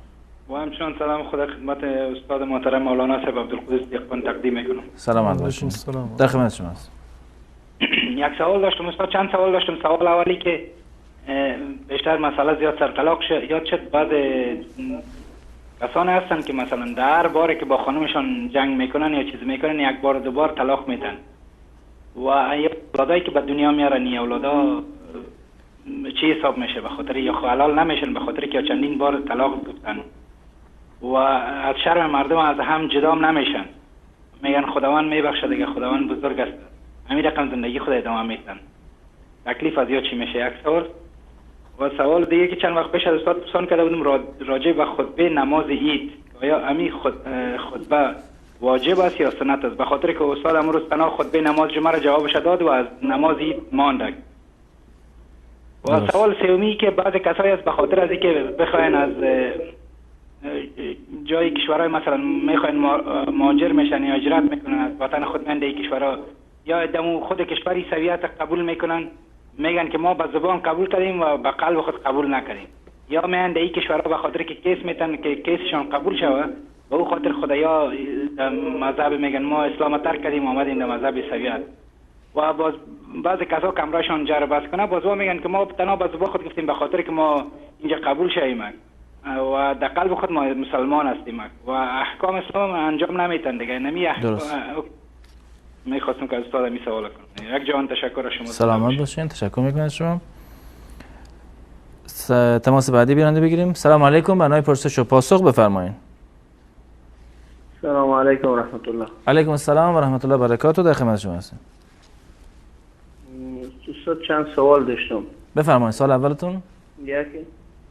یکی در ارتباط به امی که امی آیه قرآن کریم سوره سوم نور از زانی و لاین که الا زانی، امیر در ارتباط به امی صحبت بکنن و بگن که آیا لوتی هم در این داخله که موقتا قبل از اینکه توبه بکنه نکاح از نسایی میشه. یک دوم از این در ارتباط به امی کسی که مرتکب عمل زنا شده قبل از اینکه توبه بکنه نکاح کرده و از این قافل بوده که یعنی همین زنا مانع نکاح از اینه، بعدا متوجه شده چون در افغانستان مذهب حنفیه و انا به این مسئله قائم نیستن. دو و سوم سوال می بود که همین شروطی که در قبل از نکاح گذاشته میشه، مثلا وقتی میره به خواستگاری میگه دختر خب تو میره مثلا بگذاری بره پانتون، بعد از در خود وقت عقد نکاح این لفظ ذکر نمیشه، او قبلا ذکر شده. آیا اگر خلاف بر این قول بشه این نکاح صحیحه یا نیه؟ تشکر. درست. تشکر میکنم بیننده گرامی. تماس بعدی بیننده بگیریم. سلام علیکم، برنامه پرسش و پاسخ بفرمایید. بفهم خواهر گرامی. سلام علیکم و رحمت الله تعالی و برکاته. سلام داشتم خدمت شما. علیکم السلام و رحمت الله. عبدالقدوس دیقبان. بفرمایید. فقط بلندتر سوال شهریتون بفرمایید. یک سوال داشتم که این طفل خود داشتم روی نماز سیر شوه یا دادم نماز به حکمش. صداتون داره قطع و وصل میشه. دوباره سوال بپرسین. اگر کسی نماز بخواند، بله طفل خود از نماز بخواند، یعنی یک طفلی در جلو نماز رد بشه. بله اگر از مولانا صاحب عبدالقدوس دیقبان تمام بیننده ها تقاضا داریم در حق برادرم این دعای خیر کنیم انشالله. تشکر میکنم. اهل نماز شود انشالله. نماز خصوص انشالله حتما. تشکر میکنم از شما. تماس بعدی بیننده بگیریم. سلام علیکم. برنامه پرسش و پاسخ بفرمایید. علیکم السلام و رحمت الله. در خدمت شما هستیم. دو تا سوال داشتم. یکی سوالم اینه که به سجده مولانا فرمودن که دعا کنید. به چی نمازایی میشه دعا؟ خب این با من واضح کنن. بعدشم دوباره پرسین. به سجده که گفتن دعا کنید، بعد همه به چی نمازایی دعا میشه؟ چی وقت دعا میشه؟ این با من واضح کنیم. بعدشم وقتی که خانم مریض میشه، مریضی عادتی داره، ذکر و قرآن اینا رو بخونه یا نخونه؟ یکی دیگه. خدا نگهدار. خدا نگهدار شما.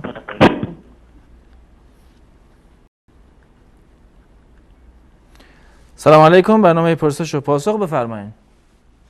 سلام علیکم. علیکم السلام و رحمت الله. ببخشید یک سوال داشتم از محترم مولانا عبدالقدوس قاق. در خدمت شما هستیم.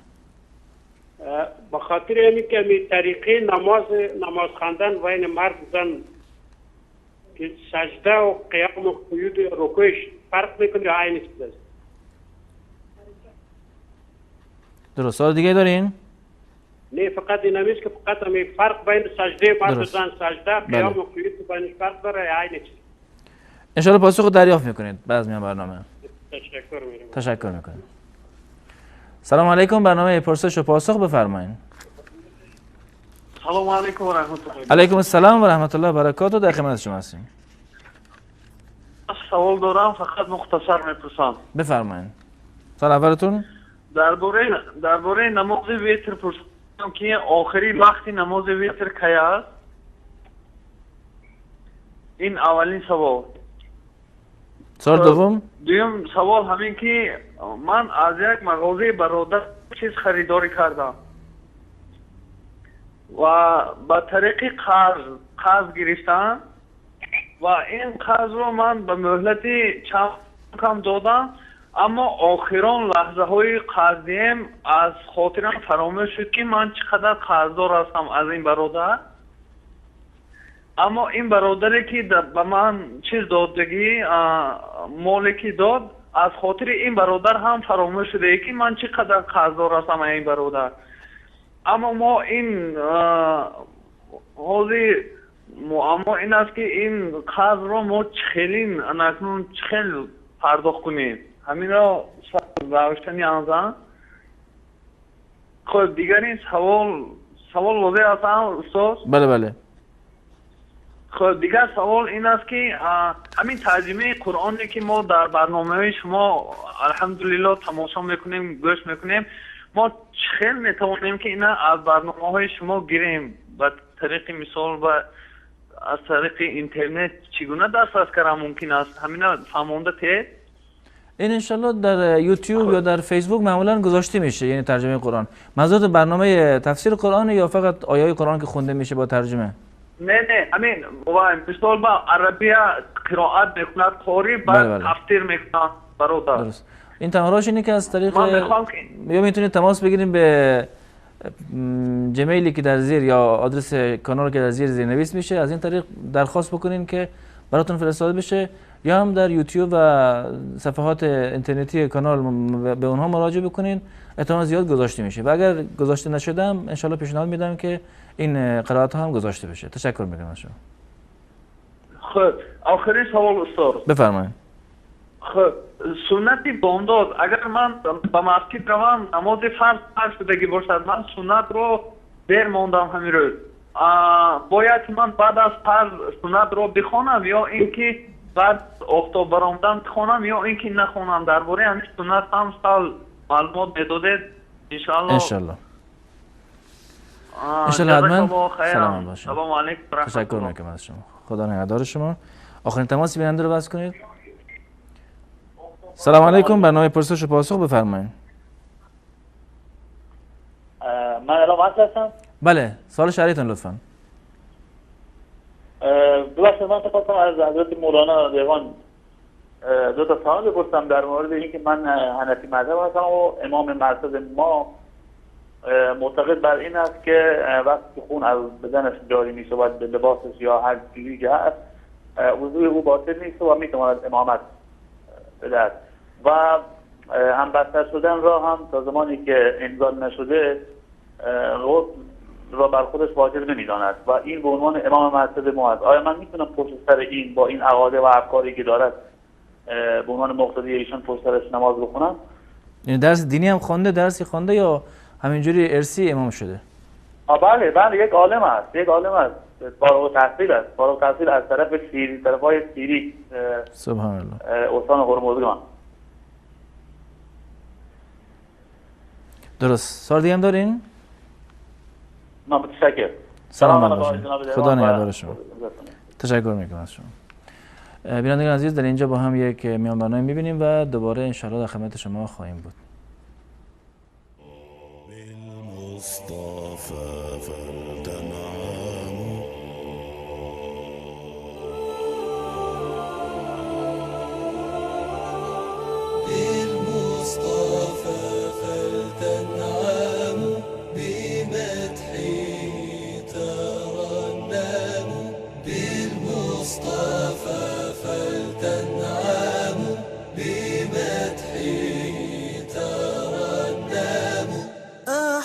الورى طه حبيبي صلوا عليه بالمصطفى فلتنعموا بمدحه ترنموا بالمصطفى فلتنعموا بمدحه ترنموا أحلى الورى طه حبيبي صلوا عليه بالمصطفى فلتنعموا بمدحه ترنموا أحلى الورى طه حبيبي صلوا عليه هو رحمة للعالمين وأجل كل المرسلين الصادق الوعد الأمين صلوا عليه صلوا على رسول الله خير العباد صلوا على رسول الله خير العباد أحلى الورى طه حبيبي صلوا عليه يهفو لنا يا سعدنا يشتاق لقياه بنا أواه فاض حنيننا صلوا عليه على رسول الله خير العباد صلوا على رسول الله خير العباد أحلى الورى صلوا عليه بالمصطفى فلتنعموا بمدحه ترنموا أحلى الورى طه حبيبي صلوا عليه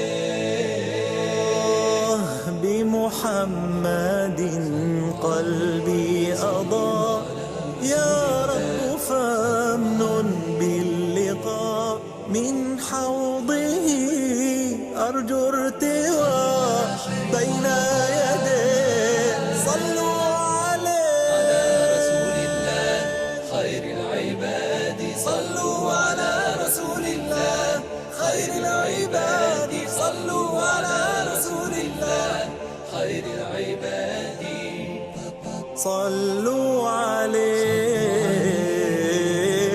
بالمصطفى فلتنعموا بمدحه صلوا على رسول الله خير العباد صلوا على رسول الله خير العباد صلوا على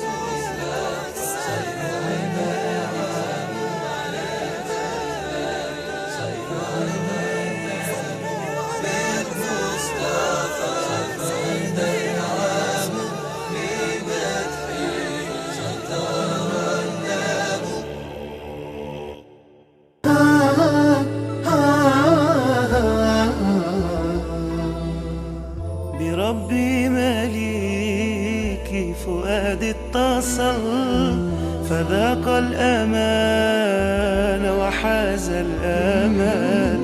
حياتي أضاءت وقلبي سما، طريقي تجلى ونورك اكتمل. بربي مليك فؤادي اتصل فذاق الأمان وحاز الأمل.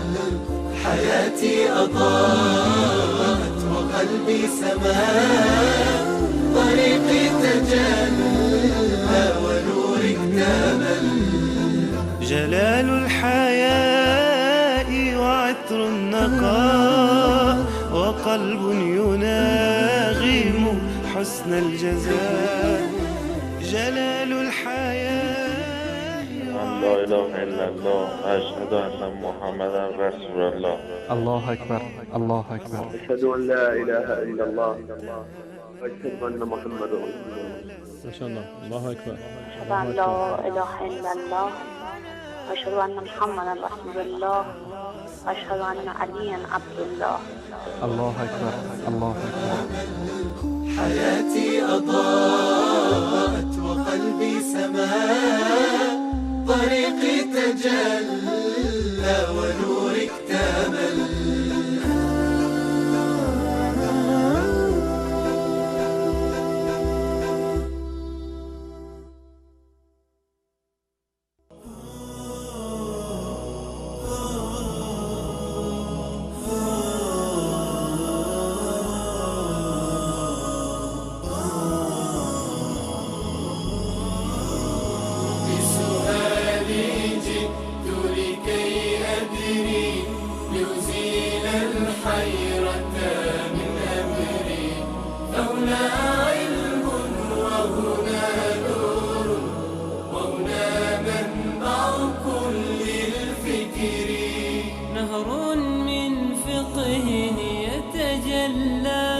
بعقيدة صدق في صدري لبيك أتيتك في لهف بسؤالك يا أهل الذكر. عرض سلام و خسته نباشید مجدد دارم خدمت شما بینندگان عزیز. جناب مولانا بیننده پرسیدن که شغل من تجارت لباسهای زنانه است و در ضمن لباسهای تنک که تنگ هست هم میفروشم. آیا فروش اینها جایز است یا نه؟ بله، اشکال شرعی نداره. لباسی که یک مدل خاص باشه، لباس تنگ باشه، فروختنش از نظر شرعی جایز هست، زیرا لازمش این نیست که حتما اون کسی که لباس رو از شما میخرد اون رو یعنی برای تبرج هست یا برای بی‌حجابی هست. چه بسا که برای شوهرش این رو میپوشد یا با وقتی که بیرون میپوشد بر روی آن عبایی یا چادری میپوشد. برای شما هیچ گونه گناهی نیست و معامله شما معامله درستی هست و درآمدتون درآمد حلال و جایزی هست. بله، جزاکم الله خیر. بیننده بعدی که از موحدین بودن سوال کردن که قرائت یا خواندن تشهد در رکعت دوم و چهارم نماز به چه صورت است؟ تشهد یعنی دو تا تشهد داریم در نمازهای 4 رکعتی، در نمازهای 4 رکعتی یا نماز 3 رکعتی که نماز مثل نماز مغرب هست. 2 تا تشهد داریم. تشهد اول نزد جمهور سنت هست. تشهد اول نزد جمهور سنت است، به این معنی که اگر شما فراموش کردید به طور مثال رکعت دوم را خواندید، به جای اینکه بعد از رکعت دوم بنشینید تشهد بخونید، فراموش کردید بلند شدید به رکعت سوم، حکمش این است که نمازتون رو ادامه بدهید، باز نگردید دوباره ننشینید. وقتی که ایستادید دیگه نماز رو ادامه بدید، رکعت سوم را بخونید و رکعت چهارم را بخونید و در آخر سجده سهو بکنید. یعنی تحیات اول و قعده اول سنت هست و با ترکش سجده سهو در واقع لازم می شود یا حکم وجوبی که بعضی از فقها دادن و نماز را باطل نمی کند. اما التحیات بعدی دومی یعنی جلوس برای تشهد و خواندن تشهد در التحیات دومی بعد از رکعت چهارم، این جزء ارکان نماز هست که استدلال می شود از حدیث حضرت عبدالله بن مسعود رضی الله تعالی عنه کنا نقول قبل ان یفرض علینا التشهد، قبل از اینکه تشهد بر ما فرض بشود ما این گونه می گفتیم و بعد همین دعای معروف تشهد را گفتم. در قاعده اول یعنی بعد از 2 رکعت تحیات اولی سنت است و تحیات دومی نشستن و قرائت التحیات و تشهد جزء ارکان نماز است. جزاکم الله خیر. سوال بعدی بیان گفتن که چرا تعداد رکعات نمازها در قرآن نیامده است ولی در مورد حیض و امور دیگری آمده است؟ در مورد این که مسائلی که در قرآن کریم ذکر شده، هیچ کسی از علما نگفتند که الله متعال مسائل مهمتر رو در قرآن ذکر کرده و مسائلی رو که مهم نیستند اونها رو ذکر نکرده. یعنی ذکر مسائلی که در قرآن هست بر اساس اهمیتشون نیست، بر اساس فایده بوده و موقعیتی بوده که در زمان در واقع وجود داشته در زمان رسول الله صلی الله علیه وسلم. به طور مثال ذکر فرض کنیم داستان کهف، سگ اصحاب کهف، یا مورچه نمیدونم حضرت سلیمان علیه السلام، یا داستانهای دیگری که بودند، چون که یک نوع تقویت قلبی بودند برای رسول الله صلی الله علیه وسلم، یک سری عبرت‌هایی رو و پنده‌هایی رو برای مسلمانان دارند، بدین خاطر در قرآن کریم ذکر شدن. معنیش این نیست هر چیزی که اهمیت داشته الله متعال ذکر کرده، اون چیزی رو که اهمیت نداشته ذکرش نکرده. از این قبیل مسائل شما این استدلال بکنید که حتما تعداد رکعات مثلا به آن اندازه فرض نبوده که فرض کنیم که بحث عادت ماهیانه زنان هست. نه، این گونه نیست. مسائلی که در قرآن ذکر شده بر اساس اهمیت و اولویت ذکر نشده، بلکه بر اساس نیاز بوده. و احکام فقهی و مسائل اجتهادی و احکام شرعی مفصلا در قرآن کریم نیومده، فقط صرفا برخی از مسائل فقهی رو الله متعال در قرآن کریم به صورت مفصلتر در واقع بیان کردن و وظیفه رسول الله صلی الله علیه وسلم تبیین هست. یعنی وقتی که الله متعال دستور دادند که نماز را بخوانید، رسول الله صلی الله علیه وسلم کیفیت نماز را تشریح دادند و فرمودند که صلوا کما رأیتمونی اصلی، بنگرید من چگونه نماز میخونم شما هم در واقع به همون گونه نماز بخونید. اگر قرار بر این باشه که ما یعنی صرفا آیات قرآن کریم رو ملاک قرار بدیم و توضیح رو که در سنت اومده ملاک قرار ندهیم، هیچ کسی نمیداند که روش نماز خواندن چی هست. در قرآن صراحتا صرفا گفته که شما اقیموا الصلاة، نماز را اقامه بکنید، یقیمون الصلاة، نماز میخونند، اما در هیچ جایی نگفته که چگونه نماز بخوانید، چند رکعت نماز بخوانید، فرایضش چی هست، واجباتش چی هست و در چه وقتی به صورت تسریع از فلان وقت تا فلان وقت شما نماز بخوانید. این توضیحاتش رو رسول الله صلی الله علیه وسلم در واقع بیان کردن. در روایتی هست در سنن ترمذی که مقدام ابن معدی کرب رضی الله تعالی عنه میگوید که رسول الله صلی الله علیه وسلم فرمودند که الا انی اوتیت القرآن و مثله معه، آگاه باشید و بدانید که به من قرآن داده شده و برابر قرآن هم به من داده شده. یعنی ما دو نوع وحی داریم بر رسول الله صلی الله علیه وسلم. یک نوع وحی هست که وحی مطلوب گفته میشه، یعنی وحی که تلاوت میشود، یعنی قرآن کریم. وحی دیگری داریم که وحی غیر مطلوب هست، بر رسول الله صلی الله علیه وسلم وحی شده اما در قرآن کریم نیست. و خود کیفیت نماز جز مواردی هست که حضرت جبرئیل علیه السلام بر رسول الله صلی الله علیه وسلم نازل شدند و در ابتدای وقتی که نماز در واقع فرض شده بود و در دو مرحله اومدن این کار رو انجام دادن. در روز اول در ابتدای وقت نماز خوندن، روز بعدی در آخر وقت نماز خوندن. یعنی کیفیت ادای نماز هم دقیقاً وحی الهی هست، منتها تفاوتش این است که وحی مطلوب نیست، یعنی در قرآن نیامده، و وحی غیر مطلوب هست، یعنی بر رسول الله صلی الله علیه وسلم وحی شده و ایشون این کیفیت رو برای امت رسول الله صلی الله علیه وسلم بیان کردن. و اگر قرار بود که تمام جزئیات فقهی که قطعا اهمیت زیادی رو دارن، تعبد ما، عبادت ما با همین جزئیات فقهی هست، اگر قرار بود که تمام یعنی جزئیات فقهی در قرآن نوشته بشه، یک کتاب بسیار خطوری شاید 10 جلد این قرآن میشد که برای کسی قابل استفاده شاید نبود و نمیتونستند کل قرآن رو بخونن.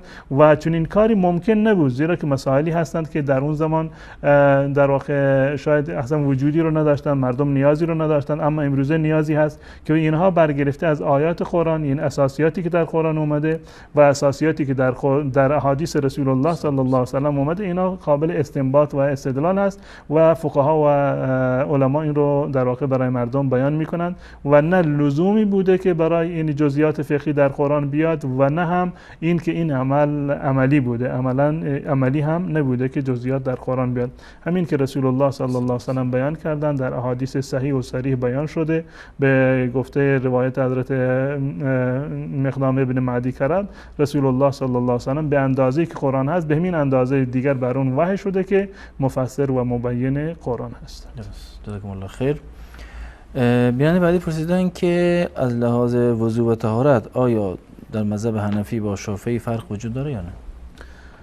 در کیفیت یعنی وضو گرفتن هیچ گونه تفاوتی وجود نداره، یکی هستند. کیفیت وضو گرفتن همون کیفیتی هست که حضرت عثمان رضی الله تعالی عنه بیان کرده و از رسول الله صلی الله علیه و سلم نقل شده در کیفیت وضو که چه عضوی را باید بشوریم، چند مرتبه بشوریم، اول کدوم عضو را بشوریم، کدوم عضو را باید بشوریم یا کدوم عضو را باید مس بکنیم. هیچ گونه اختلافی در میان اهل سنت و الجماعت و چهار مذهبی که هستند وجود نداره. هم مذهب حنفی و شافعی در این زمینه یکی هستند، یعنی یعنی اعضا را، یعنی دستها را باید بشوریم، صورت را باید بشوریم و پاها را باید بشوریم. این سه عضو مغسول هستند و به اضافه مسح سر و رسول الله صلی الله علیه و سلم درباره گوش فرمودند که الاذنان من الراس، یعنی حکمشون حکم سر هست. همون گونه که سر را مس میکنیم گوش ها را هم مس میکنیم. بالفرض اگر کسی گوش را مس نکرد وضوش باز هم درسته، جز سنت های وضو در واقع شمرده میشه. این در مذهب حنفی و شافعی هر دو تا یکی هستند، هیچ گونه تفاوتی رو ندارند. جزاکم الله خیر. بیان بعدی داستان روایت کردن، گفتن که شنیدن که گفتن اگه کسی بعد از نماز وتر 1000 بار صلوات بر پیامبر آخر شب صلوات بر پیامبر بفرستد، او پیامبر رو در خواب می‌بیند. آیا این حرف درسته و داستان؟ نه، چون این چیزی صحت نداره، یعنی ثابت نیست که کسی از یعنی از حدیث رسول الله، توصیه رسول الله صلی الله علیه و سلم، چون این چیزی ثابت نیست و اگر این گونه بود خب همه کس میتونستند این رو بخونند و رسول الله صلی الله علیه و سلم رو در خواب ببینند. و مسئله دومین است که خود خواب، از یک خواب شما نمیتونید یک حکم شرعی رو که بر شما واجب باشه استنباط بکنید.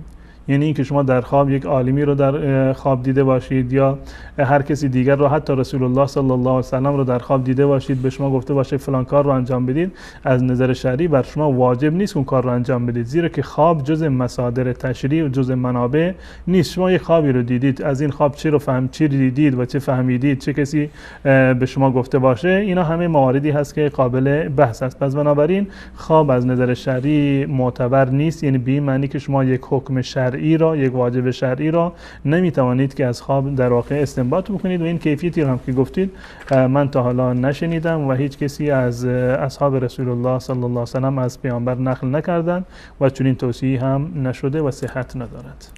جزاکم الله خیر. بیان بعدی گفتن که در افغانستان اینجوری رسم است که مثلا پسر در ایران داره مشغول به کار هست و در افغانستان برای این پسر یک دختری رو عقد میکنن بدون اینکه پسر اون رو دیده باشه و آشنا باشه.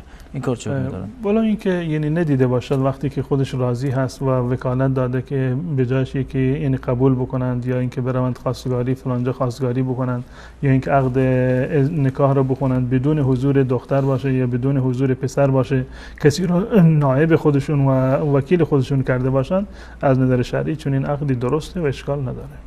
جزاکم الله خیر.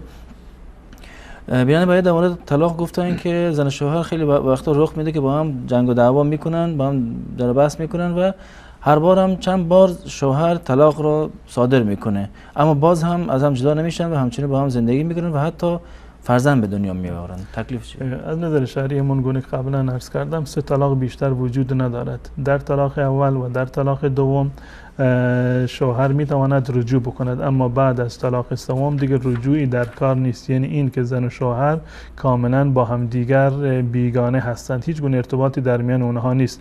تفاوتی نداره با اون زنی انسان هم بستری بکنه، از اون بچه بیاره که اون رو 3 طلاق داده، یا اینکه با یک زن بیگانه که اصلا اون رو در عمر خودش یک بار هم ندیده برود با اون زنا بکند، بچه رو بیاورد. هر دو تا گناهشون یکی هست. یعنی زنی را که 3 طلاق شده کاملا بر مرد حرام هست و همبستری با اون جایز نیست. ایشون گفتند که الله بزرگ، الله میبخشد. خب همین الله بزرگ دستور داده که شما نباید این کار رو انجام بدید و 3 طلاق بیشتر وجود نداره، شما با هم دیگر حرام هستید. اگر شما به معتقد به بزرگی الله متعال هستید، خب همین الله بزرگ و متعال این دستور داده که شما باید بعد از اینکه طلاق سوم رو دادید، این از زن شوهر باید از هم دیگر جدا بشن.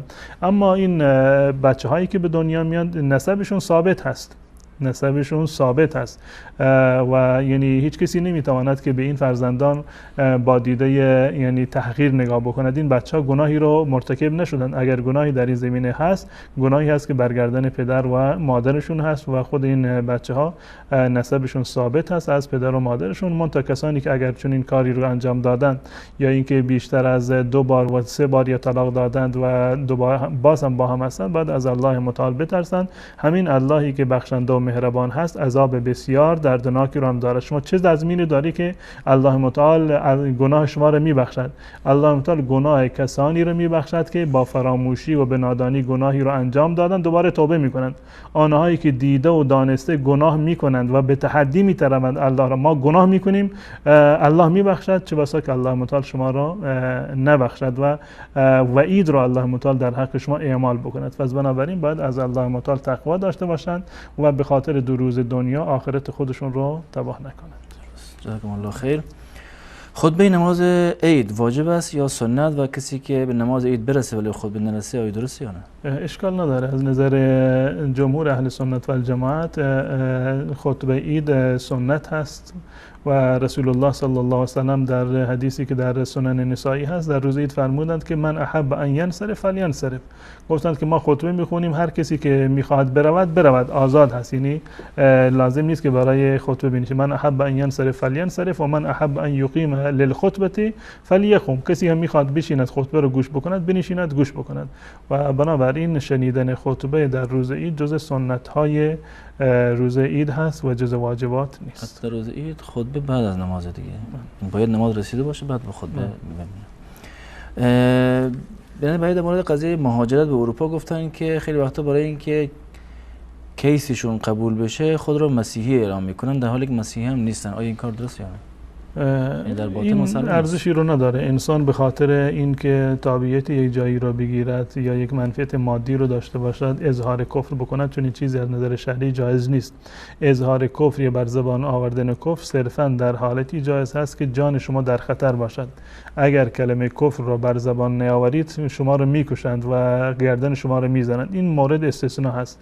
یا اینکه دست شما را قطع میکنند یا یک پای شما را قطع میکنند. در این صورت ها تلفظ الفاظ کفر جایز است. در غیر این صورت جایز نیست و کسانی که این کار رو کردن این ارزش ندارد که انسان به خاطر دنیا کفر بورزد و حتما باید توبه بکنند و دوباره مسلمان بشوند. اگر دوباره شهادتین رو بر زبان آوردند مسلمان شدند، این مسلمانیشون در واقع قبول هست، اما گناه اون ارتدادشون یا تلفظ دیده و دانسته که لفظ کفر رو بر زبان آوردن اون گناه همچنان باقی هست. باید از چنین کاری توبه بکنند. جزاکم الله خیر. بنابراین برای گفتن طبق سوره آیه 3 سوره نور از زانی لا ینکح الا زانیه، آیا شخص لوطی و زن لوطیه نیست شامل این میشن قبل از توبه یا نه؟ معنی این آیه این است که از زانی لا ینکح الا زانیه و مشرکه که مرد زناکار شایسته زنان زناکار هست و زنان زناکار شایسته مردان زناکار هستند. یعنی این که یک فردی که در جامعه به طور مثال معروف است که فلان زن پاک دامن نیست و با هر مردی ارتباط دارد، انسان مسلمان نباید که سراغ چنین زنی برود که اون رو ازدواج بکند. یا اینکه یک مردی در یک جامعه معروف است که فسادکار اهل زنا هست و اهل گناه هست، برای یک زن مسلمان یعنی شایسته نیست که این رو قبول بکنه. پدر و مادر دختر نباید چنین کسی رو به دامادی در واقع قبول بکنن. و اصل جریان یعنی سبب نزول این آیه این بود که مرصد ابن ابی مرصد غنوی رضی الله تعالی عنه که یعنی مهاجرین رو منتقل می‌کردند، از مکه می آوردند به مدینه. کارش همین بود، یعنی کسی که مسلمان بود اینو از مکه برمی داشت و مخفیانه اینو می‌برد به مدینه. وقتی که به مدینه رسید پیش رسول الله صلی الله علیه و سلم، از رسول الله صلی الله علیه و سلم سوال کرد که یک زنی هست در مکه به نام عناق اسمش عناق بود. گفت یا رسول الله فلان زن هست در مکه و معروفه که زن بدکاری هست، من میخوام با اون ازدواج بکنم، حکمش چی هست؟ رسول الله صلی الله علیه و سلم ساکت شدن، حرفی رو نزدن تا اینکه این آیه نازل شد که الله متعال فرمودند که از زانی لا ینکح الا زانیه، مرد زناکار هست که میرود دنبال زن زناکار، وگرنه مرد سالم و دیندار و متدین دنبال زن فاحشه نمیرود و درست نیست، این حرام هست که برای زن فاحشه رو در واقع ازدواج بکند. منتها تمام اینها قبل از توبه هست. بالفرض اگر یک زنی در یک جامعه دچار اشتباهی بوده یا ناخواسته زنا کرده یا عمدن زنا کرده اما الان توبه کرده، همه میدونند که فلانی توبه کرده، انگشت نما نیست و که فلانی زن بدکاری هست، از نظر شرعی ازدواج با چنین زنی جایز هست. زنی که در یک مرتبه در عمر خودش ازدواج زنایی رو انجام داده باشه الان توبه کرده، یا همچنین مردی که زنا کرده باشه اما الان توبه کرده، خواستگاری اومد، از نظر شرعی برای شما مشکلی نیست، میتوانید اون رو در واقع قبول بکنید. اما کسانی مرد و زنی که معروف هستند به زنا و به فساد، فقط یعنی زن فسادکاری هست که اون رو به شوهری خودش قبول بکنه، یا زن فسادکار رو فقط یک مرد فسادکار میتونه که به همسری خودش قبول بکنه و برای مؤمنان چنین چیزی جایز نیست. و اگر شخص زناکار توبه نکرده ازدواج کرده باشه آیا ازدواجش درسته؟ بنابر قول جمهور این ازدواجشون صحیح هست و درست، این ازدواج منعقد میشه و منتها یعنی جایز نیست. و رسول الله صلی الله علیه و آله گونه که به مرصد ابن ابی مرصد غنوی رضی الله تعالی عنه گفتن که چنین کاری رو انجام نده، اما اگر ازدواج کردن باز این نکاح درستی محسوب میشه. جزاکم الله خیر. یعنی بعد گفتن که قبل از ازدواج شروطی گذاشته می شود و مرد هم موافقت میکنه، مثل اینکه مثلا دختر درس بخواند و شروطهای دیگر. اما اگر بعد از ازدواج خلاف آن عمل شود، به اون شروط عمل نشود، آیا نکاح درست است یا نه؟ نکاح که درست است، یعنی شروطی که گذاشته میشه که نمیدونم این کار رو باید انجام بدی، برای دختر نمیدونیم که اجازه بدی دانشگاه بره یا فلان کار رو انجام بده، سر کار بره، یا هر شرط دیگری که باشد که منافی با عقد نیست، منافی با عقد ازدواج نباشه. این شرط ها از نظر شرعی هم معتبر هستند. المسلمون علی شروطهم، وقتی که یک مسلمان یک وعده ای رو کرد، یک شرطی رو قبول کرد و قول داد، بر قول خودش باید عمل بکنه تا جایی که امکان داره. اما اگر چیزی از خارج از عهدهش بود، الله متعال انسان رو بیشتر از اون چیزی که توانایی دارد مؤاخذه نمی کند. اما اصل نکاح درست، اشکال نداره و جایز هست. جزاکم الله خیر. بیان بعدی گفتن اگر در حین نماز خواندن یک طفلی جلوی نمازگزار رد شود، این نماز چه حکمی دارد و دوام گفتن بکنه؟ اشکال نداره، یعنی اگر یک کسی جلوی نماز شما رد شد، طفلی باشه یا کسی دیگری باشه، از نظر شرعی نماز شما درست است. اما رسول الله صلی الله علیه و سلم فرمودند که اگر شما در نماز بودید و یک کسی خواست که از جلوی شما رد بشود، اون را نگذارد، مانع بشود، یعنی با دست خودتون اشاره بکنید که اون در واقع از جلوی شما عبور نکند. اما اگر بچه‌ای بود، یعنی غیر مکلف بود، هیچ گونه گناهی نه بر شما هست و نه بر اون بچه. و از نظر شرعی برای خانم‌ها جایز هست که در هنگام نماز یعنی بچه خودشون رو نگه دارند روی، یعنی که جایی نرود، اون دستش رو نگه دارد، یا حتی در صورتی که مثلا فرض کنیم کودکی هست و کسی دیگر نیست در خونه کنه نگه دارند و وقت نماز هم داره قضا میشه و دیر میشه، اشکال نداره که کودک رو در آغوش بگیره و نماز بخونه و وقتی که به سجده رکوع میراد این کودک رو بر زمین بگذارد. از نظر شرعی هیچ اشکال نداره و جایز هست. جزاکم الله خیر. بیان بعدی گفتن که در سجده در چه نمازهایی دعا بکنیم، سنت یا واجب؟ تفاوتی رو نداره، جایز هست، یعنی هم در نمازهای سنت دعا بکنید و هم در نمازهای فرض دعا بکنید، در هر سجده‌ای که باشه هیچ گونه اشکال نداره و جایز هست، زیرا که در این زمینه مطلقاً اومده که در سجده دعا بکنید. رسول الله صلی الله علیه و سلم فرمودند که و اما الرکوع فعظموا فیه الرب، و در رکوع تعظیم الله متعال رو بیان بکنید، یعنی بگید سبحان ربی العظیم. و در روایتی هست که اقرب ما یکون العبد الی ربه و هو ساجد، نزدیکترین حالتی که انسان به پروردگار خودش دارد در حالت سجده هست. فاکثروا فیه من الدعاء، یا در روایت اومده فقمن ان یستجاب لکم، در دعا در سجده زیاد دعا بکنید، سزاوار هست که دعای شما قبول بشود. یعنی که از جاهایی که دعا کردن اجابت، شانس اجابت بیشتری رو دارد در حالت سجده هست و هیچ تفاوتی نداره که این سجده نماز فرض باشه یا نماز سنت و نفل باشه، در روز باشه یا در شب باشه، در همه موقع و در هر نمازی این جایز هست و اشکال شرعی ندارد.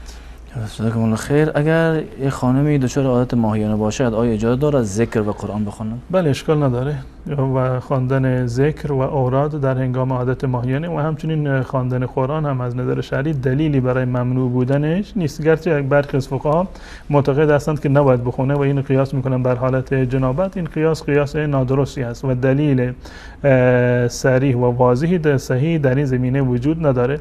اگر زن در هنگام عادت ماهیانه میترسد که قرآن رو فراموش بکنه، حفظش رو میخواد مرور بکنه یا سر کلاس میرود، خودش آموزگار هست، یه قرآن رو یاد میگیره، سر کلاس میرود و مجبور هست که قرآن رو تلاوت بکنه، هیچ گونه اشکالی نداره و جایز هست.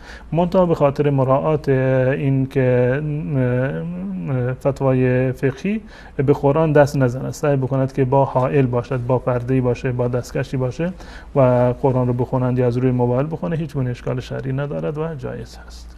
جزاکم الله خیر.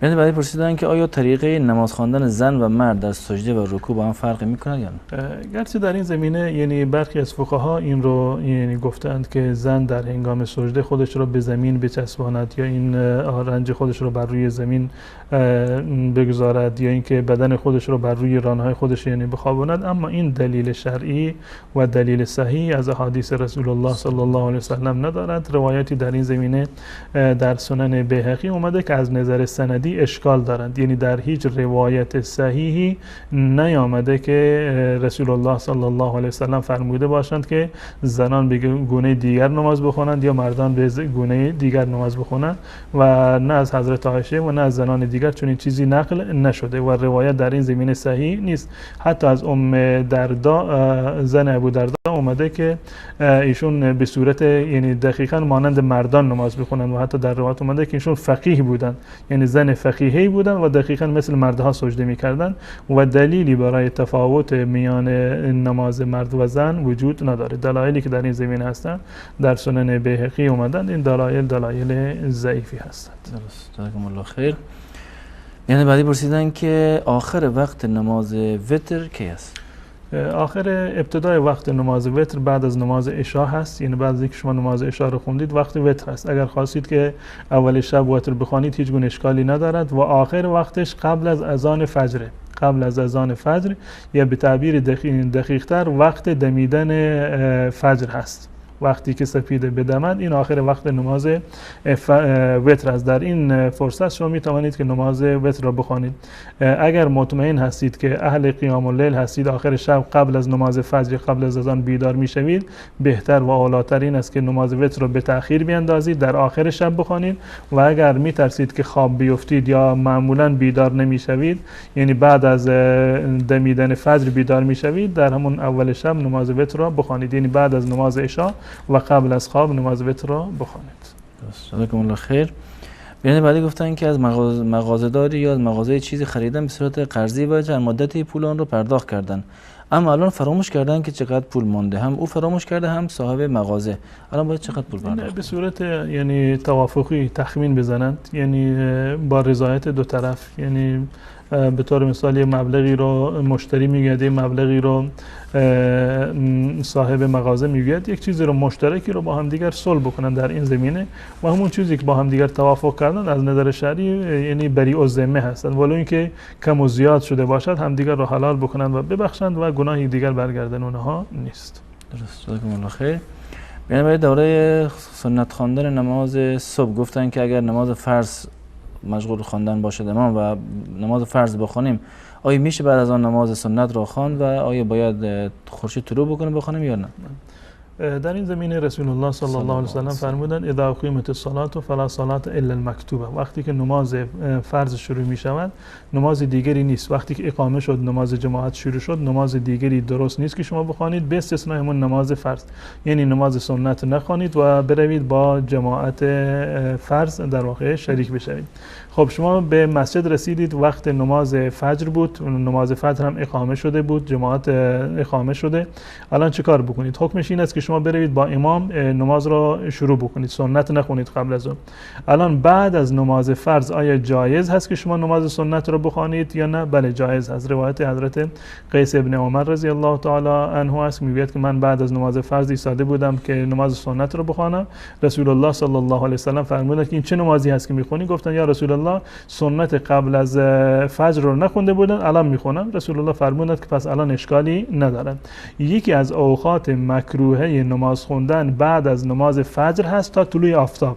یکی از اوقات مکروهه هست که بعد از نماز فجر تا یعنی دمیدن آفتاب شما اجازه ندارید که نماز بخونید. یعنی نماز نفل مطلق درست نیست، اما قضای سنت یا قضای فرض جایز هست. قضای سنت یا قضای فرض، نمازی که شما قبلا نخونده بودید الان یادتون اومد، این اشکال نداره، جایز هست. نماز تحیت المسجد جایز هست، نماز تحیت الوضو جایز هست. شما بعد از نماز فرض و قبل از طلوع آفتاب هم میتوانید نماز سنت فجر را بخونید و اگر اینو به تأخیر بیاندازید بعد از طلوع آفتاب بخونید اولاتر و بهتر است، زیرا که از تمام این خلاف شما خارج میشوید. فقهایی که دستور دادند یعنی فتوا دادند که بعد از نماز فرض و تا قبل از طلوع آفتاب خواندن نماز درست نیست، اگر این رو مراعات بکنید و بعد از طلوع فجر بخوانید و بعد از طلوع آفتاب بخوانید این اولاتر و بهتر است. اما اگر قبل از اون خوندید بنابر روایت قیس ابن عمر رضی الله تعالی عنه هیچ گونه اشکال نداره و جایز است. جزاکم الله خیر.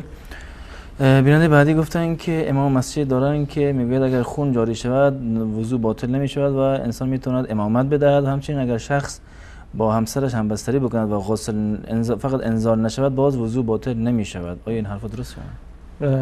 در مورد این که امام یعنی یک انسانی پشت سر امامی دیگر، این فرض کنید یک فردی حنفی هست پشت سر امام شافعی اقتدا بکند، یا شافعی هست پشت سر امام حنفی اقتدا بکند، یا همچنین مذهب مالکی و حنبلی، هیچ گونه اشکال شرعی ندارد و جایز هست. یعنی اقتدا کردن بر مذهب دیگر از مذاهب اربعه و اهل سنت و الجماعت از نظر شرعی برای شما اشکالی رو ندارد. به طور مثال در مذهب امام ابو حنیفه رحمت الله علیه خون شکننده وضو هست. اگر خونی از بدن انسان خارج بشود و بر روی پوست بیاد جریان پیدا بکند، در مذهب امام ابو حنیفه رحمت الله علیه این جزء شکننده های وضو شمرده می شود، اما در مذهب امام شافعی رحمت الله علیه جزء شکننده ها نیست. در مذهب شافعی اگر مرد و زن دستشون به هم دیگر بخورد، یعنی پوستشون به هم دیگر تماس پیدا بکند، وضوشون شکسته، اما در مذهب امام ابو حنیفه رحمت الله علیه نشکسته. این فتواهای فقهی که در این زمینه هست، گرچه قول راجح در این زمینه این است که با خروج خون وضو نمیشکند. قول راجح هست، این قول جمهور این است که با خروج خون از بدن وضو نمیشکند و با دست زدن همسر هم وضو نمیشکند. یعنی قول جمهور در این زمینه این هست. اما بالفرض یک فردی حنفی هست میخواد پایبند مذهب حنفی باشد، بازم اشکال ندارد که شما پشت سر امام شافعی اقتدا بکنید، زیرا کن امام شافعی هم از یکی از ائمه اهل سنت و الجماعت اتباع کرده. شما از امام ابو حنیفه پیروی کردید و ایشون از امام شافعی رحمت الله علیه یا از امام احمد رحمت الله علیه پیروی کردن، پس بنابراین بنابر مذهب اون هم این نماز درست است و به اتفاق تمام علمای اهل سنت و الجماعت پیروی از هر کدام از مذاهب چهارگانه از نظر شرعی جایز هست، اشکال شرعی در این زمینه ندارد. پس بنابراین امامی که معتقد هست که با خون وضو نمیشکند، شما میتوانید که پشت سرش اقتدا بکنید، زیرا اونم که از یک مذهب اتباع پیروی میکند، نه تنها از یک مذهب اتباع پیروی میکند بلکه قول جمهور هم همین هست. قول جمهور و اکثر علما این است که با خروج خون در واقع وضو نمیشکند. این مسئله اول. مسئله دوم که در مورد به اصطلاح واجب نشدن غسل بدون انزال، یک مسئله بوده در ابتدای اسلام، یک حکمی است که در مسائل فقهی و در کتاب‌های حدیثی از اون تعبیر میشه که بنابر روایتی که در این زمینه اومده که الماء من الماء، الماء من الماء، یعنی این که آب غسل زمانی لازم می شود که آب منی خارج بشود. یعنی اگر کسی انزال نشده باشد غسلی بر اون لازم نیست. در ابتدای اسلام چنین حکمی بوده، اما به اتفاق علما و اجماع علما این حکمی بوده که در ابتدای اسلام بوده و برای این در این زمینه روایات متعددی از رسول الله صلی الله علیه و سلم صحیح و صریح وجود داره. در صحیح مسلم، در صحیح بخاری در این زمینه هست روایت از حضرت ابو هریره رضی الله تعالی عنه است که ایشون فرمودند که اذا جلس بین شعابها الاربع ثم جهدها فقد وجب الغسل. اگر زن یعنی که اگر زن و شوهر عمل زناشویی رو انجام بدهند. تعبیر دقیقی در این حدیث اومده که یعنی در حالت و وضعیت جماع قرار بگیرند و این عمل رو انجام بدهند فقط وجب غسل در این زمینه واجب می شود. یا بنابر روایت دیگری که بازم در صحیح مسلم هست رسول الله صلی الله علیه و سلم فرمودند که و مس الختان الختان فقط وجب الغسل، در صورتی که ختنگاه به هم دیگر برسد، ختنگاه مرد با ختنگاه زن برسد، این در واقع غسل واجب شده و این قول جمهور اهل سنت و الجماعت و بر این اجماع شده و بعد از این بر این اجماع شده. یعنی هیچ یکی از مذاهب اهل سنت و الجماعت نظرشون این نیست که اگر کسی همبستری کرد و انزال نشد غسل بر اون لازم نیست، بلکه به اتفاق هر چهار مذهب اهل سنت و الجماعت به استدلال از این حدیث حضرت ابو هریره رضی الله تعالی عنه و احادیث دیگری که در این زمینه هست، هر کسی که جماع بکند، همبستری بکند، ولو این که انزال نشده باشد و ارضاء نشده باشد، از نظر شرعی غسل بر اون در واقع واجب هست.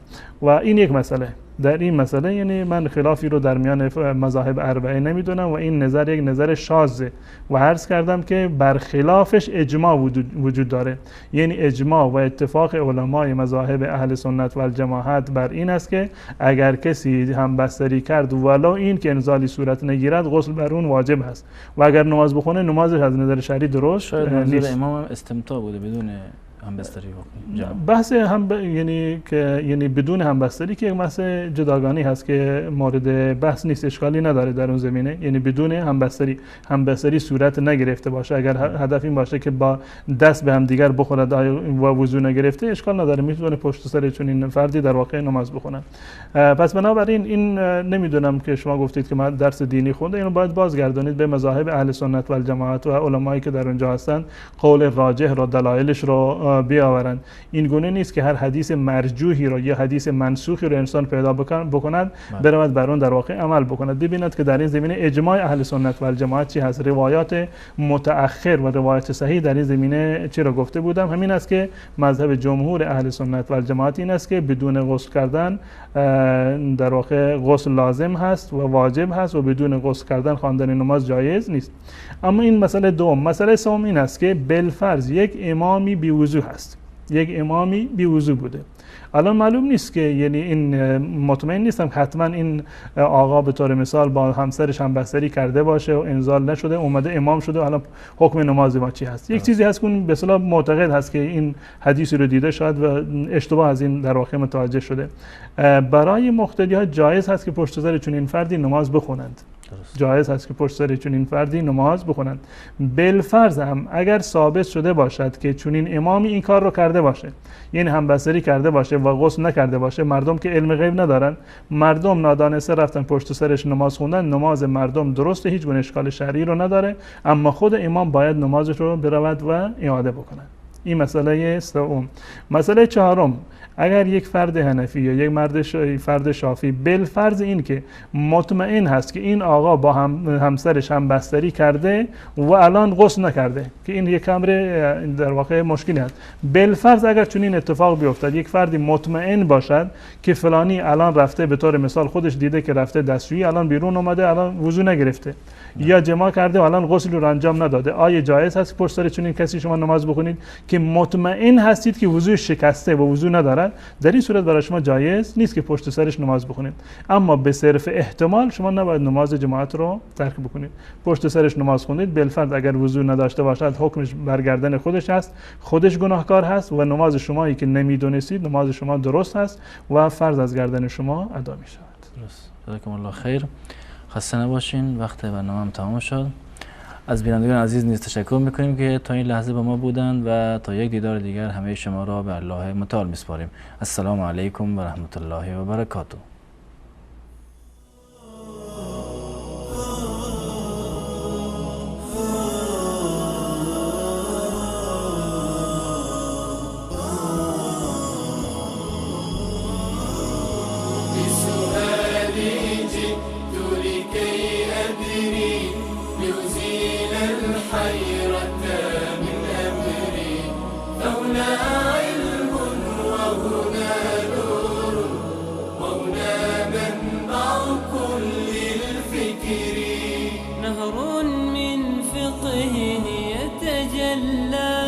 بعقيدة صدق في صدري لبيك أتيتك في لهف بسؤالك يا أهل الذكر بسؤالك يا أهل الذكر بسؤالي جئت لكي أدري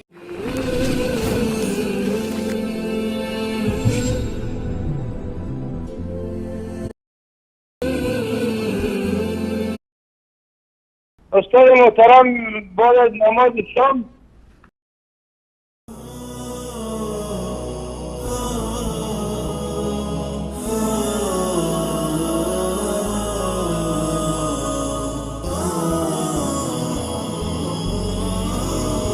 بسؤالي جئت لكي أدري لأزيل الحيرة من أمري فهنا علم وهنا نور وهنا منبع كل الفكر نهر من فقه يتجلى بعقيدة صدق في صدري لبيك أتيتك في لهف بسؤالك يا أهل الذكر بسؤالك يا أهل الذكر بسؤالي جئت لكي أدري بسم الله الرحمن الرحيم. الحمد لله رب العالمين والصلاة والسلام على أشرف الأنبياء والمرسلين سيدنا ونبينا ومولانا محمد وعلى آله و اصحابه اجمعین. با یاد و نام الله متعال برنامه امروز را آغاز میکنیم. عرض سلام و خسته نباشید داریم خدمت یکایک شما بینندگان عزیز.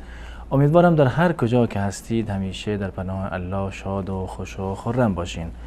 در خدمت شما عزیزان هستیم با برنامه روزهای دوشنبه، برنامه پرسش و پاسخ که برنامه متعلق به خود شما عزیزان است و ما سوالهای شرعی شما را پاسخ می‌دهیم. کارشناس محترم برنامه در این قسمت جناب مولانا عبدالقدوس دهقان هستند که خدمت ایشان نیز عرض سلام و خسته نباشید داریم. بنده خدمت جناب عالی و تمامی بینندگان عزیز و ارجمند عرض ادب و سلام دارم. السلام علیکم و رحمت الله و برکاته و در خدمت شما خواهم بود. و علیکم السلام و رحمت الله و برکاته. طبق روال معمول برنامه را با سوالهای شرعی که از طریق SMS فرستادن بینندگان عزیز آغاز می‌کنیم. بیننده اول پرسیدن که آیا یک فرد اهل سنت میتواند در مراسم عاشورایی که متعلق به اهل تشیع است و در آن عزاداری میکنند و سینه زنی میکنند شرکت بکنند و چرا شیعه ها خود را میزنند؟ الحمد لله رب العالمین و صلی الله علی نبینا محمد و علی آله و صحبه اجمعین. در مورد عاشورا آن چیزی که مسلم هست و ثابت شده از رسول الله صلی الله علیه و سلم و سنت قولی و فعلی رسول الله صلی الله علیه و سلم هست، یعنی هم ایشون با زبان بیان فرمودند و هم عملا بیان فرمودند روزه گرفتن روز عاشورا هست، یعنی روز 10 محرم را رسول الله صلی الله علیه و سلم هم روزه گرفتم و همین که عملا این کار رو انجام دادند و فضایلی رو هم برای این کار بیان فرمودند. در روایات اهل سنت و همچنین روایات شیعه هم در این زمینه فراوان هست. روایات اهل سنت و الجماعت در صحیح مسلم هست که رسول الله صلی الله علیه و سلم فرمودند که صیام عاشورا احتسب علی الله ان یکفر السنه التي قبله. در مورد ثواب روزه گرفتن روز عاشورا 10 محرم رسول الله صلی الله علیه و سلم فرمودند که من امیدوار هستم که روزه گرفتن این یک روز کفاره گناهان یک سال گذشته باشه. این فضیلت بسیار بزرگی هست که الله متعال به مسلمانان هدیه داده. این روایات اختصاصی به اهل سنت و الجماعت ندارد. در کتاب های شیعه هم در کتاب تهذیب و در کتاب استبصار توسی هم اومده که رسول الله صلی الله علیه وسلم عاشورا رو روزه می گرفتن و همین که دستور اومده روایت از حضرت علی هست، امام جعفر اون روایت کرده که میگوید که رسول علی رضی الله تعالی عنه گفتند که صوم العاشورا التاسع و العاشر، عاشورا را ماه محرم را 9 و 10 را روزه بگیرید فانه یکفر ذنوب سنه، که همون روایتی که نزد اهل سنت بود گناهان 1 سال را در واقع کفاره می کند و موجب بخشش گناهان 1 سال انسان می شود. این یک امر متفق علیه هست در میان شیعه و سنی، منظورم روایات شیعه و سنی هستند. اما این که عملا شیعیان به جای اون چیزی که امامانشون انجام میدادند پیامبر دستور داده، در روایات معتبر شیعه آمده که روزه بگیرید این روز را، چرا شیعیان برخلاف سنت اهل بیت عمل میکنند؟ چرا مراجع شیعه دستور دادند که این سنت و روش اهل بیت و امامان شیعه کنار گذاشته بشوند و به جای سینه زنی و خمه زنی و بقیه خرافات و بدعات را ایجاد کردند؟ این سوالی هست که باید از علمای شیعه پرسید. شما پرسیدید که چرا شیعه خود را میزنند؟ من خندم گرفت، گفتم این سوال را باید از علمای شیعه بپرسید که چرا گذاشتید و اجازه دادید که شیعیان خود را بزنند به جای اینکه روزه بگیرند اون گونه که امامان شیعه روزه میگرفتند، چرا خود را میزنند؟ این سوال را باید مراجع شیعه جواب بدن، جوابهای علمی که آیا امامان خودشون رو میزدند، امامان فرمودند شما خودتون رو بزنید. آن چیزی که در روایات شیعه و سنی ثابت هست این است که امامان شیعه هم روزه میگرفتند و هم دستور دادند که شیعیانشون روزه بگیرند. الان چه کسی، چه عالم و مرجع قوی‌تر و بالاتری از امامان شیعه اومد و شیعه رو دستور داد که نه روزه نگیرید خودتون رو بزنید؟ این یک امری هست که شیعه باید پاسخگوی این باشد. اما به عنوان مشارکت در یعنی مراسمی که شیعه دارند، بدعات و خرافاتی که شیعه دارند، این همکاری در اسم و عدوان هست و در احیای بدعت هست و بدعت آفرینی در شریعت اسلام و مخالفت با سنت رسول الله صلی الله علیه و سلم هست. و هر گاهی که یک بدعتی ایجاد بشود یا بدعتی احیا بشود، یک مراسم نوعی رو ما در دین اضافه بکنیم، مطمئناً سنت رسول الله صلی الله علیه و سلم و آیین اسلام ضربه میخورد و از بین میرود. به طور مثال در روز عاشورا رسول الله صلی الله علیه و سلم و ائمه اهل بیت روزه میگرفتند. الان چه کار شده؟ بدعت عزاداری و به راه انداختن دسته های عزاداری و سینه زنی و خمه زنی و نمیدونم شام و بقیه مراسمی رو که اضافه کردن، اون سنت رسول الله و اهل بیت غریب مانده. حتی برای شیعیان عجیب هست که آیا مگر ائمه ما دستور دادند که ما روزه بگیریم؟ متاسفانه هر بدعتی که بیاد سنتی رو در واقع از بین میبرد.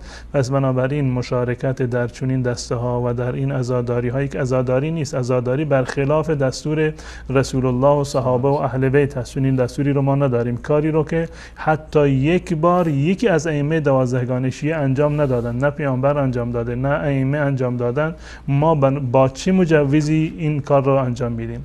کاری رو که در زمان پیامبر و در زمان ائمه یک تقرب نبوده، یک عبادت نبوده، تقرب نبوده به درگاه الله متعال، امروزه چگونه این کار یک تقرب در واقع شمرده می شود و ما باید اون رو انجام بدیم؟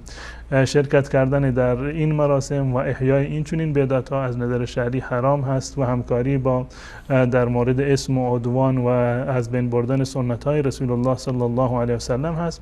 منتها در مورد خوردن غذایی که در این ایام پخش می شود یا نظری داده می شود، این از دو بخشین. اگر بخوایم انصاف به خرج بدیم از میتونیم که اینو به دو قسمت تقسیم بکنیم. قسمت اول اون کسانی که این رو برای امام حسین نظر کردند، یعنی نظر برای حسین هست، برای تقرب حسین هست، برای رضایت حسین هست، یا حیوانی رو به نام حسین ذبح بکنن که متاسفانه در شیعیان افراطی و غالی این خیلی زیاد هست. در خوردن این هیچ گونه شک و شبهه‌ای نیست که حرام قطعی هست. هر حیوانی و هر غذایی که برای غیر الله نذر بشود، برای تقرب به غیر الله، برای طلب ثواب از غیر الله، برای طلب شفاعت از غیر الله انجام بگیرد، این حرام قطعی و 100% هست و خوردنش به هیچ عنوان جایز نیست. فرضاً اگر ما این تخمین رو یعنی مبنا قرار بدیم که افرادی هستند برای خدا میدن، به نام خدا ذبح میکنن، به نام خدا خیرات میدن، منتها چون که باز هم در راستای احیای یک بدعتی هست که مخالف با سنت رسول الله صلی الله علیه و سلم است، باز هم برای مسلمان جایز نیست که در این گونه موارد شرکت بکند و سیاهی لشکر بشود و یک مهر تاییدی باشد بر کسانی که میخواد این بدعت ها را زنده بکنند. در هر صورت نه مشارکت جایز هست و نه خوردن از چنین غذاهایی که در این ایام در میان مسلمانان، اونم نه به خاطر رضای الله بلکه به خاطر احیای مراسم بدعت و شرک‌آلودی اینا رو پخش میکنند، خوردن و استفاده کردن از اینها جایز نیست و برخلاف تقوا هست. درست. جزاکم الله خیر. در زمین این خوردن ها بیننده از افغانستان سوال کرده است که در منطقهشان رسم است و اینجوری جا افتاده است که روز 10 ماه محرم حلوا یا برنج در خانه درست میکنن و به همسایا و اقوام میدن. گفتن آیا این کار از نظر شرعی جایز است یا ثواب دارد یا اینکه بدعت است و باعث گناه میشود؟ و گفتن اگر باعث گناه میشود به ما بگویین تا امسال این کار رو انجام ندهیم. قطعا کاری رو که عرض کردم که رسول الله صلی الله علیه و سلم به عنوان تقرب انجام ندادند و روزه گرفتن روز عاشورا هیچ ربطی و ارتباطی با شهادت سیدنا حسین رضی الله تعالی عنه ندارد. قبل از شهادت حضرت حسین رسول الله صلی الله علیه و سلم این روز را روزه می گرفتند و صحابه بعد از ایشون روزه گرفتند و ائمه اهل بیت و امامان شیعه این رو روزه گرفتند. ارتباطی به سیدنا حسین رضی الله تعالی عنه ندارد و روایاتی که در این زمینه وارد شده که شما در روز عاشورا مثلا که یعنی غذا بپزید یا اینکه بر اهل و خانواده خودتون یک مقدار مخارج بیشتری رو بدید، بیشتر خرج بکنید، این روایات صحیحی نیستند. برای پختن غذا و نذری دادن و صدقه دادن در این روز هیچ گونه فضیلتی در احادیث صحیح رسول الله صلی الله علیه و سلم ثابت نشده. تنها چیزی که ثابت هست روزه گرفتن این روز هست که فضیلت بسیار بزرگی هست، مساوی با کفاره شدن و بخشیده شدن گناهان 1 سال هست. ما پایبند سنت باشیم برای ما اولاتر و بهتر هست. صدقه دادن رو، غذا پختن رو به همسایه دادن، این در هر وقت سال این در واقع مسنون هست و یک کار خیر هست. رسول الله صلی الله علیه و سلم فرمودن وقتی که میخواید غذا درست بکنید یک مقداری آبش رو بیشتر بکنید که به همسایه‌تون هم یک چیزی برسه و هدیه بدید به همسایه. یعنی رسول الله صلی الله علیه و سلم به زنان سفارش کردند که هیچ چیزی را که از خونه همسایه میاد حقیر و کم ارزش ندانید، ولو اینکه پاشنه پای یک بوزی هم باشه که برای شما به عنوان یک غذا فرستاده باشند، به قول معروف کله پاچه هم که باشه، این از نظر شرعی شما باید قبول بکنید و این یکی از آداب اسلامی هست. اما این که شما منتظر باشید که روز عاشورا باشه و یک بدعتی رو زنده بکنید، چون این چیزی در دین اسلام نیست و بدعت و ناجایز است. و رسول الله صلی الله علیه و سلم فرمودند که کل امر که لیس علیه امرنا فهو رد، هر کاری که یعنی امر ما و دین ما بر اون نباشه اون در واقع مردود هست و قابل قبول نیست. جزاکم الله خیر. بیننده بعدی سوالشون در مورد این است، گفتن اگر کسی که پول سود میخورد آیا رفتن به خانهش جایز است یا نه؟ در مورد کسانی که مالشون یا درآمدشون از مال حرام هست، اولا که ما مطمئن نیستیم 100% که تمام مواردی که فلانی کسب کرده از مال حرام باشه. احتمال میدیم یا حداقلش اگر مطمئن باشیم مطمئن هستیم که یک بخشی از مال اون حرام باشه. در این صورت ها استفاده کردن از مال چنین افراد، یعنی اجابت کردن دعوتشون، پذیرفتن صدقهشون، هیچ گونه اشکال نداره، ولو اینکه مطمئن باشید که 100% حرام هست. مطمئن باشید که 100% حرام هست. این حرام هست برای اون فردی که اینو کسب کرده، زیرا که نوع کسبش و نوع درآمدش در واقع حرام بوده. خود این پولی که کسب کرده به عینی این هیچ حرمتی رو نداره. روش کسب این مال حرام هست. وقتی که به شما داده می شود به عنوان هدیه داده می شود، به عنوان مهمانی داده می شود، به عنوان صدقه داده می شود، الان حکمش کاملا متفاوت هست. و ما در سنت رسول الله صلی الله علیه و سلم داریم که ایشان در مدینه منوره با یهود معامله می کردند، از غذای یهود استفاده می کردند و دعوت اونها را قبول می کردند. الله متعال ذبیحه و غذا و طعام اهل کتاب را برای ما حلال قرار داده، با اینکه یهود مدینه معروف بودند در زمان رسول الله صلی الله علیه و سلم به اینکه تجارت به ربا می‌کردند، رباخوار بودند، اما باز هم رسول الله صلی الله علیه و سلم دعوت اونها را قبول می‌کردند و با اونها معامله می‌کردند. و در این زمینه انسان نباید یعنی وسوسه زیادی رو داشته باشه. یک مسلمان ولو اینکه 1% احتمال داشته باشه که مالش مال حلالی هست، شما دیگه دنبال بهانه نگردید که ثابت بکنید که مال فلانی حرام هست و ما نباید از اون استفاده بکنیم. بالفرض هم که حرام باشد، اون برای اون حرام هست، برای شما حرام نیست. و اگر شما رو دعوت کرد یک هدیه رو به شما دادن، هیچ محظوریت و ممنوعیت شرعی نداره. شما می توانید که اون هدیه رو یا اون غذا رو قبول بکنید و از آن استفاده بکنید. جزاکم الله خیر. بیننده بعدی گفتن که اگر در وقت تلاوت قرآن اذان گفته شود، آیا تلاوت را قطع کنیم و به اذان گوش دهیم یا همچنان به تلاوت خود ادامه دهیم؟ این مسئله نیازی به یک مقدار زیرکی داره. یعنی تقدیم اولویت ها، کاری که مهمتر هست اونو ما در واقع در اولویت قرار بدیم. این بستگی به نظر خود شخص در واقع داره که در میان عباداتی که مزدحم باشند یا تراکم باشه در یک آنی ما بتونیم چند تا عبادت رو انجام بدیم، کدوم عبادت برای ما مقدم تر هست اون رو انجام بدیم. باید نگاه بکنیم به ثواب اون اعمال، ببینیم ثواب کدام بیشتر هست، به زمان اون اعمال نگاه بکنیم که آیا یعنی در زمان مشخصی باید انجام بشه، آیا وقتش محدد و مشخص از نظر شرعی یا اینکه مشخص نیست.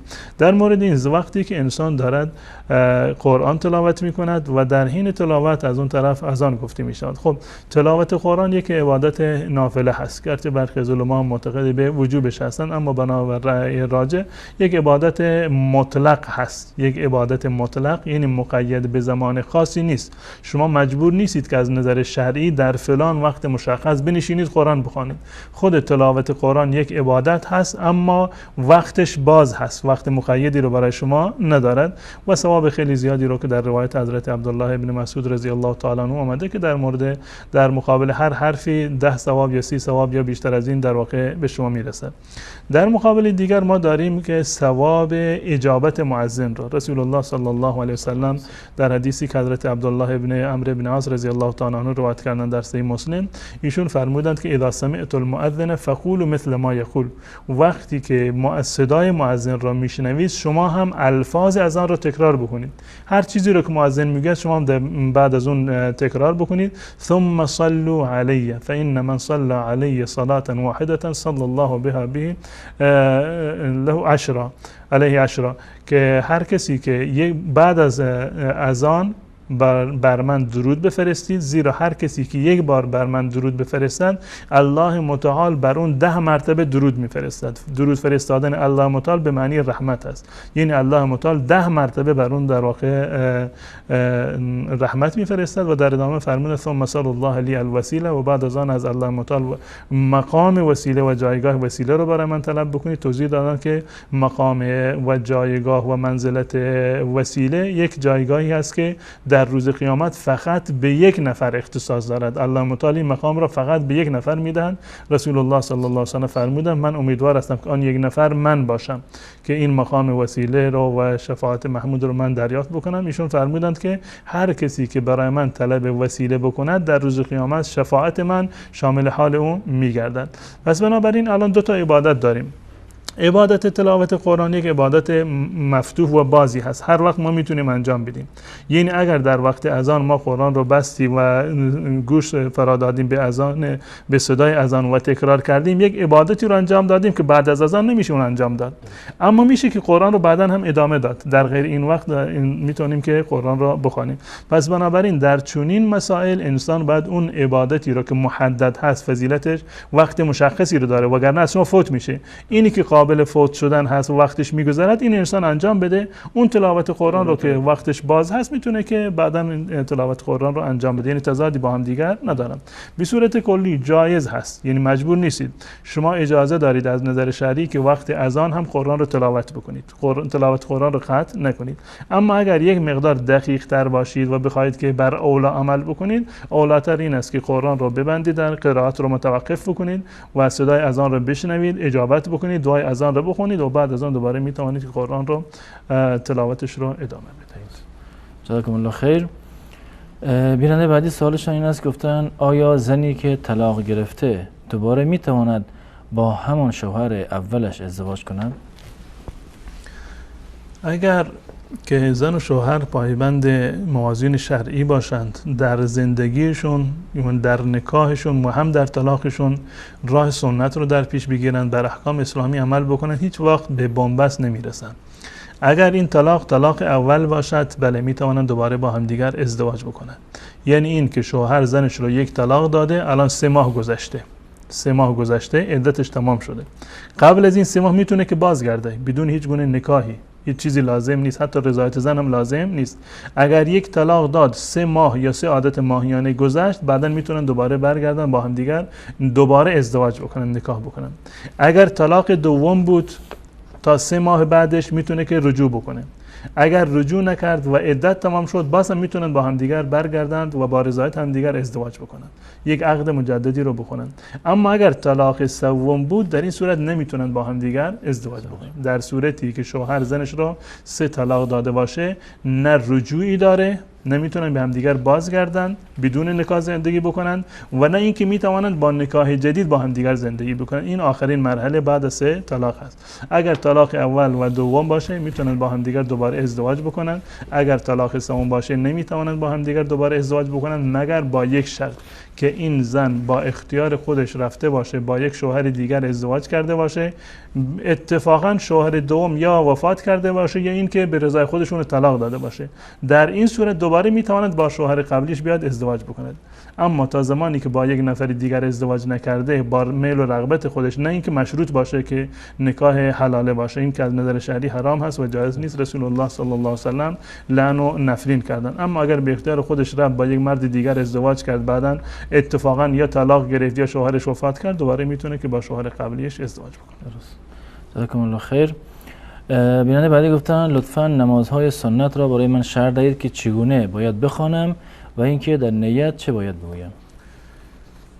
نمازهای سنت یا به صورت کلی تمام نمازهایی که غیر از نمازهای فرض هستند، چه اسمش رو بگذاریم نفل بگذاریم یا سنت بگذاریم، سنت مؤکده بگذاریم یا واجب بگذاریم، تمام این نمازها در واقع مکمل نمازهای فرض هستند. ما باید به این که نمازهای فرضمون کاملتر باشد باید اهتمام بیشتری رو داشته باشیم، بیشتر توجه بکنیم و اگر نقصی در نماز ما باشد انشاءالله توسط نمازهای غیر فرض، نمازهای سنت و نفل و واجب انشاءالله که جبران می شود. نمازهای سنتی که ثابت هست از رسول الله صلی الله علیه و سلم و ایشون دستور دادن، در روایت متعددی اومده. در روایت ام حبیبه رضی الله تعالی عنها هست در صحیح مسلم ها که رسول الله صلی الله علیه و سلم فرمودند من صلى 12 رکعة فی یوم و لیلة بنى الله له بهن بیت فی الجنه. هر کسی که در یک شبانه روز 12 رکعت، در بعضی از روایات اومده که غیر از فریضه 12 رکعت غیر از نماز فرض بخواند، الله متعال در بهشت برای اون خانه رو بنا می کند. این فضیلت بسیار بزرگی هست. و در روایت دیگر، در روایت حضرت عایشه و دیگر اصحاب رسول الله صلی الله علیه و سلم اینها رو تقسیم کردند که این 12 رکعتی که به عنوان 12 رکعت نماز سنت هست در چه وقت هستند. اینها 2 رکعت قبل از نماز فجره، 2 رکعت قبل از نماز فجر هست و 4 رکعت قبل از نماز ظهر، 4 رکعت قبل از نماز ظهر، 2 رکعت بعد از نماز ظهر و 2 رکعت بعد از نماز مغرب و 2 رکعت بعد از نماز عشا که مجموعاً میشوند 12 رکعت. و نماز سنت فجر یعنی 2 رکعت قبل از نماز فرض صبح این مؤکد ترین هست، خیلی تاکید بیشتر شده. و بعد از آن در مرحله دوم سنت نماز ظهر هست که سنت قبلیه که در این زمینه تاکید بیشتری اومده. مجموعاً 12 رکعت هستند، 2 رکعت قبل از فجر، 4 رکعت قبل از ظهر، 2 رکعت بعد از ظهر و 2 رکعت بعد از مغرب و 2 رکعت بعد از عشا که میشوند 12 رکعت نماز سنت. رسول الله صلی الله علیه و سلم تشویق کردند، مواظبت کردند. بنابر روایت حضرت عبدالله ابن عمر رضی الله تعالی همیشه بر این 12 رکعت در اون روایت 10 رکعت اومده، همیشه رسول الله صلی الله علیه و سلم مواظبت میکردند و این سنت هست. در مورد نیت نماز یک کار سختی نیست. نیت یعنی اراده قلبی شما، تصمیم قلبی شما. لازم نیست که شما حتما مشخص بکنید در قلب خودتون که من الان 2 رکعت نماز نفل میخونم یا 2 رکعت نماز سنت میخونم. بر زبان آوردنش به هیچ عنوان نه لازم هست، نه سنت هست، نه واجبه و نه فرضه. نیت کار قلبه. نیت یعنی تصمیم قلبی شما، اراده قلبی شما. همین که شما تصمیم گرفتید که بلند بشید 2 رکعت نماز بخوانید، همین نیت نماز هست. لازم نیست که قبل از نماز یک جمله رو در دل تکرار بکنید یا اینکه بر زبان اون جمله رو تلفظ بکنید، چون این چیزی لازم نیست. شما وضو گرفتید میخواید 2 رکعت بخوانید، همین نیت قلبی شما همون نیت نماز هست، هیچ گونه لازم نیست که شما چیزی رو بر زبان بیاورید. یعنی صرفا شما تصمیم این رو بگیرید که من الان 2 رکعت نماز میکنم، یا 2 رکعت نمازی رو که قبل از نماز فجر هستن که میشه سنت فجر، یا 2 رکعت یا 4 رکعتی رو که قبل از ظهر هستن که میشه سنت قبل از ظهر. لازم نیست که شما بگید که من الان 2 رکعت نماز قبل از فجر رو میخونم، یا من الان نماز سنت ظهر رو میخونم، چون این چیزی تلفظ کردنش نه بر زبان لازم هست و نه زمزمه کردنش یا مرور کردنش در دل لازم هست. صرفا همین که شما تصمیم گرفتید، خودتون میدونید که وقت نماز ظهره، قبل از نماز ظهر شما همیشه 4 رکعت سنت رو میخونید، امروز هم بلند شدید که این 4 رکعت رو بخونید. خود همین بلند شدن شما و ایستادن بر مصلی این همان نیت قلبی شما و نیت نماز هست و نمازتون کاملا درسته. جزاکم الله خیر. در اینجا از اتاق فرمان خواهش میکنم که شماره تماس بینندگان عزیز را زیرنویس بکنن و طبق معمول نیز خواهش میکنم بینندگان گرامی که وقتی که سوالای شرعی را میخوان بپرسن سوالاشون آماده باشه و از طریق گوشی تلفن وقتی که تماس گرفتن با ما صحبت بکنن، چون صدا از گیرنده دیرتر میرسه.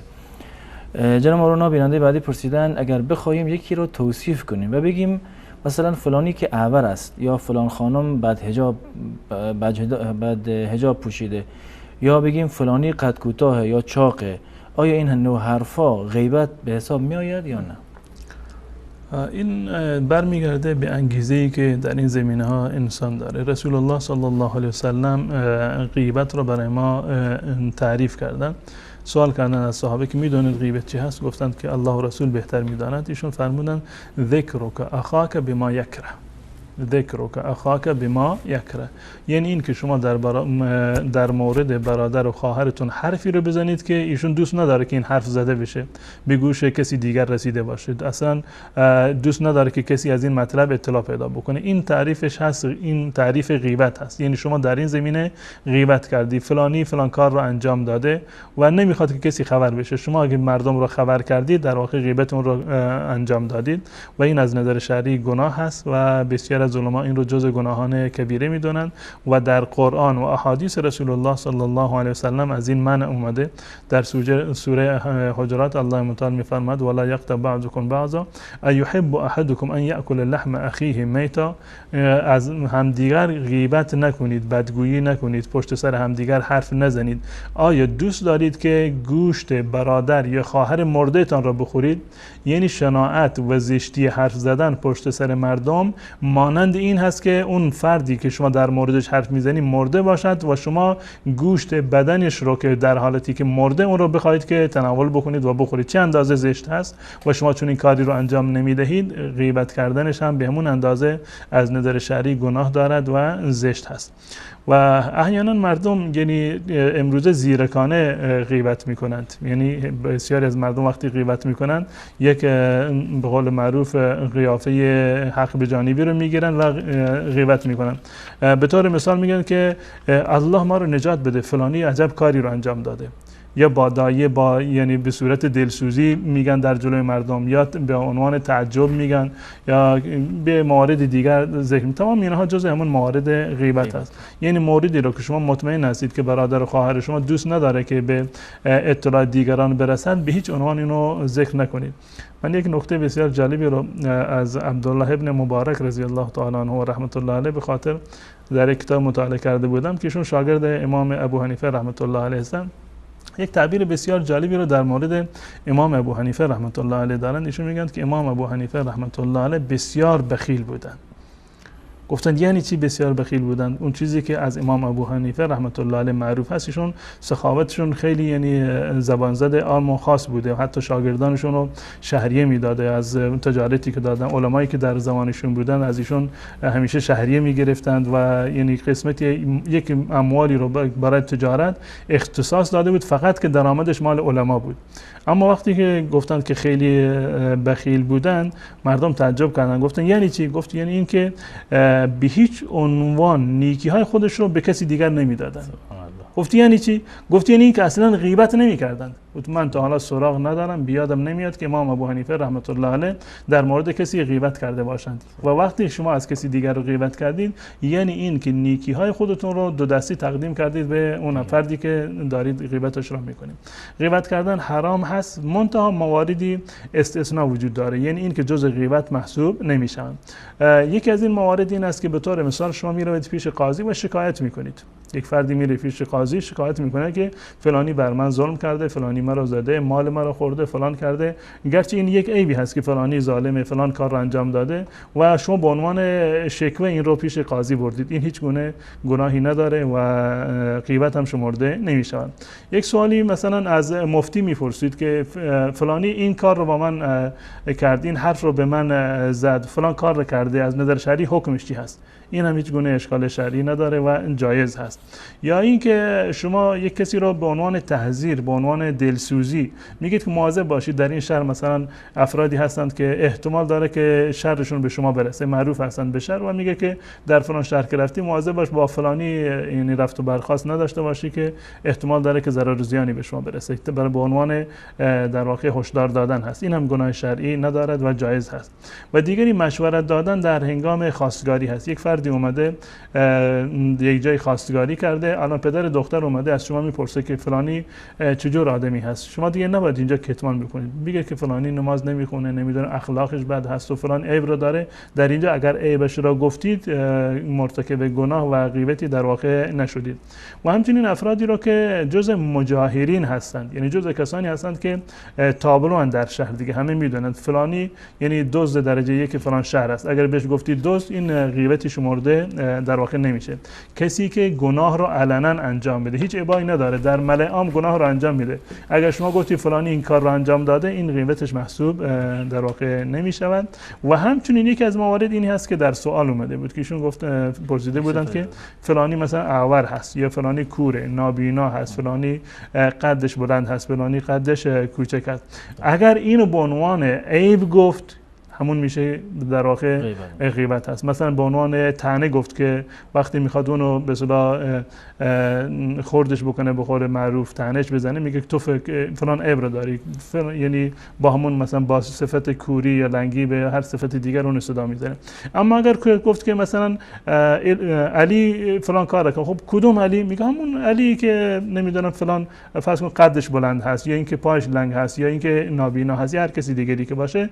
در این صورت این عیب و ایرادی شمرده نمیشه و از نظر شرعی شما غیبتی رو انجام ندادید. یعنی صفاتی که مشخصه های یک فرد در جامعه هستند و به عنوان بدگویی شما نمیگویید، این از نظر شرعی غیبت هم شمرده نمیشه. جزاکم الله خیر. تماس بینندگان رو میگیریم و از اتاق فرمان خواهش میکنم که اولین تماس بیننده رو وصل بکنه. سلام علیکم، برنامه پرسش و پاسخ، بفرمایید. فقط باز بینندگان خواهش میکنم که از طریق گوشی تلفن با ما صحبت بکنن، منتظر نباشن صداشون در تلویزیون پخش بشه، چون واقعا صدا دیرتر میرسه. سلام علیکم، برنامه پرسش و پاسخ، بفرمایید. بله سلام علیکم و رحمت الله. علیکم السلام و رحمت الله و برکاته، بفرمایید. بله استاد از طریق گوشی تلفن صداتون حرفتون ادامه میدین و منتظر نباشین صداتون در تلویزیون پخش بشه. سوال شرعیتون لطفاً. بله استاد تماس بعدی بیننده رو بگیریم. سلام علیکم، برنامه پرسش و پاسخ، بفرمایید. السلام علیکم و رحمت الله. علیکم السلام و رحمت الله و برکاته، در خدمت شما هستیم. شما خوبه، خسته نباشید. سلامت باشین. من چند سوال داشتم. بفرمایید. سوال اولتون؟ بعضشون خیلی اصرار میکنن در این موقع مثلا کتاب ریاض‌الصالحین میخونن، یعنی که مثلا کتاب فضائل تبلیغ رو میخونن بعد از نماز ظهر و بعد هم مثلا میگن دعا میکنن. اگر کسی هم دعا نکنه به اون میگن شما چرا دعا نکردی، یا بشین مثلا دعا بکن.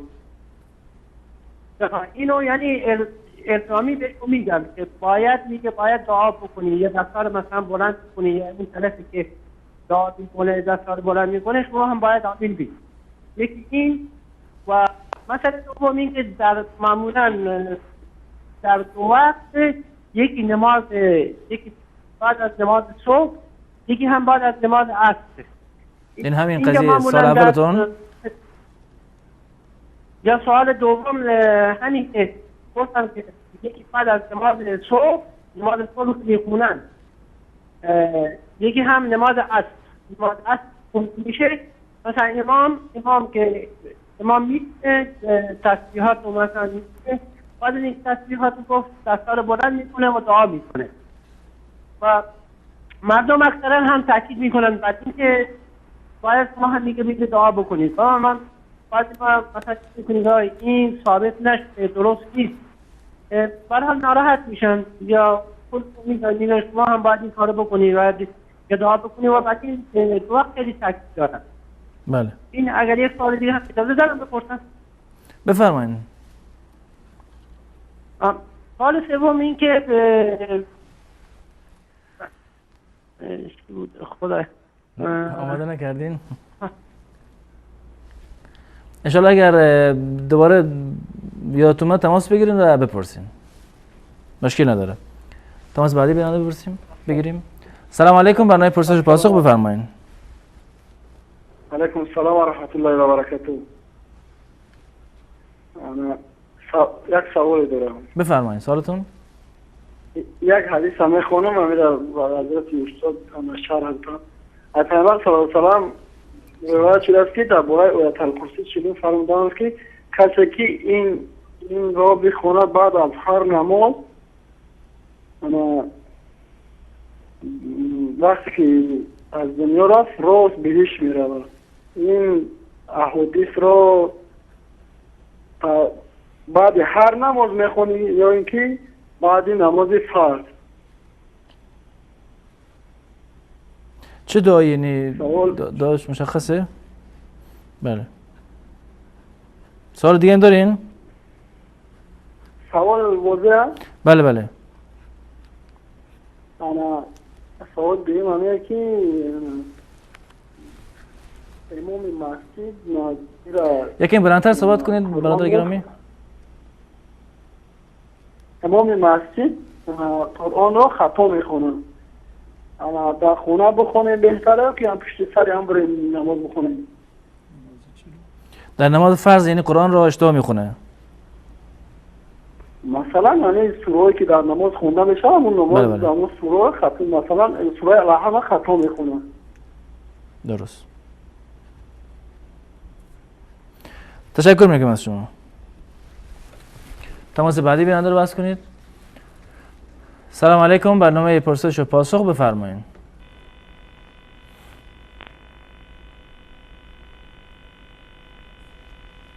سلام علیکم، بفرمایید بیننده گرامی. تماس بعدی بیننده بس کنید. علیکم السلام و رحمت الله و برکاته، در خدمت شما هستیم. کجا مولانا صاحب انصاری؟ بفرمایید سوال شهریتون لطفاً.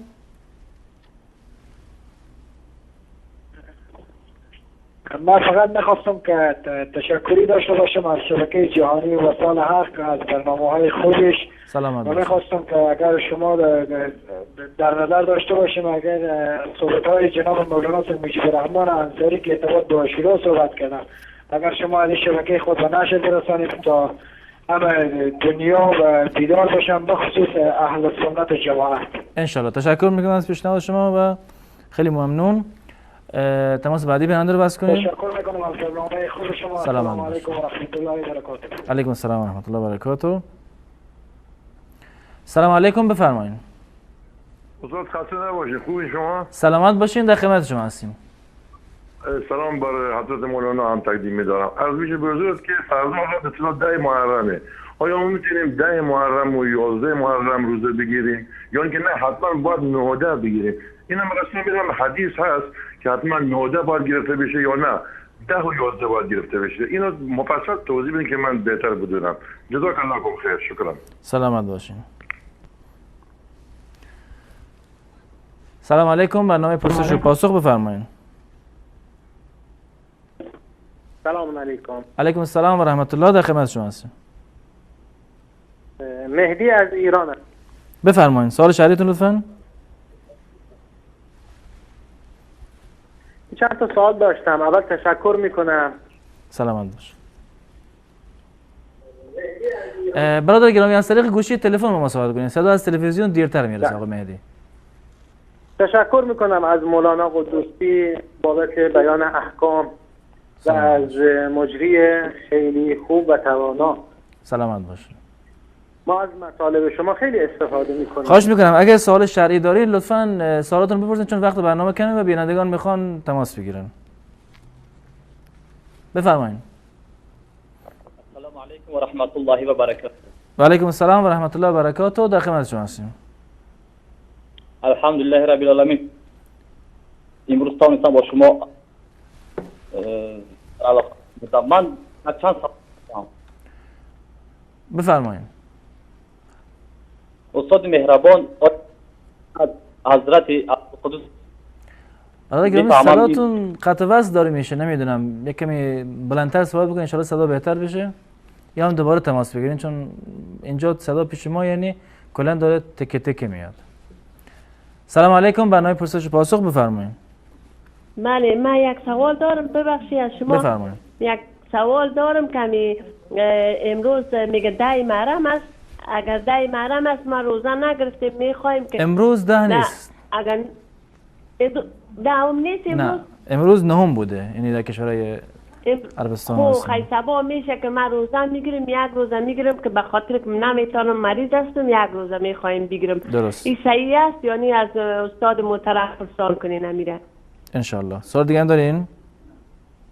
نه خیلی یک سال دیگه هم دارم که مگه باز میگن 2 روز آدم بگیره مثل یک روزش نگیره که مثل یهود و نصارا چین تو گپا میزنن. درست. سوالتون واضح ان شاء الله پاسخ رو دریافت میکنید. تشکر میکنم از شما. تشکر. خدا سلامت باشید. تشکر میکنم. سلام علیکم. برنامه پرسش و پاسخ بفرمایید. سلام علیکم و رحمت الله و برکاته. علیکم السلام و رحمت الله و برکاته. در خدمت شما هستم. استاد ایرانی چند تا سوال داشتم خدمت شما. سوال اولتون؟ سوال اولا اینکه شهید در راه خدا نماز داره یا نه. سوال بعدی هم آداب و روش کامل نماز جنازه. و سوال بعدی که داشتم آیا نماز مفترض پشت سر امام متنفل ادا می شود یا نه. یعنی ها درست. نماز فرض متوجه شدید استاد گرامی؟ بله بله. نماز یعنی کسی که نماز سنت میخونه برای نماز فرض به او اقتدا کنیم. آره بله بله. کسی که به اون امام نماز نفل بخونه ولی مبتدی برای نیت فرض بخونه مبتدی. درست. سوال دیگه هم دارین؟ سوال دیگه اینه که همین جای وادی غدیر دقیقاً کجاست؟ شبکه کلمتون استاد هاشمی یه جای سبز و یه نهزار بود ولی شبکه وسط دیدم یکم دشت و چند درخت بود ولی ما متوجه نشدیم یکم گیج شده برای ما پیش اومد. درست. سوال دیگه هم دارین؟ سلامت باشید. تشکر مخصوص از جناب مولانا عبدالقدوس بیغان. سلامت باشین. تشکر میکنیم از شما. السلام علیکم و رحمت الله و رحمت الله. سلام و رحمت الله و برکاته. سلام علیکم. برنامه پرسش و پاسخ بفرمایید. الو. بفرمایید برادر گرامی. سلام علیکم و رحمت. علیکم السلام و رحمت الله و برکاته. در خدمت شما هستیم.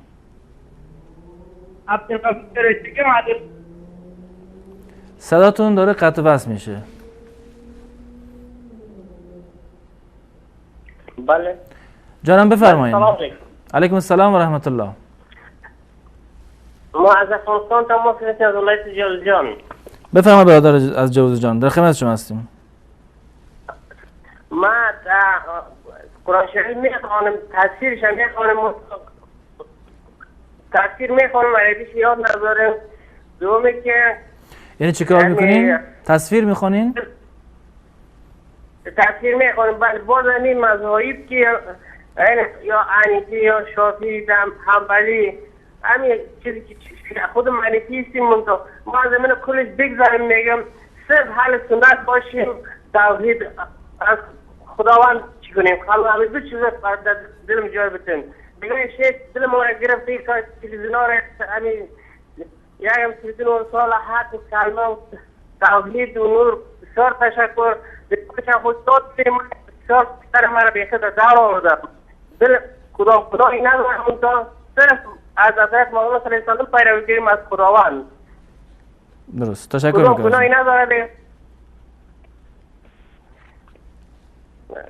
خدا حافظتان سلام خدا نگهدار شما تشکر میکنم از شما سلامت باشین سلام علیکم برنامه پرسش و پاسخ بفرمایید سلام علیکم علیکم السلام و رحمت الله در خدمت شما هستم سلامکم الله ان شاء الله بفرمایید سوال شهریتون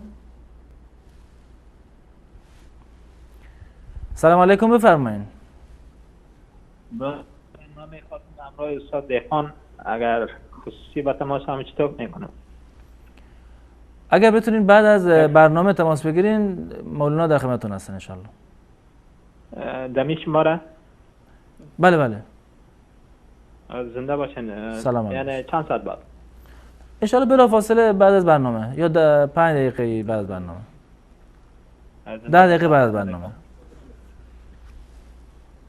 سلامت باش سلام علیکم برنامه پرسش و پاسخ بفرمایید سلام علیکم علیکم السلام و رحمت الله ببخشید من یک سوال داشتم وقت نماز یک صداتون قطع وصل میشه خواهر گرامی نمیدونم اشکالش چیه دوباره بپرسین از اول نماز میخوانین بله وقتی نماز میخوانم من باری که بالا و پایین میرون اکبر از چطور؟ 3 بار سه بار الله اکبر میگوین؟ میگم بله یعنی در نماز که وقت الله اکبر 1 بار میگم مسئله نیست یعنی 3 بار الله اکبر میگوین یا 1 بار؟ 3 بار درست بله وقتی یعنی من سوالتون رو اینجوری فهمیدم خواهر گرامی که گفتین وقتی که در نماز بالا و پایین میروین 3 بار الله اکبر میگین در هر بار سوال این است؟ نماز یعنی الله اکبر میگین هر بار 3 بار میگین الله اکبر در نماز خوانده می درست تشکر میکنم از شما تشکر خدا نگهدارش سلام علیکم برنامه پرسش و پاسخ بفرمایید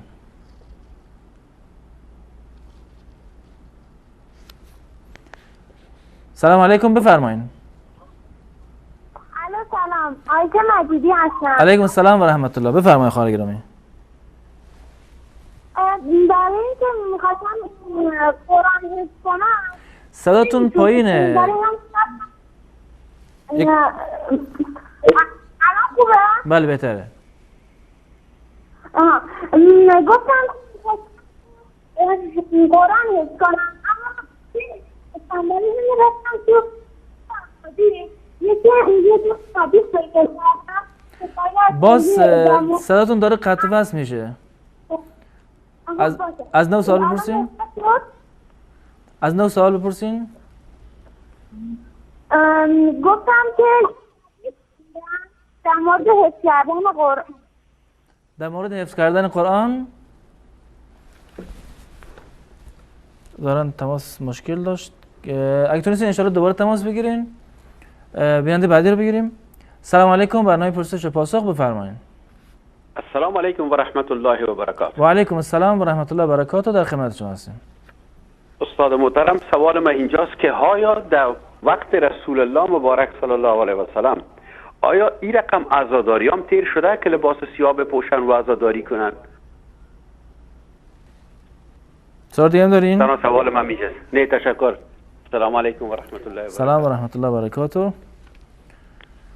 سلام علیکم برنامه پرسش و پاسخ بفرمایید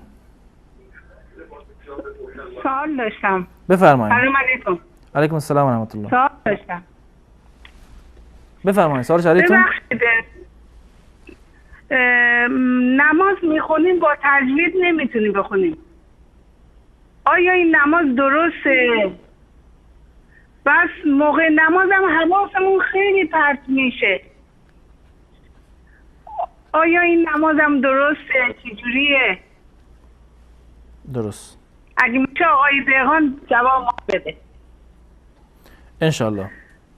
تشکر میکنم. خب خیلی ممنون. سلامت باشه. خدا نگهدار شما. سلام علیکم، بفرمایید.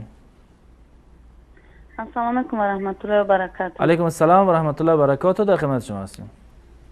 یک چند سوال داشتم. بفرمایید. سوال اولتون؟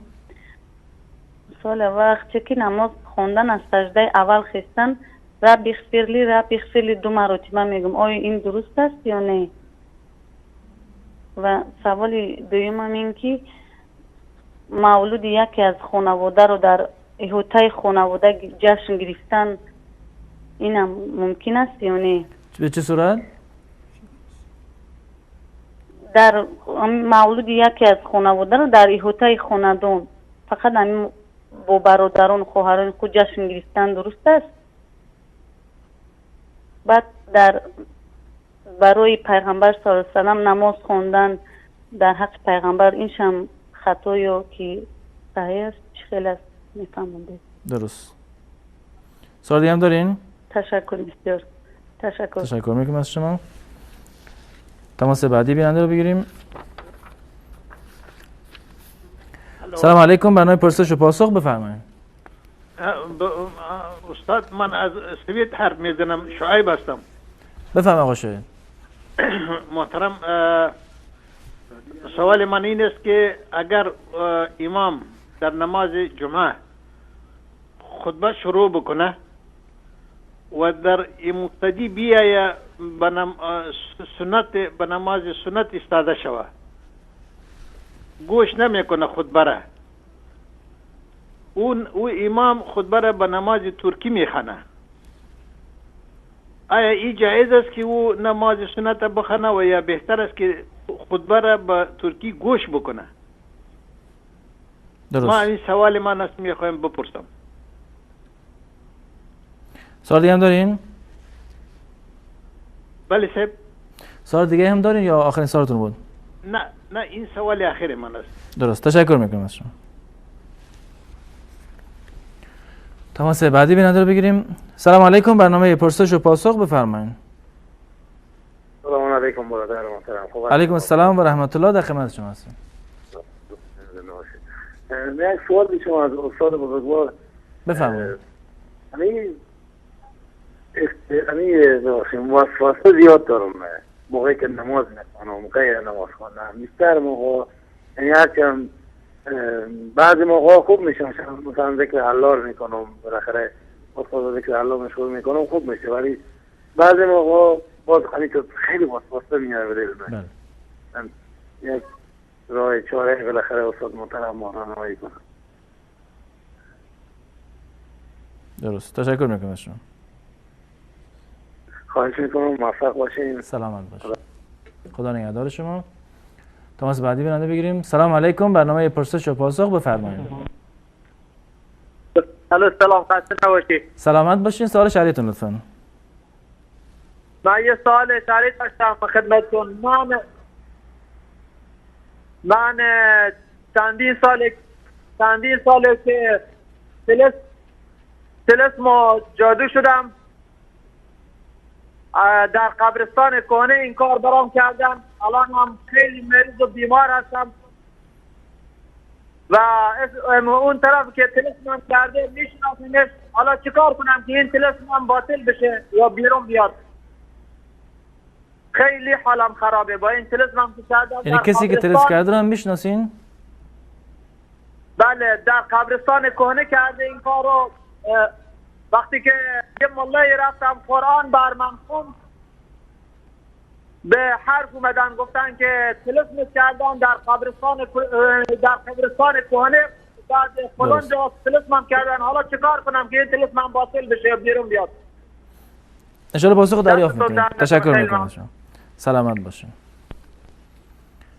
تماس بعدی برنده بگیریم. سلام علیکم، برنامه پرسش و پاسخ بفرمایید. سلام علیکم استاد مهربان. علیکم السلام و رحمت الله، در خدمت شما هستیم. استاد مهربان بله؟ از طریق گوشی تلفن به صحبتتون ادامه بدین.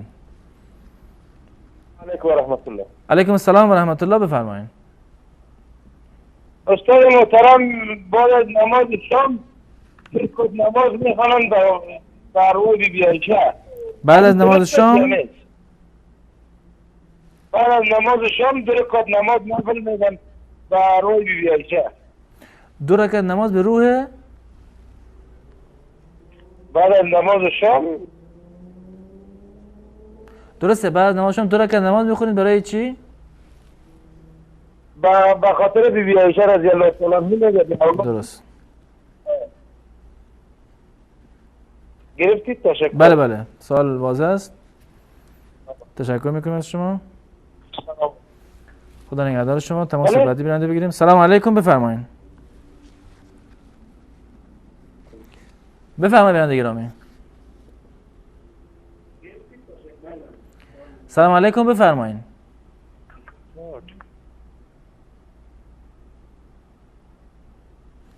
ظاهرا تماسشون مشکل داره. سلام علیکم، برنامه پرسش و پاسخ بفرمایید.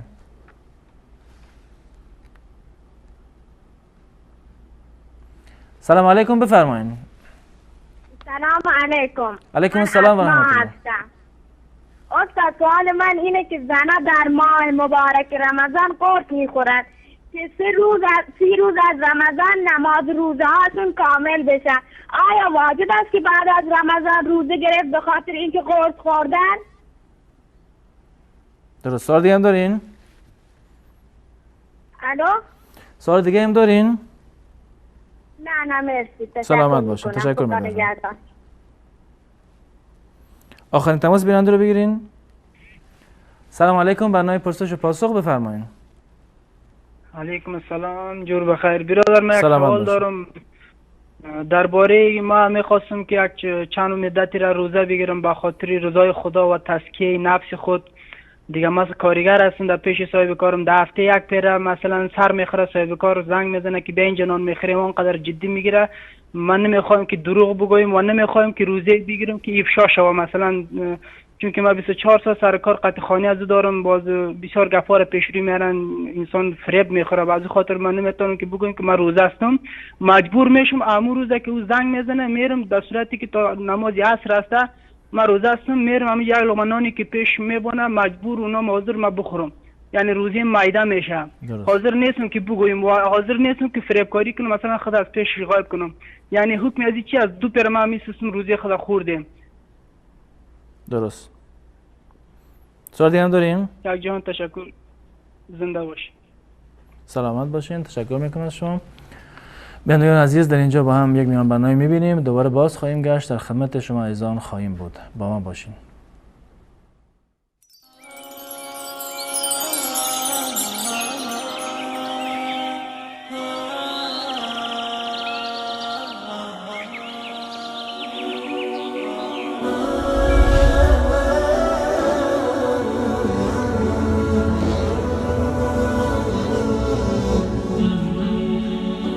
أفي دار الخراب تظل تبني وتعمر ما لعمران خلقتا وما تركت لك الأيام عذرا لقد وعظتك لكن ما اتعظتا تنادي للرحيل بكل حين وتعلن إنما المقصود أنت وتسمعك النداء وأنت لاه عن الداعي كأنك ما سمعت وتعلم أنه سفر بعيد وعن إعداد زاد قد غفلت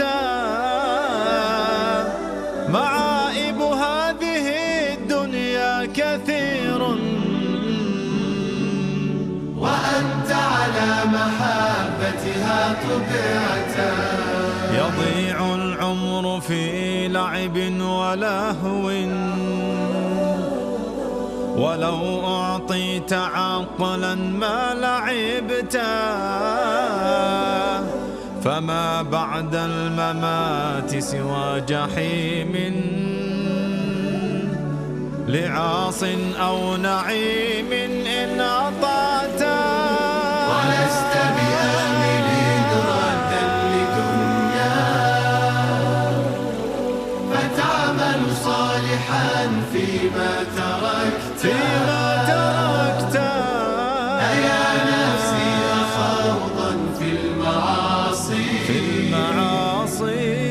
وبعد 40 وغب 6، وأرجو أن يطول العمر حتى أرى زاد الرحيل وقد تأتى. علمت فدع سبيل الجهل واحذر، وصحح قد علمت وما عملت.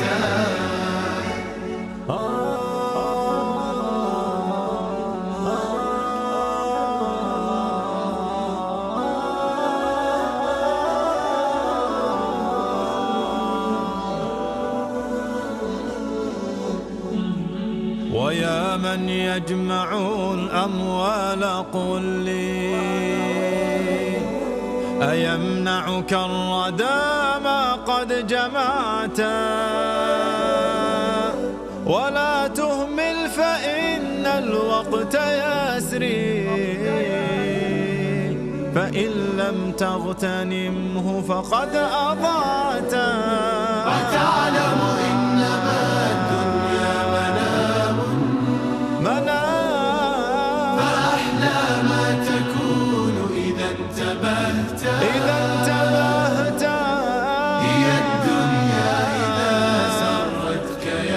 سرتك يوما تسوك ضعف ما فيها سررت.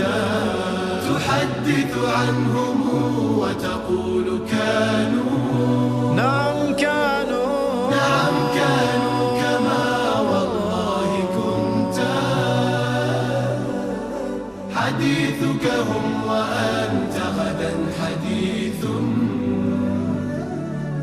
لغيرهم، فأحسن ما استطعت. سل الأيام عن عم وخال، وما لك والسؤال وقد علمت. ألست ترى ديارهم خواء، فقد أنكرت منها ما عرفت.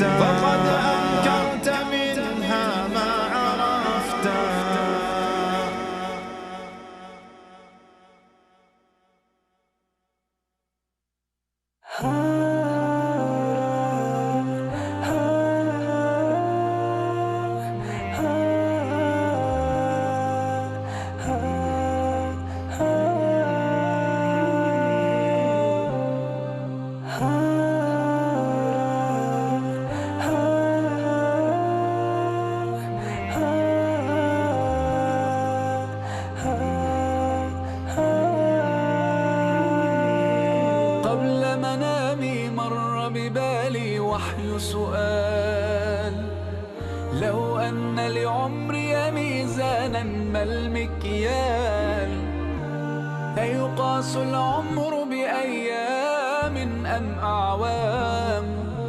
فتأملت جلست أفكر فيما يذكر حين يقال رحم الله فلان كان وكان وكان، لن تذكر إلا الأعمال.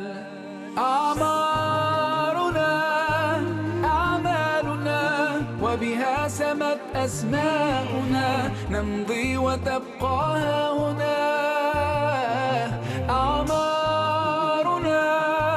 أعمالنا وبها سمت أسماؤنا، نمضي وتبقى هنا آثارنا. لن أنتظر الفرصة حتى ترأف بي، بل أصنعها بالإصرار الملتهب. لن أقضي وقتي باللوم وبالعتاب.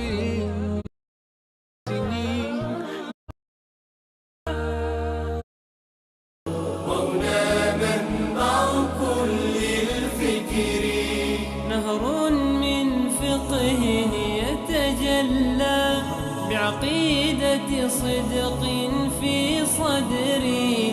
لبيك أتيتك في لهف بسؤالك يا أهل الذكر، بسؤالك يا أهل الذكر، بسؤالي جئت لكي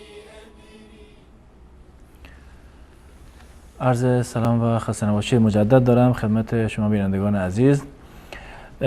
بینندگان تماس گرفتن در قبل از میان برنامه و سوالاشون رو پرسیدن. جناب مولانا اولین بیننده گفتن که در جایی که نماز میخوانن در مسجد همیشه بعد از نمازها معمولا کتاب رو میخوانن، مثل کتاب ریاض الصالحین یا فضائل تبلیغ و کتاب‌های دیگه. مردم اجبار میکنن که بشینن و دعای دست جمعی هم میخونن. حکم این کار چیست؟ دعای دست جمعی دعا به صورت کلی یک عبادت هست از رسول الله صلی الله علیه وسلم که فرمودن دعا یعنی عبادت و همان عبادت هست و این مورد اتفاق هست که دعا یک عبادتی هست و وقت مشخصی رو ندارد. یعنی هر وقتی و در هر جایی که شما دعا بکنید هیچ گونه اشکال شرعی ندارد، منتها یک وقت و زمانی رو و یک کیفیت خاصی را شما اجازه ندارید که به دعا اضافه بکنید. دعا مطلقاً اومده در هر جا جایز هست، منتها اگر بخواهید که یک جا به صورت یک سنت یا به صورت یک عادت همیشه دست جمعی دعا بکنید، چون این چیزی تبدیل به بدعت می شود. یعنی یک روشی در دعا شما ایجاد کردید که در زمان رسول الله صلی الله علیه وسلم نبوده. دعا بعد از نمازها از رسول الله صلی الله علیه وسلم و صحابه به صورت دست جمعی ثابت نیست، با این که رسول الله صلی الله علیه وسلم همیشه نماز را با جماعت می‌خواندند، اما یک مرتبه هم ثابت نشده که رسول الله صلی الله علیه وسلم بعد از نماز دستها را بلند بکنند، دعا بگویند و صحابه آمین بگویند. کاری را که پیامبر انجام نداده سنت نیست و اگر ما خلاف سنت پیامبر رو انجام دادیم یعنی این که یک بدعتی رو در واقع ایجاد کردیم.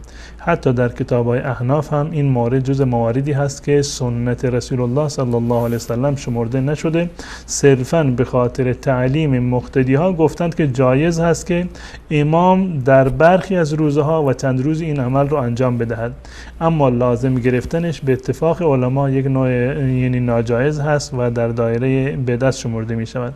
و همچنین دعا کردن بعد از به قول مردم بعد از تعلیم یا بعد از خواندن کتاب ریاض الصالحین یا فضائل اعمال یا هر کتاب دیگر یا حدیثی دیگری که باشد، اینم در واقع یک نوع بدعت هست. رسول الله صلی الله علیه و سلم که خودشون اساساً این که ما میخونیم ریاض الصالحین حرف رسول الله صلی الله علیه و سلم هست، خود رسول الله بعد از حرف خودشون دعا نکردند. صحابه وقتی که این احادیث رو نقل میکردند و محدثین وقتی که نقل میکردند بعد از نقل حدیث دعا نمیکردند. حتی در مدارسی که خود ما داریم، به طور مثال در مدارسی که در بلوچستان هست، ایشون از بلوچستان این سوال میکردن، همین کتاب ریاض الصالحین که شما در مسجد میخونید در مدرسه هم میخونند، یک از کتاب‌های درسی است، اما در هیچ درسی و در هیچ زنگی بعد از کلاس ریاض الصالحین دعای دست جمعی نمیکنند. یعنی این که دعا دست جمعی کردن اینا جز موارد بدعتی هست که هیچ گونه اصلی در شریعت و اسلام ندارن و دعا بعد از نماز جایز هست. رسول الله صلی الله علیه و سلم ترغیب کردن در یکی از روایاتی که در سنن ترمذی هست و روایتش هم حسن هست، از رسول الله صلی الله علیه و سلم سوال شد که ای دعای اسمع، کدام دعا یعنی شانس اجابت بیشتری رو دارد؟ ایشون فرمودن دعایی که در جوف شب هست، یعنی در دل شب شما دعا میکنید و دوباره صلوات المکتوبه که بعد از نماز مکتوبه و نماز فرض در این وقت نماز دعا قبول می شود، اما ثابت نشده که رسول الله صلی الله علیه و سلم به صورت دست جمعی دعا بکنند. به صورت انفرادی هر کسی دعا می کند هیچ اشکالی نداره، جایز هست و کسی هم حق نداره که ممانعت بکنند، اما به صورت دست جمعی دعا کردن بدعت هست، ثابت نیست و کسی هم حق ندارد که فرد دیگر را مجبور بکند که حتما دعا بکنید یا بعد در دعا بنشینید. بله، یعنی سوال دوم بینندم در مورد نماز صبح و عصر بود، گفتن که امام تسبیحات انجام میده و بعد دعا میخونه. یعنی ثابت نیست از رسول الله صلی الله علیه و سلم نه بعد از نماز صبح نه نماز عصر و نه بعد از نمازهای دیگر دعای دست جمعی مطلقاً از رسول الله صلی الله علیه و سلم ثابت نیست و هیچ گونه دلیلی از عمل رسول الله صلی الله علیه و سلم ندارد. بیننده بعدی گفتن که حدیثی شنیدن در این زمینه که کسی که آیت الکرسی بخواند بعد از هر نماز اگر بعد از مرگش به بهشت می رود. حالا گفتن که آیا این آیت الکرسی خواندن این دعا بعد از هر نماز فرض است یا سنت هم شامل می شود؟ بله، در مورد خواندن آیت الکرسی بعد از نمازهای فرض روایتی در این زمینه هست. سنن روایت کردن، در سنن نسائی هست، حضرت ابو امامه رضی الله تعالی عنه روایت کرده که رسول الله صلی الله علیه و سلم فرمودند من قرأ آیت الکرسی فی دبر کل صلاة لم یمنعه من دخول الجنة الا ان یموت. هر کسی که بعد از هر نمازی دبر کل صلاة مکتوبه اومده، هر کسی که بعد از هر نماز فرضی آیت الکرسی را بخواند مانی از ورود بهشت نیست مگر اینکه وفات بکند. یعنی تنها مانی که وجود داره این است که وفات بکند و ان شاء الله که به بهشت می رود. این روایت از نظر سندی گرچه برخی از علما اشکالاتی گرفتن، اما در مجموع یک روایتی هست که سندش جید هست، یعنی می شود که بر این در واقع عمل کرد و این مخصوص نمازهای فرض هست و در خود نماز اومده که فی دبر کل صلات مکتوبه اومده، یعنی بعد از هر نماز فرض، نمازهای پنجگانه و بعد از نمازهای سنت ثابت نیست. جزاکم الله خیر. بیننده بعدی گفتن امام مسجدی که در آن نماز میخوانند قرآن را خطا و اشتباه میخواند، کدام بهتر است، در خانه نماز بخواند یا بیایم پشت سر این امام نماز بخواند؟ ولو اینکه امام اشتباه بخواند یا سبق اللسانی صورت بگیرد یا تجویدش کامل نباشد، شما اجازه ندارید که به خاطر اینکه صدای امام خوب نیست یا به خاطر این قرائتش خوب نیست یا لحن داره در قرائت، شما اجازه ندارید که نماز جماعت را ترک بکنید و تنهایی نماز بخوانید. در هر صورت در مسجد و با جماعت نماز بخونید. سوال بعدی بیننده در مورد روزه ماه محرم است. گفتن که آیا میتونیم به جای نهم و دهم در دهم و یازدهم روزه بگیریم؟ به صورت کلی روایتی که در مورد روزه عاشورا اومده این است که رسول الله صلی الله علیه و سلم روز عاشورا را یعنی روز دهم محرم را روزه گرفتند، حتی دستور دادند که مردم روزه بگیرند، حتی در سالهای نخست پیام میفرستادند در خونه مردم، اعلام کردند هر کسی از شما که امروز چیزی روزه بوده که خوب هست و کسی هم که روزه نبوده و چیزی نخورده نیت روزه بکنند و هم رسول الله صلی الله علیه و سلم روزه گرفتند و هم که فضیلتش رو قبلا عرض کردم که رسول الله صلی الله علیه و سلم فرمودند که من امیدوار هستم که روز عاشورا که فردا هست اگر که کسی روزه بگیرد این کفاره یک سال گناهان گذشتهش ان شاء الله خواهد بود. منتها در این زمینه روایت دیگری هست که رسول الله صلی الله علیه و سلم فرمودند که اگر من سال آینده زنده باشم نهم و دهم را روزه میگیرم. نهم و دهم را روزه بگیرند که آخرین سال حیات رسول الله صلی الله علیه و سلم بود و زنده نماندند که نهم و دهم را در واقع روزه بگیرند سال بعدی. این از نظر عملی تنها ثابت است که رسول الله صلی الله علیه و سلم فقط روز عاشورا رو روزه گرفتند و از نظر قولی تشویق کردند اگر ما سال دیگر زنده ماندم من روز نهم و دهم را هم روزه میگیرم.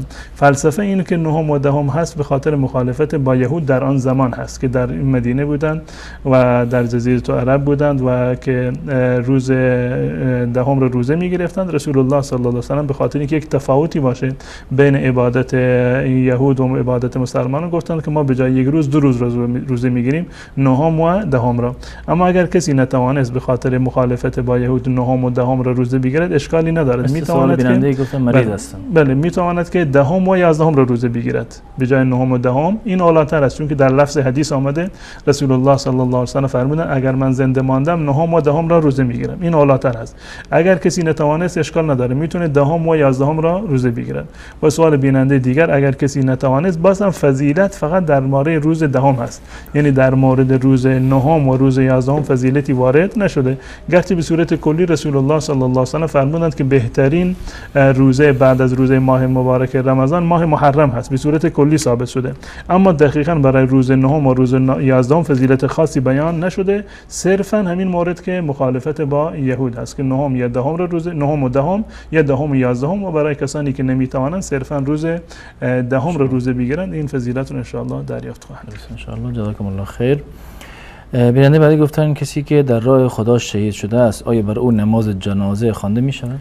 نظر جمهور اهل سنت و الجماعت این است که کسی که در شهید می شود، نه اینکه کسی که فرض کنیم که ماشین تصادف کرده و دچار سانحه شده و فوت کرده، این رو نمیشه اسمش رو گذاشت که شهید هست.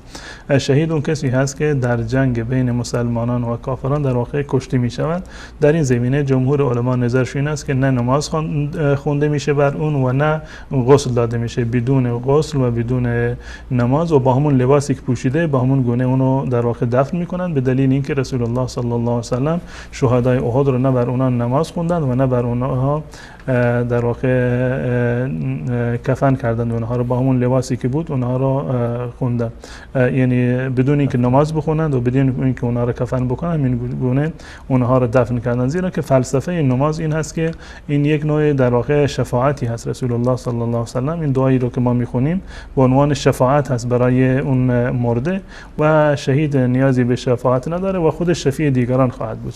شهیدی که معرکه هست، که در معرکه در جنگ بین مسلمانان و کفار کشته شده، نیازی به نماز و غسل در واقع نداره. درست. جزاکم الله خیر. بیننده بعدی گفتن آداب نماز جنازه به چه صورت؟ نماز جنازه 4 تکبیر هست که نزد جمهور علما هر 4 تکبیر جزء ارکان نماز جنازه هستند و جمهور نظرشون بر این است که یعنی بعد از تکبیر اول وقتی که امام تکبیر که میت را جلوی امام در واقع میگذارند و امام و مقتدیان پشت سر امام میایستند و 4 تکبیر داره نماز جنازه که بعد از تکبیر اول سوره فاتحه خونده می شود. این نظر جمهور است. بعد از تکبیر اول سوره فاتحه خونده می شود و بعد از تکبیر دوم درود خوانده می شود. هر درودی که باشه، همین درودی که در نماز می خوانید، اگر این رو بخوانید هم خوبه، ثابت است و اشکالی نداره. اگر درود دیگر الفاظ دیگری باشند یا تنها بگید اللهم صل علی محمد و آل محمد همین تکرار بکنید، باز هم هیچ گونه اشکال نداره. بعد از تکبیر اول سوره فاتحه خوانده می شود و بعد از تکبیر دوم در واقع درود خوانده می شود و بعد از تکبیر سوم شما دعا بکنید برای میت. این که عرض کردم که نماز میت و نماز جنازه یک نوع دعایی هست برای میت، معنیش این است که بعد از تکبیر سوم برای میت دعا بکنند. الان اگر کسی دعای مسنون و معروفی رو بلد هست همون دعا رو بخونه، اگر بلد نیست حداقل با همون زبان محلی خودش هم دعا بکند که پروردگار فلانی رو مغفرت بکن، معافش بکن، باز هم هیچ گونه در واقع ممنوعیتی نداره و دعاهای متعددی در این زمینه هست. هر دعایی که برای میت شما دعا بکنید از نظر شرعی جایز است، اشکال نداره. مانند دعای معروفی که اللهم اغفر لحینا و میتنا و شاهدنا و غایبنا و صغیرنا و کبیرنا و ذکرنا و انثانا اللهم من احییته منا فاحیا علی الاسلام و من توفیته منا فتوفه علی الایمان اللهم لا تحرمنا اجره و لا تضلنا بعده. و همچنین دعاهای دیگری که در این زمینه آمده، محدودیتی در این زمینه وجود نداره. هر دعایی رو که شما برای میت بخوانید، چه مأثور باشد یا غیر مأثور، چه به زبان عربی باشد یا غیر عربی، هیچ گونه اشکال ندارد و بعد از آن تکبیر گفته میشه، تکبیر چهارم و بعد از آن سلام گفته می شود. این کیفیت نماز جنازه هست. منتها در مذهب امام ابو حنیفه رحمت الله علیه به جای فاتحه ای که در بعد از تکبیر اول خونده می شود، به جای همون دعای استفتاح را می خوانند و این که فاتحه را بخوانند این اولاتر از حضرت عبدالله بن عباس رضی الله تعالی عنه نقل شده که بعد از تکبیر اول سوره فاتحه را خوندند و گفتند این سنت هست، با صدای بلند خوندند، فرمودند به خاطر اینکه مردم بدونند که این سنت هست من این کار را انجام دادم. یعنی سنت هست که بعد سنت رسول الله صلی الله علیه و سلم این است که بعد از تکبیر اول شما سوره فاتحه رو بخونید. جزاکم الله خیر. بیننده بعدی گفتن که اگر یک شخصی در مشغول خواندن نماز سنت هست، آیا میتواند کسی که نماز فرض میخواند به او اقتدا کند؟ بله، این مسئله در میان فقها به نام اقتدای مفترض خلف المتنفل هست. یعنی کسی که نماز فرض میخواند پشت سری که نمازش نماز نفل هست میخواد اقتدا بکند. یعنی امام نماز نفل میخواند و مقتدی نماز نفل میخواند. آیا از نظر شرعی چون این چیزی جایز هست؟ جمهور فقها نظرشون بر این است که جایز هست و قول راجح هم این است، زیرا که دلایل قوی از رسول الله صلی الله علیه و سلم در این زمینه وارد شده. روایت حضرت جابر هست و که در مورد معاذ ابن جبل رضی الله تعالی عنه آمده، در صحیح بخاری و در صحیح مسلم آمده که حضرت معاذ ابن جبل رضی الله تعالی عنه می اومدن در مسجد النبی و پشت سر رسول الله صلی الله علیه و سلم نماز اشاره میخوندن و بعد از این برمیگشتن میرفتن محله خودشون و در اونجا پیش نماز میشدن و دوباره امامت میکردند و دوباره نماز عشا رو میخوندند. این یک بار خودشون نماز عشا را به عنوان فرض خودشون پشت سر رسول الله صلی الله علیه وسلم خونده بودند و بعد از این میرفتند در اونجا امامت میکردند و نماز عشا را دوباره میخوندند و حتی در روایت اومده که برای حضرت معاذ رضی الله تعالی عنه نفل حساب میشد و برای مقتدی هایش نماز فرض حساب میشد. جمهور علما اهل سنت و الجماعت نظرشون این است که این جایز هست و اشکال شرعی ندارد. جزاکم الله خیر. سوال بعدی بیننده گفتن که غدیر داشت دقیقاً در کجا واقع شده است؟ غدیر در وسط راه مکه و مدینه هست، به مدینه نزدیکتر هست از مکه و مشخصات خاصی رو نداره که ما بگیم جای منطقهش، یعنی آب و هوایش مثل مکه مثل مدینه به مدینه نزدیکتر هست آب و هوایش و چه بسا که ایشون اشاره کردند که در شبکه کلمه یک جای سرسبزی رو نشان داده شد که شبکه کلمه از یک زاویه دیگر گرفته، شبکه وصال از یک زاویه دیگر گرفتند و یک جای دیگر ایستاده بودند و این برای ما یعنی اهمیتی نداره که غدیر در کجا بوده، در چه جایی بوده. این از نظر تأثیری در دیانت ما در واقع نداره که ما بفهمیم غدیر در چه جایی بوده، جای سرسبزی هست یا در جای خشک و بی آب و علفی هست. مهم این که رسول الله صلی الله علیه و سلم در اینجا اتراق کردن در هنگام ظهر و عادت رسول الله و همچنین تمام کاروانه هایی که در زمان قدیم به صورت پیاده میرفتن این بوده که صبح زود حرکت میکردن، وقتی که ظهر میشد الان چه مکان سردی بود یا گرمی بود، زمستان و تابستان بود، استراحت میکردن، در اون وقت دیگه ادامه مسیر نمیدادن و رسول الله صلی الله علیه و سلم در سفری که از مکه برمیگشتن هم در منطقه غدیر استراحت کردن. جزاکم الله خیر. بیننده بعدی از جوزجان گفتن که این من سوالش اینجوری فهمیدم، گفتن که قرآن را یاد ندارند و قرآن رو واز میکنن و تصویری به آن نگاه میکنن، فقط تصویر نگاه میکنن، آیا ثواب براش داره یا نه؟ یعنی اینکه اگر صدای قرآن رو میشنوند، موضوعش این است که صدای تلاوت قرآن رو میشنوند، همون گونه که تلاوت کردن قرآن ثواب دارد، شنیدن قرآن هم در واقع ثواب دارد، اشکال شرعی نداره. اما صرفا نگاه کردن حروف قرآن ثوابی رو نداره که کسی قرآن رو باز بکنه نمیتونه بخونه، صرفا ورق بزنه و آیت قرآن رو نگاه بکنه، این ثوابی رو نداره و ثابت نیست. شما همون مقداری رو که بلد هستی، ولو اینکه سوره فاتحه رو بلد هستید یا سوره قل هو الله احد رو بلد هستید، همین رو تکرار بکنید، این برای شما ثواب زیادی رو داره. حتی در مورد سوره اخلاص، سوره قل هو الله احد اومده که 3 مرتبه شما این رو بخونید معادل هست با ثواب یک ختم قرآن. این ثواب خیلی زیادی هست. اگر نمیتونید کل قرآن رو تلاوت بکنید، حداقل سوره فاتحه رو یا سوره اخلاص رو تکرار بکنند، این هم براشون ثواب داره. جزاکم الله خیر. سوال بعدی بیننده گفتن که آیا باید از مذاهب مثل مذهب ابو حنیفه، شافعی، مالکی و حنبلی پیروی کرد یا صرفاً کافی است که انسان از مذهب از اهل سنت استفاده بکنه و تابع قرآن و سنت باشه؟ برای فردی که عامی هست و خودش یعنی توانایی استنباط و استدلال از احادیث یا قرآن رو ندارد، حکم شرعی این است که مسائل شرعی خودش رو از یک عالمی که در دسترسش هست و به اون اعتماد دارد بر اون عمل بکنه.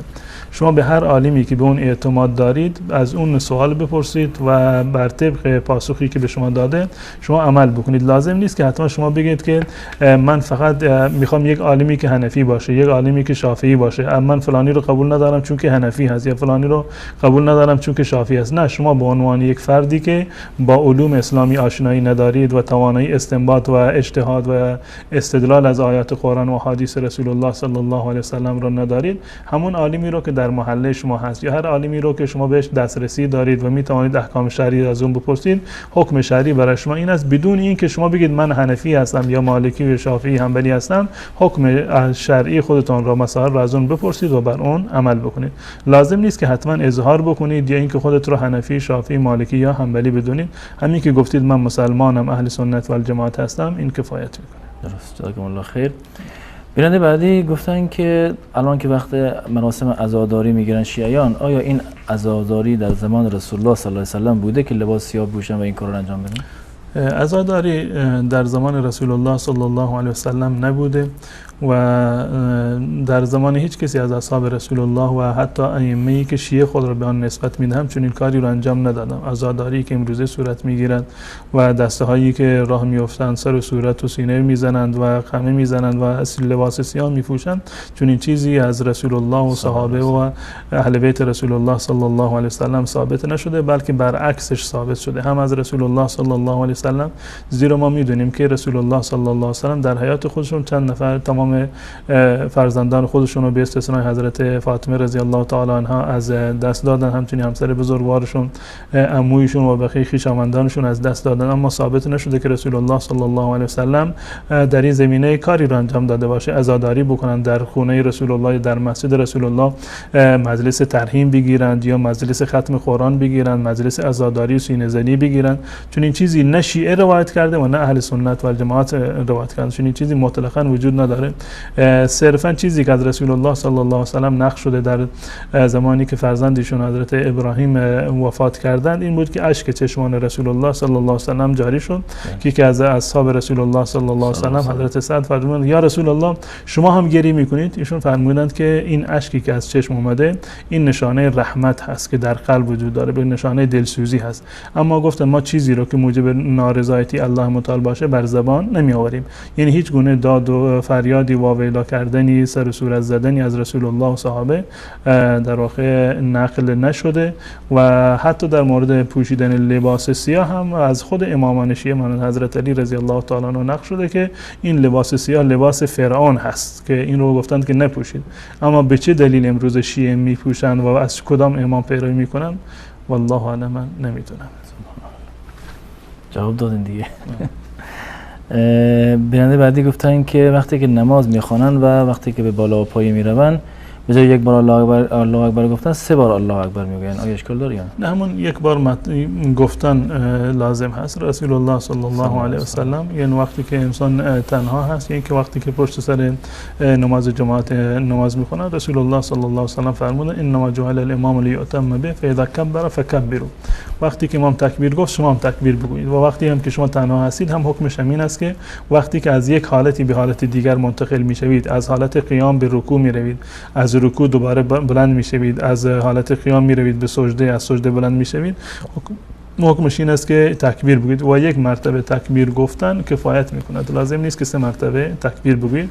این برخلاف سنت رسول الله صلی الله علیه و سلم است، همون یک مرتبه بگویید این ثوابش بیشتر هست و به سنت رسول الله صلی الله علیه و سلم هم نزدیکتر است. جزاکم الله خیر.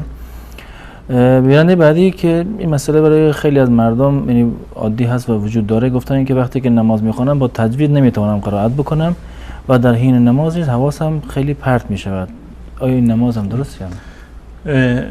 در مورد قرائتی که در نماز هست این حکم متفاوت هست نسبت به خود افراد. رسول الله صلی الله علیه و سلم برای کسی که نماز بلد نبود، روایت حضرت ابو هریره رضی الله تعالی عنه که معروف از به معنی به نام حدیث مسیء الصلاه، اون کسی که درست نماز نمیخوند، در محضر رسول الله صلی الله علیه و سلم اومد و نماز خوندند. رسول الله صلی الله علیه و سلم فرمودند ارجع فصلی فانک لم تصلی، برگرد برو دوباره نماز بخوان که تو نماز نخوندی. اومد دوباره نماز خوند، باز هم رسول الله فرمودند ارجع فصلی فانک لم تصلی، تا 3 مرتبه رسول الله صلی الله علیه و سلم ایشون فرمودند که برو دوباره نماز بخوان که تو نماز درستی رو نخوندی. وقتی که اون فرد اومد پیش رسول الله صلی الله علیه و سلم و فرمودند که لا احسن غیر هذا علمنی یا رسول الله، به من آموزش نماز بده، رسول الله صلی الله علیه و سلم به اون گفتند که وضو بگیر، وضوی کاملی بگیر، روبروی قبله بایست و تکبیر بگوی و در ادامه فرمودند که وقرأ ما تیسر معک من القرآن، هر چیزی که از قرآن حفظ هستی و بلد هستی بخوان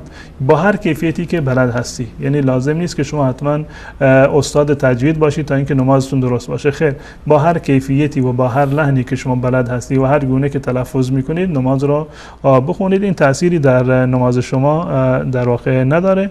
منتها سعی بکنید کسانی که توانایی دارند، کسانی که امکانش وجود داره و میتونن که قرائتشون بهتر باشه، اولاتر و بهتر هست که هم از نظر تجوید و تلفظ حروف و هم از نظر صوت انسان باید قرآن رو با بهترین لحن و با بهترین صوت و بهترین وجه در واقع قرائت بکنه. اما اگر کسی تجوید بلد نیست، تلفظ حروفش به طور مثال یعنی فارسی هست، نمیتونه عربی دقیق تلفظ بکنه، اشکالی نداره و نماز شما کاملا درسته. و در مورد سوال دیگرشون که در مورد وسواس در نماز هست، ببینید شما مکلف هستید که نماز بخوانید، شما به وسواستون هیچ گونه توجهی رو نداشته باشید، هیچ گونه توجهی رو نداشته باشید، ولو این که شما در هنگام نماز وسواس داشته باشید، نماز شما درسته، نماز شما درسته و این فرض از شما ادا شده. منتها اگر که شما حضور قلب بیشتری رو داشته باشید، به هر اندازه که حضور قلب بیشتری رو داشته باشید، نماز شما تاثیرش بیشتر هست و ثوابش بیشتر می شود. و برای اینکه شما یعنی حضور قلبتون در نماز بیشتر بشود، یک سری مراحلی هست و یک سری آدابی هست که شما اینها رو مراعات بکنید، ان شاء الله قطعا در حضور قلب شما در نماز تاثیر مثبتی رو خواهد داشت. من جمله این که شما مقدمات نماز رو بهش عمل بکنید، یعنی این که وقتی که وضو میگیرید وضویتون وضوی کاملی باشه، هر چند که وضوی شما کاملتر باشد نماز شما هم در واقع کاملتر هست. سعی بکنید که تمام آداب وضو گرفتن را، سنت رو در هنگام وضو گرفتن شما کاملا مراعات بکنید. قبل از نماز فرض سعی بکنید که نماز تحیت المسجد را یا نمازهای سنت‌های قبلیه رو بخونید که خود خوندن این نمازها در واقع یک نوع زمین سازی هست برای نماز فرضی که شما میخونید. سعی بکنید که قبل از نماز یعنی اون مشغولیت هایی رو که دارید یک فاصله زمانی در این وسط باشه. این گونه نباشه که شما پای برنامه تلویزیون، فیلم و سریالی نشستید یا مسابقه فوتبال نشستید، الان وقت نماز شد، اذان گفت، الان اون طرف هم تلویزیون روشن است، شما بلند شدید نماز میکنید. خب با این وضعیت که هیچ کسی هم نمیتونه حضور قلب داشته باشه، یعنی یک مانعی رو ایجاد بکنید در میان اون بحثی که قبلا بودی، فیلمی نگاه میکردی، تلویزیون نگاه میکردی، یک بحث و گفتگوی در خانواده بود. سعی بکنید که با وضو گرفتن و با تلاوت قرآن یا 2 رکعت نماز سنت خوندن یک فاصله در این زمینه باشه. و وقتی هم که نماز فرض را شروع کردید سعی بکنید که در هنگام نماز فرض تا جایی که ممکن هست این وسواس رو دفع بکنید.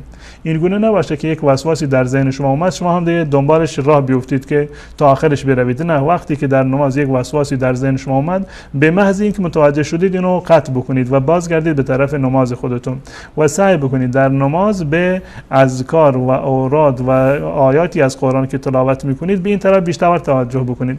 یعنی الفاظ قرآن رو که در نماز میخونید معنیشون یاد بگیرید، معنی سوره حمد رو یاد بگیرید، معنی اذکار و دعاهایی که در نماز میخونید اینها رو یاد بگیرید و سعی بکنید که خودتون رو بقبولانید و مجبور بکنید که اون چیزی رو که میگویید درک بکنید که چه چیزی رو میگویید. احیانا مردم یک چیزی رو یعنی توتیوار حفظ کردن، همون رو میخونن، خودشون نمیدونن که چی رو خوندن. اگر شما با تدبر بخونید ان شاء الله امیدوار هستم که حضور قلب شما در نماز بیشتر بشه. و من جمله این که در ضمن هم دعا بکنید و هر چی انسان تقوا بیشتری رو داشته باشه، تقرب بیشتری بجوید به الله و دعا بکند، استمداد بطلبد از الله متعال، قطعا ان شاء الله در این راه موفق خواهد بود و نمازش و بهتر خواهد بود و وسواسش ان شاء الله در نماز به حد اقل خواهد رسید. ان شاء الله. جزاکم الله خیر.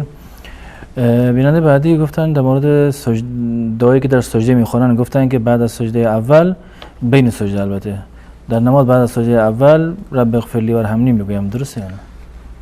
بله، ایشون گفتند که من در وسط سجده میگم رب اغفر لی رب اغفر لی، این 2 مرتبه تکرار میکنم. بله، این ثابت هست از حدیث رسول الله صلی الله علیه و سلم، روایت حضرت حذیفه رضی الله تعالی عنه است و در سنن نسائی هست که در وسط سجده رسول الله صلی الله علیه و سلم میفرمودند که رب اغفر لی رب اغفر لی، اینو تکرار میکردن، رب اغفر لی رو 2 مرتبه. شما بیشتر هم که تکرار بکنید هیچ گونه اشکال نداره.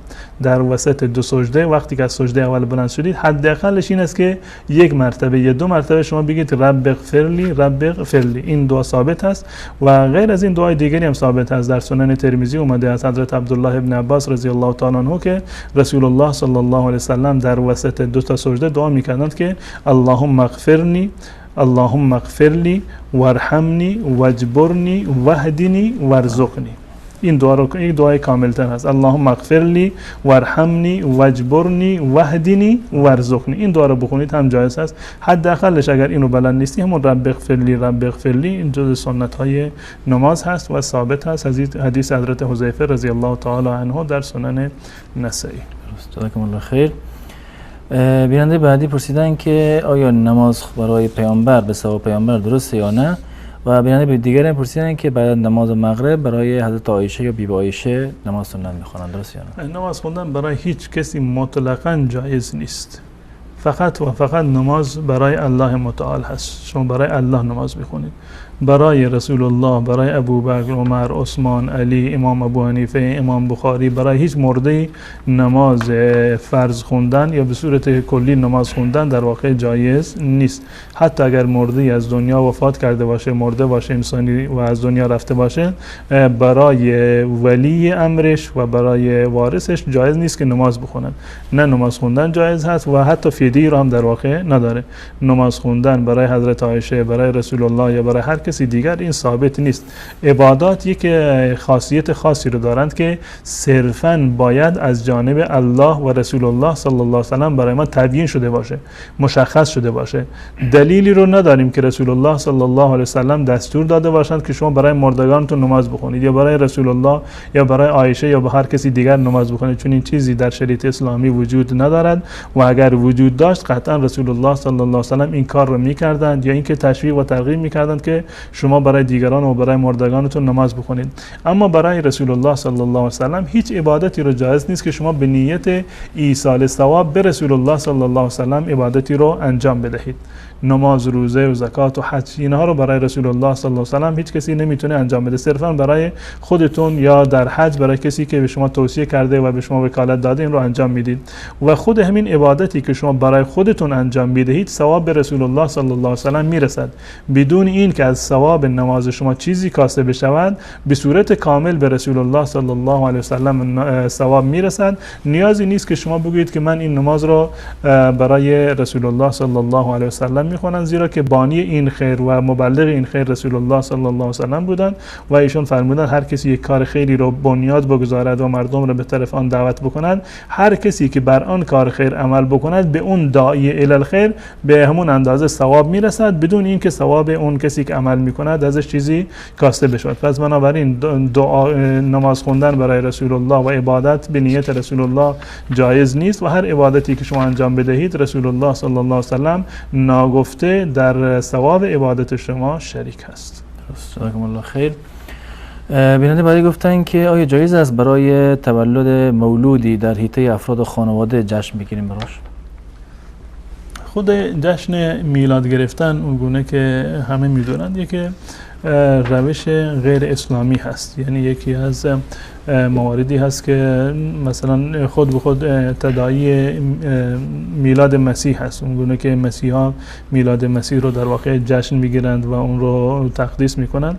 این در دین اسلام چنین چیزی وجود نداره. رسول الله صلی الله علیه و سلم نه برای خودشون و نه برای دیگران نه جشن تولد گرفتند و حتی برای خودشون نه جشن بعثتی رو گرفتند و جشن نبوت و جشن معراج و بقیه جشنهایی و هیچ چیزی رو جشن نگرفتند. رسول الله صلی الله علیه و سلم فرمودن ما دو تا عید داریم، دو تا جشن داریم که عید قربان و عید سعید فطر هستند و جشن گرفتن به موارد دیگر هیچ گونه در واقع حکم شرعی به آن تعلق نمیگیرد، به این معنی که سنت نیست و جایز نیست که شما چون این کاری رو انجام بدهید و خصوصا وقتی که تشابه و همخوانی با غیر مسلمانان باشه. همون گونه که غیر مسلمانان یهود و نصارا جشن تولد میگیرن خصوصا برای مسیح که این زبان زد هست و یکی از نمادهای مسیحیت هست، برای ما به عنوان یک مسلمان جایز نیست که اتباع بکنیم و همسو باشیم با یهود و نصارا. یعنی سعی بکنیم تا جایی که ممکن هست ما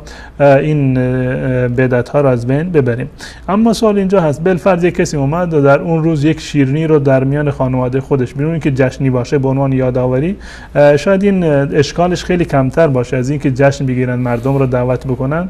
اون که خب یک نوع در واقع جشن بزرگی هست و گناه بیشتری رو داره، هرچند که دایره بدعت بیشتر باشه گناهش هم در واقع بیشتر است. اما صرفا اگر به عنوان یک نوع تذکر باشه در خانواده که هرچی عرض کردم این هم اصلی رو در شریعت اسلامی نداره، اما گناهش و در واقع تاثیرش کمتر از اون بدعتی هست که عام باشه.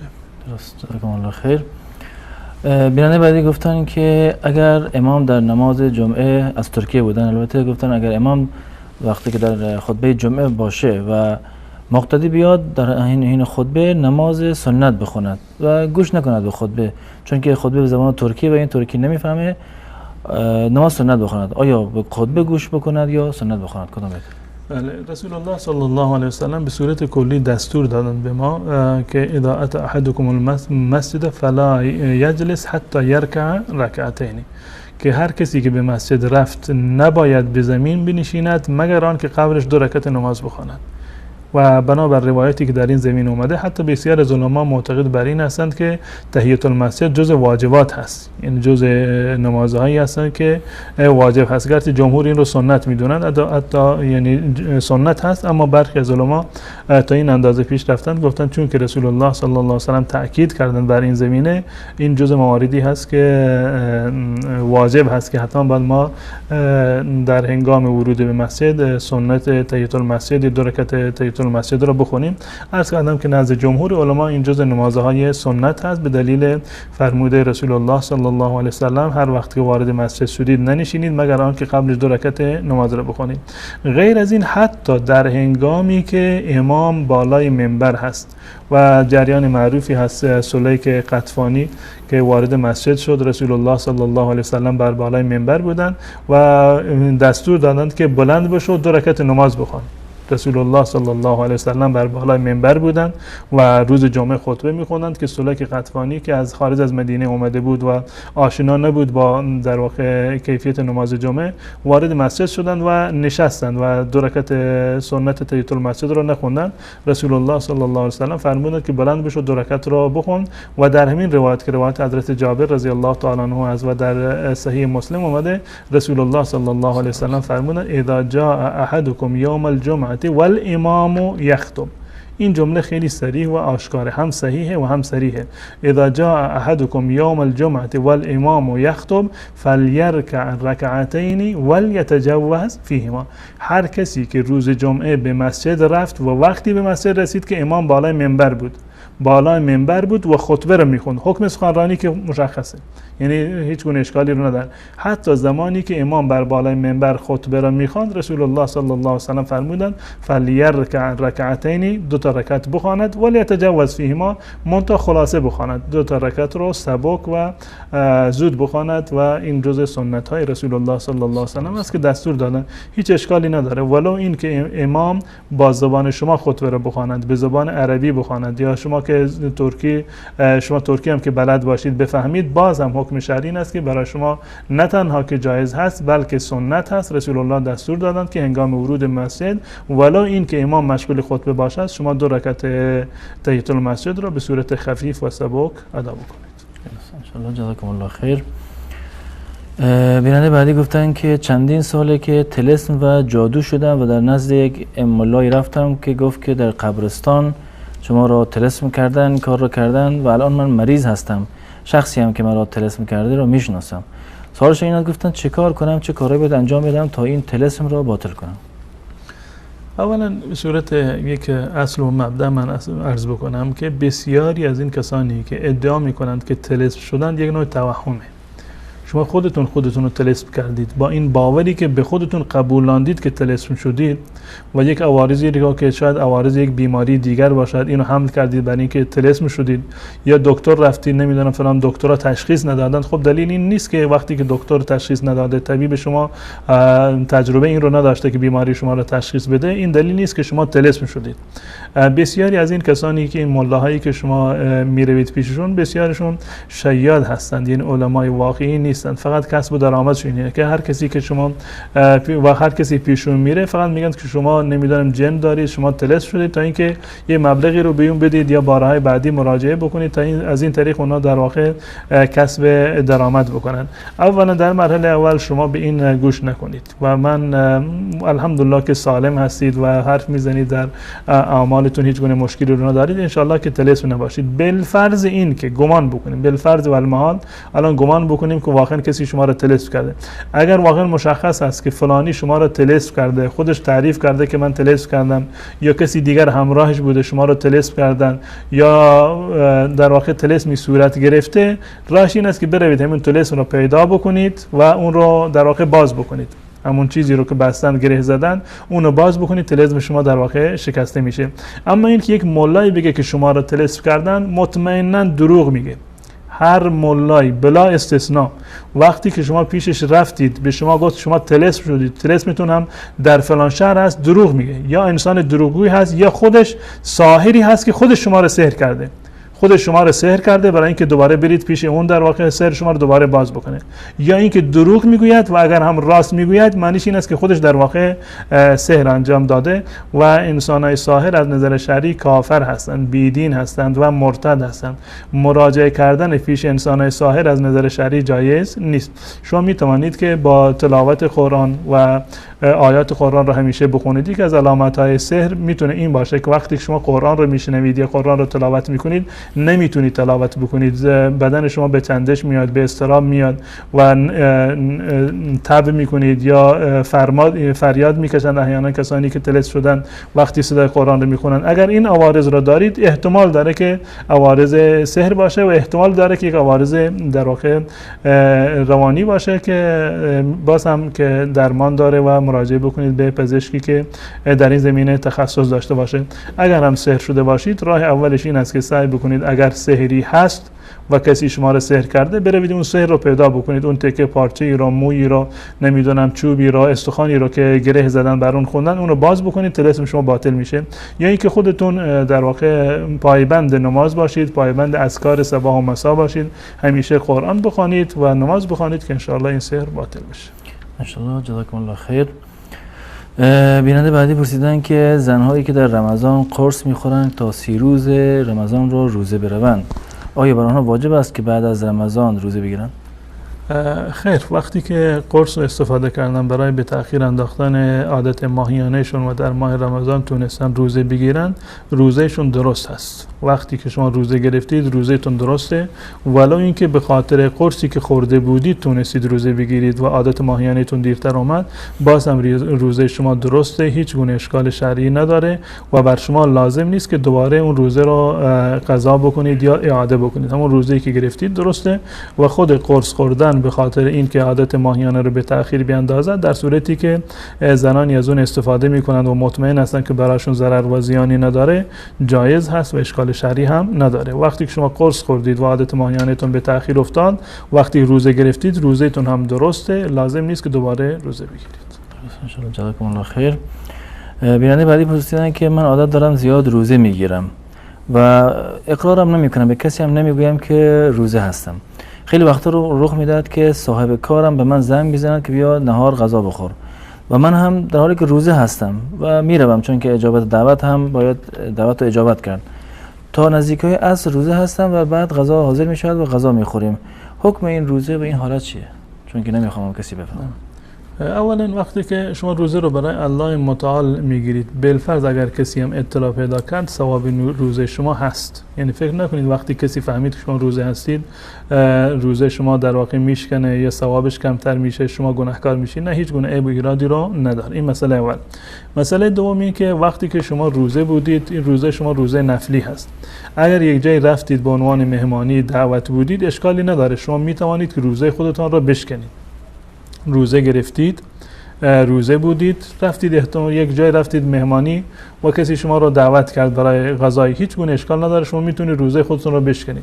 یا اینکه شما تو خونه بودید، روزه گرفتید، یک مهمانی برای شما اومد، اشکال نداره که به خاطر مهمان باز هم روزه خودتون رو بشکنید، هیچ گونه اشکال نداره و لازم هم نیست که دوباره قضا بیاورید. یعنی این به اختیار خود شما هست.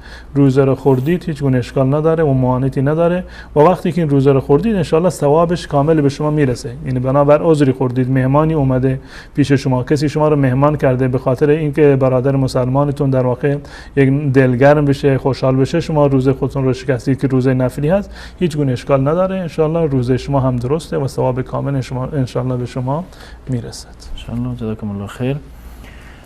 بیننده بعدی پرسیدن که آیا کسی که ناراحتی قلبی دارد روزه بر او واجب است یا نه؟ SMS به صورت کلی کسانی که توانایی روزه ندارند روزه گرفتن بر اونا واجب نیست. یعنی کسی به خاطر بیماری معده هست یا بیماری قلبی هست یا موارد دیگر هست، ضعف شدیدی رو داره، نمیتواند که روزه بگیرد در ماه مبارک رمضان و بعد از رمضان هم نمیتواند روزه بگیرد، زیرا که این بیماریش مستمر و مزمن هست. از نظر شرعی روزه بر اون فرض نیست و همان فدیه بدهد به جایش کفایت میکند. جزاکم الله خیر. آیا نماز قضایی داریم یا باید فقط نماز سر موقع خوانده شود؟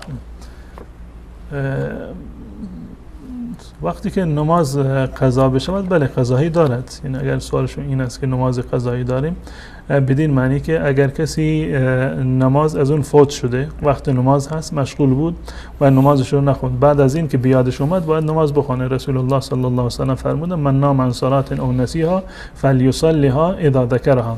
اگر کسی از شما خواب افتاد یه نمازی رو فراموش کرد، اینقدر مشغول بود که اصلا متوجه نشد که اذان گفتند و وقت نماز اومده بود و گذشته بود، هر وقتی که بیادش اومد نماز خودش رو دوباره بخوند.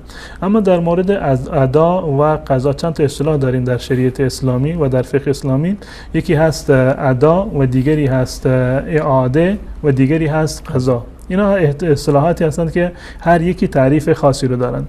ادا کردن یعنی انجام عبادت در وقت مشخصش، در همون وقتی که الله و رسول مشخص کردن، سر وقت که مشخص شده که شما این کار رو در این وقت انجام بدید. اگر شما در آن وقت انجام دادید یعنی این که ادا کردید. به طور مثال روزه رمضان رو در رمضان گرفتید، یعنی این که ادا کردید. وقت نماز ظهر رو در وقتش خوندید، نماز بقیه نمازها رو، نماز فجر رو در وقتش خوندید، قبل از طلوع آفتاب خوندید، یعنی این که شما نماز رو ادا کردید. ادا کردن یعنی این که عبادت رو شما در وقتی که در شریعت براش مشخص شده در اون وقت شما خواندید، این میشود ادا کردن. یک حکم دیگر داریم به معنی اعاده. مثلا گاهی وقت من عرض میکنم که باید نماز رو اعاده بکند. اعاده کردن یعنی دوباره خوندن همون نماز یا همون عبادتی که انجام شده، دوباره خوندن نماز. به طور مثال یک فردی رفته نماز خونده و وقتی که سلام داد متوجه شد که لباسش کثیف است، نجاستی بر لباسش بوده و لباسش پاک نبوده. الان وقتی که فتوا میپرسه میگن چه کار باید بکنم؟ ما میگیم که نمازت رو اعاده بکن، یعنی نماز رو دوباره بخون. پس بنابراین ادا کردن یعنی خواندن نماز و عبادت در وقت مشخصش. اعاده کردن یعنی دوباره خوندن اون نماز یا انجام دادن اون عبادت به خاطر اینکه نماز قبلی عبادت قبلیش مشکلی داشته، قابل قبول نبوده، یک نقصی رو داشته، میگیم دوباره اون تکرار بکن. این تکرار کردنش رو میگن اعاده و دوباره خوندن نماز. و یک حکم دیگر داریم به معنی قضا، به معنی قضا هست. قضا یعنی انجام دادن عبادت در خارج از وقتش، انجام دادن عبادت در خارج از وقت.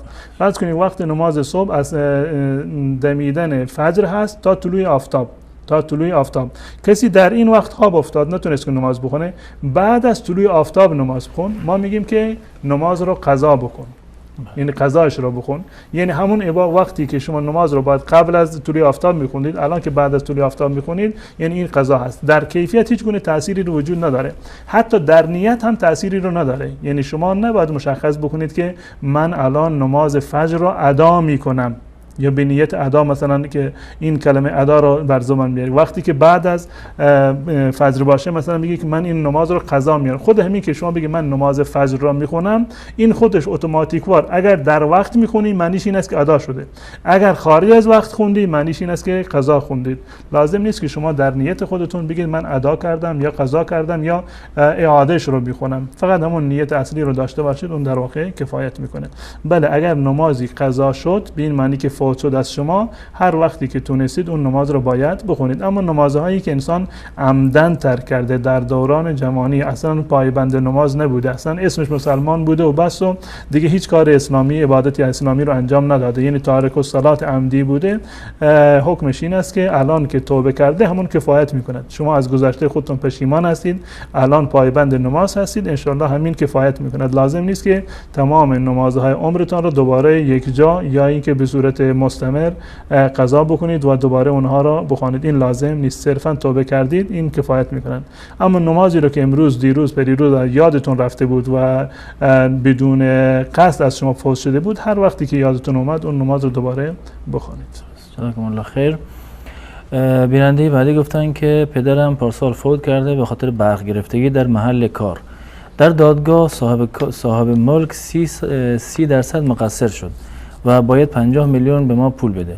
بعد قاضی گفت که من 30 میلیون ازش میگیرم، بیایید شما رضایت بدین. این شخص میگه منم بهش گفتم که کاش نمیشد همه چیز را با پول خرید، من میخوام تو زندان بیفته، که قاضی از این حرف من ناراحت شد و دوباره حکم داد که از اول این قضیه کارشناسی بشه تا سر صدا هم بخوابه. آیا این حرف من اشتباه بود و من اشتباه کردم در این قضیه، چون که من نمیخوام خانواده من را مقصر بدونم؟ در مرحله اول در چنین موارد انسان باید تسلیم تقدیر باشه. پدر شما در چنین حادثه ای از دنیا رفتند، الله متعال انشاءالله که رحمت بکنه ایشون رو و تمام اموات مسلمانان رو. اما این اتفاقی بوده که افتاده، خصوصا شما میگید که صاحب ملک، اون کسی که قرار بوده احتمالاً برق ملکش رو یا خونش رو وصل بکنن، فقط 30% مقصر بوده. معنیش این است که پدر شما یا مثلا 70% دیگه مقصر بوده و خودم این حکمی که از دادگاه صادر شده بود شما میتونستید که اون حکم رو قبول بکنید، اون چیزی رو که شده. وقتی که یک اتفاق افتاده صاحب ملک عمدن این کار رو انجام نداده، شما هم حقی رو ندارید که اصرار بکنید که الا بالله من به هیچ چیزی دیگه راضی نیستم مگر اینکه فلانی زندان باشه. خب اگر زندان باشه به پدر شما ثواب بیشتری میرسه، غم و اندوه شما کمتر میشه، هیچ تأثیری رو نداره بر شما. همون دیه ای رو که از برای شما ثابت شده و دادگاه مثلا حکم کرده بوده همون رو شما قبول میکردید، این اولاتر و بهتر بود تا اینکه این قضیه زودتر در واقع حل و فصل میشد. منتها بازم شما اشتباهی رو نکردید، یعنی گناهی رو مرتکب نشدید، گفتید که من میخوام که زندان بشه. اما این حق شما نیست که بگید که نه الا بالله من راضی نیستم مگر اینکه فلانی زندان بشه، زیرا که زندان شدن اون طرف هیچ گونه تأثیری رو نه بر روح پدر شما داره و نه در زندگی شما تأثیری رو داره. پس بنابراین در چنین موارد انسان باید واقع بینانه تر عمل بکند، این اولاتر و بهتر هست. جزاکم الله خیر. بیننده بعدی گفتن حمام و دستشویی ما یکی است و جای جز آنجا برای وضو نیست. اگر همونجا وضو بگیریم آیا درست است وضوی ما؟ بله، هیچ گونه اشکال نداره، جایز هست. در جایی که حمام و دستشویی با هم هستند می شود که در اونجا غسل جنابت یا غسل عادی رو انجام داد، می شود که در اونجا وضو گرفت، هیچ گونه اشکال شرعی و ممانعتی وجود ندارد و جایز هست. درست. جزاکم الله خیر. بیننده بعدی پرسیدن آیا حرف زدن با نامحرم از طریق پیام حرام است یا نه؟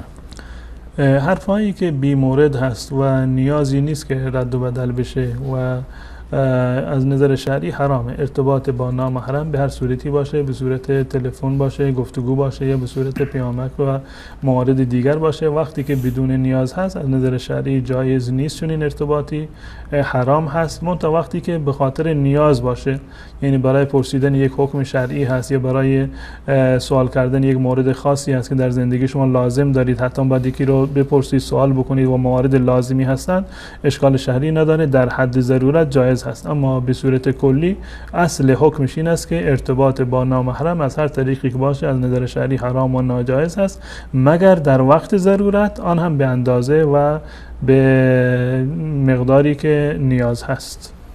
جزاکم الله خیر. بعدی هم گفتن که در دوران کودکی تصادف کردن و نصف صورتشان سوخته. دکترها گفتن که بعد از عمل جراحی باید ابروهاتو به صورت موقتی یک بار هاشور کنی. آیا به خاطر این قضیه هاشور بکنه یا نه؟ مواردی که جزء عیب و ایراد شمرده می شوند، یک نوع بیماری شمرده می شوند، اشکالی وجود نداره. جایز هست که تا جایی که ممکن هست میتونند که معالجه بکنند، با عنوان یک معالجه هاشور کردن یا موارد دیگر مثلا جراحی صورت از نظر شرعی اشکال نداره و جایز هست. جزاکم الله خیر. خسته نباشین. وقت برنامه تمام شد. از بینندگان عزیز نیز تشکر میکنیم که تا این لحظه با ما بودن. ما را از دعای خیر خودتان محروم نکنید و تا یک دیدار دیگر همه شما را به الله متعال میسپاریم. السلام علیکم و رحمت الله و برکاته.